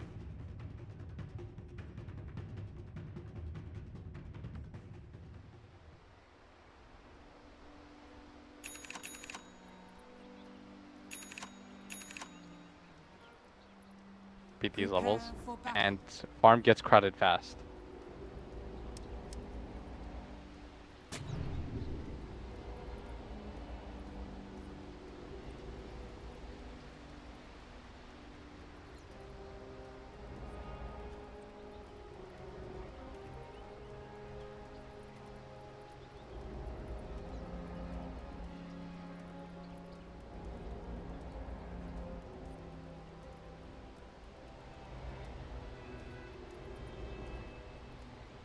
That's where it was. They played it against Team Red. They played, it was with the Coddle as well. They had TA and Slardar in that game. Oh yeah, it was the game with Viper. Yeah. We watched that game. It was in favor of Red for a bit. 30 seconds to battle. I think Red messed up pretty badly. I think the Spirit Breaker should not. AUI? You okay? You're okay. Dance away to the trees, and you'll be fine. Complexity gonna try and take the right-hand side of runes. So, Brewmaster versus Big Magnus? It looks like AUI is currently going bottom. They They're are gonna TP swapping in with lanes. Z-Freak here. Hey, everyone's swapping it around right now, but MSS is mid for now against Susie's 747's Brewmaster. You're going to be top lane with Moo, Bristleback, and Melon's Keeper of the Light against that Lifestealer. Airbreaker's obviously going to be roaming around, and no matter what the matchup is, so they wanted the 1v1 for the Lone Druid against the Bad. That takes, I think that feels pretty good. I'm just not sure about how well Envy will be able to fare as against the Bristleback like this. Until Lone Druid do really well in this in place of this Lifestealer and give Lifestealer the 1v1 against an Abaddon. I feel like it'd be fine. It's surprising that they ended up switching. Well, maybe they were trying to dodge. Ultimately, there's no kill potential for Complexity unless they mess up. Pretty interesting though, they like switch every lane around. MSS is playing mid. A lot of harass. Yeah, this sucks. A lot of tower shots. Sound on melee creep. Have to make the long run around. EG taking quite a bit of harassment from Moo. Moo, thanks to the Chakra Magic decreasing cooldown, will be able to get double quills quite a lot. Well, that is a cool little interaction, but nothing that's going to break. 747. He gets geared back again? Yeah, Oh, twice. Wow. Onto the high ground too. Comes in, 747 does have the healing sound, so he'll still be able to stick around in lane, but that is damn rough. Rose, meanwhile, what's he been up to? He's right now in the Radiant jungle. He'll take the 2-minute bounty rune, but he should be level 2 by now, but he had his camps taken away from him. Counter ward here, observer ward there. So that's why he went into the jungle for a little bit. Z-Freak, he's keeping his eye on Rose at all times. Really wants to make sure this Enigma isn't able to spiral out of control via free farm jungle. It's spiraling out of control. This guy's level 1 right now. Yeah. Done such a good job. Although in this mid lane, this Magnus is quite successful. This is a lineup, or this is a matchup that I couldn't imagine MSS winning, but he's doing perfectly fine. He's forcing Suzy to buy a lot of regen. He got 2 skewers back in the tower. He's making the best of kind of a crappy situation. Z-Freak runs into some Eidolons. Says no thank you. SVG with a hole through the trees. We'll get back to the tier 1 tower, but it looks like they're still going to go for this dive. Moo's racking it up right now. Z-Freak makes the connection, but doesn't wake up Moo. It's the double quills down. Eternal Envy's going to slow him down underneath his tower. They do have the bristleback advantage, but it's just not seemingly enough. Oh, can't quite finish him off. Moo does survive through all of that nasty attack. All thanks to his passive bristleback. Just gonna walk away. These are evened out good in this bottom lane, though. This lone druid's getting pretty much free farm, as we kind of anticipated, honestly. Like, I didn't think this lane was gonna be the best for monkeys. Relative to what I thought he'd be getting, he's doing okay. Lone druid's gonna pop the shrine now. Monkeys, you gotta get out of here. I kind of feel like he just wants to suicide, you know? Suicide TP back. That's got to be the most efficient play. That's what he has to do now. Dangerous. He's just going to get chased down. All right, he gets it off. So that's actually very efficient, right? You're only down for 10 seconds to TP back. Unfortunately, it doesn't look like he's going to be bringing any regen back into lane, which will very rapidly be in the same situation he was before.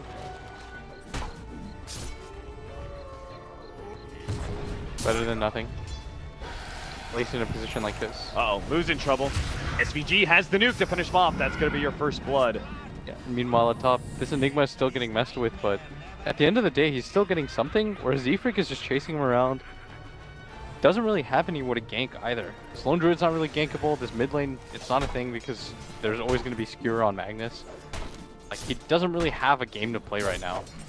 And unfortunately for him, his lanes independently, they're going kind of okay. Lone druid obviously ahead, but so is this Magnus. Charge top lane, Eternal Envy. About half HP. A lot of quill stacks available here for the bristleback. And he's going to turn his attention to SVG. The charge continues onto Eternal Envy. Moo's not feeling comfortable sticking around against SVG, though, underneath that tower. In fact, Melons gets a little bit too close. Nightmared up. Eternal Envy get the... All right, SVG will take the last hit instead. And this whole laning phase is clearly not going the way that complexity intended to. Overextend, trying to pressure, and then it leads to nothing. You get into positions like this where you feel like you have to do something against a team like MP. It's really frustrating, I'd imagine.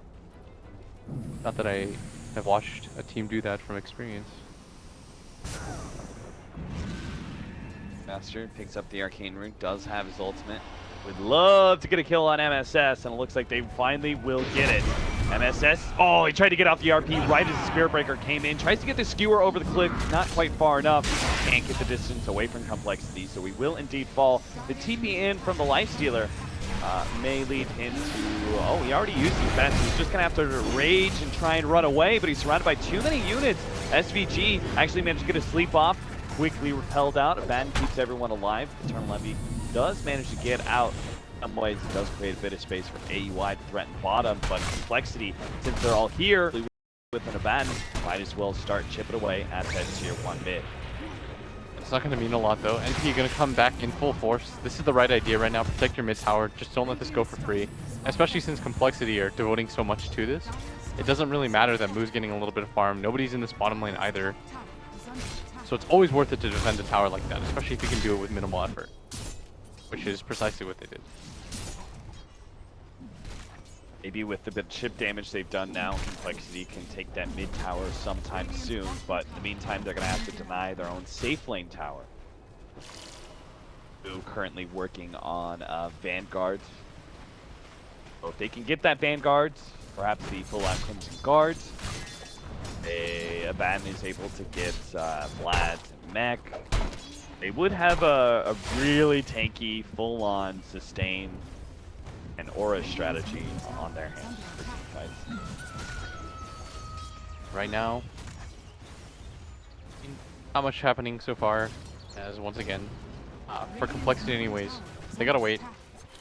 They need levels and items, and up at top, Melon's taking a lot of damage, doesn't have mana leak. It looks like Envy wants to chase this. Gonna get scared off. Able to finish him off. Boo with the double quills, ready to go. It's not to.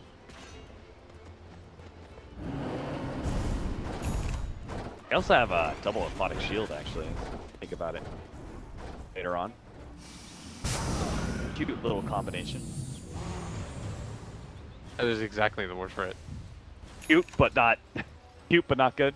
It's not horrible. Maybe it's like okay, but it's not gonna. Yeah, cute's actually win like you the perfect word for it.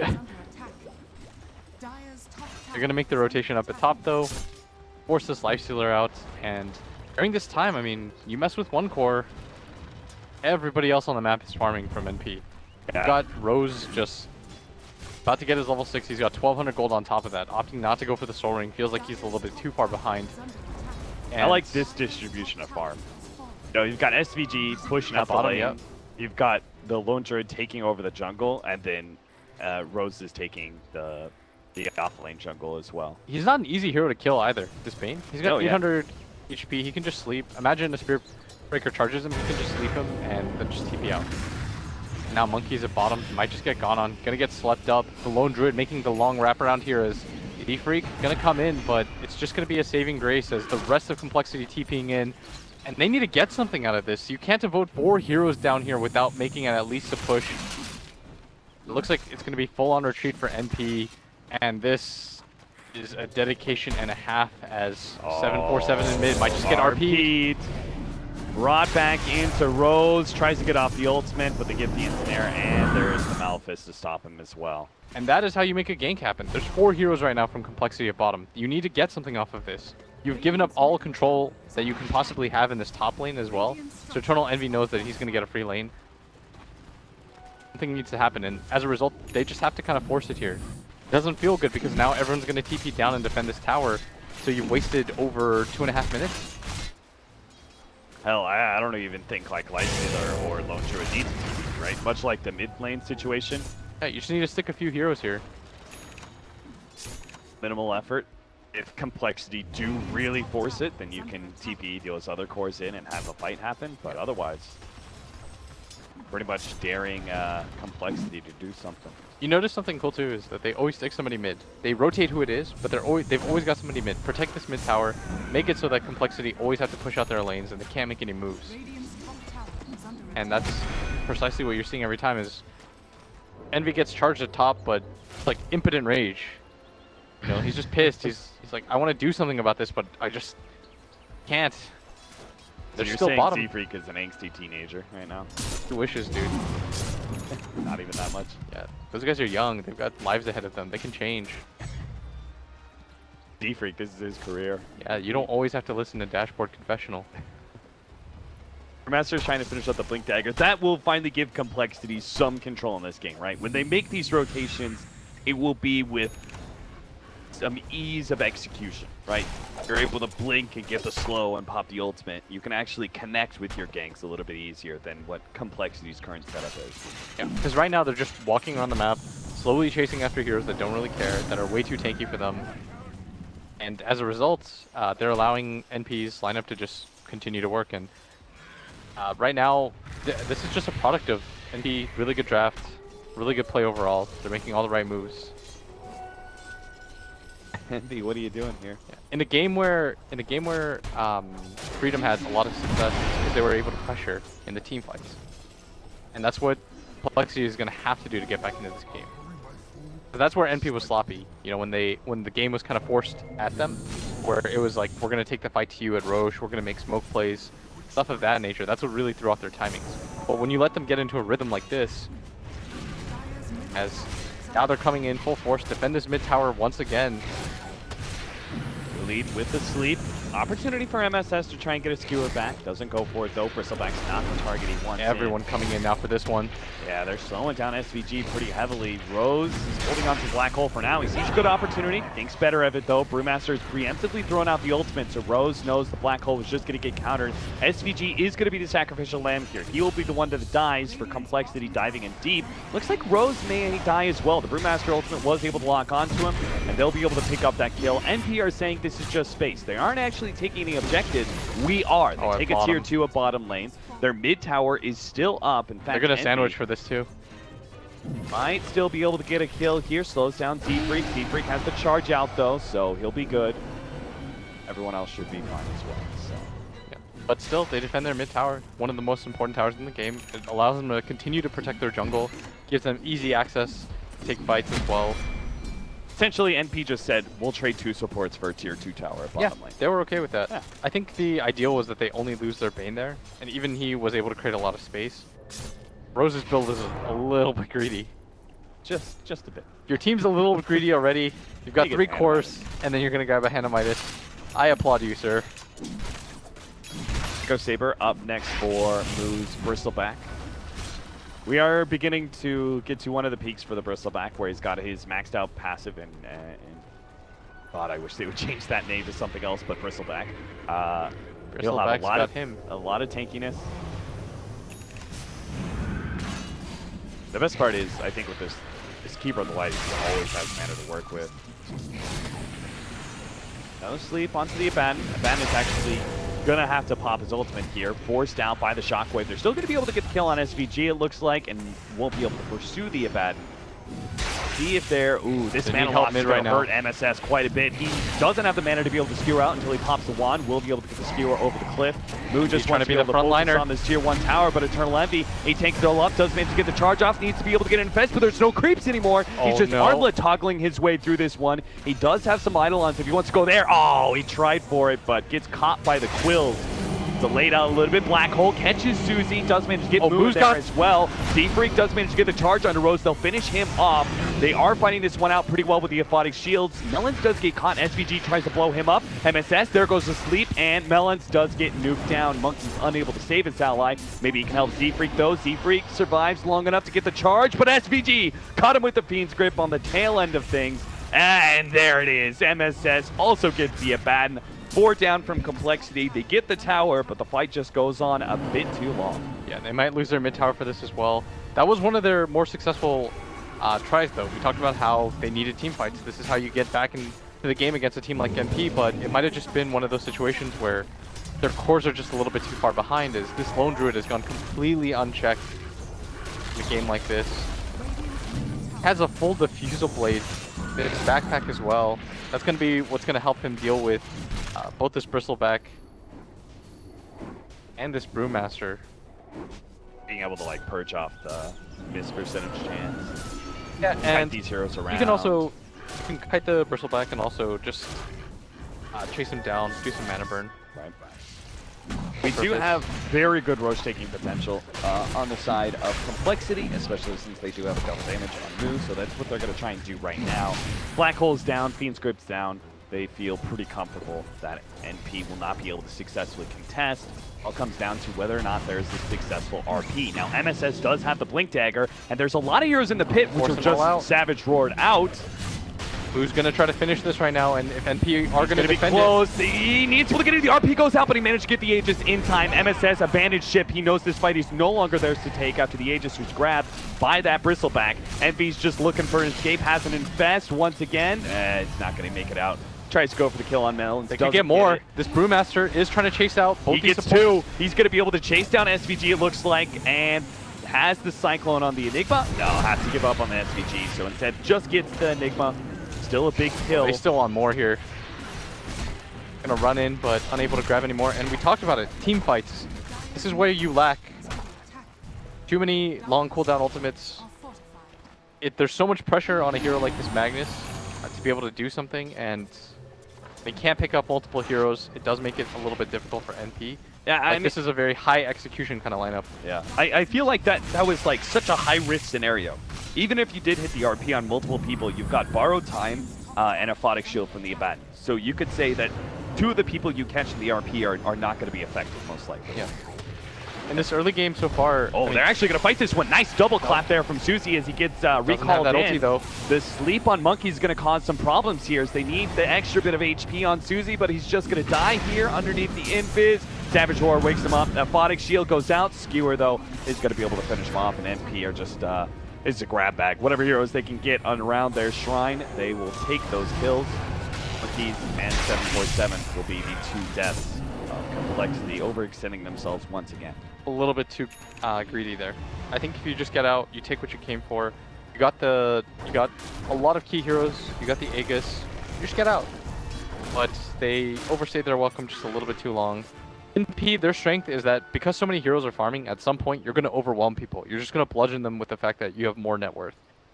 Now for Complexity, even though they don't have these heroes that scale necessarily, aside from the Bristleback, they have ways around it because they have so much team fight. They've invested into these heroes that, without a lot of net worth, can do a lot. The problem, though, is for Complexity, that means these team fights have to go well. It has to be like that Freedom NP game, remember, where even though NP had such a good early start, the team fights just consecutively went in favor of Freedom.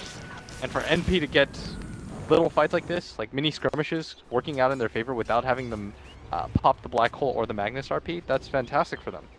That's what they rely on heavily to win these team fights. SVG sticking around here. Gonna catch Moo mid recall. That gets off that sleep. So finally the damage comes in from the Nightmare. They're gonna bring 3 heroes to the board here to try and bring down this Bristleback. It'll be pretty easy. No one of Complexity. They don't have a tower to TP onto. So round 2 of the Bristleback. Oh, blinks out just in time. Rose, where's the turnaround? That Blink Dagger now with no Black Hole. Maybe they could fight this one out. The Brewmaster ultimate has been used. SVG gets a helpful Force Staff out from MSS, but the Cyclone still managed to catch him. They quickly dispel that one and bring SVG down. What else are they going to be able to catch? You got to get out of here. He's got the charge onto AUI. AUI does not have a roar for 10 seconds, but he canceled it. He freaked the sights against it, had an ultimate too. Definitely think he should have just kept going for that. MSS still wants to fight this though. He's got the Infest inside of him right now. He could go for the RP. He sees the situation. Z-Freak managed to bump back. AUI gets off the Savage Roar. Aphotic Shield actually keeps Z-Freak alive. Moo really wants to kill on AUI, but an RP prevents him from pursuing. Still tries to chase it out, but a Root and Snare comes out, and the rest of Complexity looking ineffective now as they, lacking their damage dealer, have to full-on get out of this team fight. MSS going to try and chase down one of them. That's going to be Monkeys Forever, looping his way through the trees. Does have a TP and an ult, but there is a skewer to be able to stop him. Yeah. I feel like maybe he should have just committed for that, because it sort of baited his team into getting out of position. And at that point, you're either all in, or it's going to be rough for the rest of your group. Then it was actually Moo that had to soak up so much of that damage. Very good blink from him. He's still at the top of the net worth chart. It ultimately ends up being sort of okay. But it could have been better. Yeah, that could have been so much better for Complexity. It just didn't have the good angle for the Brew split. Once that ended, Complexity weren't sure. You could see there was a moment of hesitation between their teammates. Like, do we still continue to pursue for this, or are we okay with not taking this fight? Oh, we should note, by the way, you can't self-defusal, so it's not like the Drunken Haze. Oh, true, true. I just realized, so I was like, I don't want to give people wrong info. What you're saying is you don't want me to give people. But I don't want to subtly call you out, you know? Shadowblade up next for the Magnus after that Force Staff. We're still working on the Action Melons. Quite slow, but Complexity have been on the wrong side of a lot of team fights. So just look at the brick of net worth.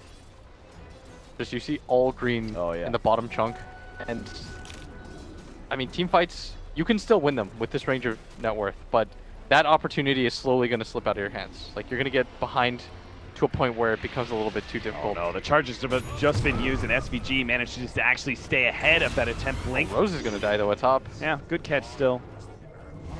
That is a huge target. Because of the net worth difference, that was 500 gold. Yeah, that's... Breaks a pretty happy camper. That is kind of absurd to me. The way Z-Free keeps on surviving through many of these team fights, he's actually going to have a really good progression in net worth. Yeah.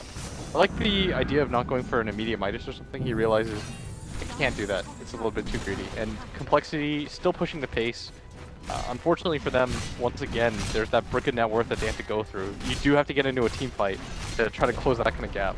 So all NP needs to do is slow down the game, right? Yeah. Like they shouldn't be aching to try and fight because this is Complexity's probably biggest peak in power. They've got a lineup that is very well oriented around the mid game, which is what you're talking about when you have lower net worth but still heroes that are able to fight at this time. You have a Midas Enigma. You're fine. Yeah. All 4 of your heroes are going to scale incredibly well. We saw what Magnus can do in the late game. Enigma, you've got like his failsafe in that regard. You have 2 very well damage dealing cores. You've got a Bane who's incredibly tanky, can do his job as well.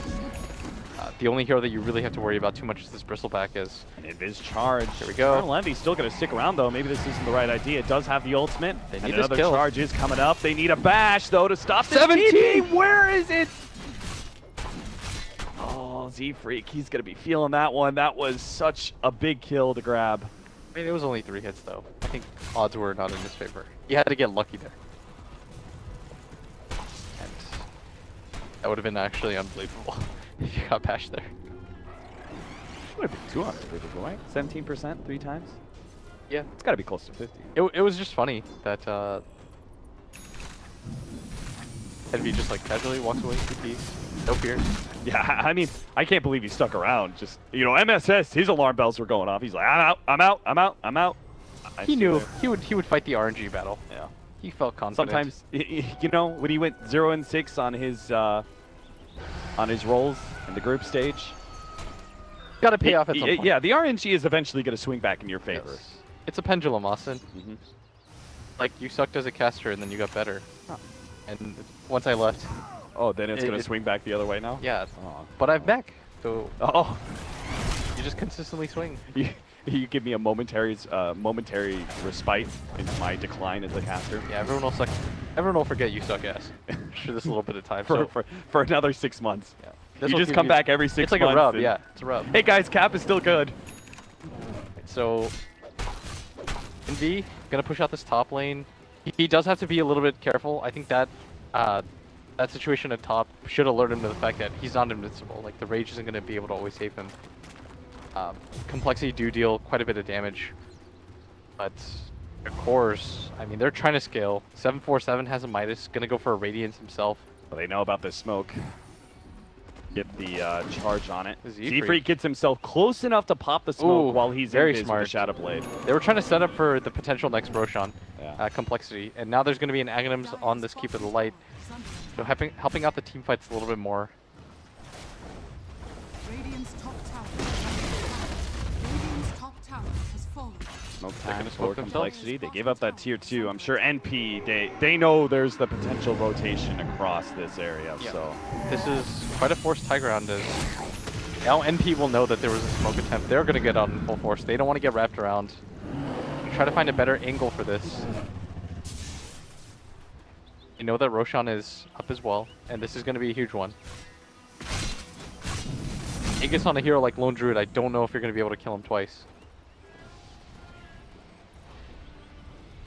Complexity, even though it's very clear NP know about this, they're still going to try and make this smoke rotation work. Smoke gets popped on 747 and he's not able to get a clean jump.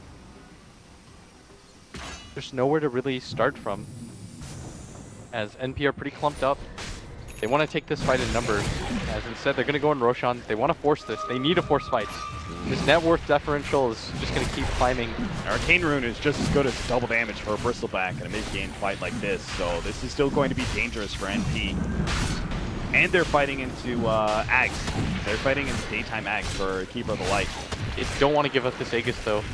You can tell. They're going to make the RP initiation on the Monkeys. That is all. The borrow time immediately popped by him. He's going to be slept up. Oh, here comes 747. Jump forward. Monkeys is going to be brought down pretty quickly though, but 747 has controlled the 2 supports, the back lines, while the front heroes are going to go straight for the Lone Druid. They want AY. They want him dead. They want him dead now, right before the Shrine can heal him back up. Moon now fights it out against 3, against 4. There goes the Fiend's Grip, held in, and there's no stopping it. That means our Bristleback is now going to die. 747 can at least clean up that support, but 3 down inside of Complexity.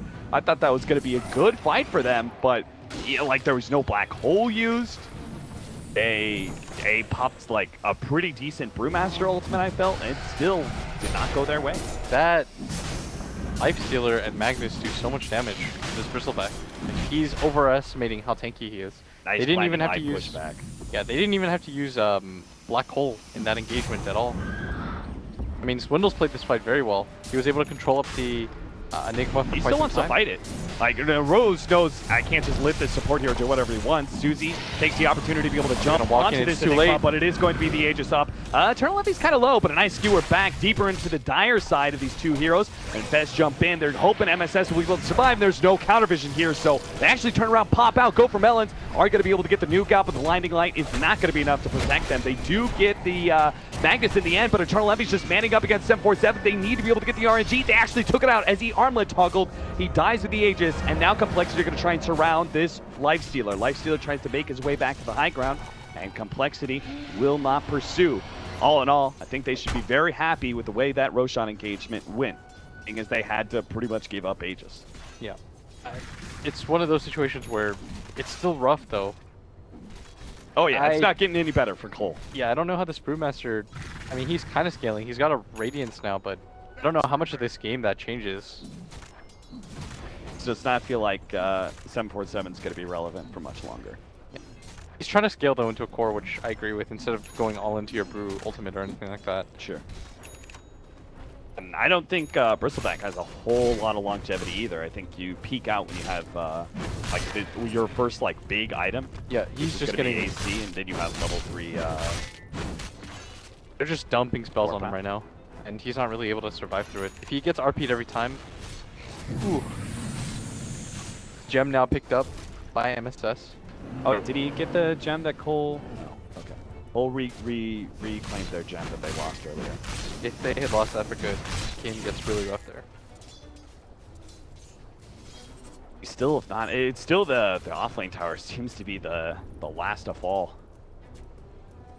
Complexity are beginning to rotate over here. Melons is ready to bring in the Bristleback at some point. They're trying to let him finish his AC. Notice he's even hunting for this bounty rune. Before they gather up, they're just going to buy a little bit of time.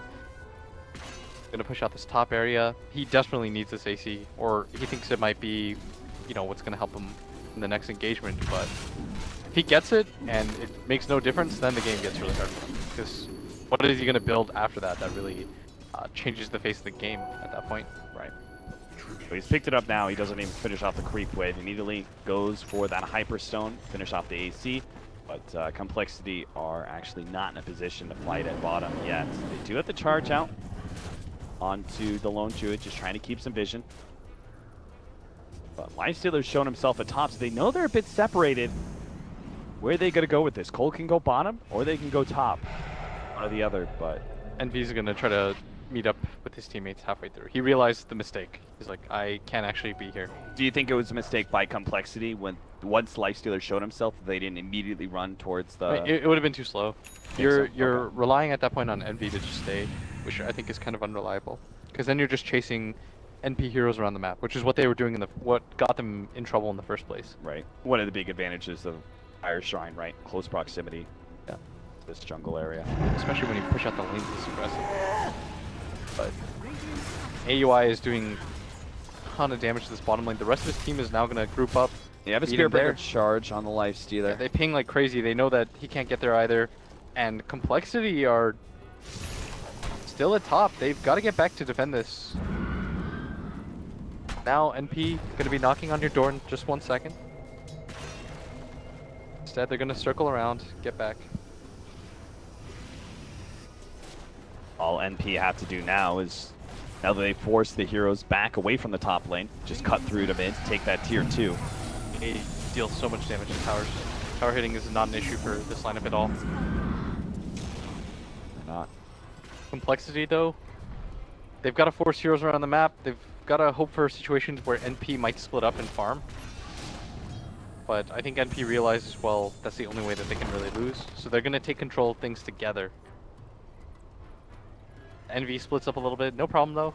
There's no way that they have any vision there on the side of Complexity. They have a gem as well, right? Just get control of your jungle, make sure it's not warded. Control the jungle. Just make sure they don't have any aggressive vision. Just play defensively and wait until Complexity crash into you. Is that sort of the play? I think the next Roshan will matter a lot too. NP, there's no hurry. All their heroes are scaling. Spain has 3,500 net worth, but his team will carry him. His team is so strong. It's a bunch of buff dudes. He doesn't have a gold talent. Oh. Charge on AUI actually bumps Rose as he tries to come in. MSS misses out on the skewer, but the Savage Roar actually pushes Z-Freak that direction. What? He gets a little bit of heal, but he Full is retreat, boys. fully out of position. What the hell kind of pathing is that? Savage Roar sends him this way instead of just back? In a way, that was the closest. You think so? I don't. From like this point, it's got to be faster. Just, you know, head back. To be fair, I think he was dead, but yes, you are correct. That was very awkward.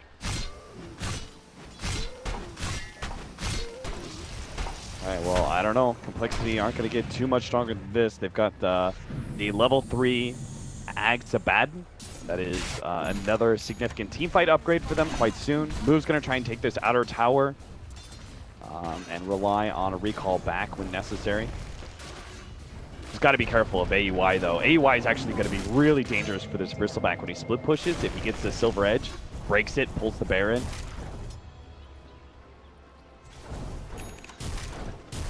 There it No is. BKB either. On Moo. Not even coming anytime soon either. He's trying to grab evasion right now because his bigger issue is this lifestealer that just chunks into him right now. Powered lifestealer. Go for the tier 2 complexity. They're so desperate to force something here. They cancel out on that charge. It's just too far back. 747 does get the initiation, though. A 3-man clap into the ultimate. That is a good one. They're going to be able to lock down SVG first and hopefully finish him off, but maybe not. The Guardian Greaves actually keeps them alive, and that is all the Pandas.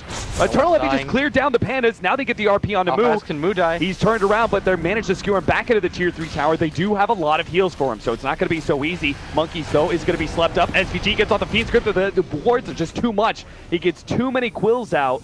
Monkeys popped his ultimate to be able to get him out of that nightmare and will be able to get away. Z-Freak may not be as lucky. 4 seconds till he can charge away. Oh, but Melons has the gem, and that's the important one. Does try and push back AUI, but Monkeys is going to try and help out his buddy, but the skewer back, that should ensure it. Melons will lose that gem. Very good. That worst swing right now is NP only loses Bane. 3,800 net worth. You're not even going to get money for him. Looked like such a strong initiation, but those bears got shredded with their bare hands. Those Broodlings did not last long. Once I saw that stone one, I was like, oh, I'm sure there's a Storm Panda or something hanging around. Just died. They all died real quick. All dead. Eternal Envy's now working on Abyssal Blade. Further lockdown pad for NP. They're just kind of waiting out Roshan at this point in time. No need to push for high ground. If they lose a high ground fight, they may be giving up Aegis to Complexity. Yeah, nothing that you want to do that could potentially impact the game. You can just wait for the Roshan. You're not in a rush. All the onus because of this brick of green. And now Complexity, they're so far behind in net worth.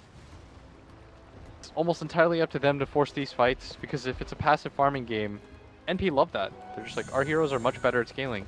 You saw how quickly this Radiance, Midas, Brewmaster just went down. He had the 20 strength talent. Yeah. Even if he respawns, he gets like 4 hit. And to get multiple halberds. They've got one in Bristleback, the other one's coming up on Spirit Breaker. It's not even the halberd that you want, though. You need a BKB right now. Yeah. And those halberds are going to be very quickly dealt with. For another 10 minutes or so, we're going to start seeing MKBs coming out for NP. They've got a Silver Edge already. They are going to kill this Bristleback so incredibly fast. Cheese for AY. And the Aegis goes to UI. This is how it should be. Cheese on Eternal Envy.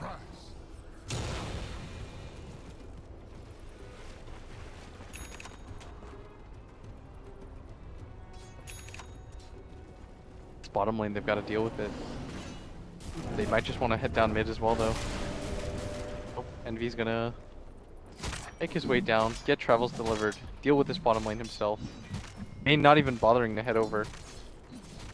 Look at him, he's got a casual buckler. Go you, SVG. Honestly, what are you gonna buy right now that makes Any sort of difference. I think the only item is they don't have a solar crest.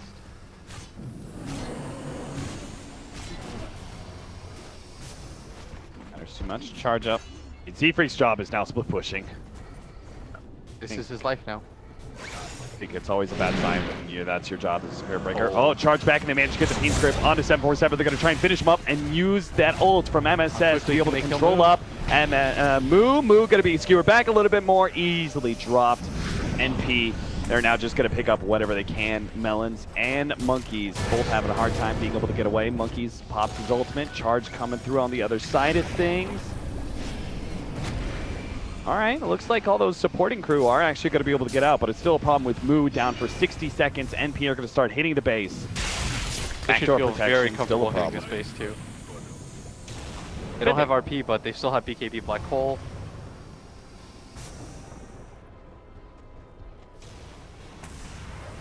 Got all the outer towers too. All those tier 2s are gone, so NP could just go 1, 2, 3 real quickly in this 30 seconds. That Bristleback is down.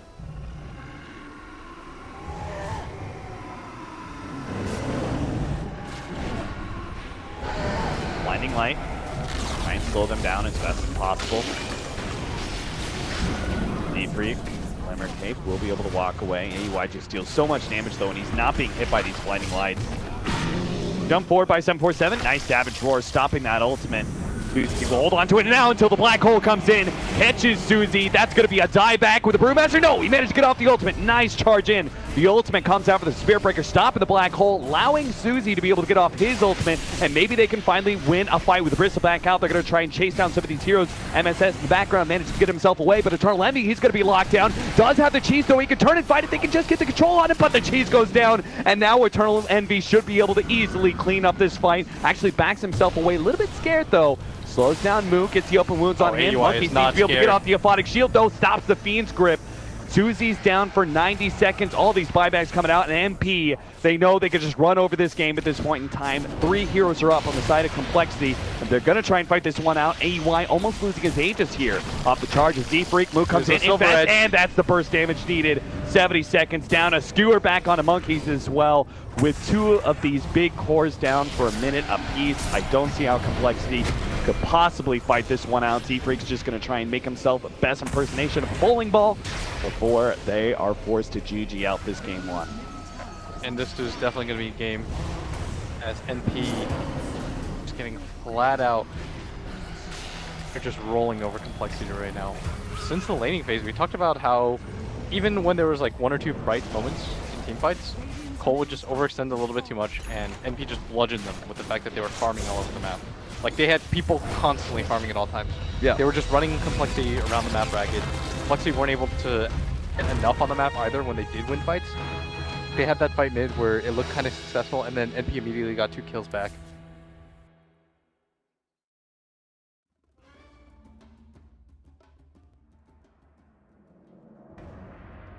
Complexity's turn to ban. Radiant team ban. Complexity's turn to ban.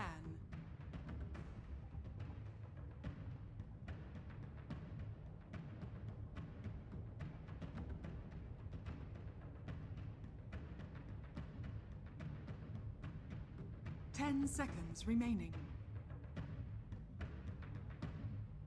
5 seconds remaining. Reserve time.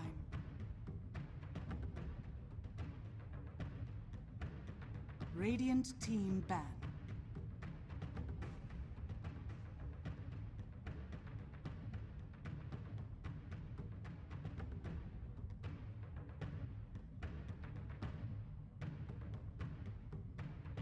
Ten seconds remaining. 5 seconds remaining. Reserve time.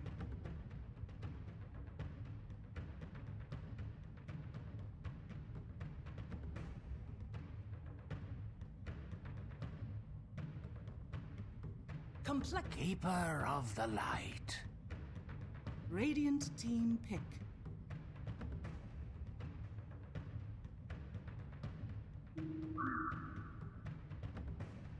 Beastmaster. Complexity's turn to pick.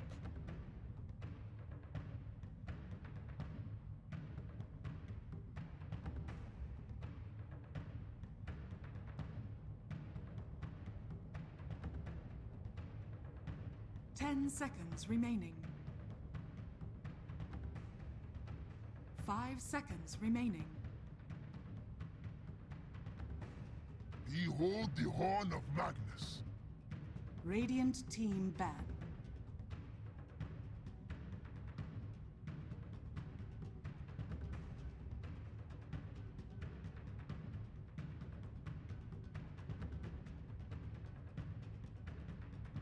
Ten seconds remaining.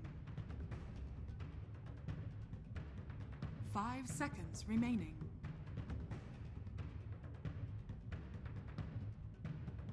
Reserve time.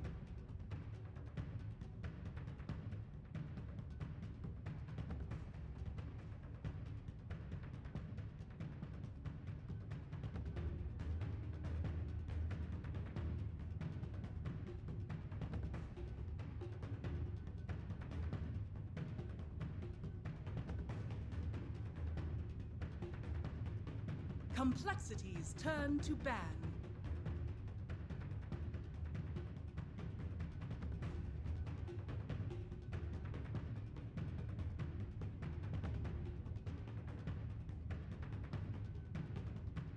Ten seconds remaining. Radiant team ban.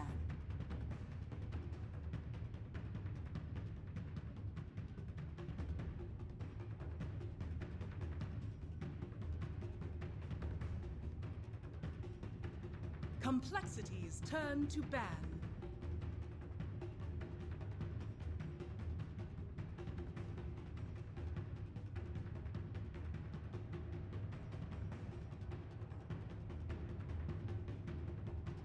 Ten seconds remaining. Radiant team pick.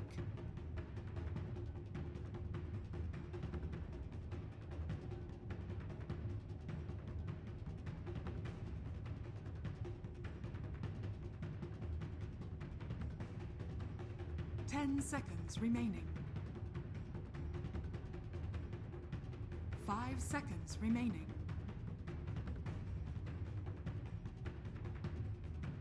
Reserve time.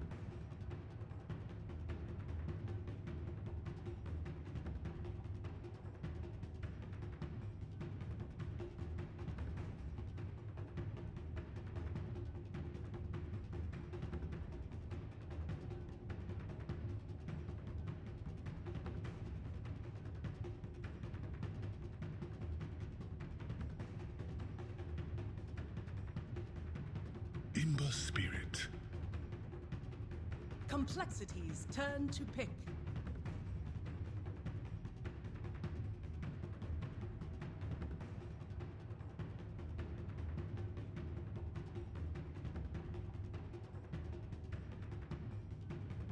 Ten seconds remaining. 5 seconds remaining.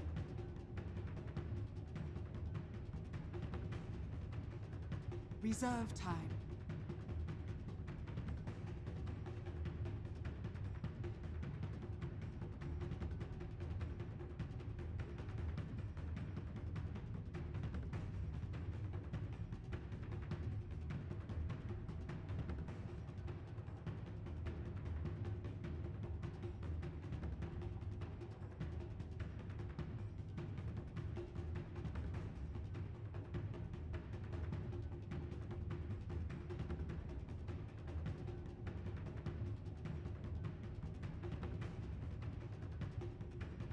Earth Spirit. Radiant team pick.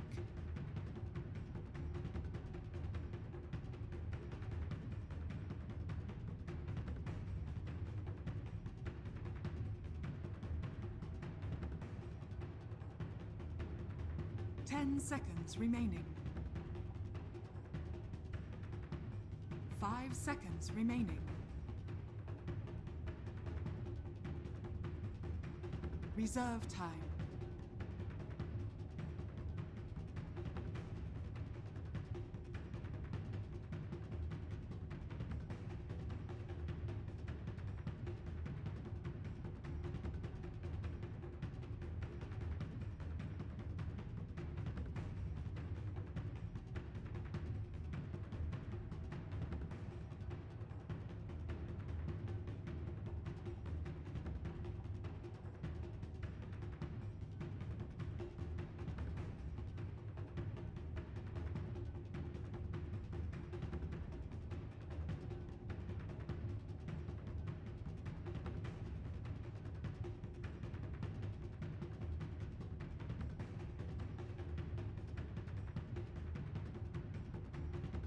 undying wakes. Complexities turn to pick.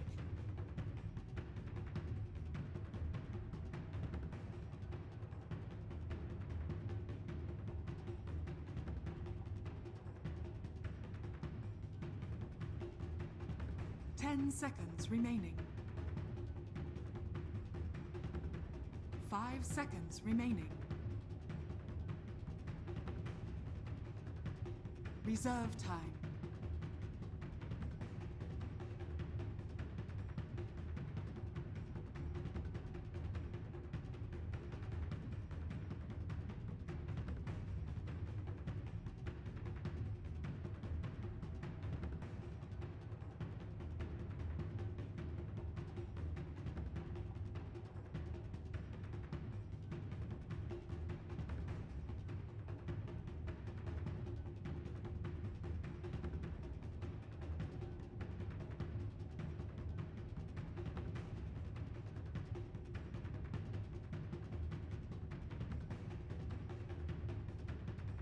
Life Stealer. Radiant team ban.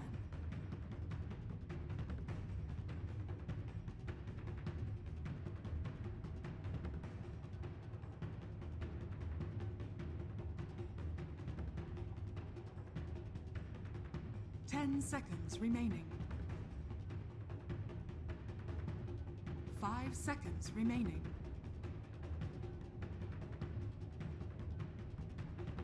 Reserve time. 10 seconds remaining.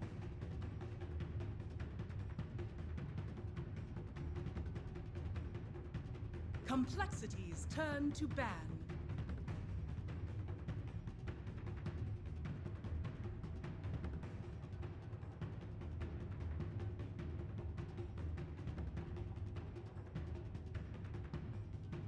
Ten seconds remaining.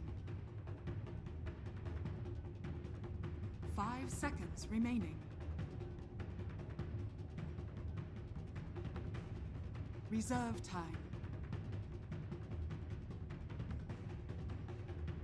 Complexities turn to pick.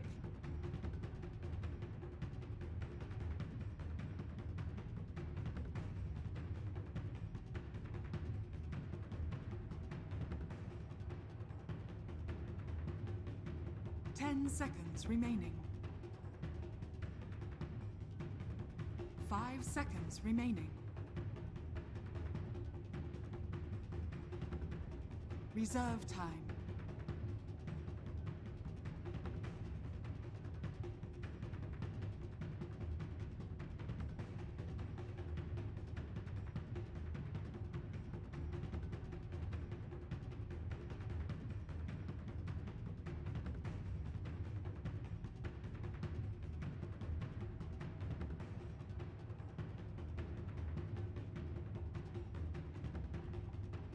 Ten seconds remaining. Timber saw! Radiant team pick.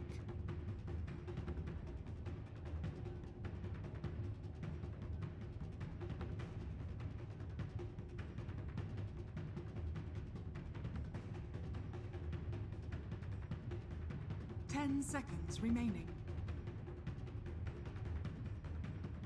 5 seconds remaining. Ursa Warrior.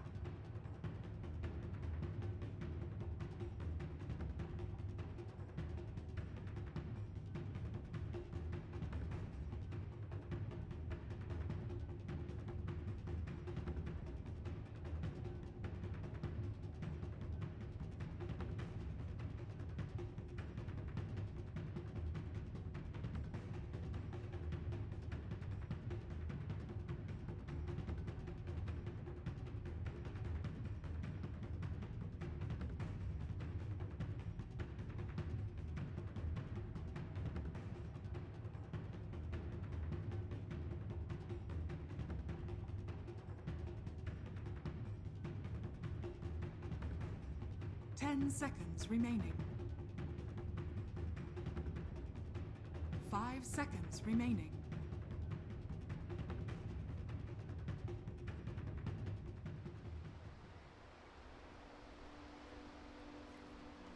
No one's revealed, or they picked. Moo's Timbersaw. Yeah, they've And Monkeys is Magnus. swapped heroes around, by the way. So they're gonna put 747 on the Lifestealer. You know Melons is like random.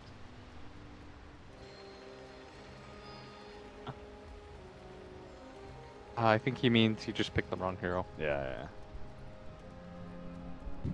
You know Melons does not want this pause to be happening for NP to discuss how they want their lanes to be going and all that sort of thing. Yeah, he's just like, The go. potential matchups. He wants to, like, you know, keep NP guessing as long as possible. Yeah. We are ready. We aren't. All right. So, if you had a prediction on draft, based on the draft, who do you think is going to win this game? Complexity Gaming. 'Cause I've been wrong every time today betting on Bulba. And this time I want to be right. Okay.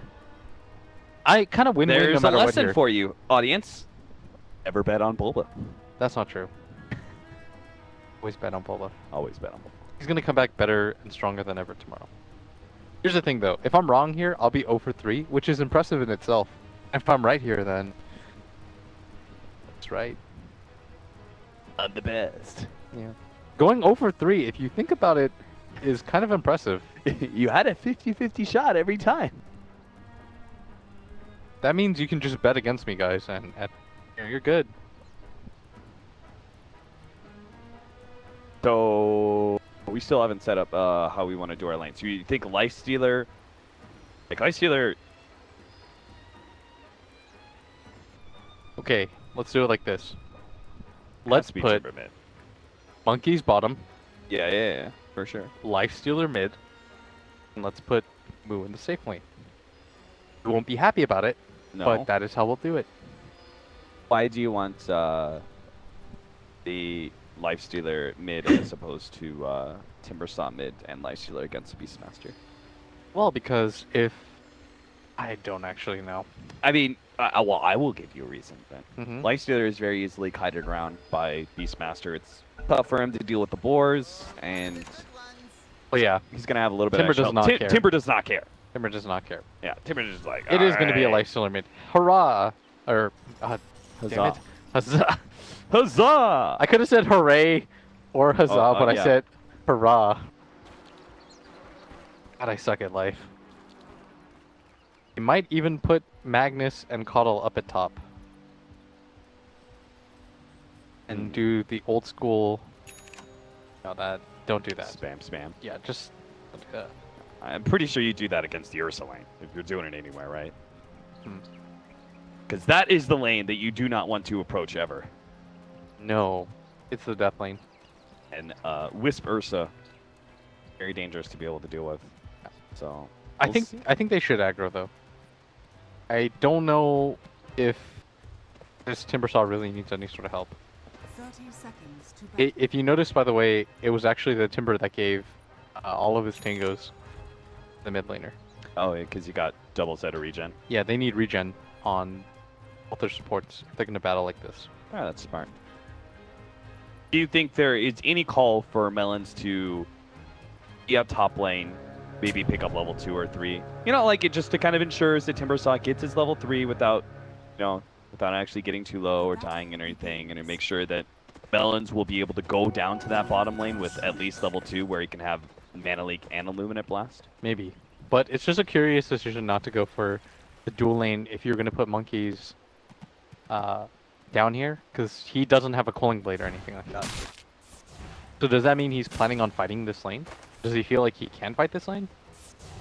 'Cause I feel like AUI can just bully him. Well, it's not a lane that has any disables, so Monkeys can play sort of an experience game and just TP on whenever the Wisp comes in. They try and really make a go of it.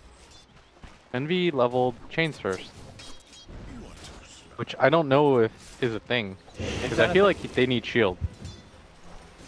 Like he just changes them, used 100 of his mana, and then that was that.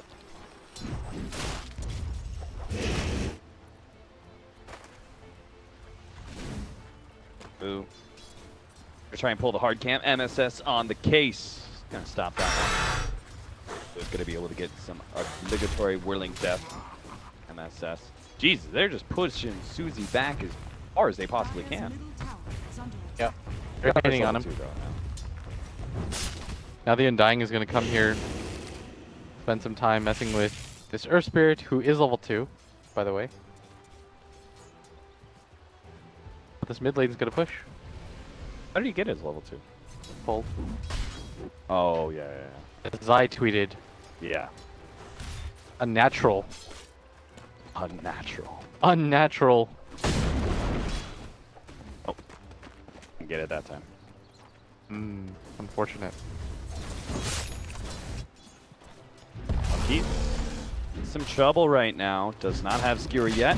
About to pick it up. Actually skewers them both back in, but that's kind of dangerous. He's going to be slowed down. Here's the roll. The roll in onto AUI, but he can't really fight AUI even. That is not what you wanted to do. No. I think he really hoped to just catch SVG. Yeah. And the skewer back, but maybe body block him a little bit, get the tower hits on him. Right. That was still a really good play by Monkeys, though. But his lane is still kind of miserable. Although AUI is now low on regen, he doesn't have mana. Just now about to pick up boots. This could be okay for Monkeys. And Swindles is he's making this the safe lane work because he's interrupting MSS's farm in the jungle because he feels a little threatened with the lane so far forward. So then Melons comes in, he gives a nice blast on a creep wave, steals some CS. How smart by Complexity. They understood their lanes. They're like, our lanes are okay. This Magnus needs to be down here. AUI just faking it out. He's not doing it for real though. He doesn't want to waste all his mana on a non-kill potential. Right. That Wisp is off doing other things. He's got the Iron Talon, wants to be jungling, occasionally needs to be mid lane to help out Eternal Envy as well. They can't be bottom lane healing AUI all the time.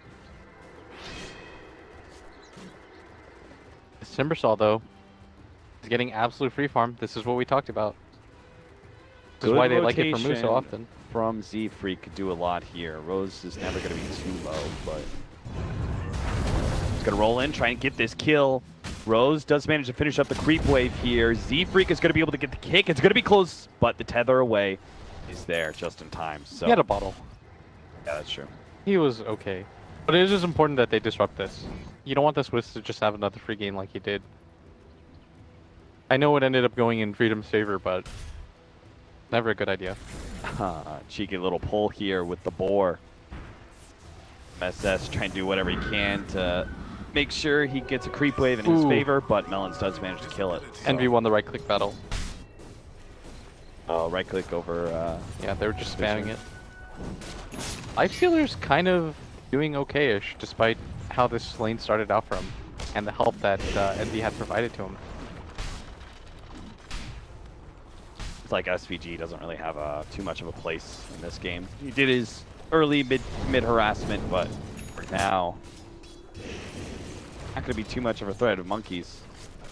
Monkeys may even appreciate if he gets a wand to spam to get a few more shockwaves in there. They're going to try and slow him down here. The Skewer does actually catch SVG. He's still slowed down from the tether as well as that Earth Shock. He's going to try and get far enough away that he can actually... The one ball, that's all it takes, Rose. He'll be able to get the first blood. If he's just a little bit more HP, he gets the distance for the healing salve, but not the case here. Moo diving in deep against MSS because he can, and he also had level 6 coming up. He has it now. MSS in some serious trouble. Pull back Chakram, Timber Chain, and a right click. That'll allow Moo that is to a pick big up the kill second kill of the game. The level 4 Beastmaster who wasn't getting a lot to begin with. That did not heal you a whole lot there, Susie. He has to go back now. I believe he wanted to click full HP melee creep. Yeah. Now he's going to go in Shrine instead. Not exactly how you wanted this lane to go. Still getting a pretty good amount of farm though, but at the same time Envy feels no pressure in this lane whatsoever. Now that we have Moo at level 6, high levels of reactive armor, also has the Chakram to be able to make this lane work a little bit better. They'll give Monkey some recovery time at top. I mean, now it's okay. Once you get levels on Timbersaw, it's alright, especially since they have no kill potential on him. They have no stuns. The only way that they can stun is if they rotate this Ember or this Beastmaster down. So he's just gonna mess with AUI. He's getting pinged up here though. This might be enough damage. Real dangerous. He has another Timber Chain, but it's not enough. He got way too cocky there. Yes, he did. You can't die, but you still sort of can die. Oh, Envy tried to get the block on the rollout there. Z-Freak. Z-Freak was in the right position.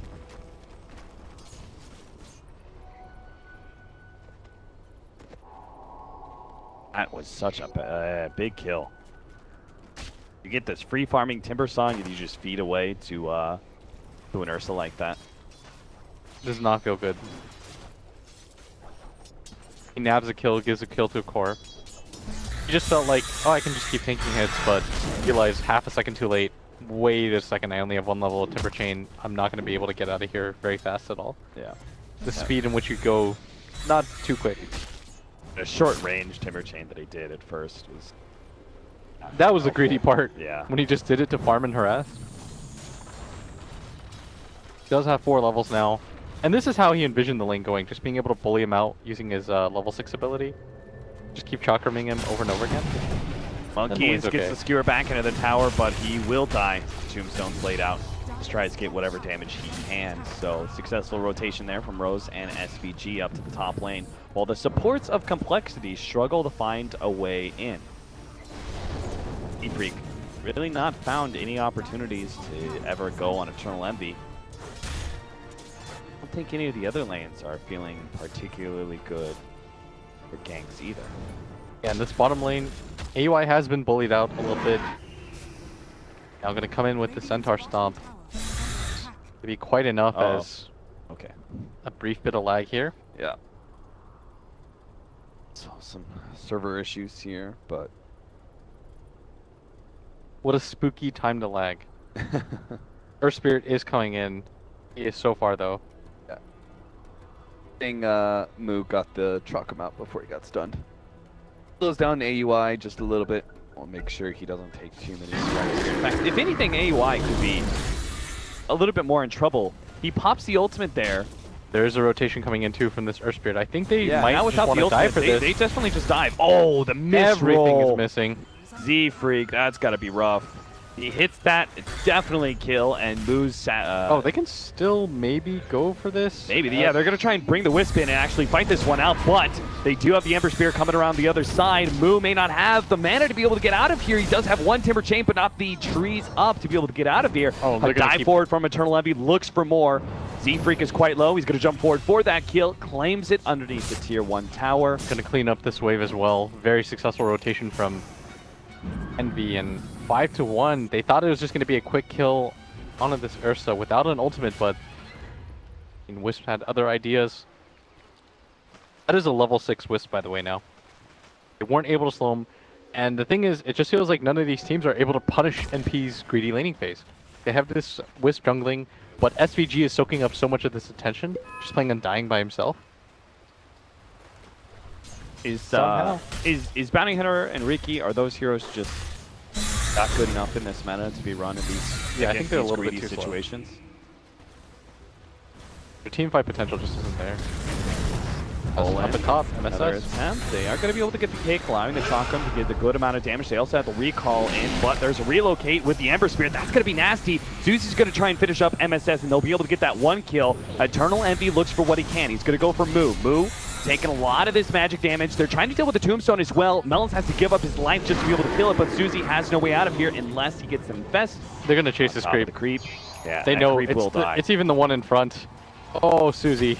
Yeah, he is very dead. Moo doesn't even try and get close enough for a Chakram to slow down these heroes. He gets it now. RP ready to go on 2. They're going to turn and try and they fight might this have enough for this. He's barely life-stealing through this, but if he gets away, he double remnants at no movement speed whatsoever, but is able to disjoin just enough to get away. Moo doesn't have the mana to continue to fight, so he has to back out, and Complexity lose yet another skirmish with NP. And it looked like for a second that Envy panicked there. Maybe if he saved one of his remnant charges, they could have continued to pursue even the Timber, but instead, it's just not going to be enough. But at the same time, they grab quite a bit out of this with that dive. They managed to grab the Magnus, who did have an excellent RP despite not having a Leak Dagger. Obsidian Rage here gets rid of that mana leak. Let's leave him a bit exposed with this recall. Maybe they can actually catch AUI. They do get the nuke. The shockwave lands as well. Here we Timber go. chain on through. A little bit of a heal action there. AUI turns, tries to he's juke his dodging. way out, dodging all the abilities, does hit by the skewer and a chakram to finish him off. They do manage to land it, but Monkeys is low enough.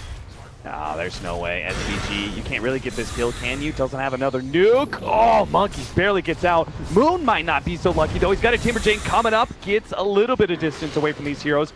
Monkeys and Moo so damn low. SVG wants one of them, but is going to have neither. He'll be gobbled up by the Life Stealer.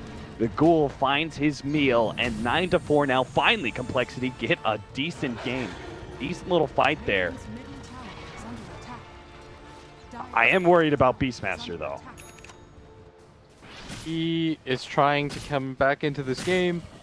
He's almost got Necro 1. Yeah. His game has somehow been salvaged. All he's been doing during this entire time is farming. No surprise so far, by the way, that the last hit's Complexity not even that far behind with their heroes. Just right now, relative fighting ability in favor of NP. They've got these cores that don't really need a lot of items to be successful. This Ember Spirit with this Veil alone does so much damage to this Timber Saw. I love that Envy is playing such a huge space creator, allowing MSS's slower offlane here. Oh, the catch on to 747. He turns around, he gets caught. AY, he managed to get that kill. Moo is operating on low mana, may not be able to pursue any of these kills. They're going to go for MSS, tries to juke out the roll in, but isn't able to get it. Nice kick from Z-Freak, though. Here's the Nails RP. SVG on the side. They get the RP out onto the two cores, but don't actually have the damage to follow up. Z-Freak, he tries to target the Tombstone, will not have the damage to finish it off. Unfortunately, the Shrine is down. They really needed that extra mana, too. And that's a 2-for-1 right now in favor of NP once again. All these trades continuing to favor them, as it is quite hard for Complexity to take any of these cores down unless they overextend like AUI did. And remember, the constant looming threat of an Ursa is that there's always going to be a Roshan available to him. Radiant's middle tower is under He's got 1400 gold now, being somewhat close to his own Blink Dagger, and that's usually around the time that AUI tries to rotate, get a kill, and then they immediately go for it, uncontested. That is the danger right now for Complexity. You can't really afford to lose heroes. It could just lead to this immediate Roshan. Of the armlet, that'll be, taking it, that's armlet and Bloodstone finally finished up for Complexity. And they might be in a bit better fighting shape, because it does seem like they just run out of damage. Lifestealer's not right-clicking hard enough, and Moo oftentimes is low on mana. Oh, that's a bad kill. Eternal Levy manages to catch the Magnus in the bottom lane. Is getting brutal. Or picking up a core for free. Now they're doing Roshan themselves. Quite easily, might I add. And this is what we were worried about, right? Anytime anybody finds a pick, you're playing against MP, they're going to go for this Roshan. And use it to charge on in, and even if Complexity have any idea that this is happening, there's no way that they're going to contest. Yeah, not without the RP. Some trouble here. The Cake is going to be able to come in. Oh, nails him right as they roll in. They are going to be able to get the silence. This is a beautiful turnaround opportunity. Maybe if Moo can just survive and get some damage out, but Eternal Envy cleans him up. The magic damage is too much for Complexity to ham it, and they are just going to hemorrhage kill after kill. They do manage to take that Aegis away from the Ursa, but it seems like they're just too far behind. A solid kick from Z-Freak gives Complexity a glimmer of hope in that engagement, but still too much from NP. Yeah, Z-Freak did quite a lot of damage there. Z-Freak alone did 2,200 damage in that fight, more than the other two heroes combined. Unfortunately for him, it just wasn't enough. Like, they just got swarmed on under the tower. Didn't even matter NP with that Aegis. Putting it to very good use. NP feels so far ahead, they're actually going to challenge this tier 1 tower area. So they're going to roll in, quickly start going for Suzy, goes for the infest, pops out immediately, managed to get the Wisp on the side. So good kill there from Moo if he can actually get out though. The Timber Chain not available for him. The chain just holds him for so long. Envy trying to follow up, but just wasn't able to, and here comes the kick. Nice AUI. dodge there from AUI, but they do have Monkeys coming in. He's got the RP. Doesn't have his ultimate anymore. Play. AUI is just going to get blown up with the skewer in. They're just going to right-click him down. They still have the RP to work with. MSS, he's mana leaked up. Tried to go for the kill on Melons, but Melons managed to outrun that one. Suzy does actually armlet toggle that one just enough to survive, and the rest of Complexity not feeling comfortable with Lifestealer being so low. So they back up use that shrine, see if they can finish off that safe lane tower, maybe? Yep. I think they should just immediately head back down there. They still have RP available, and their Magnus isn't in a position where he's going to have a Blink Dagger anytime soon, so they need to still be able to take fights. You can't just allow the map to get passive for 1,300 gold for this guy. Especially when you know that AUI doesn't have that Aegis anymore. You just managed to kill him. It's a very low tower. It's going to be for free, and complexity. They're doing the right things to battle back into this game. Do you think they just keep on battling? They don't wait for some of these items like Bloodstone? Correct. Exactly what they're going to do. They're going to smoke out, try to get some vision on the map, see if they can pick off any other heroes, and they want to transition these pickoffs into towers, especially this mid one. As at bottom, Envy going to show, not even concerned a little bit. I think the only way that they kill him is if they get a long-range kick to a silence at bottom. Yeah, they do have the RP, so if they hit that kick, they can skewer... He's got a Yules now, though. Nasty. They're going to have to hit this timing really well, but Envy's already up. And the smoke's going to break meanwhile. But this delivery system, you don't want to waste it. Fortunately, that looks like what's going to happen right now, as Envy playing very brazen due to his items. P with a failed smoke on complexity side, see an opportunity to get it right. They might just push up. Oh, he's going to pop out. They're going to get the ward down. CZ freaking monkeys forever. E3 backs away from SVG, though. I think they're making the call. They're going to play around this high ground area, maybe. Monkeys is still farming this one. Could get caught. There it is. Jump forward by AUI. He actually gets the skewer over the right-hand side, but brings AUI with him. That is trouble for complexity. They're actually going to go for more with a relocate in. They try to catch Melons, and they had to remnant forward to be able to get it. Immediately jumps back to help defend mid lane. Has to make sure this mid tower does not go down, even if it's at the cost of his mana. Roll. Hey, he's out of mana. Maybe they can actually do this one. Nice silence. The Yules is there, but if they can get the damage immediately afterwards with a Timber Chain, he needs a little bit more. Doesn't have the tree positioning, though, to be able to catch him. The Chakra misses, and they're just getting juked around now. Monkeys, Moo will actually make his way to the high ground here. Trapped in by the Ancients. They're going to clear through that one. He actually jumps back to mid, almost catching Envy with that Chakram. They're trying to Halo. They're going to jump on SVG here, blow him up pretty easily, but it's the two cores they have to worry about on top of a tombstone as well to skewer away. Monkeys get out. Moo is also going to be able to make a jump away. Envy is completely out of mana once again, and so is AUI. NP may not be able to fight around their tier 1 tower anymore unless Rose can give them the helping hand, but Rose in danger. Moo misses out on another Chakram combination. They still have Roar. Still up. The Roar goes out. Moo, he needs to be able to get away from AUI, and he does so successfully. They manage to kill MSS, and sure enough, that was not a fight that NP could take.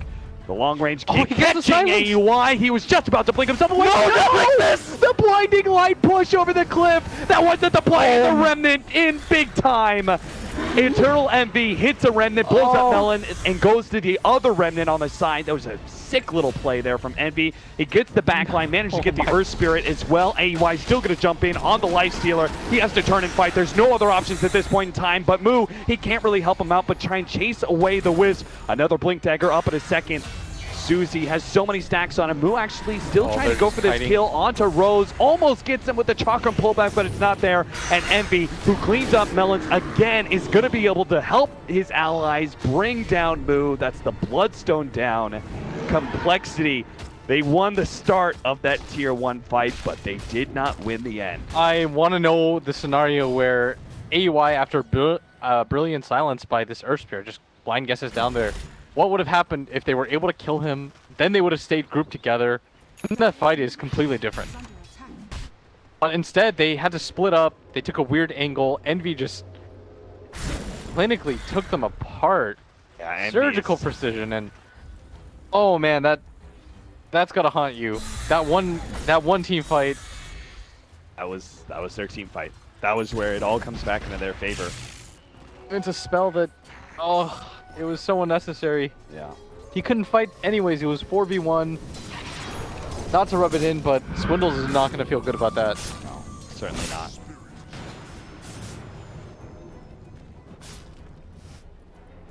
Agnes spotted out here by the Hawk from MSS. Him and SVG are looking for a kill on Monkeys right now when he goes forward.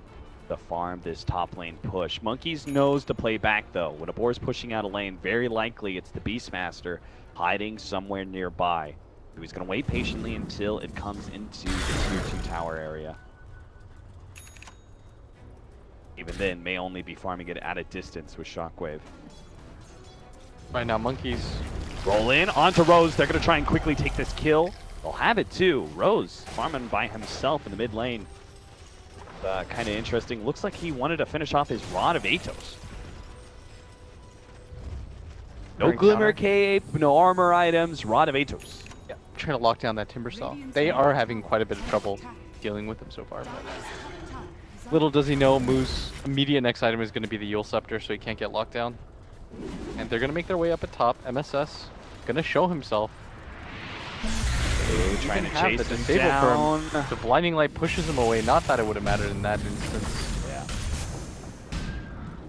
Only way they could possibly get that is if he gets Mana Leak, Blinding Light. Oh, AY. He's silenced up right now. That's so much damage. 747 is actually getting into him, but the Enrage does manage to go down, and 747 may not be able to win this fight until an RP comes in. Monkeys turns it around, catches Eternal Envy in there as well with the Chakram over the top. Eternal Envy's going to have a hard time getting out of this one, but fortunately MSS and SVG will lend a helping hand to be able to blow up these cores. Moo tries to get away, but caught by the chains. A force staff forward from Melons is not enough to be able to save him. Melons is the only survivor of that mid engagement. Once again, he barely misses right there.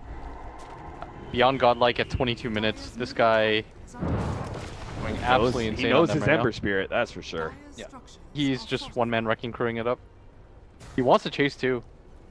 He knows Melons is still somewhere around here. Yeah, and Melons is even gonna stay to blast this wave out. Envy though, not gonna stick around long enough. Gonna go for the regen rune instead. He grabbed the tower. And NP, they do lose the Ursa Bear, but Sean's gonna be up soon. Eternal Envy finds the right kind of ancients for him to farm. Prowlers. Zo's up. With the help of Rose, thanks to that regen rune, he will heal back up to near full. Just farming at the jungle right now. There's a full Atos now on Rose. Who is really not that close. Well, I guess in their 600 gold, he does have the Yule Scepters, so... Not that close. You underestimate how fast this can farm. Well, we'll see if he... Timber Saw! If he dies again. Next 30 seconds, I wouldn't be surprised. All it takes is MSS to be able to find a hero with Roar that have to relocate in. As well as the Boots of Travel. They've actually got a very mobile team. Start coming in. Smoke up between the three of them. AUI looking to make the initiation here, but who's he gonna find? Who does he really want? There is an RP opportunity to be had here. Melons actually managed to get the Force Staff up and the Mana Leak onto AUI after the Enrage. It's a good opportunity for them to be able to get the RP. They're going to try and blow up AUI with a double kick. They're going to be able to get it in Rose. Fails on the relocate. They're going to get the ultimate out there. Looks like they're going to try and lock down Susie here. Eternal Envy man up, but takes so much damage. So much damage into the table. Z-Freak is trying to pursue. They need this kill badly. The Yule Scepter dodge is bold, but it's going to be the kill surely. Sleight of Fist could not dodge that one. Susie survived through that. Incredibly important. And they got the beyond godlike streak. Unfortunately went to Z-Freak because you would love to see it on that Timber Saw. No, but dude, still. that's a full Blink Dagger and a K for him. Oh man, that, oh Jesus. He's pretty much got the same net worth now as this Magnus. And that was such a good RP by Monkeys. He was able to isolate out the heroes that he needed to. They blew up the Undying almost immediately. They just got 2 heroes. No issues whatsoever. NP just couldn't start the fight. The Roar then came in too late.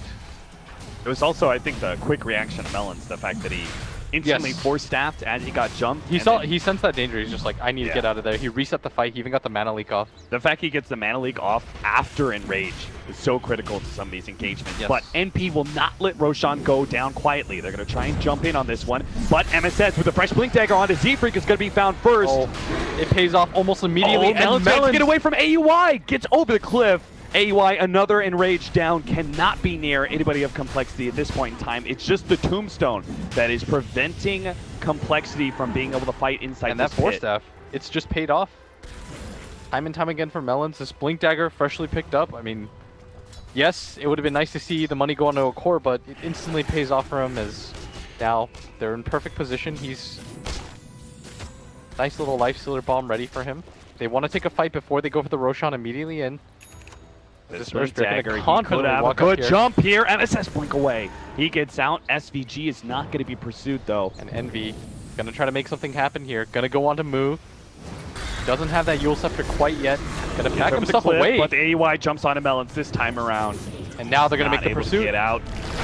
Double chained, but there's silence onto Eternal Envy. That's a nasty one. He gets off the Yule Scepter. He gets slowed down by the chocolate. Here's the RP. Managed to catch Eternal Envy as well. They're going to lock these heroes down. Moon needs to be able to get the damage out to finish off the Wisp, but he can't quite get it. A blast in the back, still not enough. Maybe a Chakram. It's going to be close. Oh, Envy bump back. He's going to go down. Envy bump back. He's going to into this window. He's down. Ursa and Envy. They both bob back, and it's Envy with the dieback there. Oh my word, they're gonna keep going for this too. SVG isolated out the entirety of Complexity coming in for AUI this. just lost his Blink Dagger. He's mana leaked up as well. He does have it arranged though. Skewer Oh, he's back. gonna get Oh brought no. back. He should have just blinked when he had the chance, but now he's going to be locked in. That's going to be a second dieback from NP. And they're, for a second they were thinking about going for more, but this one dying well out of reach as Complexity find new signs of life, just completely outplaying NP there. They thought they had the opportunity with the Roar setup. Envy buys back to no avail. That is his net worth just down the drain. Yeah, he is. It's now top 2 net worth for the Lifestealer and the Timbersaw. And NV has drifted down to 3rd, where he was once beyond godlike in this game number 2. Aegis in their hands, Complexity are very happy and very ready to start taking control of this game. Honestly, Swindles did redeem quite hard Yes. off of that initial. Like, he's been able to just be such a source of nuisance for this Ursa. Like, at AUI, normally you see him jump in, he blows somebody up. That's the nature of Ursa, but you just haven't seen him been able to do that this game. Lifestealer is one of the better heroes at dealing with him because he's got a high amount of armor. He can tank some hits, hit a little bit back. Then you've got the entirety of Complexity. Like, nobody really dies very easily. You're seeing that right now as Z-Freak working his way towards an Axe. He's level 16 on a support. He's done very well for himself in a game like this. Oh, this could be one of those desperation smokes that turns very badly. Complexity they've got are the high pretty ground well grouped area. up around this high ground. They do not have Monkeys Forever though. Monkeys is nowhere near. He does have He's a gonna be TP, and that is a recalled. shrine. Do not fight up on that shrine. Don't throw this game away. NP. They might feel a little bit desperate after all the events that have happened so far. As I don't think you want to go on this Timbersaw either. He's got a plate mail. That wasn't the Timber Chain. He's got a. There's no way they burst him down. Yeah. This is not the hero that they want to go for. Their desperation smoke. They're being desperate. Swindles guesses that there is a Hawk here. Now they're going to make their way forward. As soon as Envy showed himself in the top lane, Complexity see their opportunity to strike, and it's going to be on SVG. A free pick off there. AY's actually coming back. What's he you need to targeting? get out of here. Envy wants to be able to fight Monkeys. this one. Monkey's ready to go with his RP. Melon to the background, managed to get off Blinding Light. He'll be okay. He's actually burned Eternal Envy a decent amount of mana, so there's no way NP can fight this one out anymore. Yeah, that was very good trigger discipline by Monkeys. He waited. He saw a brief opportunity where he's like, maybe I can get this off. Then he thinks to himself, okay, he's just going to remnant away. And if you still have this RP, then there's no way that MP is going to fight anymore. It's just way too risky. If anybody gets RP'd at this point in a 4v5 fight, you're going to lose Rax. What a comeback right now from Complexity. Things look pretty grim at one point. Oh yeah, they did. Let's look at the graph. 7,000 gold lead for NP. That is almost such a swing. 12,000 experience lead. And now it's just been reversed. Completely. Can't take Smoke, bad fights. Complexity, they are not letting their foot off the pedal here. They want to keep the pressure up on AUI and the rest of his boys, and they're going to move over with this smoke into the offlane jungle. AUI may not have expected this, but Rose is in a good position to be able to relocate MSS is going to just walk in blind. He's got the gem as well. If they catch him from behind. Mana leaks. AUI with the fast blink out as well. They just keep on rolling in. Z-Freak actually nails Rose. They forced some TPs. That was not the connection that Complexity hoped. Definitely should have just taken that, the Beastmaster. That was a gem Beastmaster. Yeah. That's your way back in. Very cleanly, too. Oh, we can see the arrow. And P apparently want to fight this one. They're going to go up to the top lane. I think they feel like they have to. Aegis is going to be reclaimed in 2 minutes, though, and this Wisp he had an Atos so early. We were pretty hyped about it and its potential. Kind of hasn't really been able to do too much as there's now a mech completed on Swindles. He's going to keep pushing in the waves. AY is going to show himself. Envy going to do the same, and Envy's item progression is just taking a nosedive. He was going to have a Radiant so fast. And then... He lost like 2,000 gold instantly. Yeah. Oh boy. They're trying to set up on Mu right now, but these does have some supports behind him. Maybe they'll catch the back line. They place out a ward. They do see Z-Freak on the side here. They managed to get the Rod of Atos right as he went for the Timber Chain away. That was a good play. Yule Scepter will protect him. No chains. Oh, maybe they've actually got Mu. More than enough damage. Well played. They're going to look for more now. It's going to be backline supports. They're going to be caught. RP comes out. Oh no, the blinding light at the same time. That wasn't the play, but maybe they can still do this. They'll take out MSS. Eternal Envy with the self. Yule Scepter will manage to remnant himself away, and they reclaim the gem, but AY, he needs help. He has a blink dagger up in a second. Nice play. Gets away. They can still go back in on this one. They just kite complexity around as best as possible. 747. He's actually going to be able to fight this one up against AY. AY comes forward a little bit too early. NP, they give up on kiting complexity now. Mu is back in it with his short death timer thanks to the Bloodstone. If he gets a Yule's off, he does. There's no more spirits available. NB goes to the chain himself. Monkeys can still try and chase him, but he does have the blink dagger, so they just take Rose instead. I knew they wouldn't be able to catch up to Envy. This should be a tier 2 tower at the top lane now. Another win for complexity after a drawn-out fight. Do lose the gem, I believe, correct? They reclaimed it. I believe Lifestealer picked it up. Yeah. Oh, I meant NP lost it. Oh, really? Did they? I don't even see it. Yeah. Lifestealer is MSS gem. Oh. That's a very big pickup. For some reason I thought, oh, Melon. Melon had a gem as well. So much trouble. It does go down, and Envy just going to blink out. Remnant in 2 seconds. It looks like they still want to go for this chase. Maybe hoping he gets a little bit cocky. He doesn't have any more remnants up. Let's blink away ahead of the kick there. Monkeys is just looking to be able to bring this Lifestealer on top of Envy. That's not going to happen. Back up, reset, play off the shrine. Be ready to go again. So far, so good for complexity is... I mean, they're doing their best right now to force a game 3. There's Magnus. And he was able to hit a 2-man RP up at top, but they did lose a hit or two just because of that blinding light initially. Fight still went okay, though, in their favor. It just needed to be closer to this Timbersaw. I think Mu just had this idea that he was not going to be able to die no matter what. So he's like, oh, there's plenty of time for my team to catch up. Right. But does not tank that much magic damage. Yeah, He's only got 2,000 health. NP played that so well, right? The Rod of Atos to stop the first Timber Chain, and then Envy gets there just in time to get the chains on the second Timber Chain out. Yeah. Which just completely locked down the Timbersaw's mobility. Envy gonna zip away to the other side of the map. Still getting a decent amount of farm. This Roshan obviously gonna be pretty huge for both teams as AUI just keeps getting kited in all these engagements. They can't afford to die. Can't afford to let him die anymore. This Lifestealer just gets bigger and bigger. Has a Lincoln Sphere, about to complete an AC. That's going to be the point where this Ursa no longer can really battle. He's trying to decide what he was going to go for a couple times. He does go for the Radiance, but I saw him queue up Maelstrom Mjolnir build once. Yeah, kind of curious if he decided to go for the Radiance. Especially since the Lifestealer for the most part can just stay raged. Now they're going to make a move. Complexity want to continue to make moves. They feel very confident. They've got a gem up as well. Their Earth Spirit, Z-Freak's got Aghanim Scepter now. And they know what this remnant is. They're going to try and set up on this.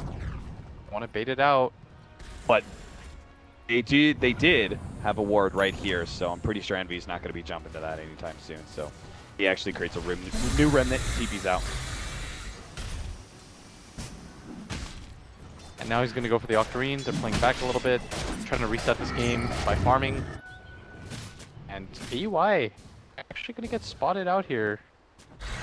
Actually, he doing up there. Just trying to farm a little bit aggressively. Thought that complexity might be in their jungle, but the rest of his team is going to clear that out for him.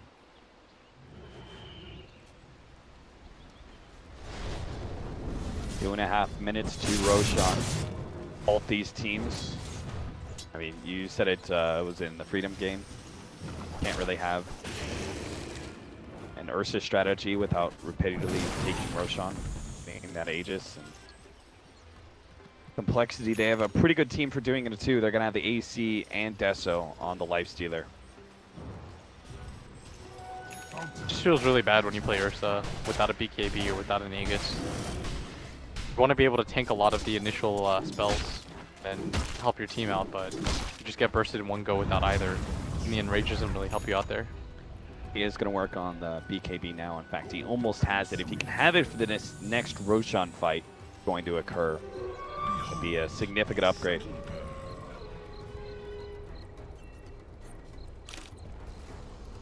Complexity gonna push out this bottom lane. NP just staying around this Roche area. They want to make absolute sure that they're in the best position for this. First Spirit does have the gem, of course. And the invis from Envy is broken. It's maybe not what he wants to do, but Fingers is going to be able to get out with no issues whatsoever.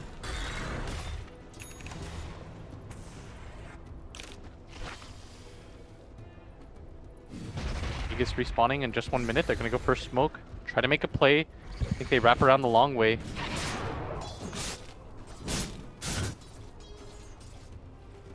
Wrap downwards, Eternal Envy.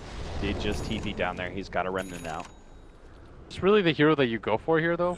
I feel like this is so risky. I think he just makes a jump away. Yeah. You can't waste time like that. I feel like they just immediately went for the wraparound, maybe even catch 1 or 2 heroes mid. This is the play, and they still have the opportunity here. Monkeys. They're going to get spotted, though. Yeah, this Hawk. As soon as the smoke breaks, they're going to see Monkeys there. So there is not much chance of success. That might have been a thing, but Swindles, when he charges like that, he's going to get spotted out. He's going to push in the wave, though. Just constantly try to get NP to show at least 1 or 2 heroes. You could use a little side lane push right now. That's when Envy's been very disciplined about, is getting those lanes pushed out, trying to force Complexity to break apart, get those pick-off opportunities. Envy. TP bottom really fast, push out the wave once or twice, try to put some pressure onto the side of Complexity, move the pieces around a little bit, as now that there are 4 heroes sitting on top of his Remnant, there's no way that he's going to come back in. He's just going to try and take this tier 2. It does. looks like what? Envy? Envy gets kicked. Bounce follow-up. He does have the self-fuel scepter coming in. Just gonna They tried to go for a relocate out. No, the he RP doesn't get it. misses. Oh no, Monkey's now going to die for his sins. They do manage to at least get the Beastmaster on the side. AY is pushing back some of those supports. 747 is surrounded by units. He's actually going to have a bunch of zombies as well as 2 heroes on top of him. He desperately needs an infest save, and he is going to be able to get it for the moment. And maybe pop himself out. Oh, Moo has to deal with AY right Envy now. gets All the way clipped. down to half health. Envy, how did he die? He got clipped at the last second by that Coddle Blast. He didn't have a lot of HP to work with anyways. Envy gonna go for the buyback. And back up the hill. They're gonna be able to take SVG as long as Moo gets out. This is okay. Nice turn into stone. Oh, he's gonna get out too. as well. Safe Freak. He gets up the hill. Envy's out of Flame Guard, but they do drop that gem. 747 is healthy enough to be able to survive through that combination. Oh, he's out of mana now. Running out of mana. He has to self-fuels. Be ready for another Remnant. He's got only 1 more left. MSS having to deal with 747 to force that forward. Those. Now Saves his allies live. Moo, he doesn't have a tree to be able to hit, but they still manage to keep him alive. Another force down, but Axes. It claims the head of the Timbersaw finally. He's down for 49 seconds. It makes this fight somewhat even. This was still a buyback from Envy, though. Once again, net worth. It's the buyback from Mag as well, too. Yeah. But you would much prefer your Magnus to buy back in a situation like this. They're hoping somebody gets a little bit greedy, tries to shove out this mid wave, and Envy, that play was so risky. Remnanting back into the middle of all of them, it pays off because Monkeys does miss that RP, but still. Now they have an RP available. They know that Roshan's there too. That was a clever play by Complexity, trying to go for that extra kill in mid. You know, just saying, like, NP are going to think we're roaching, let's try and catch somebody, but now NP were pretty well disciplined, and now they're going to be caught inside the Roshan pit as they try and go for it. Both Melons and Monkeys are down to half HP. Very little for Monkeys. He managed to get a force staff away from that last rip there. They got a shrine. They want to be able to fight up once again. They know the Tombstone will be down soon. Yeah, and this is a perfect position for them. They do have the RP available. Z-Freak now going to be the vehicle. What a save by him, by the way. Dire's bottom tower Was so clutch. Envy to the bottom lane. They're actually going to go for relocate play. This is cool. They're actually going to force Complexity into an awkward spot here. The They all does TP go to the down. shrine. They're going to do a lot of damage to this, if not Yes, take the they tower are. outright. They are actually going to take this tier 3 tower. That is a Beastmaster at play right there, and they're going to be able to relocate him out pretty easily. They do manage to get a catch, though, at the top lane. They caught SVG. But as long as the NP prevents Complexity from being able to take this Roshan, Right now, it's well worth it. name of the game is just delay, delay, delay for NP. Try to put pressure on the lanes. They know that Moo isn't quite there yet. Kick's gonna miss. Monkeys Another mana leak. does have RP available. He's just looking for any opportunity. He knows that there's no buyback on this Ember Spirit either. So any sort of pick off at this point is gonna mean so much. Could potentially just mean the game as well.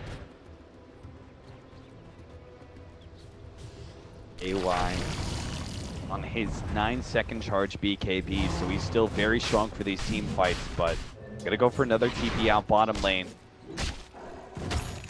See if they can get that lane pushed into the Raxes and prevent Complexity being able to take Roshan, but it's still gonna happen. Very clean Roshan for Complexity. They need this Aegis quite badly. Envy trying to go for a play. At some point, they're going to grab a Hex or something to be able to stop this. For now, continues to do it with impunity.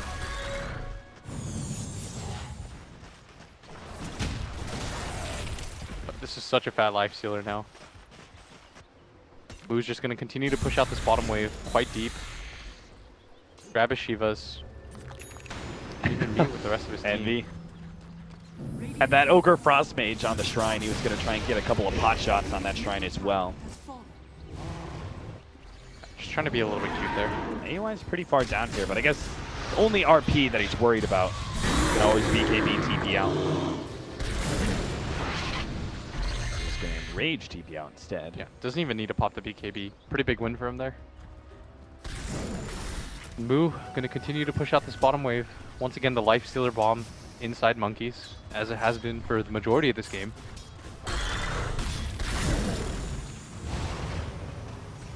Complexity are being a bit more disciplined about keeping their side lanes away from that tier 3. I think they learned a pretty nasty lesson from that push at the bottom lane. Gonna try and see if they can very quickly catch Eternal Envy with this RP. You're judging his reactions right now, and they do manage to get the RP pop out. It should be enough. Burst. It is. He That is down for 2 minutes. How long is this buyback in? Even longer than that. Oh, look at his play. He was actually pushing out top lane. Now they relocate to bottom lane. They're going to be able to take the melee racks. This is sick, and they probably still manage to get out as well. They're going to go right back up to top lane, where nobody is currently there. Bottom lane, a full-out push from Complexity, but a melee racks is taken somewhat for free, because I don't think NP can actually fight without their Ember Spirit. Yeah, but they could just go for Megas right now on Complexity. At some point, you have to fight on NP. Doesn't matter what it looks like. 90 Taking seconds one rack just isn't too long enough. to handle. Z-Freak trying to get a stone, an enchant remnant. Yeah, they're just going to head mid now, too. Got to take this fight. You're going to get Mega Creeped if you're MP, and you can't deal with that. No amount of rat. You're behind 2 sets of racks. They're just beating on these towers now. Envy's still dead for well over a minute. And they're just going to march themselves up to top now. They have to get to the back line somehow. Somehow, some way. Eternal Envy doesn't have his buybacks for still another minute and a half. They start challenging Moo, but 747 is the one who is taking down these racks and still has the Aegis to be able to work with too. Got to do something right now. They cannot afford to have to just go up against Megas. They're going to try and finish off this Aegis. AY unable to finish him off. The Infest goes out. He's going to be able to pop out. Looks like Moo is the target of a Primal Roar, but doesn't really have much accomplished there. And it looks like NP are just going to have to play off of Megas now. And Complexity are just full on retreating. They're saying, we lost absolutely nothing for this push. Now they're just going to clean up outside fringes of the map. And I don't believe NP have the best lineup at dealing with Megas. They're going to try to make it work. They realize there's no real hope in fighting 4v5 anyways. That is a huge gold bounty in favor of Complexity now. Everyone's quite farmed. NP is working towards that late game Octarine. He does have the +2 second Searing Chain. So the permachains is almost up. There's going to be a Abyssal Blade now on this Lifestealer too, though. They're just going to make a smoke play out. I think this is kind of... Well, this is a desperation play. At some point, they just sit inside their base. It's relatively pushed out because of Envy, and now they've just got to go straight down, see what they can pick off. I think they might have actually seen the fact that Envy was smoked. Got to go for a throne situation or something here. Not easy for them because they're still a tier 2 mid. So even if they wipe them, not like you can trade mega creeps or anything like that. NP. There's the Abyssal. Trying to make something happen here. Almost everyone on Complexity has buyback. Lifestealer will too, actually. Just 70 gold is all he needs. He's not too concerned though. They're still just sitting inside their base because they know it's their game to play. NP has to be the ones to show on the map. Look at Swindles. He drew a line. He said, team, this is where we are. Don't do anything fancy. Pull up inside the base. We're going to go for a smoke here as soon as we know they're forced back. Pick off anybody at this point. No buyback on MSS. Not all in, go for that refresher orb. There is no buyback on Envy either now. Rough. Need as many buybacks as you can work with against mega creeps. Just now reclaimed. That's Complexity. They're just They kinda don't have to do anything too major. Just one pick. That's all it needs. And Monkeys thinks better of trying to blink forward there. Oh, Envy actually just blatantly TPs in front of them. Yeah, that Thought was... that might have been... They could just RP him there. That would have just been the game. But they're playing it pretty safe. Just gonna go for the try. You definitely don't want to throw a game like this. I think that maybe he was a little bit afraid of relocate out. Yeah. Actually, Our Wisp is... he's been recruited to deal with Mega Creeps. He's got Maelstrom. might as well. Yeah. Shoot so much lightning, do you think there's a Zeus in the game? Bang at bottom lane. Looks like they found AUI. He's the only one with buyback. Yeah. Come forwards here from Moo. All Complexity needs to do is force this buyback, then cleanly back up. And B tries to make his initiation. He is holding in these heroes. Another round of Searing Change, just trying to keep them in place for the rest of his team to be able to count. But Z-Freak is on the other side of this one. AUI is going to man up on 747 instead, but 747 has so much armor. He's actually good to be able to fight this one out for a while, but Eternal Envy, the background's actually doing a lot of damage to the back line, but he is running out of mana. Finally, 747 does drop to AUI's Ursa, and the rest of Complexity have to start backing themselves away. But so do MP, as the Mega Creeps are beginning to cause havoc inside the Radiant base. These buildings are beginning to fall. A lot of damage being taken. Shrines are almost all cleared up as Complexity in that fight just overextends just a little bit too much. Not going to matter that badly though, as you're not going to get too much out of that. There's that scythe for, we're talking about the late game scythe. That'll be for Boo. He's got 7k gold in the bank. Yeah. And Envy does just pick up the Octarine straight up. I think he thought to himself, there's no point in buyback anymore. If AUI dies, it's the game anyways. Let's just try to fight out 5v5 as strong as we can be. Here comes Rose. Shoot out the lightning. Not just Rose. SVG. Oh, hell yeah. They are Mega Creep battle buddies. Fisticuffs Undying. He is not proccing that very often. No, he is not. He attacks so slowly. Oh, Envy might just get caught out here. There is a Hex available. They're pinging him like crazy. They want to see how many other people they can get here. He's going to get hexed up. Doesn't have that buyback available. That scythe leads into the RP. That will be 90 seconds for Envy. Yeah, he doesn't have buyback either. Just bought that fresh Octarine core. There's no buyback on any of the cores on the side of NP. Yeah, that's what MSS is doing right now in the jungle, but he may be caught in the process. Blink away, very smooth. He's going to be seen in this mid lane area though. Now he's going to jump forward. They're going to be able to catch him, and this might just mean... Fuel, Scythe, Shivas, there are a lot of ways to be able to slow down MSS. The Skewer will pull him back into the Mega Creeps, and he is dead. Tried to farm the buyback, results in dying without picking it up. That's 2 down. 3v5 now. Oh, he actually gets through tick gold, looks like, so. It looks like they're just backing up. I think they think that Envy might have buyback, but I feel like they should play for the win right now, and they're going to.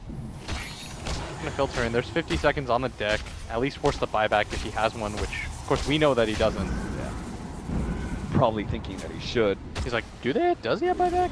I feel like he might. Down the ward, there's the side spice immediately jumping on SVG. Monkeys is here as well, but he doesn't have the RP. Z-Freak needs a little bit of help. A couple of force staffs are trying to get some distance away from AEY. Does have a roll. Might be able to make it out. Nice play from Z-Freak.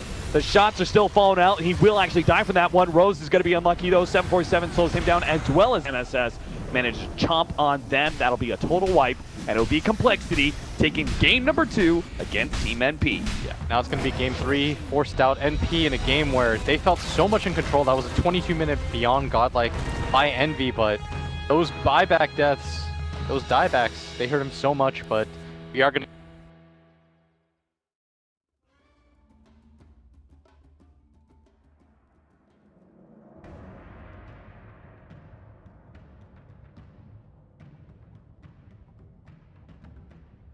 Complexity's turn to ban.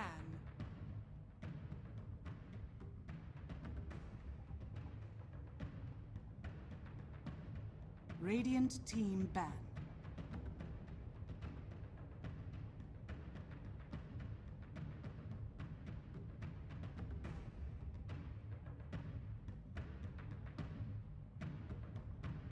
Complexity's turn to ban.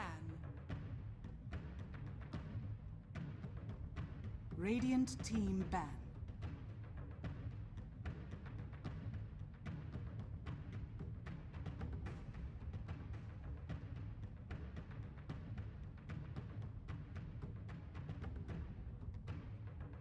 Ten seconds remaining. 5 seconds remaining. Reserve time.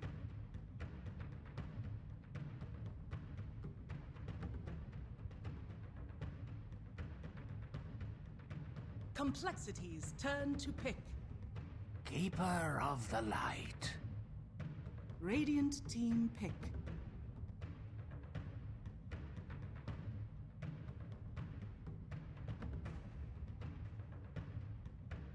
Night Enigma. Complexity's turn to pick.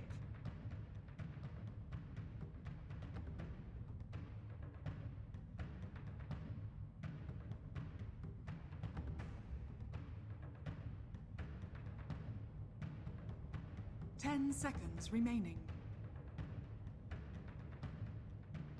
5 seconds remaining. Reserve time.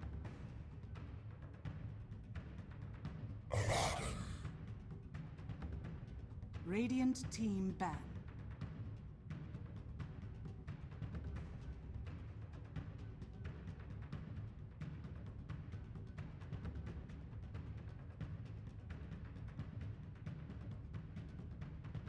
Ten seconds remaining. 5 seconds remaining.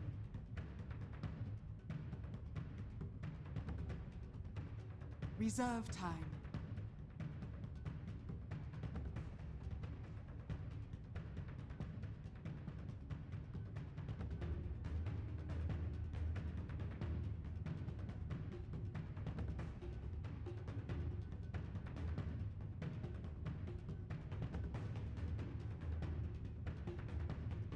Complexity's turn to ban.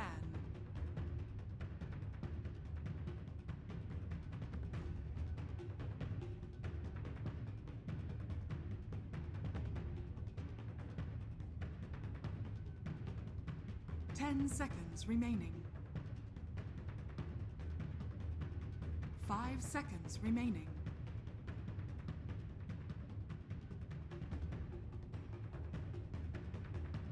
Radiant team ban.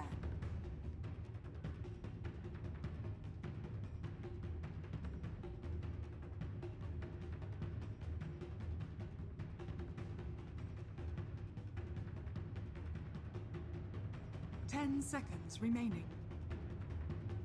Complexity's turn to ban.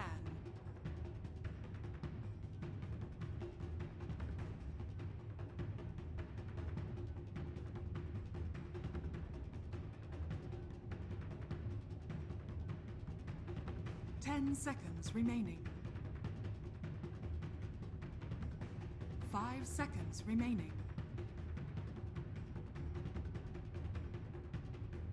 Reserve time.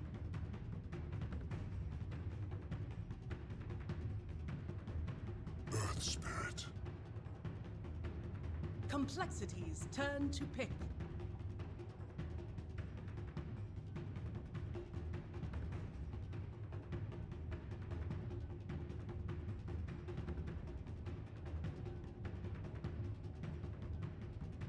Seconds remaining. 5 seconds remaining.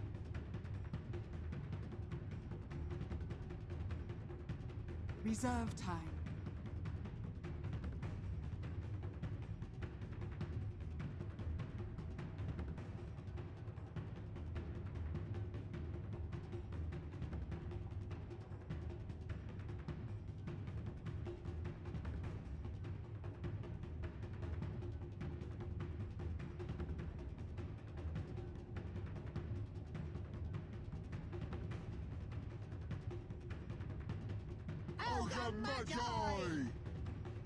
Radiant team pick.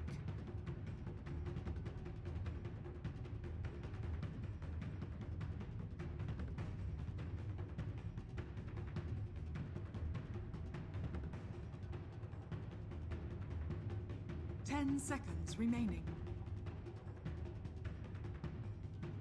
5 seconds remaining.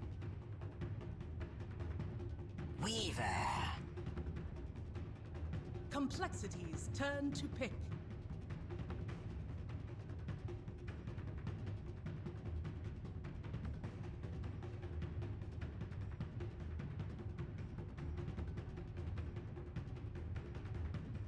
Ten seconds remaining. 5 seconds remaining. Alchemist. Radiant team ban.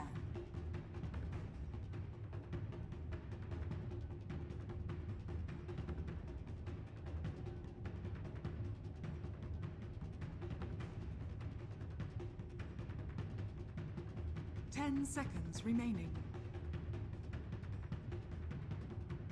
5 seconds remaining. Reserve time.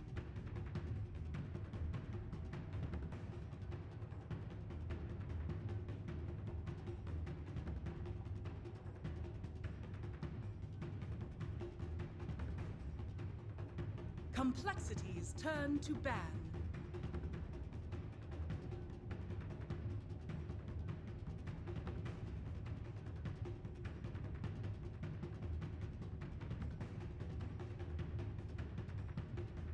Ten seconds remaining.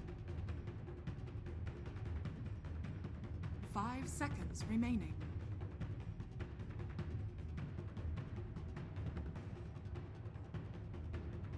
Complexities turn to pick.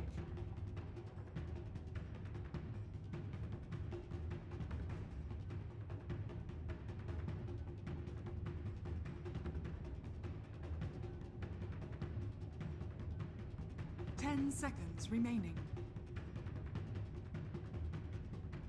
5 seconds remaining. Reserve time.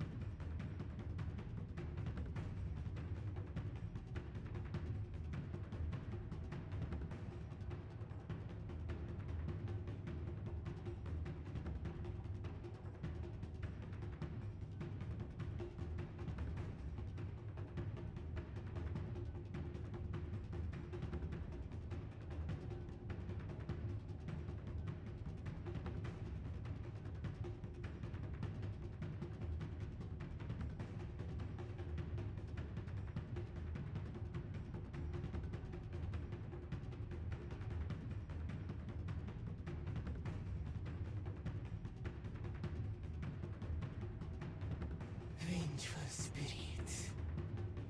Radiant team pick. Terror Blade.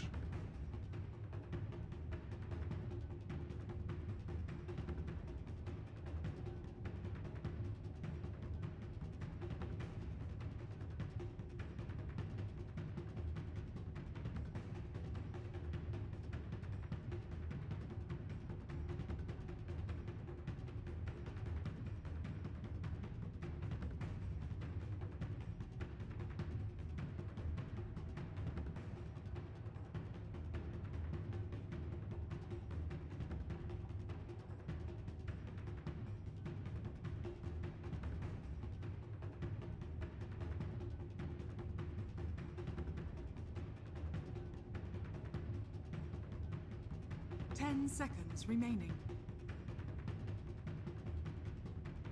5 seconds remaining.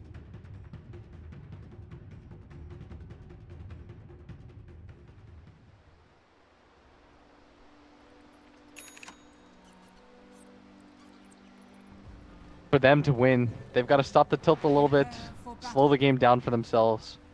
That'll be what lets them be successful. And for complexity, at Alchemist Farm. The name of the game has always been the same for Alch players. Farm a lot. Ellens places his early ward out, which was scattered by the Earth Spirit. Oh, could be countered away. Doesn't seem like he knows about the aggressive observer ward placed out by SVG.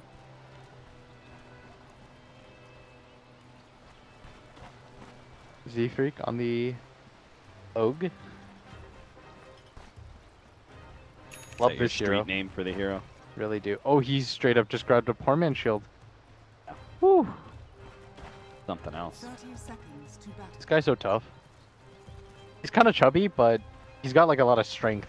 He's like you. Yeah, just no. He's stronger. He can lift a lot. I mean, You gotta have terrible you posture. you have a pretty good endurance for pain. Yeah, that's So true. you're tough. Thank you. I really appreciate that. We're gonna duel offlane though. This ogre's just gonna trade hits with this poor man's shield. He's gonna get in the face of the Weaver and say, "I do not care." That is the correct play. 7-4-7. It's actually kind of absurd. This Weaver's just got What is he gonna do? poor man shield block and 8 armor. That's a poor man's shield. It's a poor man's shield ogre. All right, well, we'll keep an eye on exactly how effective Z-Freak is going to be able to be. Rose is going to be playing the 4-position Enigma inside the jungle, and we're going to have MSS playing the Night Stalker here at the top lane. Poor man shield tangos for him as well. Ogre is looking for the Enigma. Rose did take away the first creep away from mid and is now in the off-lane camp area.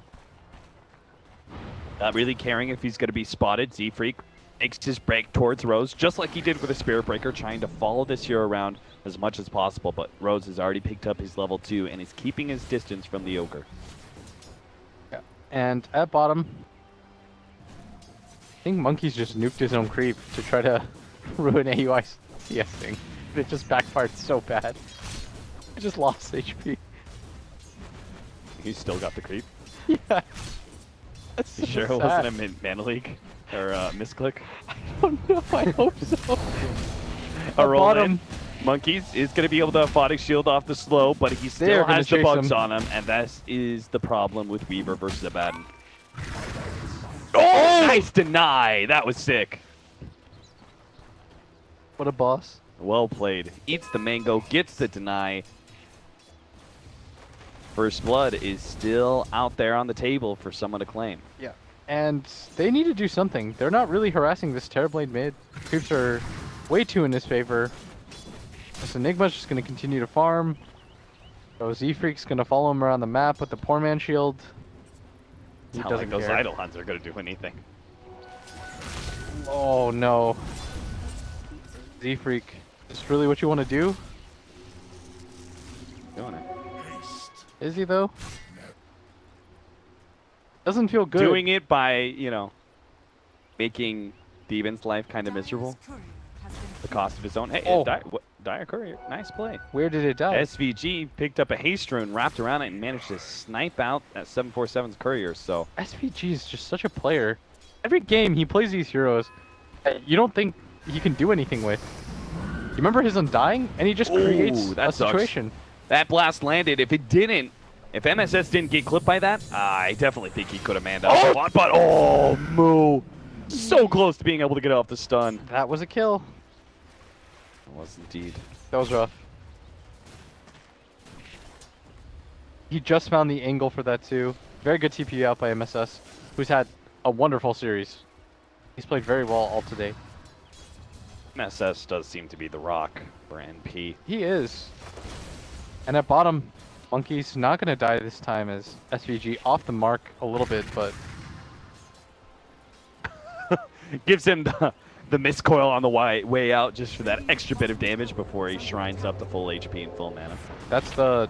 This is what you get. Learn your lesson. Have you though? And Enigma's gonna get run at, but he continues to just farm. And this Ogre just hasn't really had too much to do in this game. Doesn't feel like he can really harass mid very well. Now, you say, well, he's still getting some farm, but ultimately the Enigma's growth in a game is a lot more important than the Ogre's, right? Even if he's not stunting Rose as much as he's stunting himself, could you say that is still being more impactful? Yeah. Because Rose you don't is think still, so at all? Yeah, Rose is getting something. It's like the first game. Like he's still gonna grab a measure of farm and levels, especially levels. Big thing here. You should still be able to get some levels, as he's gonna walk away. Somehow, despite having creeps, though, this Ogre has more farm, walking around casually.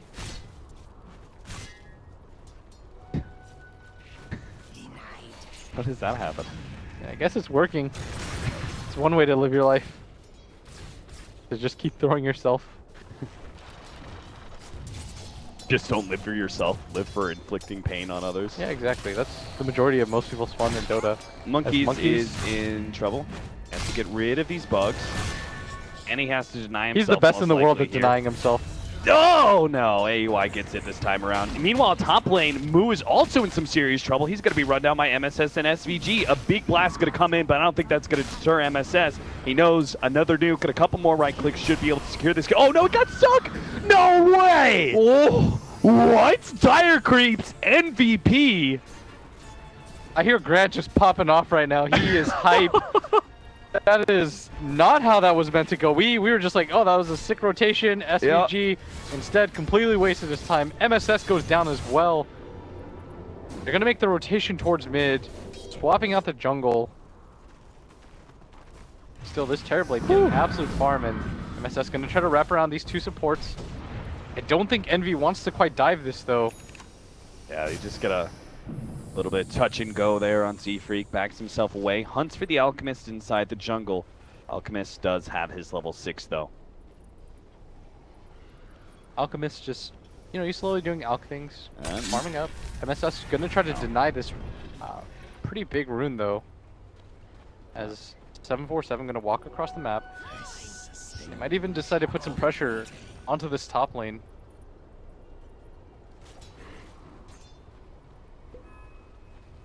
Ooh, playing it very safe, knowing that there are a lot of heroes up here in the top lane. The rotation to try and catch the Alchemist didn't succeed, but it is going to limit Moo's farm. And of course, they're very happy with the way things are going for AUI. It's already picked up 1 kill against Monkeys. He's level 7 compared to the level 6 on the Abaddon. And he's not going to be afraid of anything in this game. Why should he be? He's so strong. Yeah, there's so little good lockdown. Like, Ogre's a stun, but he's short range, limit things a lot. Don't worry, I'm sure Coddle will pull something off as the full-on rotation happens up at top. Swindles. Oh, we actually get hit. Is this a dive you really want to make, though? No. Not with Monkeys here, that's for sure. Let's leave bottom lane empty for the time being. Z-Freak. Apparently he doesn't care that a Weaver is level 7. Why should he? He's an ogre. He's so strong. He just got hit like 4 times and he did nothing. A 9 armor, a poor man shield. Strongest hero in the game right now. MSS even... MSS is... I don't think he's tilted, but I would totally be after that top play. Oh, because he's just running around trying to make something happen during this nighttime. But Yeah, he's being blanked. Yeah, you can't go for the ogre. He'll just get hit by Void, TP out. He hasn't been able to catch the Alchemist, though he's been looking quite a bit. Yeah, this top play, Baden has made his way up here to back up move, making sure that nothing bad can happen to him. It does look like Kohler giving up this mid tower. Melon's tried to actually get in a position to get a nuke off, but he will be caught by MSS and SVG. And AUI trying to deny this. He's going to be able to deny the rune. Ebbet for himself, has a bottle. And Complexity they just move too slow. Now they could potentially be losing multiple heroes. He needs Monkeys to be able to save him. The swap goes out, but the last hit is there. Monkeys has been silenced up now, unable to get off an Aphotic Shield for anybody. NP, it looks like they're just going to turn back, try and finish off that tower while leaving SVG to die. This is so much damage on this mid tower. He's going to be able to clean it up nicely. Dire's middle tower has fallen. And Eternal Envy doesn't have mana for Sunder, just manages to grab it. And they silence up Monkeys, who's still on the pursuit. Monkeys don't care. He turns around, has the he Sunder, wants to is do going it. to pop it on 747, gets full HP. Thank you very much. Yeah, and he's also got a bottle charge and infused raindrops, so he's going to continue to stay in this lane. No problem. Tribute to my house. Do you think that was, you know, you talked about it, want to protect the mid tower a whole bunch. It did seem like Complexity were a little bit slow to address the fact that MP were going to bring in 5. Yes. You know, the pick off on Melons, then the TP in from Moo was pretty late. Especially his positioning too. He just got away from his team. They got sloppy for like 2 seconds right there. They really didn't get anything in return because they half defended and a little bit late. So now Tier 1 at top lane is decent HP. Bottom lane is dropping pretty quickly here. MSS is ready to go to fight if necessary. He has Darkness if his team TP's in. Monkeys. Trying to go on Z-Freak right now, though. They are right next to each other. TP up to the top lane, try and help Z-Freak, preventing the attempted dive. So MSS's Darkness was thrown prematurely. May not be able to do much with it. So far, nothing really happening in for Complexity. Is they just don't really have that much catch. That's going to be an issue. They're trying to make this this Alchemist into this raid boss style, where they can just sit behind him, but they're just getting picked apart here. As the blinding light does make that miss. Z-Freak dodges over the right. Melons with the pushback helps out quite a bit. They still might be able to finish Z-Freak. They need to kill the bug. They get it. A blinding light just cleared that path. SVG got rerouted. Certainly did. The armlet is almost up for 747. That'll give you. That's the first time that you feel kind of comfortable fighting with the Alchemist, right? No. You don't actively fight, but you can defend some towers with him or something. But you want Radiance at all costs. Absolutely. Nothing can slow down your Radiance right now. And he has had all of his bounty runes continuously taken. That is something that NP as a group have done very well at. They've just kept stealing his bounty runes right in front of him. I've seen it happen 3 times so far. I mean, look at this. They're just chasing around illusions now too. NP, they have played an Alchemist game once or twice themselves. They know what to do. Monkeys is sieging this top tower though as best he can. His allies do need some help. He managed to get the bugs on the Melons. Turnaround stun and a Aphotic Shield will help out Melons quite a bit. They got rid of the bugs. On level of Mana Leak, not quite in range to pop it just yet, and AUI just kiting the morale and just consistently getting outside of range. He is going to just immediately time-lapse. Just wasted up at top 2. This might just trigger a retreat from Complexity. Taking a look at this net worth chart. NP is up by around 3k, 2k experience, so they definitely have come away from the laning phase with a fairly good start. Look at this Enigma, by the way. But everything just farms. He's always going to catch up. Jesus. Oh, I mean, if you're an Enigma AFK farming jungle and you pick up Hanamitis, that is definitely true. He is going to TP up the top lane, does have Black Hole. If he can actually catch, there's not a whole lot of abilities to stop him. But they actually failed to really connect there with that TP rotation. The tower goes down and not going to be able to get any catch here. MSS would be their best person to do so, but he's a little bit delayed. Monkeys with the long TP. Oh, he was the second person to TP on that tier 1 tower, and that resulting extra seconds almost cost him his life. Wendell's going to beat back these illusions.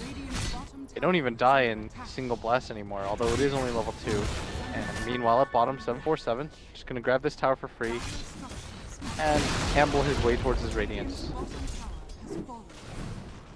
Ooh, with the double damage, he's going to be able to get some good chip damage on this tier 1 mid. NP. Repeated performances by them are going to protect this tower as best as possible. Good roll in, turnaround stun. AY does not have the mana actually for his ultimate, but he does have the HP to maybe be able to win out the fight against Moo. Healing coming out, Moo. Should be able to survive against this. Another Aphotic Shield, and he will be good until he runs into MSS. A little bit more heals, not quite enough. They don't have a Shrine up either. Finally, Moo does die, and Monkeys doesn't have his ultimate anymore, so he's in serious trouble as well. Melons is here, but he doesn't have much. He's got a Blinding Light, and that's about it. Monkeys managed to get away. They're going to turn back around, and Mana Leak onto AEY actually cost him that. Managed to get the stun there with the Blinding Light as well. Monkey's going to come back in. He's going to try and finish off AEY. Gets rid of the Aphotic Shield. Hopes to be able to chase down Owie, but is not going to be able to keep the distance there. MSS does manage to at least kill the Keeper of the Light. And the other two, Eternal just farming out these neutrals. Seems like fighting. What is that? What is that? Fight these neutrals? That's what you mean. Yeah, doesn't even care. Doesn't need to, really. His team wasn't even struggling in that engagement. Almost able to grab the Weaver. Would have been, I wouldn't say worth it, but man, they're getting picked apart now, and this Vengeful Spirit has just been completely shut down. This is going to be one of those games where this Alk just has to raid boss it, like we talked about, but even more urgent now as a result of his team just being picked apart. Right, because Vengeful Spirit as a safe lane carry does not have very good comeback mechanisms. Needs to win the lane, needs to win the team fight after that. Good kill onto Rose, that'll help things out. Yeah, it's 300 gold. Almost has their helmet down now too. They bring 747 up here in the top lane. They just give him the lane. The one lane that's pushed in that Moo could have farmed, they're like, nope, that's Alchemist. Doing everything they can to give him priority and also to be aggressive. That man has Thunder. For him. That man does have Thunder. They're going to swap back the real one here, see if they can actually burst him down, but it's not really going to be close at all. Or maybe it is. Oh, God, it actually is enough. Very well done. That was very cleanly timed by all their stuns. Yeah, no stacking there whatsoever. And meanwhile, during this entire time period, you not only pick off this core Terrorblade, who is at the top of the net worth chart, they've just continued to provide more and more space to this Alchemist, who's just walking around the map, farming in the safest possible ways. Just almost got a Radiance already. Had quite a good game now. They haven't given up too many towers. Besides that misstep in the mid lane, I like the fact that Complexity have made sure to be able to keep their outer towers up. They're moving around pretty aggressively with this Vengeful Spirit, making space, but also keeping objectives up. It seems like the perfect way to be able to allow this Alchemist to carry the game. But this could be the first successful rotation by NP. It's going to be close. Oh! Again, MSS just shy of being able to claim a kill. So many near misses. Although they do have very good ward vision out, especially this ward by the Shrine. On the Dire side, it does spot exactly where all of these heroes are. Now SVG has the Invis Rune just kind of following around. Moo trying his best to just pick up the pieces of this game. Right, you've got Radiance now. Yeah, it's very good timing.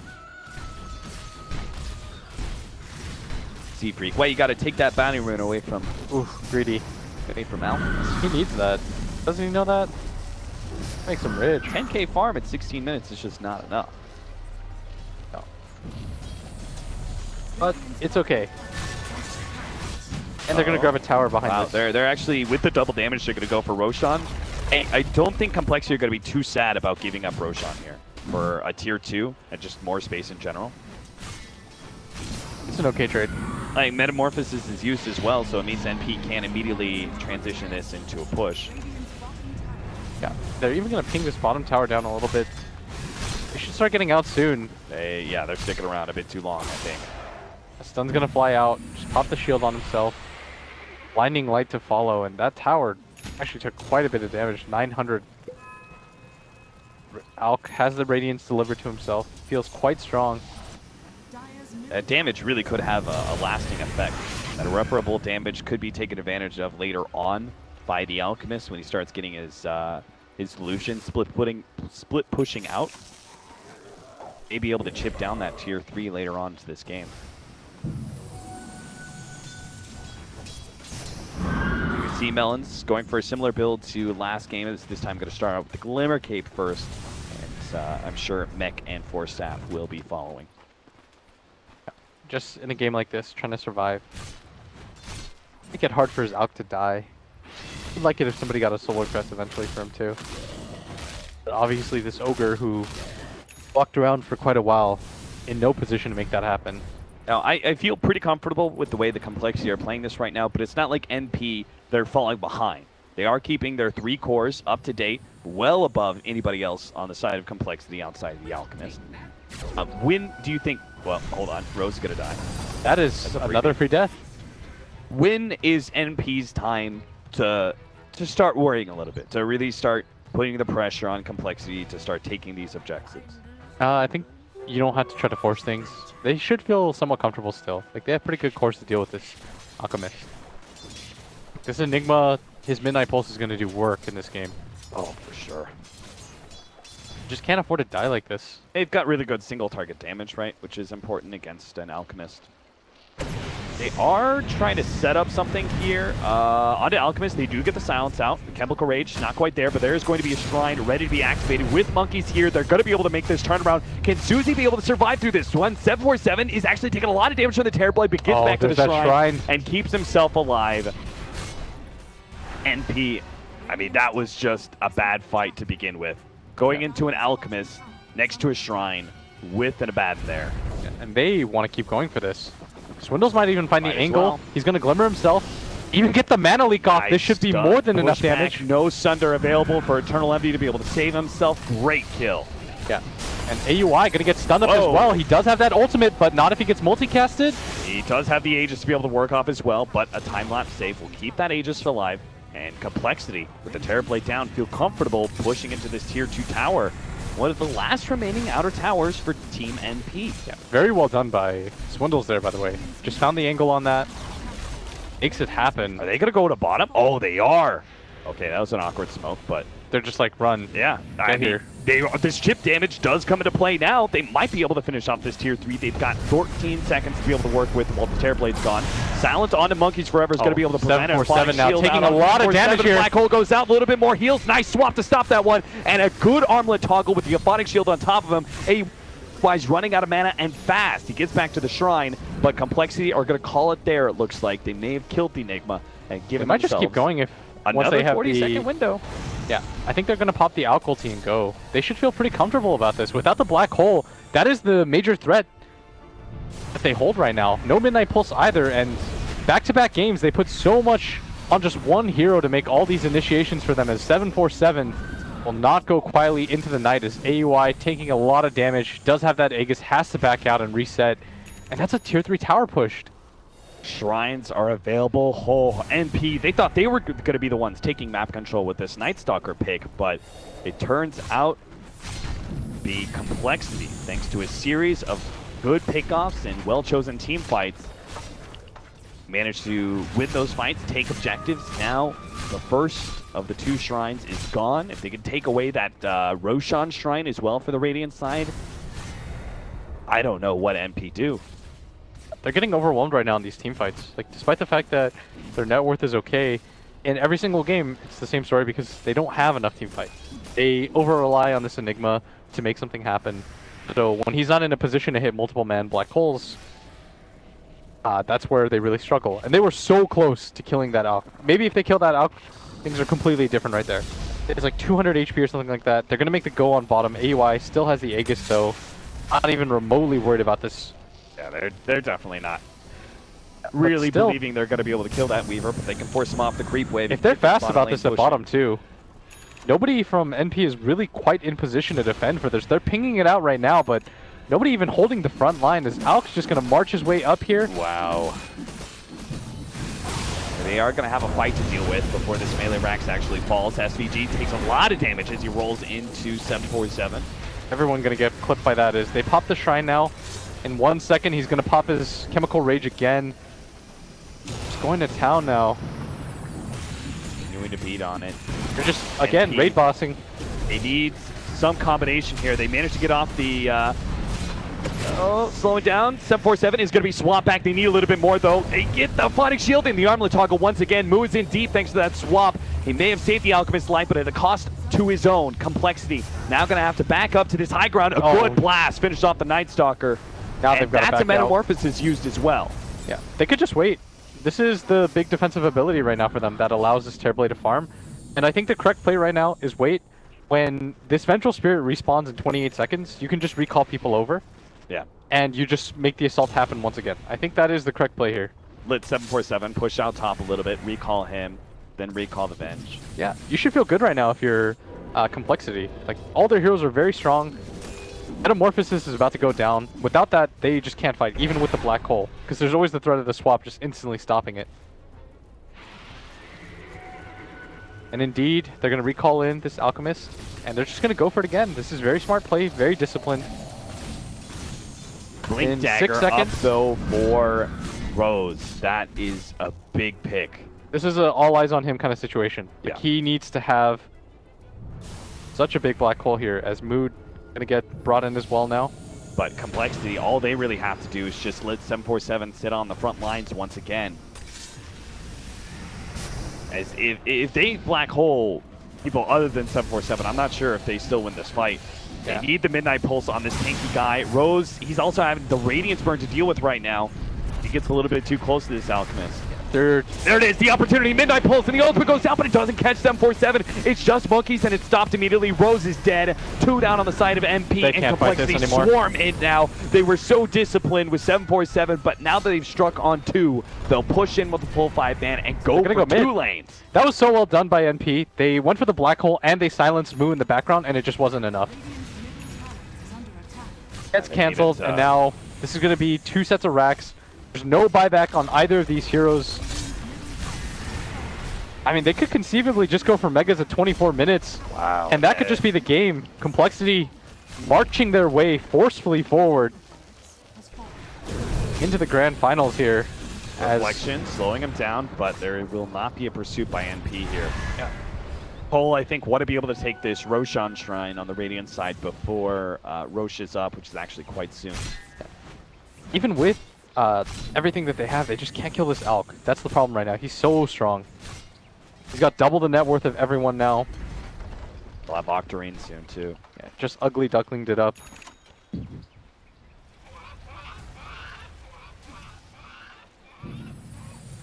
As I say that, I mean, Moo's feeling it right now. He's just taunting. Yeah, taunting around. He's so happy. He knows that this game is very hard for Complexity to lose at this point. Not with an Alchemist this big.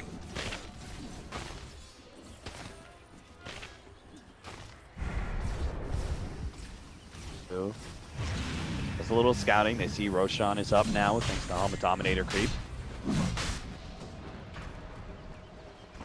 All the lanes are going to be pushed in thanks to this Alchemist and his Radiant Solutions.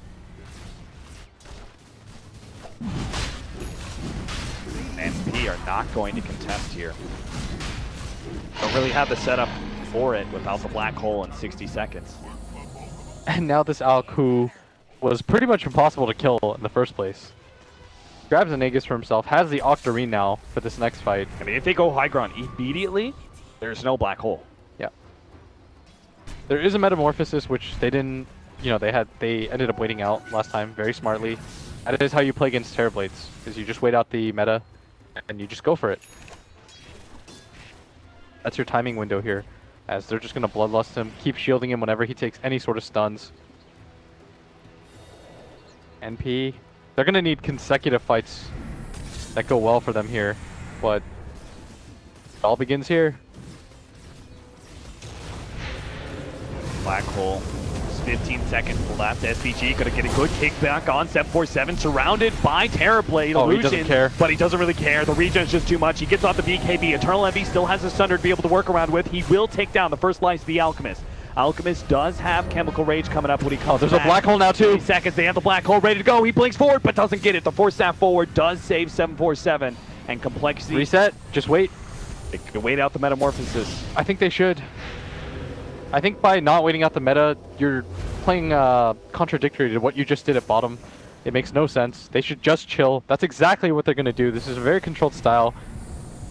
There's no rush for them. They're 2 sets of racks up. I mean, their Eternal Envy knows they need to force this with the Metamorphosis still up. He just runs forward, does have the Thunder, gets it off. Here's the black hole. Open immediate swap. Moo in position to be able to stop that one. 747 is still going to drop though. Monkeys Forever could not save him enough. And now it's an opportunity for NP to roll over Complexity. Even with it's just 3 heroes, they can take down Moo. That's another damage dealer down, and Eternal Envy can deal with the rest. Or maybe he can't. He's at half HP, no Sunder. And Monkeys, He's no slouch. Oh, He can here's the actually buyback. output some damage slowly but surely. A buyback from the Alchemist. They're going to try and force this one. Eternal Envy just Levy, getting chased he down. cannot die here to Monkeys. He's going to be slowed down by the There flash, it but he goes. gets it. AUI also quite low, has to Shikuchi himself back, but here comes the buybacks from NP. One already used by Eternal Levy, the other two immediately blown as well. And the Recall bench brought targets. back too. They want to end this game. They really do. 747's going to come in with a black hole down. Even Sunder's down as well. Oh, this Alchemist going so fast. Oh no, he blacks out. He swapped out Eternal Levy, and that's not the play. 747 ends up going down for 70 seconds. And Eternal Levy, he feels it. This is their opportunity to really turn this game around. He's going to try and catch as many heroes as he can. They turn around for Z-Freak, get him Complexity. They lost 2 in that fight. Might just lose a third. That was buybacks too for Oh. Complexity. So all they worked for so far kind of just gets nullified a little bit, and in their haste to try to end the game, they're able to hold and trying to see what the majority of the damage came from. Looks like they just split it pretty evenly. I mean, I think 747, it was the BKB pop from Eternal Envy. He had that unstable concoction going, and then right as I think he was about to throw it, Eternal Envy BKBs, he no longer has a target, he stuns himself, They just wail and on then him. they just wail on him.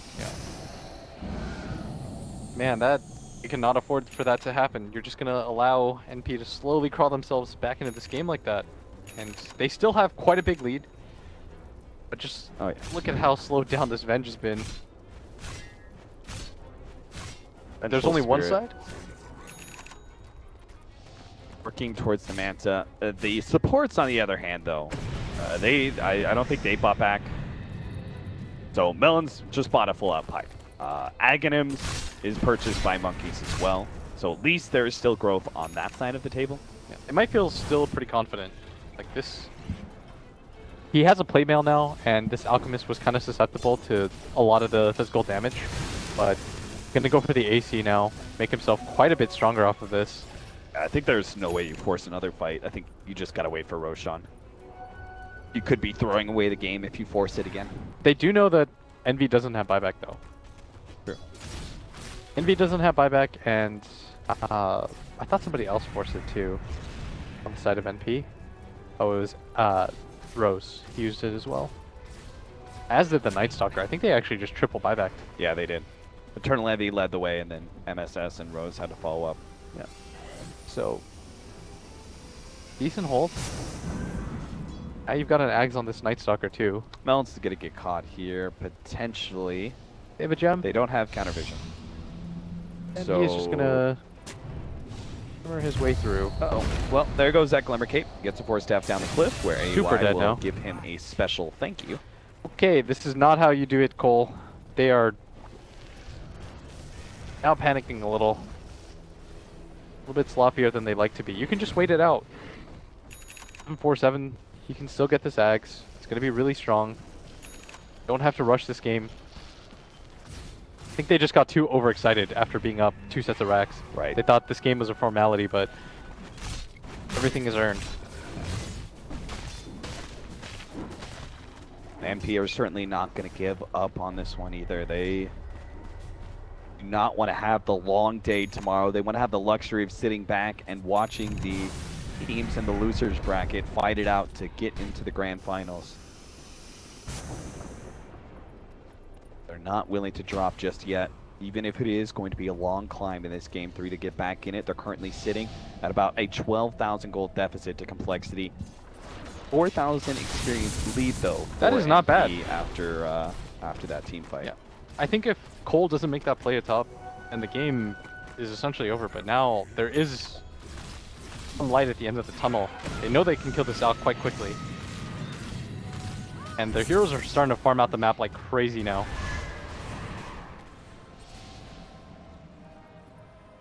AOI making a special effort to push in the side lanes as deep as humanly possible, knowing that we talked about it very early on in this game, that he should not have much to fear when it comes to controlling factors.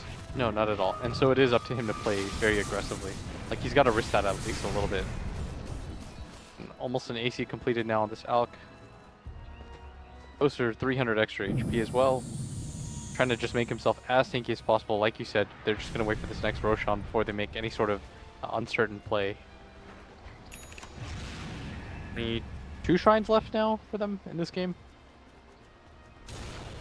Not the best position to try to hold high ground, but better than nothing.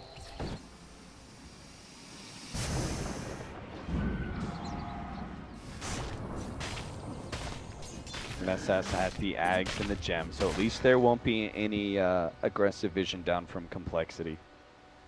It'll be dealt with rather swiftly. They still have map control because the lane's always being pushed in.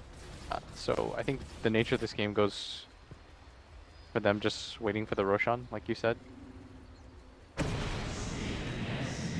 Somebody get on it. Push out bottom. Can't give Complexity all this space.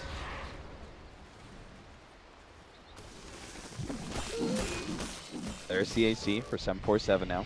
Does leave him without buyback if Roshan is immediate. It's gonna And be. it is immediate. That is, I think, pretty lucky for NP. This gives them an opportunity to make big strides in this game. You can win a Roshan fight against Complexity, take that Aegis for themselves, and push in against an Alchemist who does not have buyback.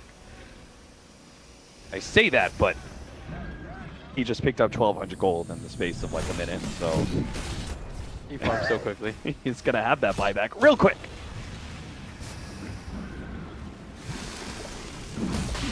He's gonna walk in here, start hitting it. No fear at all. Doesn't even look like NP could respond, even if they wanted to. Do you think if they do, They might take a fight out there. As Moo's gonna pick it up. 747, of course, being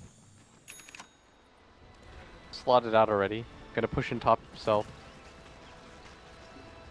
that was cheese from Monkeys as well. Dire's top tower is under attack. AY is going to pick up a Lincoln's. Still needs some defensive item, I guess. Not feeling great. They do only have single target. He has a lot of damage, in fact. Mjolnir, Dragonlance, Diffusal Blade. It's usually enough. I'm okay with him going 1 defensive item after grabbing 3 aggressive ones. Okay, top lane is being pushed out, and you know they're 5-banding there. Bottom and mid are being dealt with Illusions and Eidolon, so NP may be able to surprise Complexity here with an early wrap, and you can see Kohler not maintaining a very disciplined front here. Could just catch them completely unawares as Who's gonna would the not one be to break a this? bad target to be able to pop immediately. It would give the Enigma more sway with the black Oh, they see hole. them from behind now. They've got to hold the ranks. Now Complexity are going to try and turn. Eternal Envy right in the middle of things, throws out his illusions, immediately focuses on Move first, who does have that Aegis. Monkeys pops the ultimate to try and eat up some of this damage as much as possible. Z-Freak instead is going to be target. Envy finally He forced does to not go down Thunder, easily. but 747, he just takes away that damage and regens it up immediately. Goes for the unstable concoction, hoping to be able to focus down Eternal Envy and force him down. Oh no, the Blastic catches him! Melons managed to catch him towards the tail end of that one. That's going to be full-out buys from NP. AUI still trying to fight it out with Moo, but can't actually win that team fight. Does manage to snatch up the gem. Most of Complexity members are quite low, but it's 747 who is the big monster to deal with on the front lines, and that means SVG wants to be able to get him in a bad position. Kicks him in, tries to get him, managed to pop the shrine there before SVG got stunned, but it's not enough. 747 outputs the damage necessary to be able to finish him off. Eternal Envy fights it out with his illusion. 747 does have so much healing in the back lines. Monkeys sundered up, brought low. Eternal Envy tries to fight with that extra HP, no. but it's not even close. He gets blown up by 747. Doesn't Moo have managed to buyback get the either. stun out there as well, and that's it. GG is called. Complexity will beat NP in this winner bracket final 2-1. And after such a dominant game 1, NP falters in the end. And the Cracks, they're their cap. Yes, they are. They didn't expect to drop a single game to Freedom. Nobody did. And now Complexity knocked them down to the lower bracket. But they get to comfortably wait now. A position they've been in before. Remember at TI? Yes. Hopefully they've learned from these errors. They're able to just chill a little bit. And now our stage is set for tomorrow.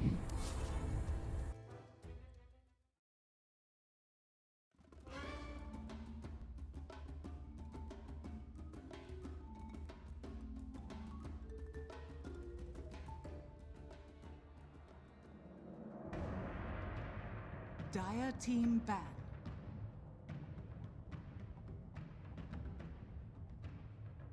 Dire team ban.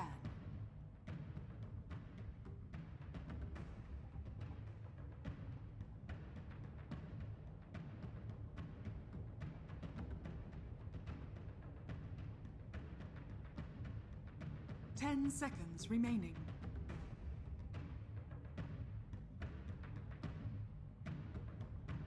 Alliances turn to ban.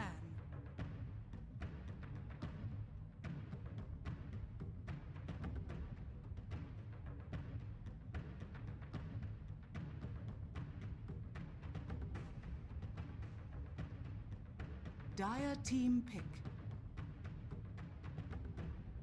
Keeper of the light. Alliances turn to pick.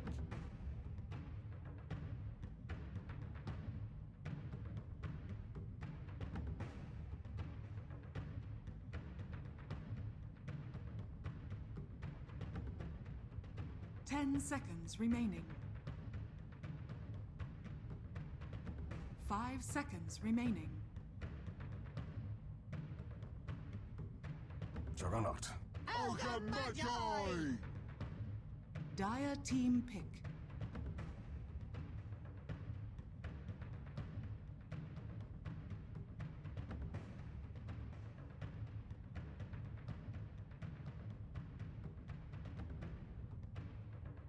Ten seconds remaining. 5 seconds remaining. Reserve time.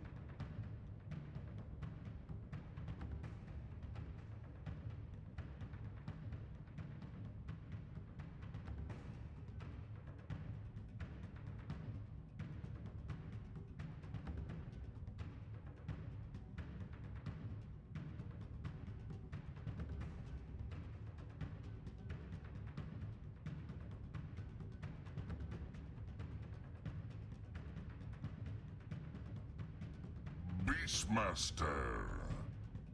Alliances turn to ban.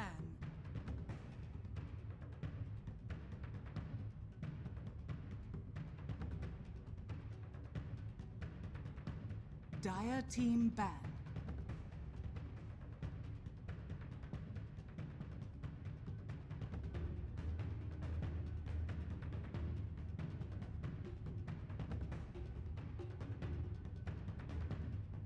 Ten seconds remaining.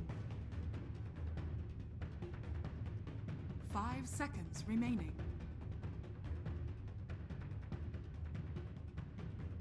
Reserve time.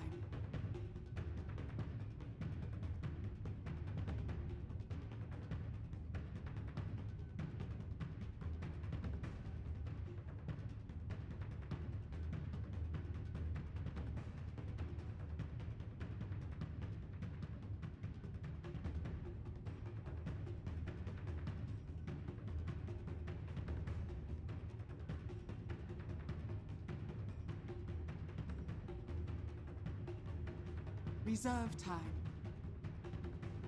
Alliances turn to ban.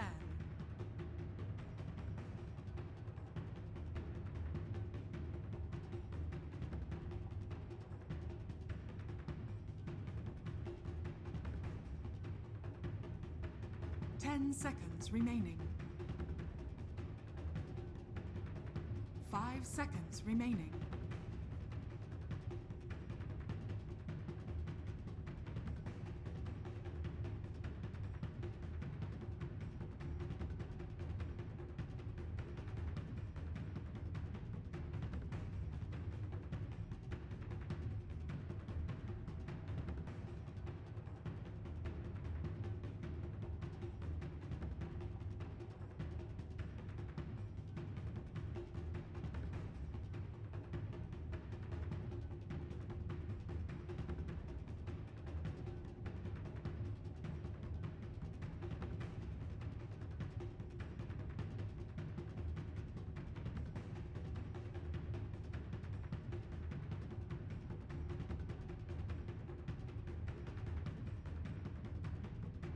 Reserve time.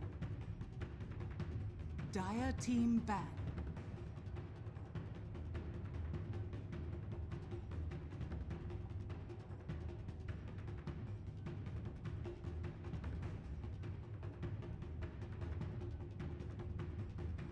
Ten seconds remaining. 5 seconds remaining.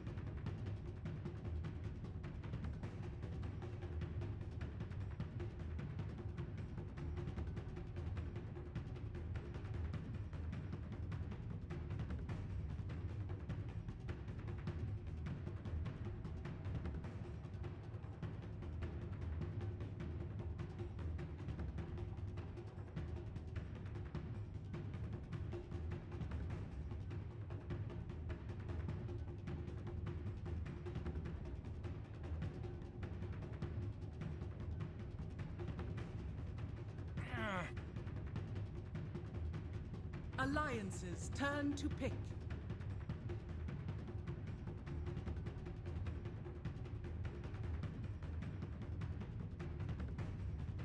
Behold the horn of Magnus. Dire team pick. Rubik. Alliances turn to pick.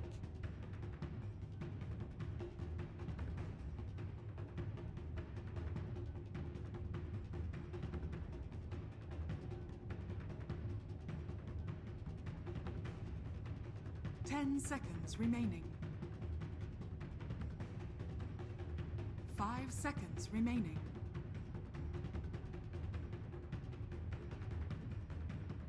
Reserve time.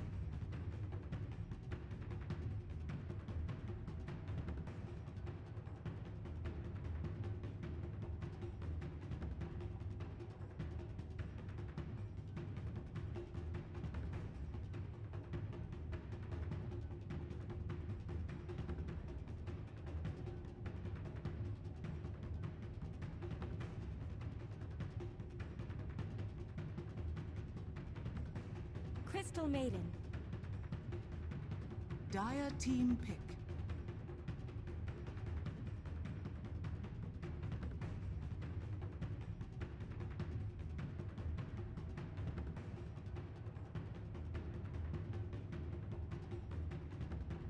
Ten seconds remaining. 5 seconds remaining. Reserve time.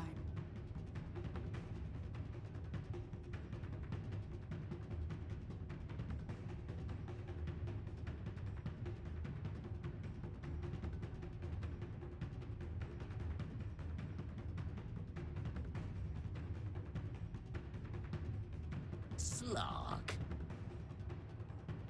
Alliances turn to ban.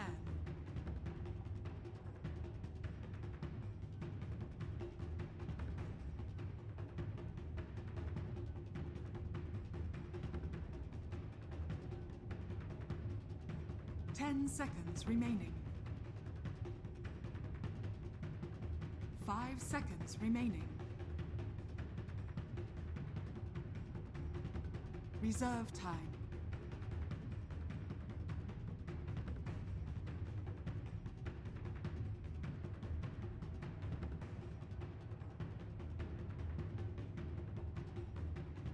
Dire team ban.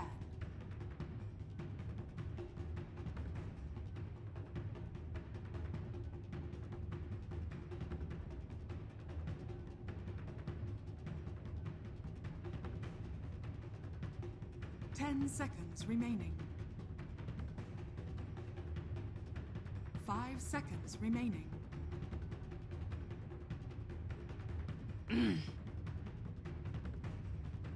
Dire team pick.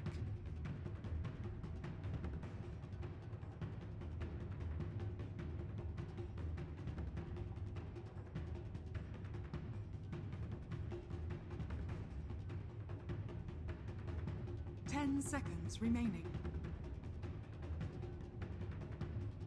5 seconds remaining.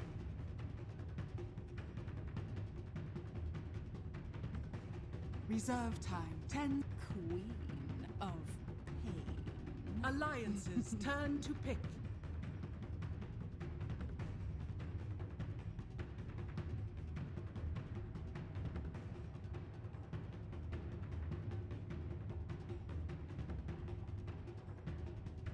10 seconds remaining. 5 seconds remaining.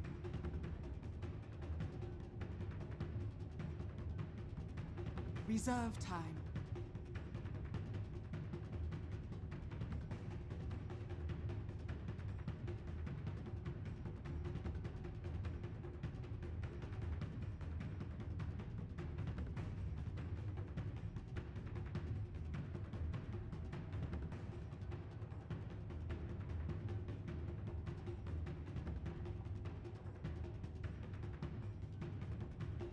Ten seconds remaining.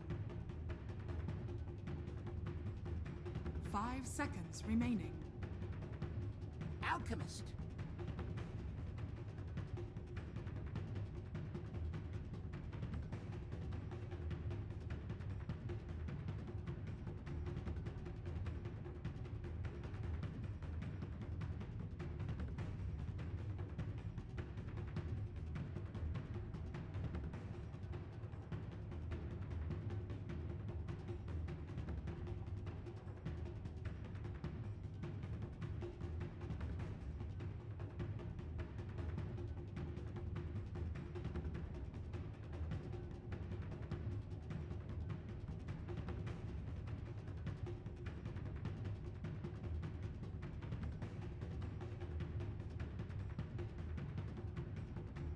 Ten seconds remaining.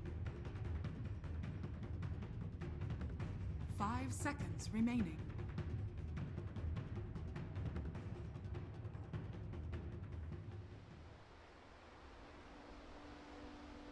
Crystal Maiden's going to have empowered ranged hits because of the aura. It's going to be insane.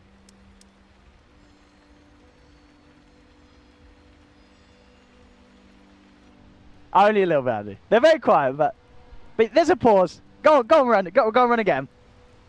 Don't put the dog down, though, Andy. Rest in peace, puppy. What's it? Oh my goodness! Why does the camera do it? Ah, there we go. Smooth drags on. We're good, boys and girls. Welcome to the game. Sorry for the pause, but a very exciting one this is going to be. I'm hyped. You're hyped. Your mum's hyped. Your dad's hyped. Yeah, your great-great-grandmother's hyped. Bless her. And here we have it. Magnus action. Jonas and Fan. Limp on the farm game. Alchemist and Jug potentially going to get insanely powerful this matchup.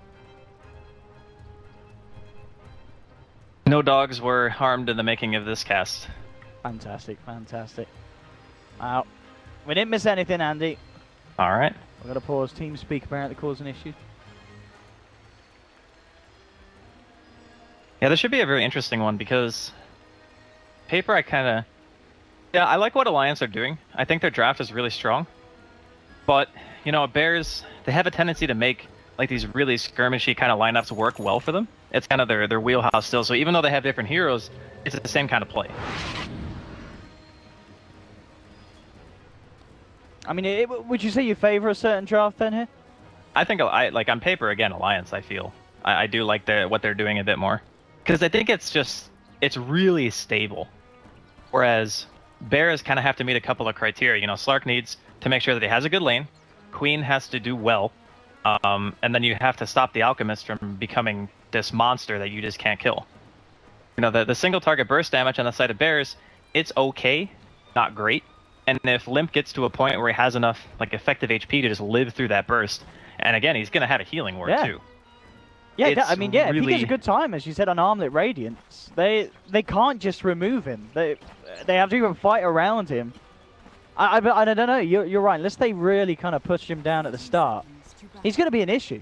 And he's always going to have that catch-up potential. Even if he doesn't have a great starting lane, he can hit the camps. He can be empowered up by Jonas and Fan.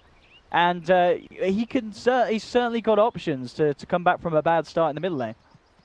Yeah, I mean, there will come a point where, you know, the Slark will become a terror, because it's going to be difficult for Alliance to lock him down. They don't have the greatest of abilities for dealing with like Dark Pact and Shadow Dance and whatever, but it's going to be a while before Firo's going to be able to just walk into a team fight. You know, you got Spin, Crystal Maiden ulti, RPs, even just the Radiance and the Acid Spray. Slark is not really durable by nature. It's just how you build him that makes him tanky. So it'll take time, and as we kind of expected, they are going to aggro. They see the Slark pick and they're like, nah, we're not gonna let this happen. They want to punish it, and they want to punish it hard. We've seen obviously already today. Bears, they played against the Slark, and Error Slark did not have a happy time. We'll see if they have a better job themselves, but Alliance, similar vein as what we saw Bears do against up NIP, as you mentioned, they want to try and stop it early. Asken, just keep an Adam at the side, and lanes will be revealed for Bears, so they now know that they're up against this aggressive tri-lane. Mid lane, Yapzor, hang on. How is he allowed to do that? He just walks up, dives the tower pretty much, and gets the courier. He got boots. I mean, sometimes you just don't expect that, you know? Sending the courier out. Oh, he didn't even get his salve? Did he have a salve on the courier? Why was it? Oh, he got his quelling blade. Never mind. Okay, that's why the courier was there. Yeah, you get the level 1 bounty rune, you get the double gold, you immediately send out your quelling. I was like, wait, why was the courier there if he doesn't have a salve? But yeah, it's an alchemist, so it's a little bit different. That really hurts, actually. Because if you're going to do an aggro try, and you want to shut down the Slark, you really need your mid to have a courier. Like, that is super, super important. Yeah, for sure, yeah. He can't expect that help elsewhere. And Yapzor knows that. You know, you already see just Yapzor setting up in the mid lane. He is going to want to try and do his best to play with this Alchemist just as much as Alliance are looking to play with his Slark. And definitely worth noting as well, which we didn't really touch upon, the Limp. So I'll hold that fort as in the mid lane. Fada jumping forward. Can they bring Limp down? A TP will come in. Can they save him? No, they cannot. No, he canceled it. I thought about the deny, but then he couldn't do it. He couldn't kill his mate. He just didn't want to do it.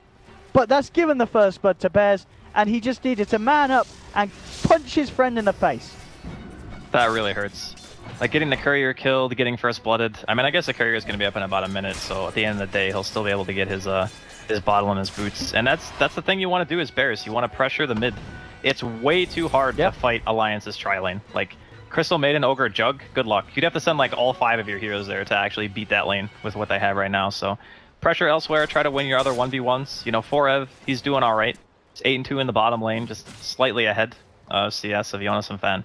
And Forev gets a good start. He can make some pretty successful rotations.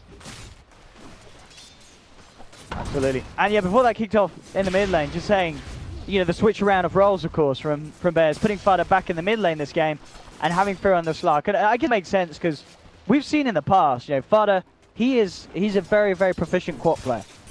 Yeah, it's definitely one of, I would say, his most played. That and Razor. But he's been playing mid for a super long time, and I think that Firo is a little bit newer to the scene, so maybe he just doesn't have like the wide array of heroes yet to choose from.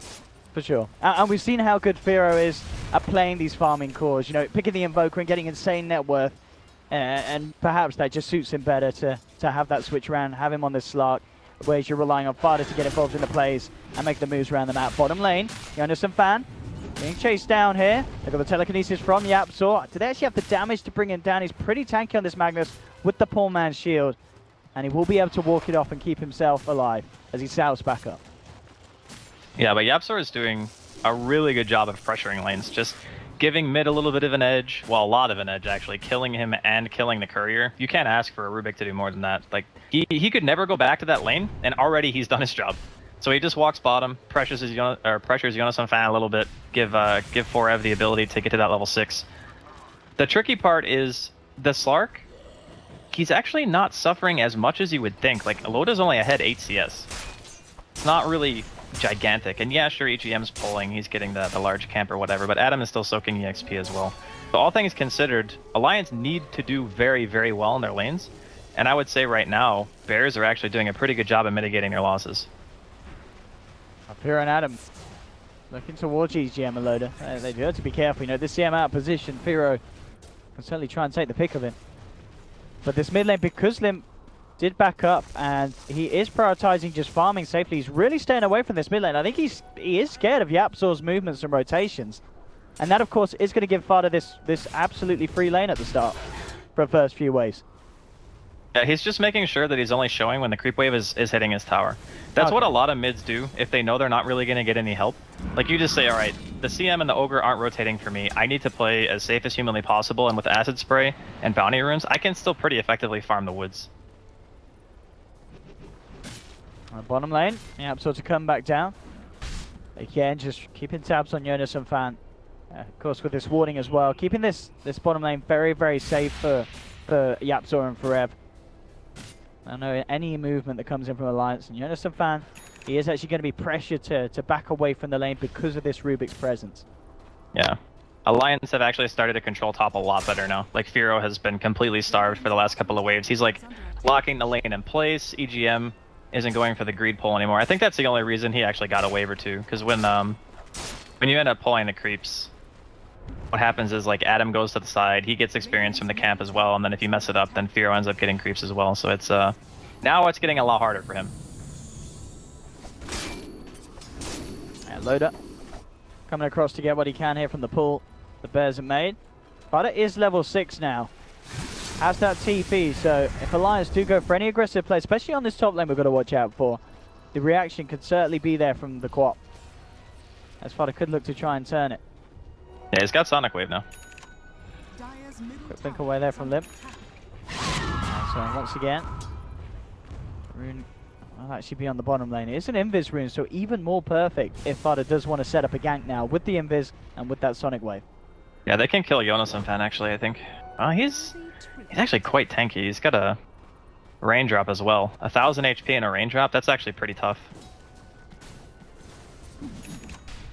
I'll see what they go for. Yeah, Fada's not going to head down to the bottom at the moment. It would actually be easier to kill Loda, but the problem is that rotation is very hard to make successful because you need to bring Forev and Fata both. So I guess they're just going to try to pressure. They got the ward behind the safe lane tower. Unless they can catch him out, and he's got all the vision that they need to play with. But the damage, as you mentioned, is certainly the issue when trying to bring down this Magnus at the moment. If they can poke him down a bit, they can do it, because he doesn't actually have any regen. But if they can like eat a couple of the raindrop charges, maybe get into like 60%, 70% health, then they could open up a kill.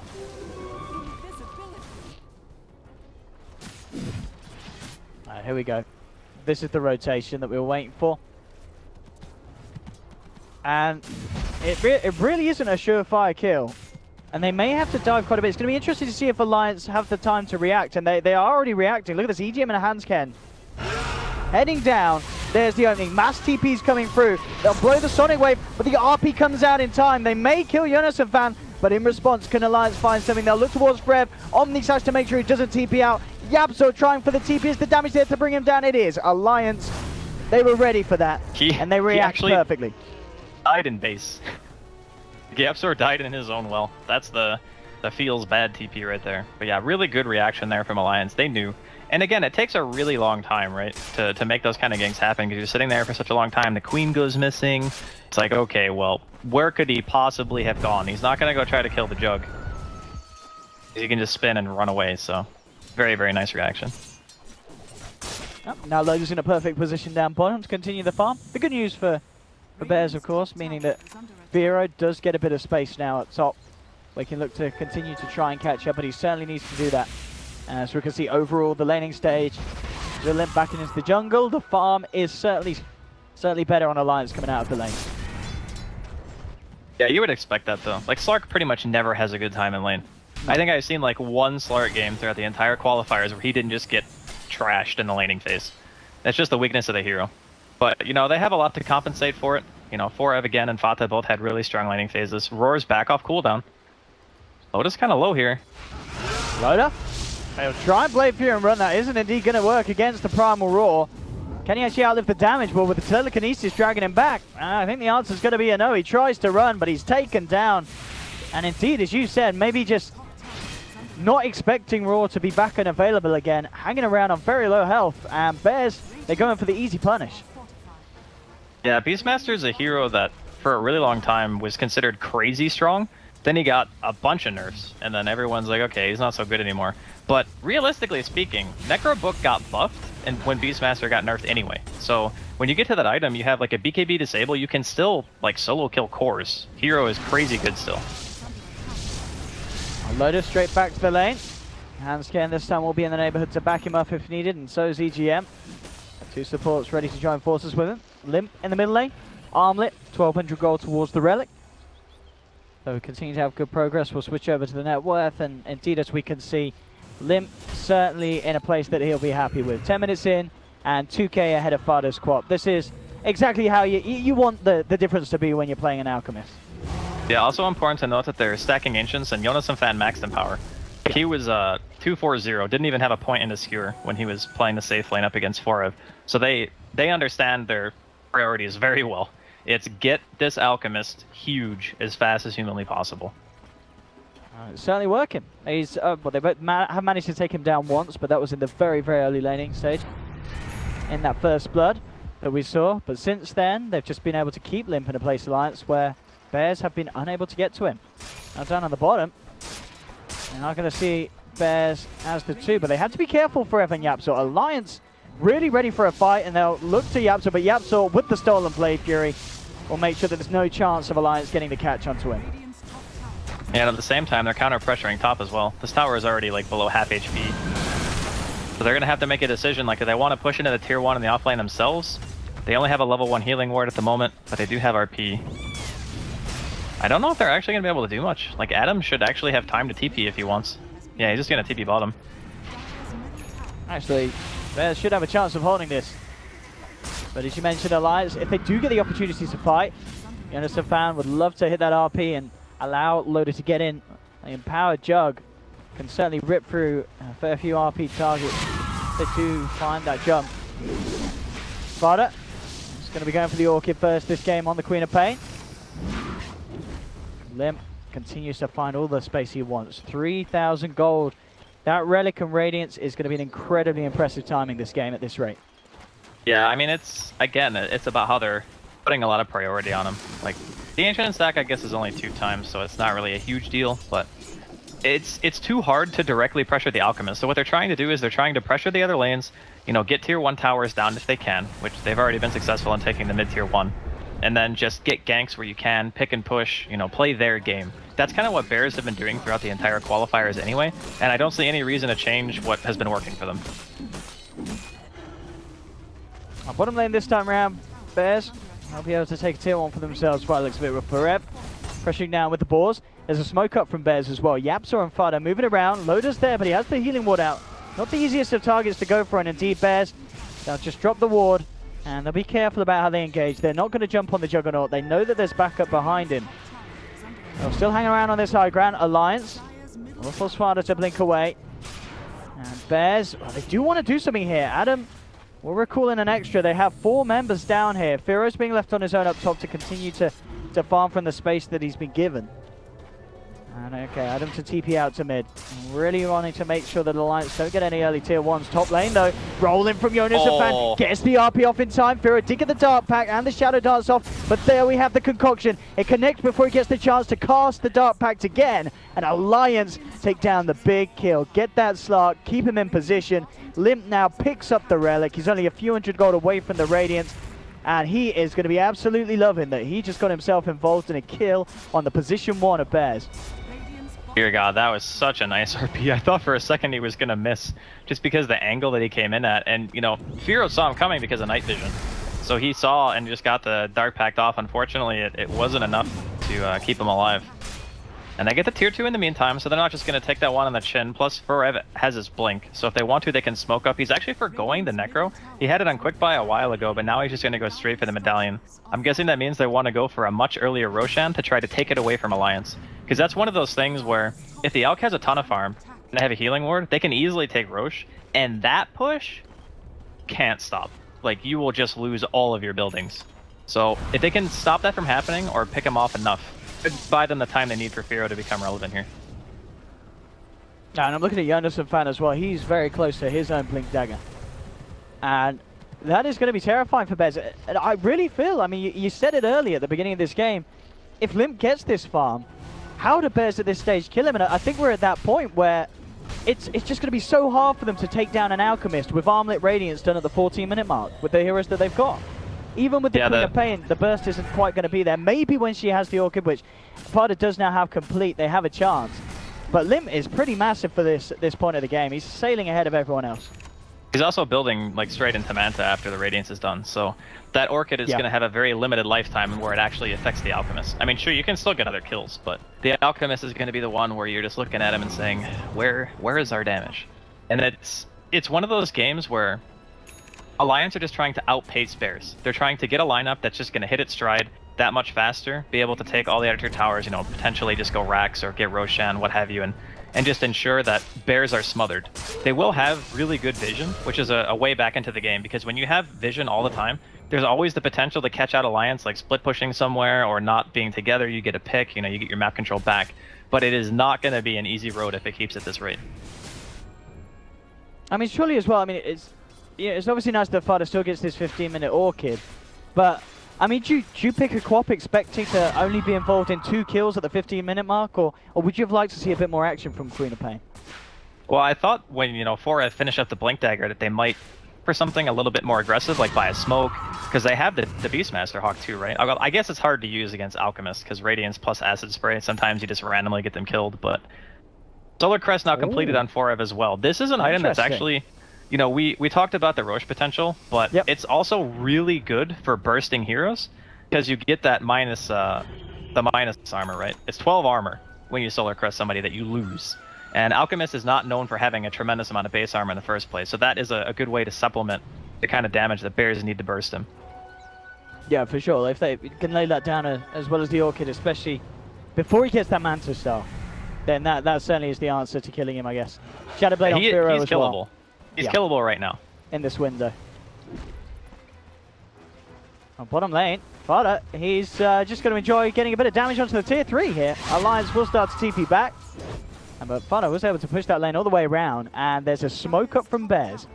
Yabsu Adam, Forev, and Firo wanting to make something happen with his Shadowblade pickup from the Slark. See if they can get Firo in on the front lines. Jonas and Fan does have the blink. Level 2 RP as well. Adam gets the ward out. He'll see exactly what's coming in. That's going to allow Forev to get in there with the Roar. Catches out the Magnus, the CM as well, and that warding and movement from Bears, clean and perfect. No way that Alliance could react to that. This could actually be Roche as well. If they take away the Roshan from Alliance, that's huge. Because Alliance, like I said, if they get that going for them and they can walk down lanes with an Alchemist sitting in front with an Aegis, that's the worst case scenario for Bears. So by getting those 2 picks and taking away the first Roshan, this gives them so much more breathing room. They can give this to Fata, they can give it to Firo. I actually think they'd probably give it to Fata. Yeah, okay. So they're going to give it to the Queen. That's a lot more pressure taken off of them. They can go for the aggressive blinks now as well. Gonna go for the TP out. Should be A-okay. Yep, no stuns. Loaded to get himself out safely as well. But yeah, as you they mentioned, just bought themselves like 5 or 6 minutes, which is a long time.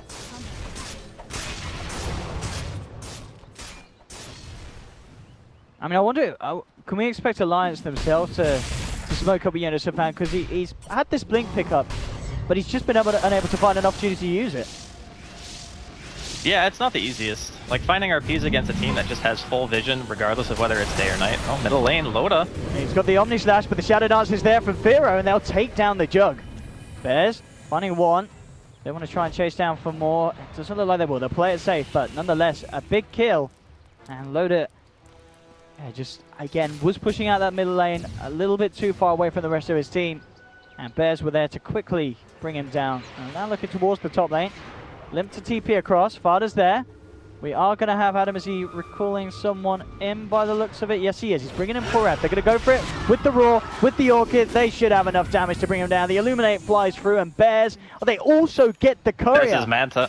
That's his Manta Absolute Bears are just, they're doing exactly what they needed to do. We saw them have this start where Alliance were finding everything, but suddenly Bears, kind of in this 16 to 18 minute point of the game, they're getting everything that they needed done. They find the 2-man pickoff into the Roche, into the Jug kill, into the Alchemist. Up top, Fada, can he get his way out of this? He's got the Aegis. They blew the RP for this one.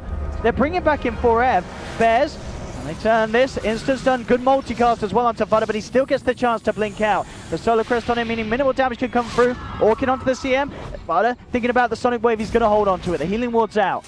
Feels like he hasn't got enough damage to do anything about Alliance, and Alliance, they do get the Aegis, but again, at the same time, the momentum that Bears have, Alliance have got to do a little bit more to stop it. Yeah, we talk a lot about the Alchemist, and it's definitely true that Limp can reach this critical mass, but, you know, killing the Courier 2 times, killing him in mid, taking him down there right before he finished up his Manta style, like, if he got the Manta off of the Courier before they ganked him, he might have actually lived. So, yeah, the situation where Bears know exactly what they need to do, and they're finding the right heroes.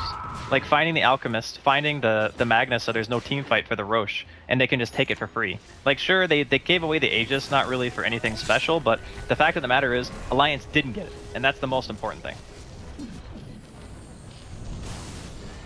Mid lane, Bears hanging around very aggressively. Of course, we've got to still remember though, with the farm of Limp is still very far ahead. It's just this kind of minute downtime where he's been set back in his effective net worth because of that courier going down.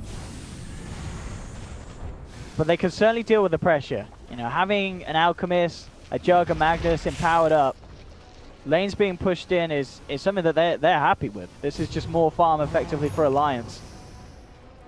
Until we see how well Bears do have a chance of breaking high ground. And how would you say, how good is Bears' high ground potential when it gets to that point?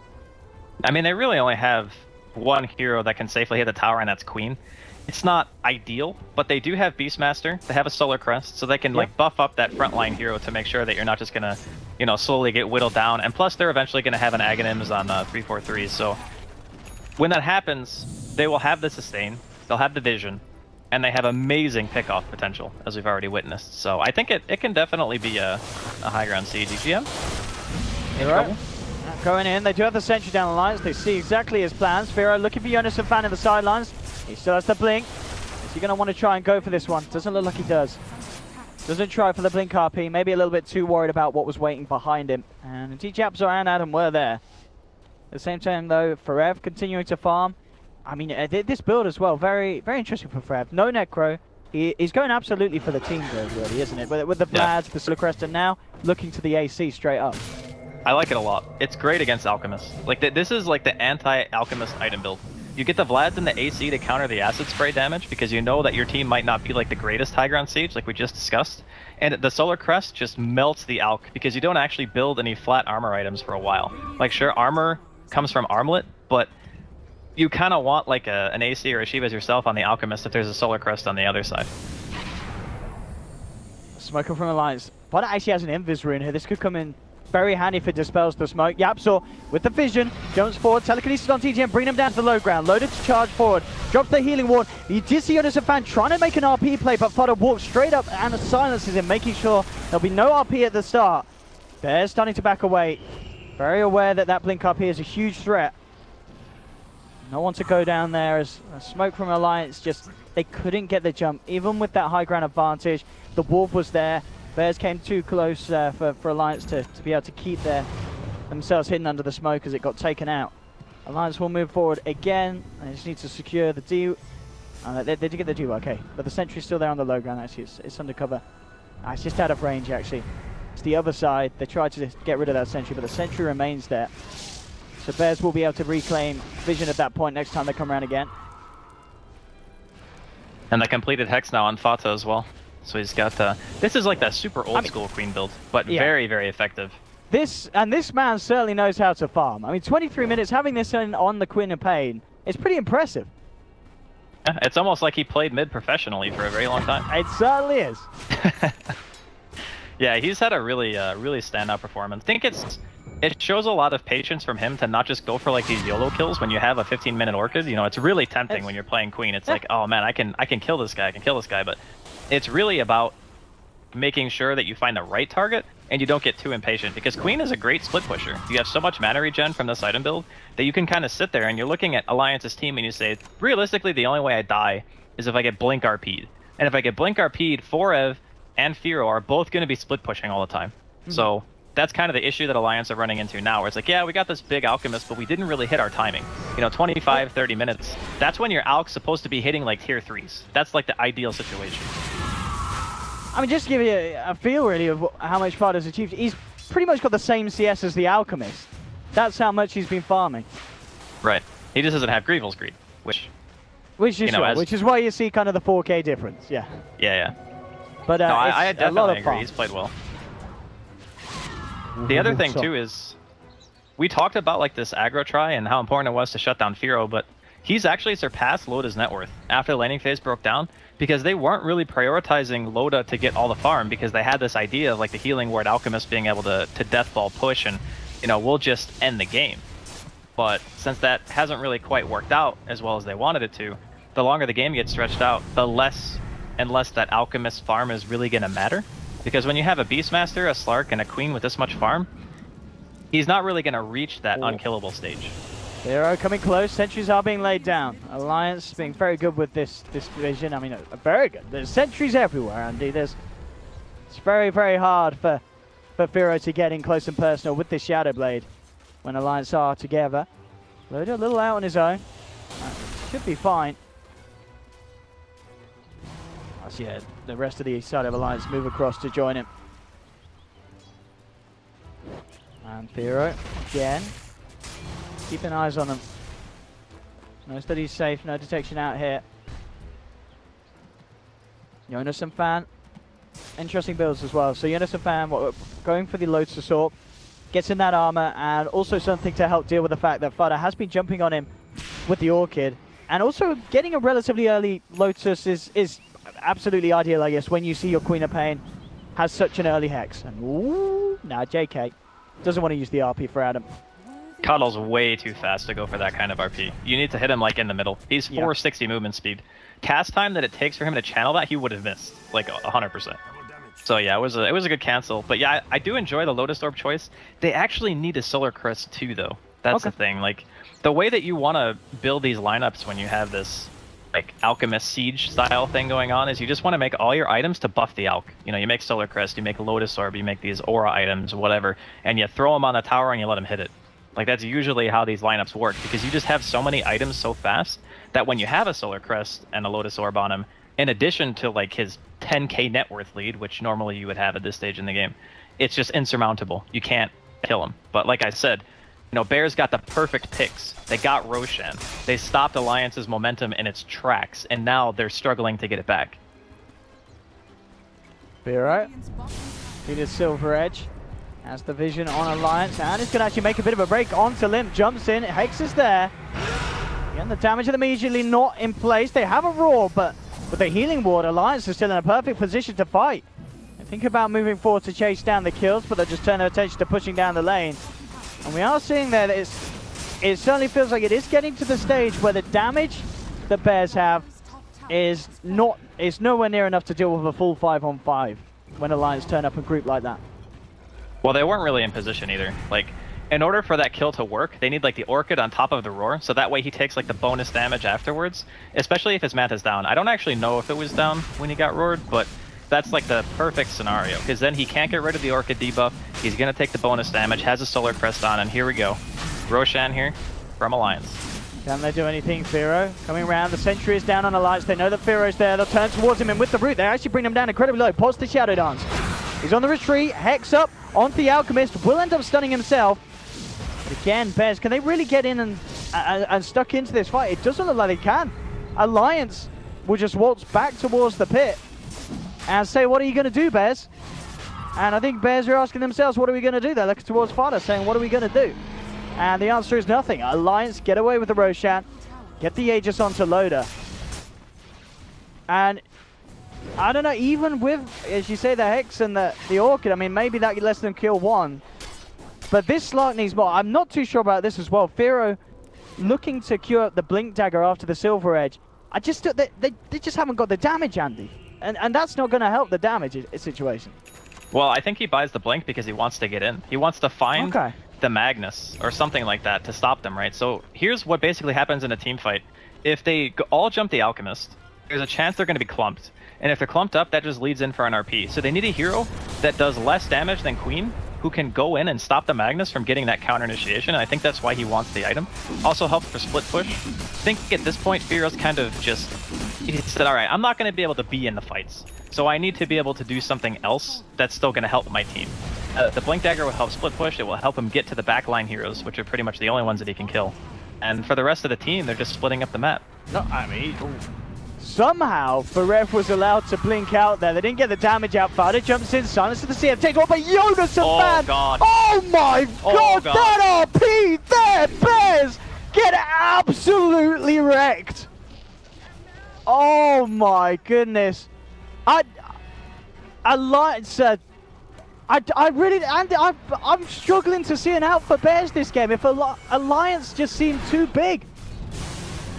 That was... How are you killing them, especially when they RP you like that? Ooh, that was very well played by Jonas and Fan. Like, that was the perfect situation into the concoction and the skewer. I mean, stuff like that doesn't happen a lot, but when it does, and you're already in this position as Alliance where you're really close to that tipping point, it can kind of just blow a game wide open, and that might have just happened. I don't know, it feels like Alliance have been riding this one for a while just because of how well they can farm. I mean, Firo, I like this. I don't know if he heard me, Andy, but he's not getting the blink. He's switched it up. Right, he is getting there. some damage. They need the damage. They really do. He's queued up the defusal first. And I could just get behind that so much more. So they have that damage. Jonas and Fan, of course, after that, he did have the completed load sword beforehand. Now he's very close to having the money to get the Shadow Blade, to have that extra jump in. Limp working on an AC for himself. AC also, how close are we on Forev? Forev has got his done, so Assault Cuirass is now complete on Forev. Diffusal Blade there on Slark. So I do like this. Is now going to help them have that little bit extra damage, but at the same time, it doesn't matter if you have even just enough damage when Alliance have this amount of play and control. They've got to keep so many eyes and tabs on what Jonas and Fan's position is, and it's just going to get so hard to do so when he has this Shadow Blade out, which is going to be in a few moments. Yeah, the mag pick is really coming in clutch for them. Not just because of the fact that they had the RP, but, you know, it's keeping all the cores relevant on farm. I don't think any other hero would have been able to, like, propel this lineup to the stage that it's at right now, as well as a mag can, so...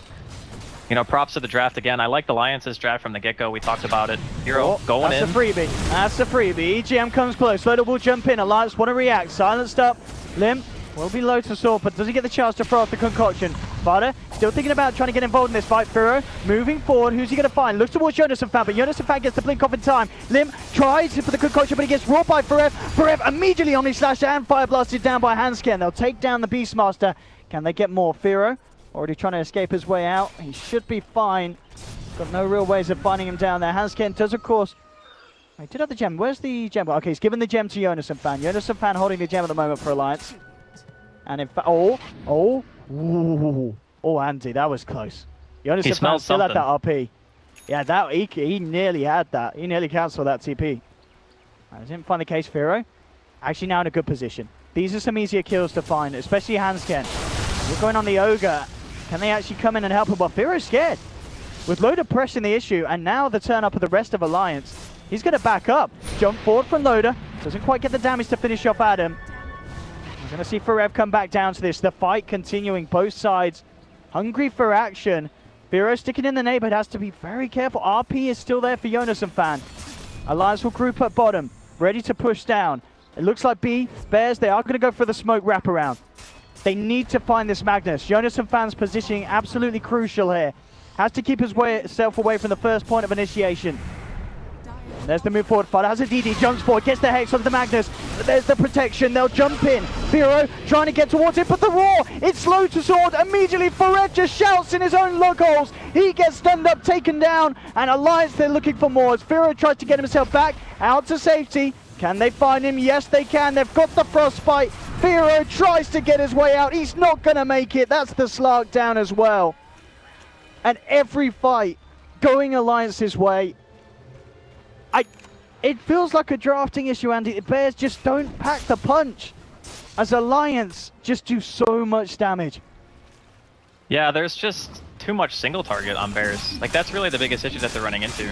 They have to all in one target, right? Because they have Beastmaster, they have the Queen with the Hex and the Orchid and everything, and that's great. But when they go into a team fight, there's nothing to create chaos. It's just, we're going to throw all of our abilities on one hero and hope it dies. And when you have that kind of lineup, when Linken's comes out, when Lotus Orb comes out, you know, Solar Crest as well, then it becomes significantly harder to do what your heroes are meant to do. Then you're relying totally on the element of surprise, being able to kill somebody before Alliance can react. And that's just playing even more, I think, into Alliance's hands than I originally thought it would, because when Bears were making the ganks happen, and they got the first rush, it's like, okay, you know, they got this game, they're doing what they need to do. But over time, every time that they were playing passively, or just like playing the farm game and splitting up the lanes, Limp's now got an 11k net worth lead. And that's like the critical mass that we were talking about in this ALK. We're in the beautiful territory of Aghanims now. Now, what's the priority list, Andy? Who's going to go to who?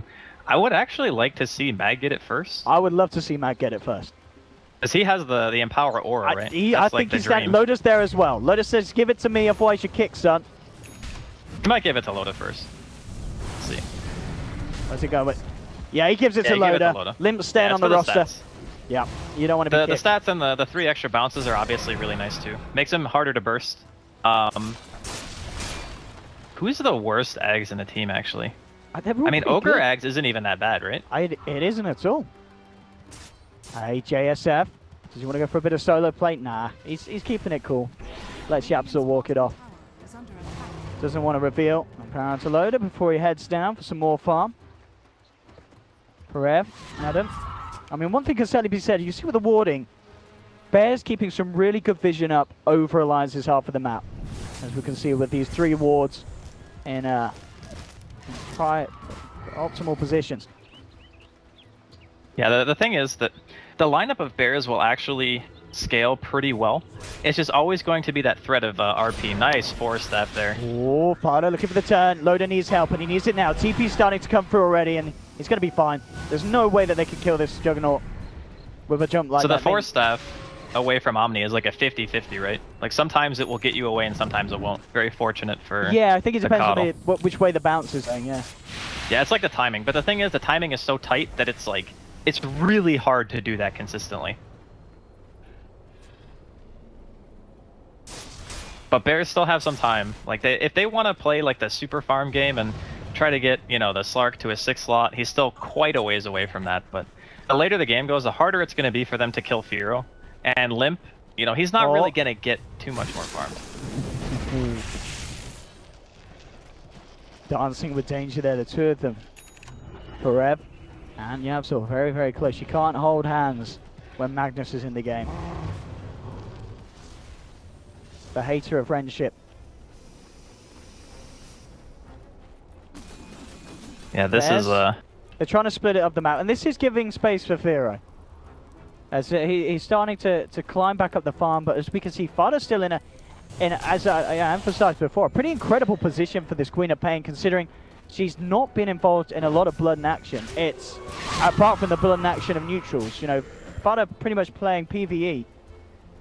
Yeah, he's genocided his side of the map of creeps. Like, they're just all dead. But I mean, it's okay when you can't find the openings, right? Like, you don't want to just sit around and do nothing.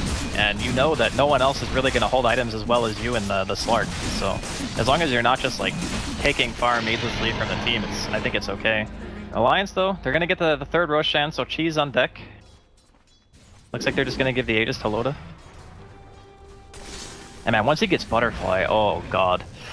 You know, we talked at length about Limp's Alchemist and how effective he's going to be, but Loda, under the radar, has managed to squeak his way into the 2nd net worth position. And sure, I think that also takes into account the Aghanim synth, but at the very least, like, once he gets Butterfly, no MKBs out on the side of Bears just yet. There was never a completed Bloodthorn because Fata probably just assumed that the Manta style and the Lotus Orbs were just going to counter it anyway. But yeah, this pickup is a really big spike in strength for Loda. I really don't know how they killed him. It's not going to be easy, but nothing's impossible in Dota, Owen. For sure, but I'm trying to do the maths in my head, and I can't see the numbers being bigger than the numbers that Alliance have defensively. That's some EU math. That's the problem. I guess so. I mean, no, you're right. You're definitely right. If you just add up all the numbers that Bears are throwing out, Alliance just have bigger numbers that they're holding on. Yeah, that's absolutely true. There we have the push coming in. Let's see how well Bears can stop this. Fortification comes out. Alliance, they're sticking around. You notice a fan already in position for the counterplay. Indeed, they are. That's the push going to come in pretty fast from Frev. Takes the tier 3 down to half health. Alliance that have already broken through to the racks. That's going to be a full set of racks going down on the top lane. And Bears, they just can't stop it. Down on the side, though, Firo will find the CM. EGM out for the time being. Loda has been mana leak, starts to back off. EGM's actually going to buy back on the Crystal Maidens, look to hold bottom, keep Forever away, make sure that they don't get ratted out fully. Firo chased down by Loda, and Jonas and Fan here, jump up with the Omni Slash to Fire Blast, they'll take him down. Butter tries to kill Limp there with the Orchid and the Sonic Wave, but it's just not enough damage. Limp walks it off. EGM did die back though, and Forev gets the successful route on the bottom lane. But Alliance, they're already in position to look for more. At the least, they want to try and force out the buyback from Firo. Straight up loader, onto the high ground, onto the tier 3. Alliance are ready to find more. And Forev, now backed up, he can't rat. He's not in a position to try and rat for more. There's the buyback from Firo. Lead in with the telekinesis. Forev doesn't have the roar, still on cooldown for 30 seconds. Fada jumping across, they're looking towards Limp, but the healing ward's out from Loader. Alliance starting to get themselves top back up. Jonas and Fan still has RP available. Shadowblade back off cooldown in a few seconds. He can look to close the gap. Look at Loader just on the front lines, hitting onto the racks. Charge forward from Lim. They look towards Firo. Firo purges off the instant initiation. Lim low on the mana. There's the jump forward onto the back line as Sparta was trying to find Jonas and Fan. Jonas and Fan isn't going to blow the RP. Mid lane, Firo puts the Shadow Dance, trying to bring down Lim. Lim getting low, might actually be able to kill, but look at the damage from Loader. Forces Firo to jump back. There's the RP from Jonas and Fan, but the stolen RP from Yapsor gets 3. Oh, they got the damage with the scream. The Hex onto Loader. They can't quite kill him. The Blade Fury comes out. Berev's taken down. Fada still trying to finish off Loader. Loader still survives. Now comes back in. The Aegis has been popped. Lim stunned up on the high ground. EGM with the freezing field. Fada all kids up, and we've got a little bit of lag. There goes the lag. It's out of here. Loader's orb keeping Limp alive. Omni slash from Loader. Chops down for Rev. Moves over to Firo. Those Aghanims bounces, securing the kill on the Slark, and he's ready to come back over to help Lim. Throws the concoction out to Fada. Fada gets the blink out in time, but the blink's there for Loader as well. Jumps forward, takes down the crop. No! The Octarine heal. It's enough. Fada survives, gets back to the high ground. The fight is over, but the damage is almost certainly done for Bears. Slark's down for 70 seconds. He doesn't have buyback. Yapsor's out. Berev as well. They don't have buybacks available. But Alliance, they're being careful. They're backing away. They don't want to try and use this opening to finish at the base, which is catching me by surprise, Andy. I feel like they could just go for it. I mean, maybe they feel like they did enough economical damage to just back off, but that Octarine level 25 Queen passive just saved Fata's really life did. so bad. And we talked about that luck, right, where you force staff away from an Omni Slash. Firo did not have the luck. He pounced out of vision and still got followed by that Omni. Oh, that was incredibly unlucky. And here we go. Alliance back up to the high ground. They clear at the mid lane. They'll make a beeline straight for the bottom. 30 seconds still without Firo. How can they hold? Fada jumps forward, but again, Loader's there with the Omni Slash, bringing Fada down low, does manage to blink off. The bounces continue over to Forev, blink out for Loader. He's focusing the ejections. Jonas and Fando comes in with the 2-man RP. Instant buyback from Fada, but Alliance, they take the racks down. They've got themselves the Megas. Silence onto EGM. He'll go down. Alliance back up. They've got what they wanted. And Bears now having to deal with the pressure of the Mega Creeps. They're desperately chasing out, trying to find a kill of sorts. I don't know if they're going to find it. Fada, can he get anything from this Firo? They're looking for something bigger than just the Ogre. And they need it. They do get the Hex onto Lim. Firo's there as well. He's going to be able to start stacking up these essence shifts. 5, 6, 7, 8, 9. He's getting more and more. He's getting bigger and bigger with the BKB. He can sustain this. He turns towards Loader. 15. Let's start to count. 17. It continues and they're all dead. Japsa with the stolen freezing field in the midst of it all. Alliance are out. And what's this? Alk doesn't have a buyback. He's dead for 100 seconds. Surely Bears can't do this. Surely Alliance can't throw this game. But yeah, the buybacks come through. If Bears do this, this is going to be absolutely insane. Smoke up from Alliance. Firo moving forward. There's the telekinesis. Firo starts to go to work. Looks towards the Magnus. The BKB comes out. Jonas and Fan walks back to base. Japsor with the self-fuels, but he's going to get skewered back straight into the clutches of Alliance. Japsor's out. There's the buyback from Yapsor. They know that they've got to use this moment to go. They know that the Alk's down. They realize that he doesn't have buyback available. They'll look towards the middle lane, but then they ping out the tier 2. They say, you can't hit the tier 3 if you haven't hit the tier 2. They can hit the tier 4s though, and they can hit the tier 4s. They're working out what to do, Bez. They're assessing their options. They're summoning the Beastmaster now. Okay, here we go. They're brought in. They need to do something in this 50 seconds. Can Bears really get it done? Alliance, they're thinking about the play. They're sitting in the base. RP.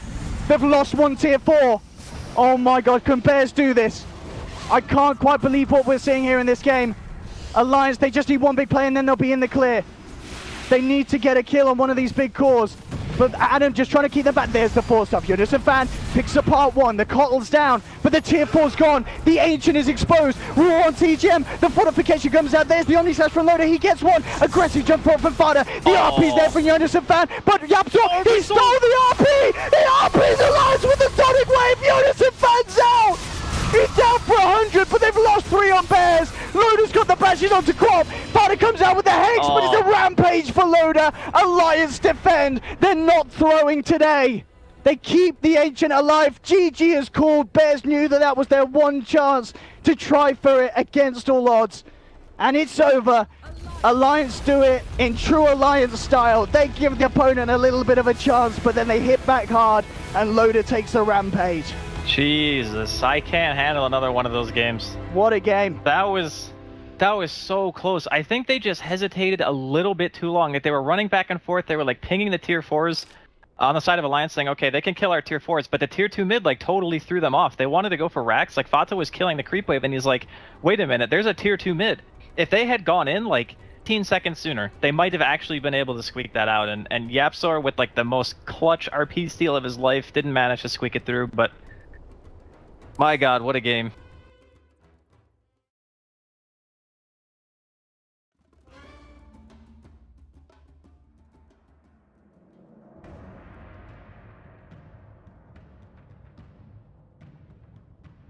Radiant team ban.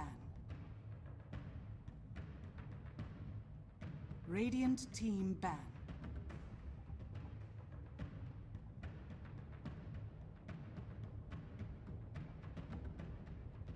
Alliances turn to pick.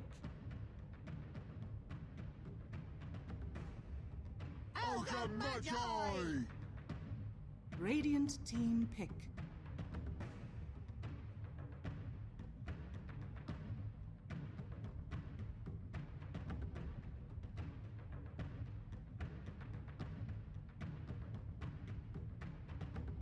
Ten seconds remaining. 5 seconds remaining. Reserve time.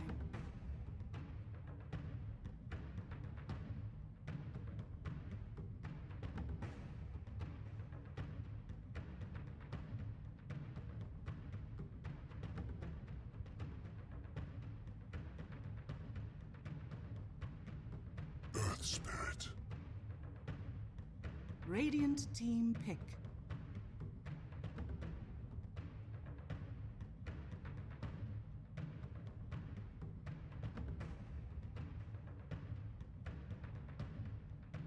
Invoker.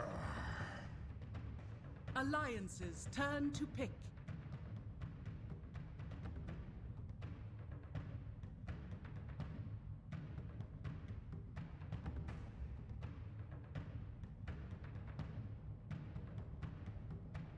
Ten seconds remaining.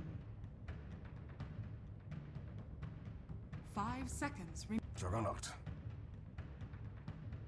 Radiant team ban.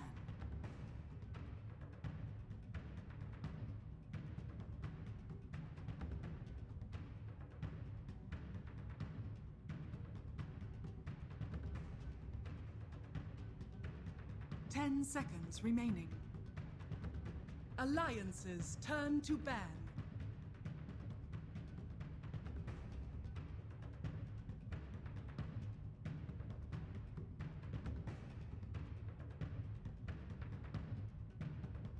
Radiant team ban.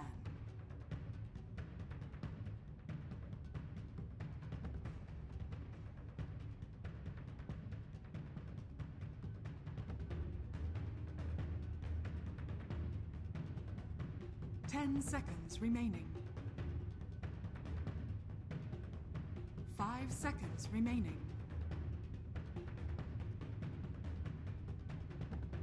Reserve time.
Alliances turn to ban.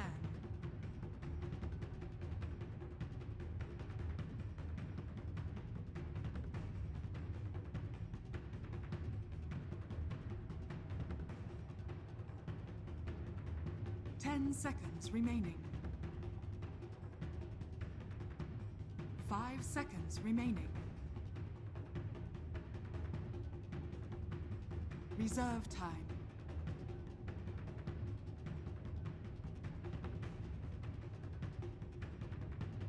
Radiant team pick.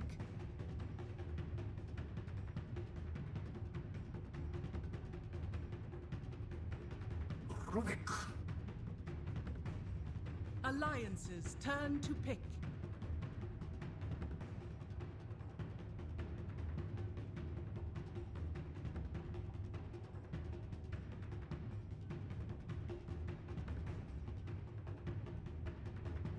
Seconds remaining. 5 seconds remaining.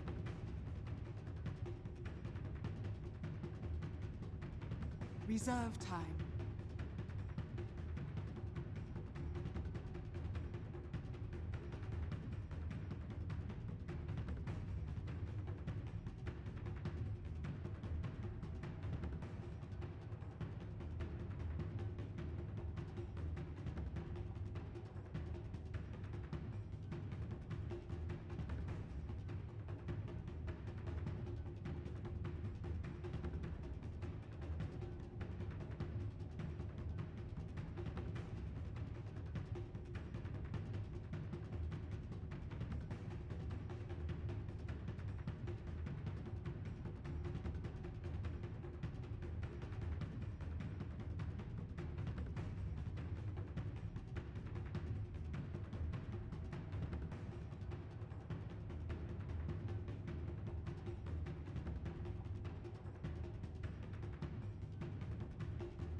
Elder Titan. Radiant team pick.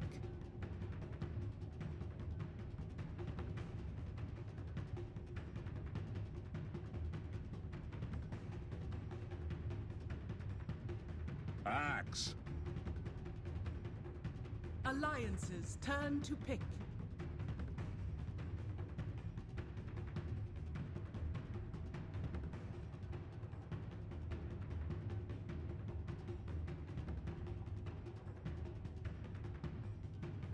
Seconds remaining.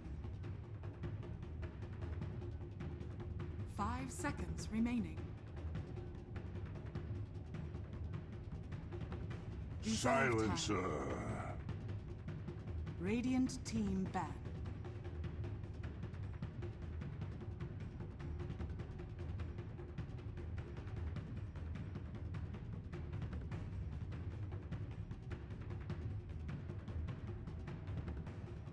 Seconds remaining. 5 seconds remaining.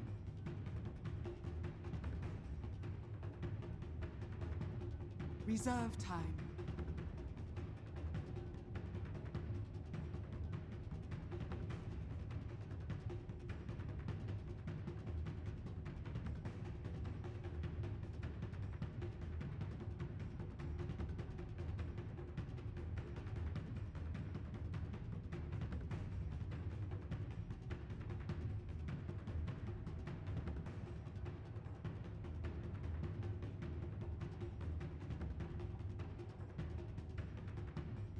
Seconds remaining.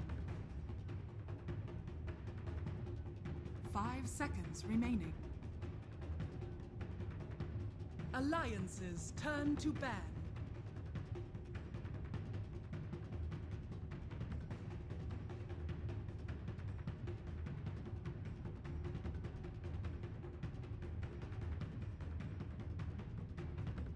Seconds remaining. 5 seconds remaining.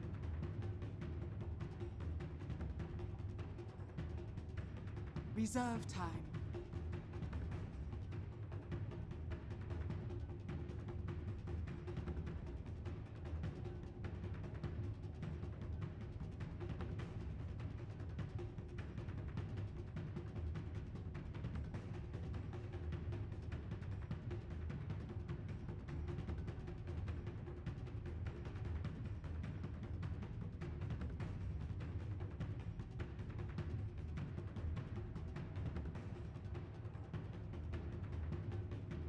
Alliances turn to pick.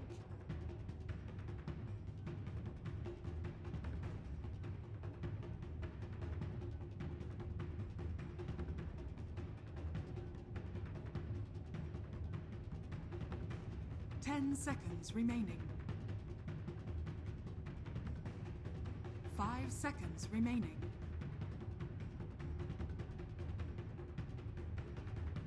Reserve time.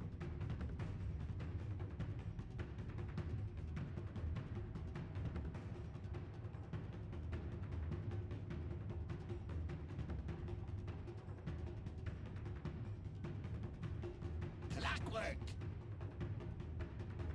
Radiant team pick.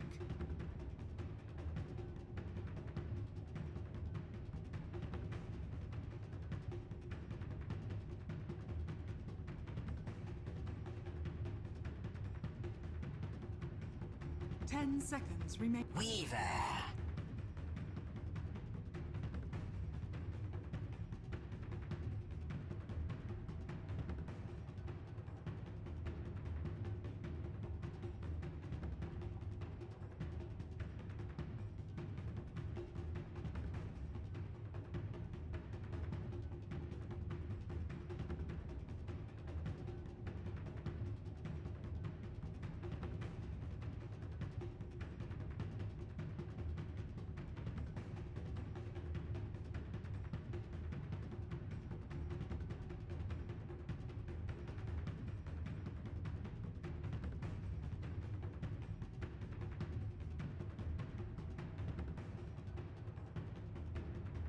Ten seconds remaining.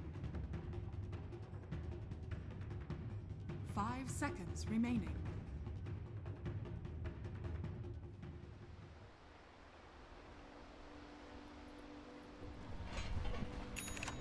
So, yeah, I you're thought right. so.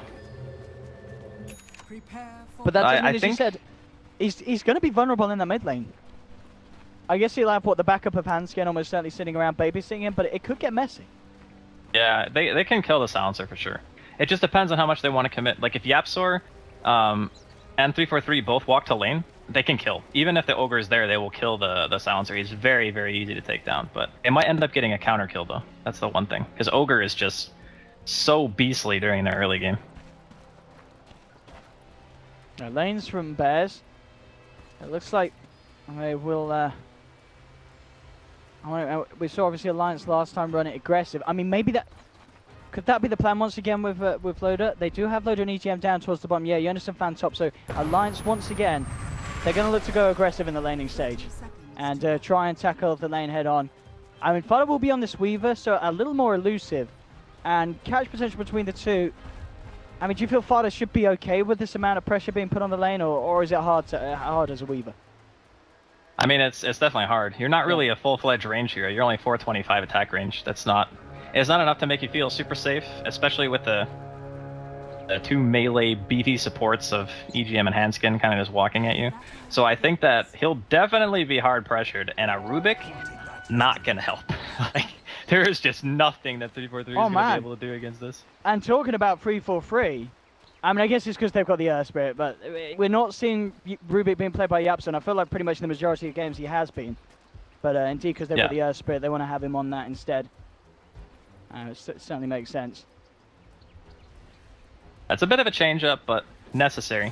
Because you have to be an Earth Spirit player. Like, you don't play the You've hero. got to have Yap on that. Yeah. And for the roll-in here already. Now, EGM actually comes across and does check immediately, knowing that it's likely the Yapsor would be in position to try for something. And, well, they still try and go for the roll-in. Yapsor towards Lim. EGM tries for the stomp, but... Oh, that hit, actually. Can't go for more.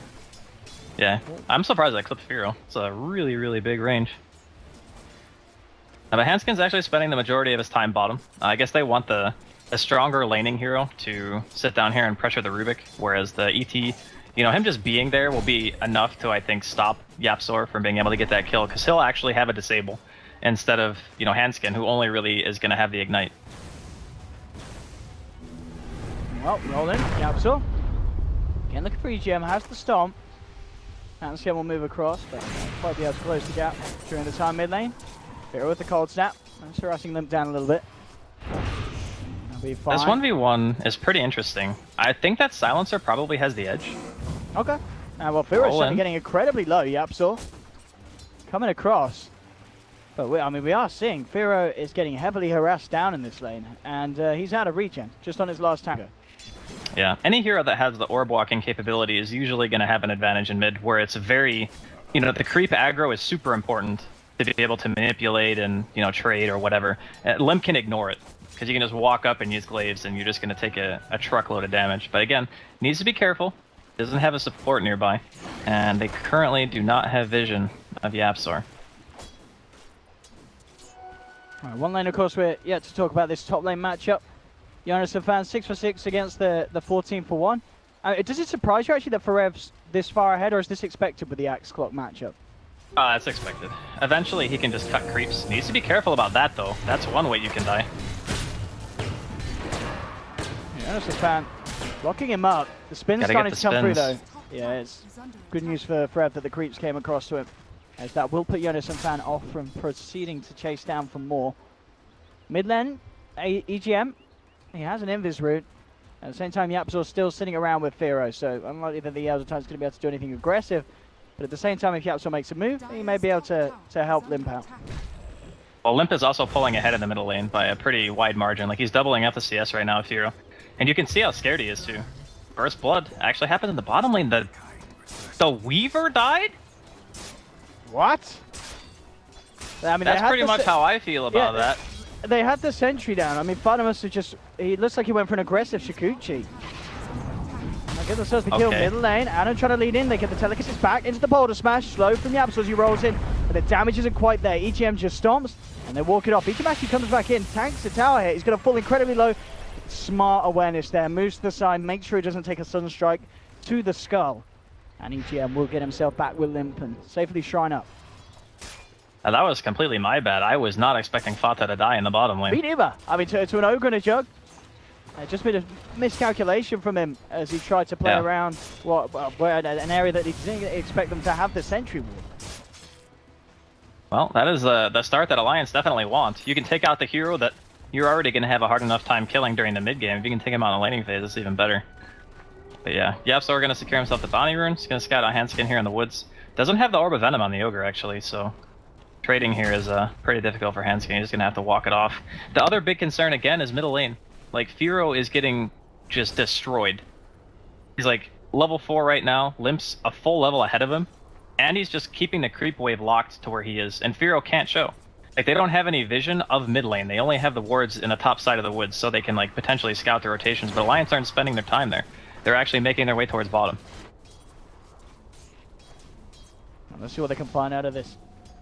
But again, moving forward, the sentry still stands there. They have the Fire Blast into the stomp with the Play Fury. Fada falling incredibly low, and in fact, he's gone down. He died under the sentry last time, and again, he gets caught out underneath it the second time in a row. Yeah, the low level of Shikuchi is really killing him. Oh, and top lane. Oh my god. Did you okay, see this that? is... He was so close to getting the dunk, but Jonas and Fan... Oh, nice sunstrike, mate.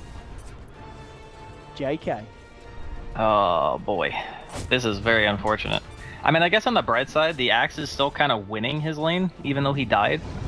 Like, he might not have the same amount of experience as Jonas and Fan, but if you look at the total last hits, like, he's way, way ahead.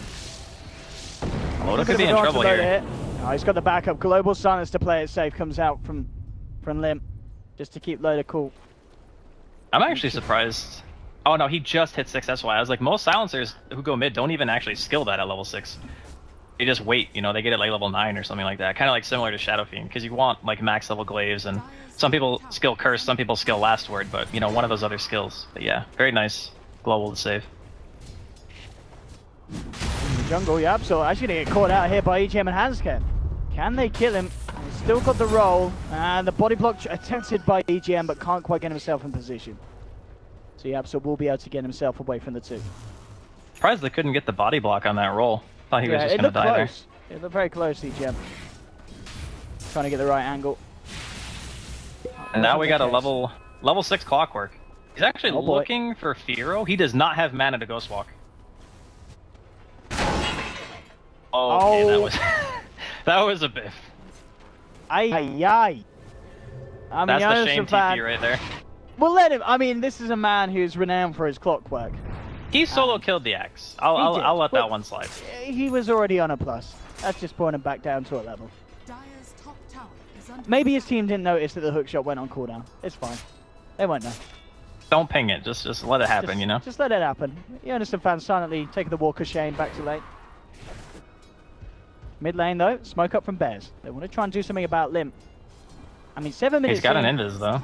and the silencer hasn't been punished. It's a little bit surprising. Did you feel that we'd expect to see more pressure being put on Limp in the laning stage?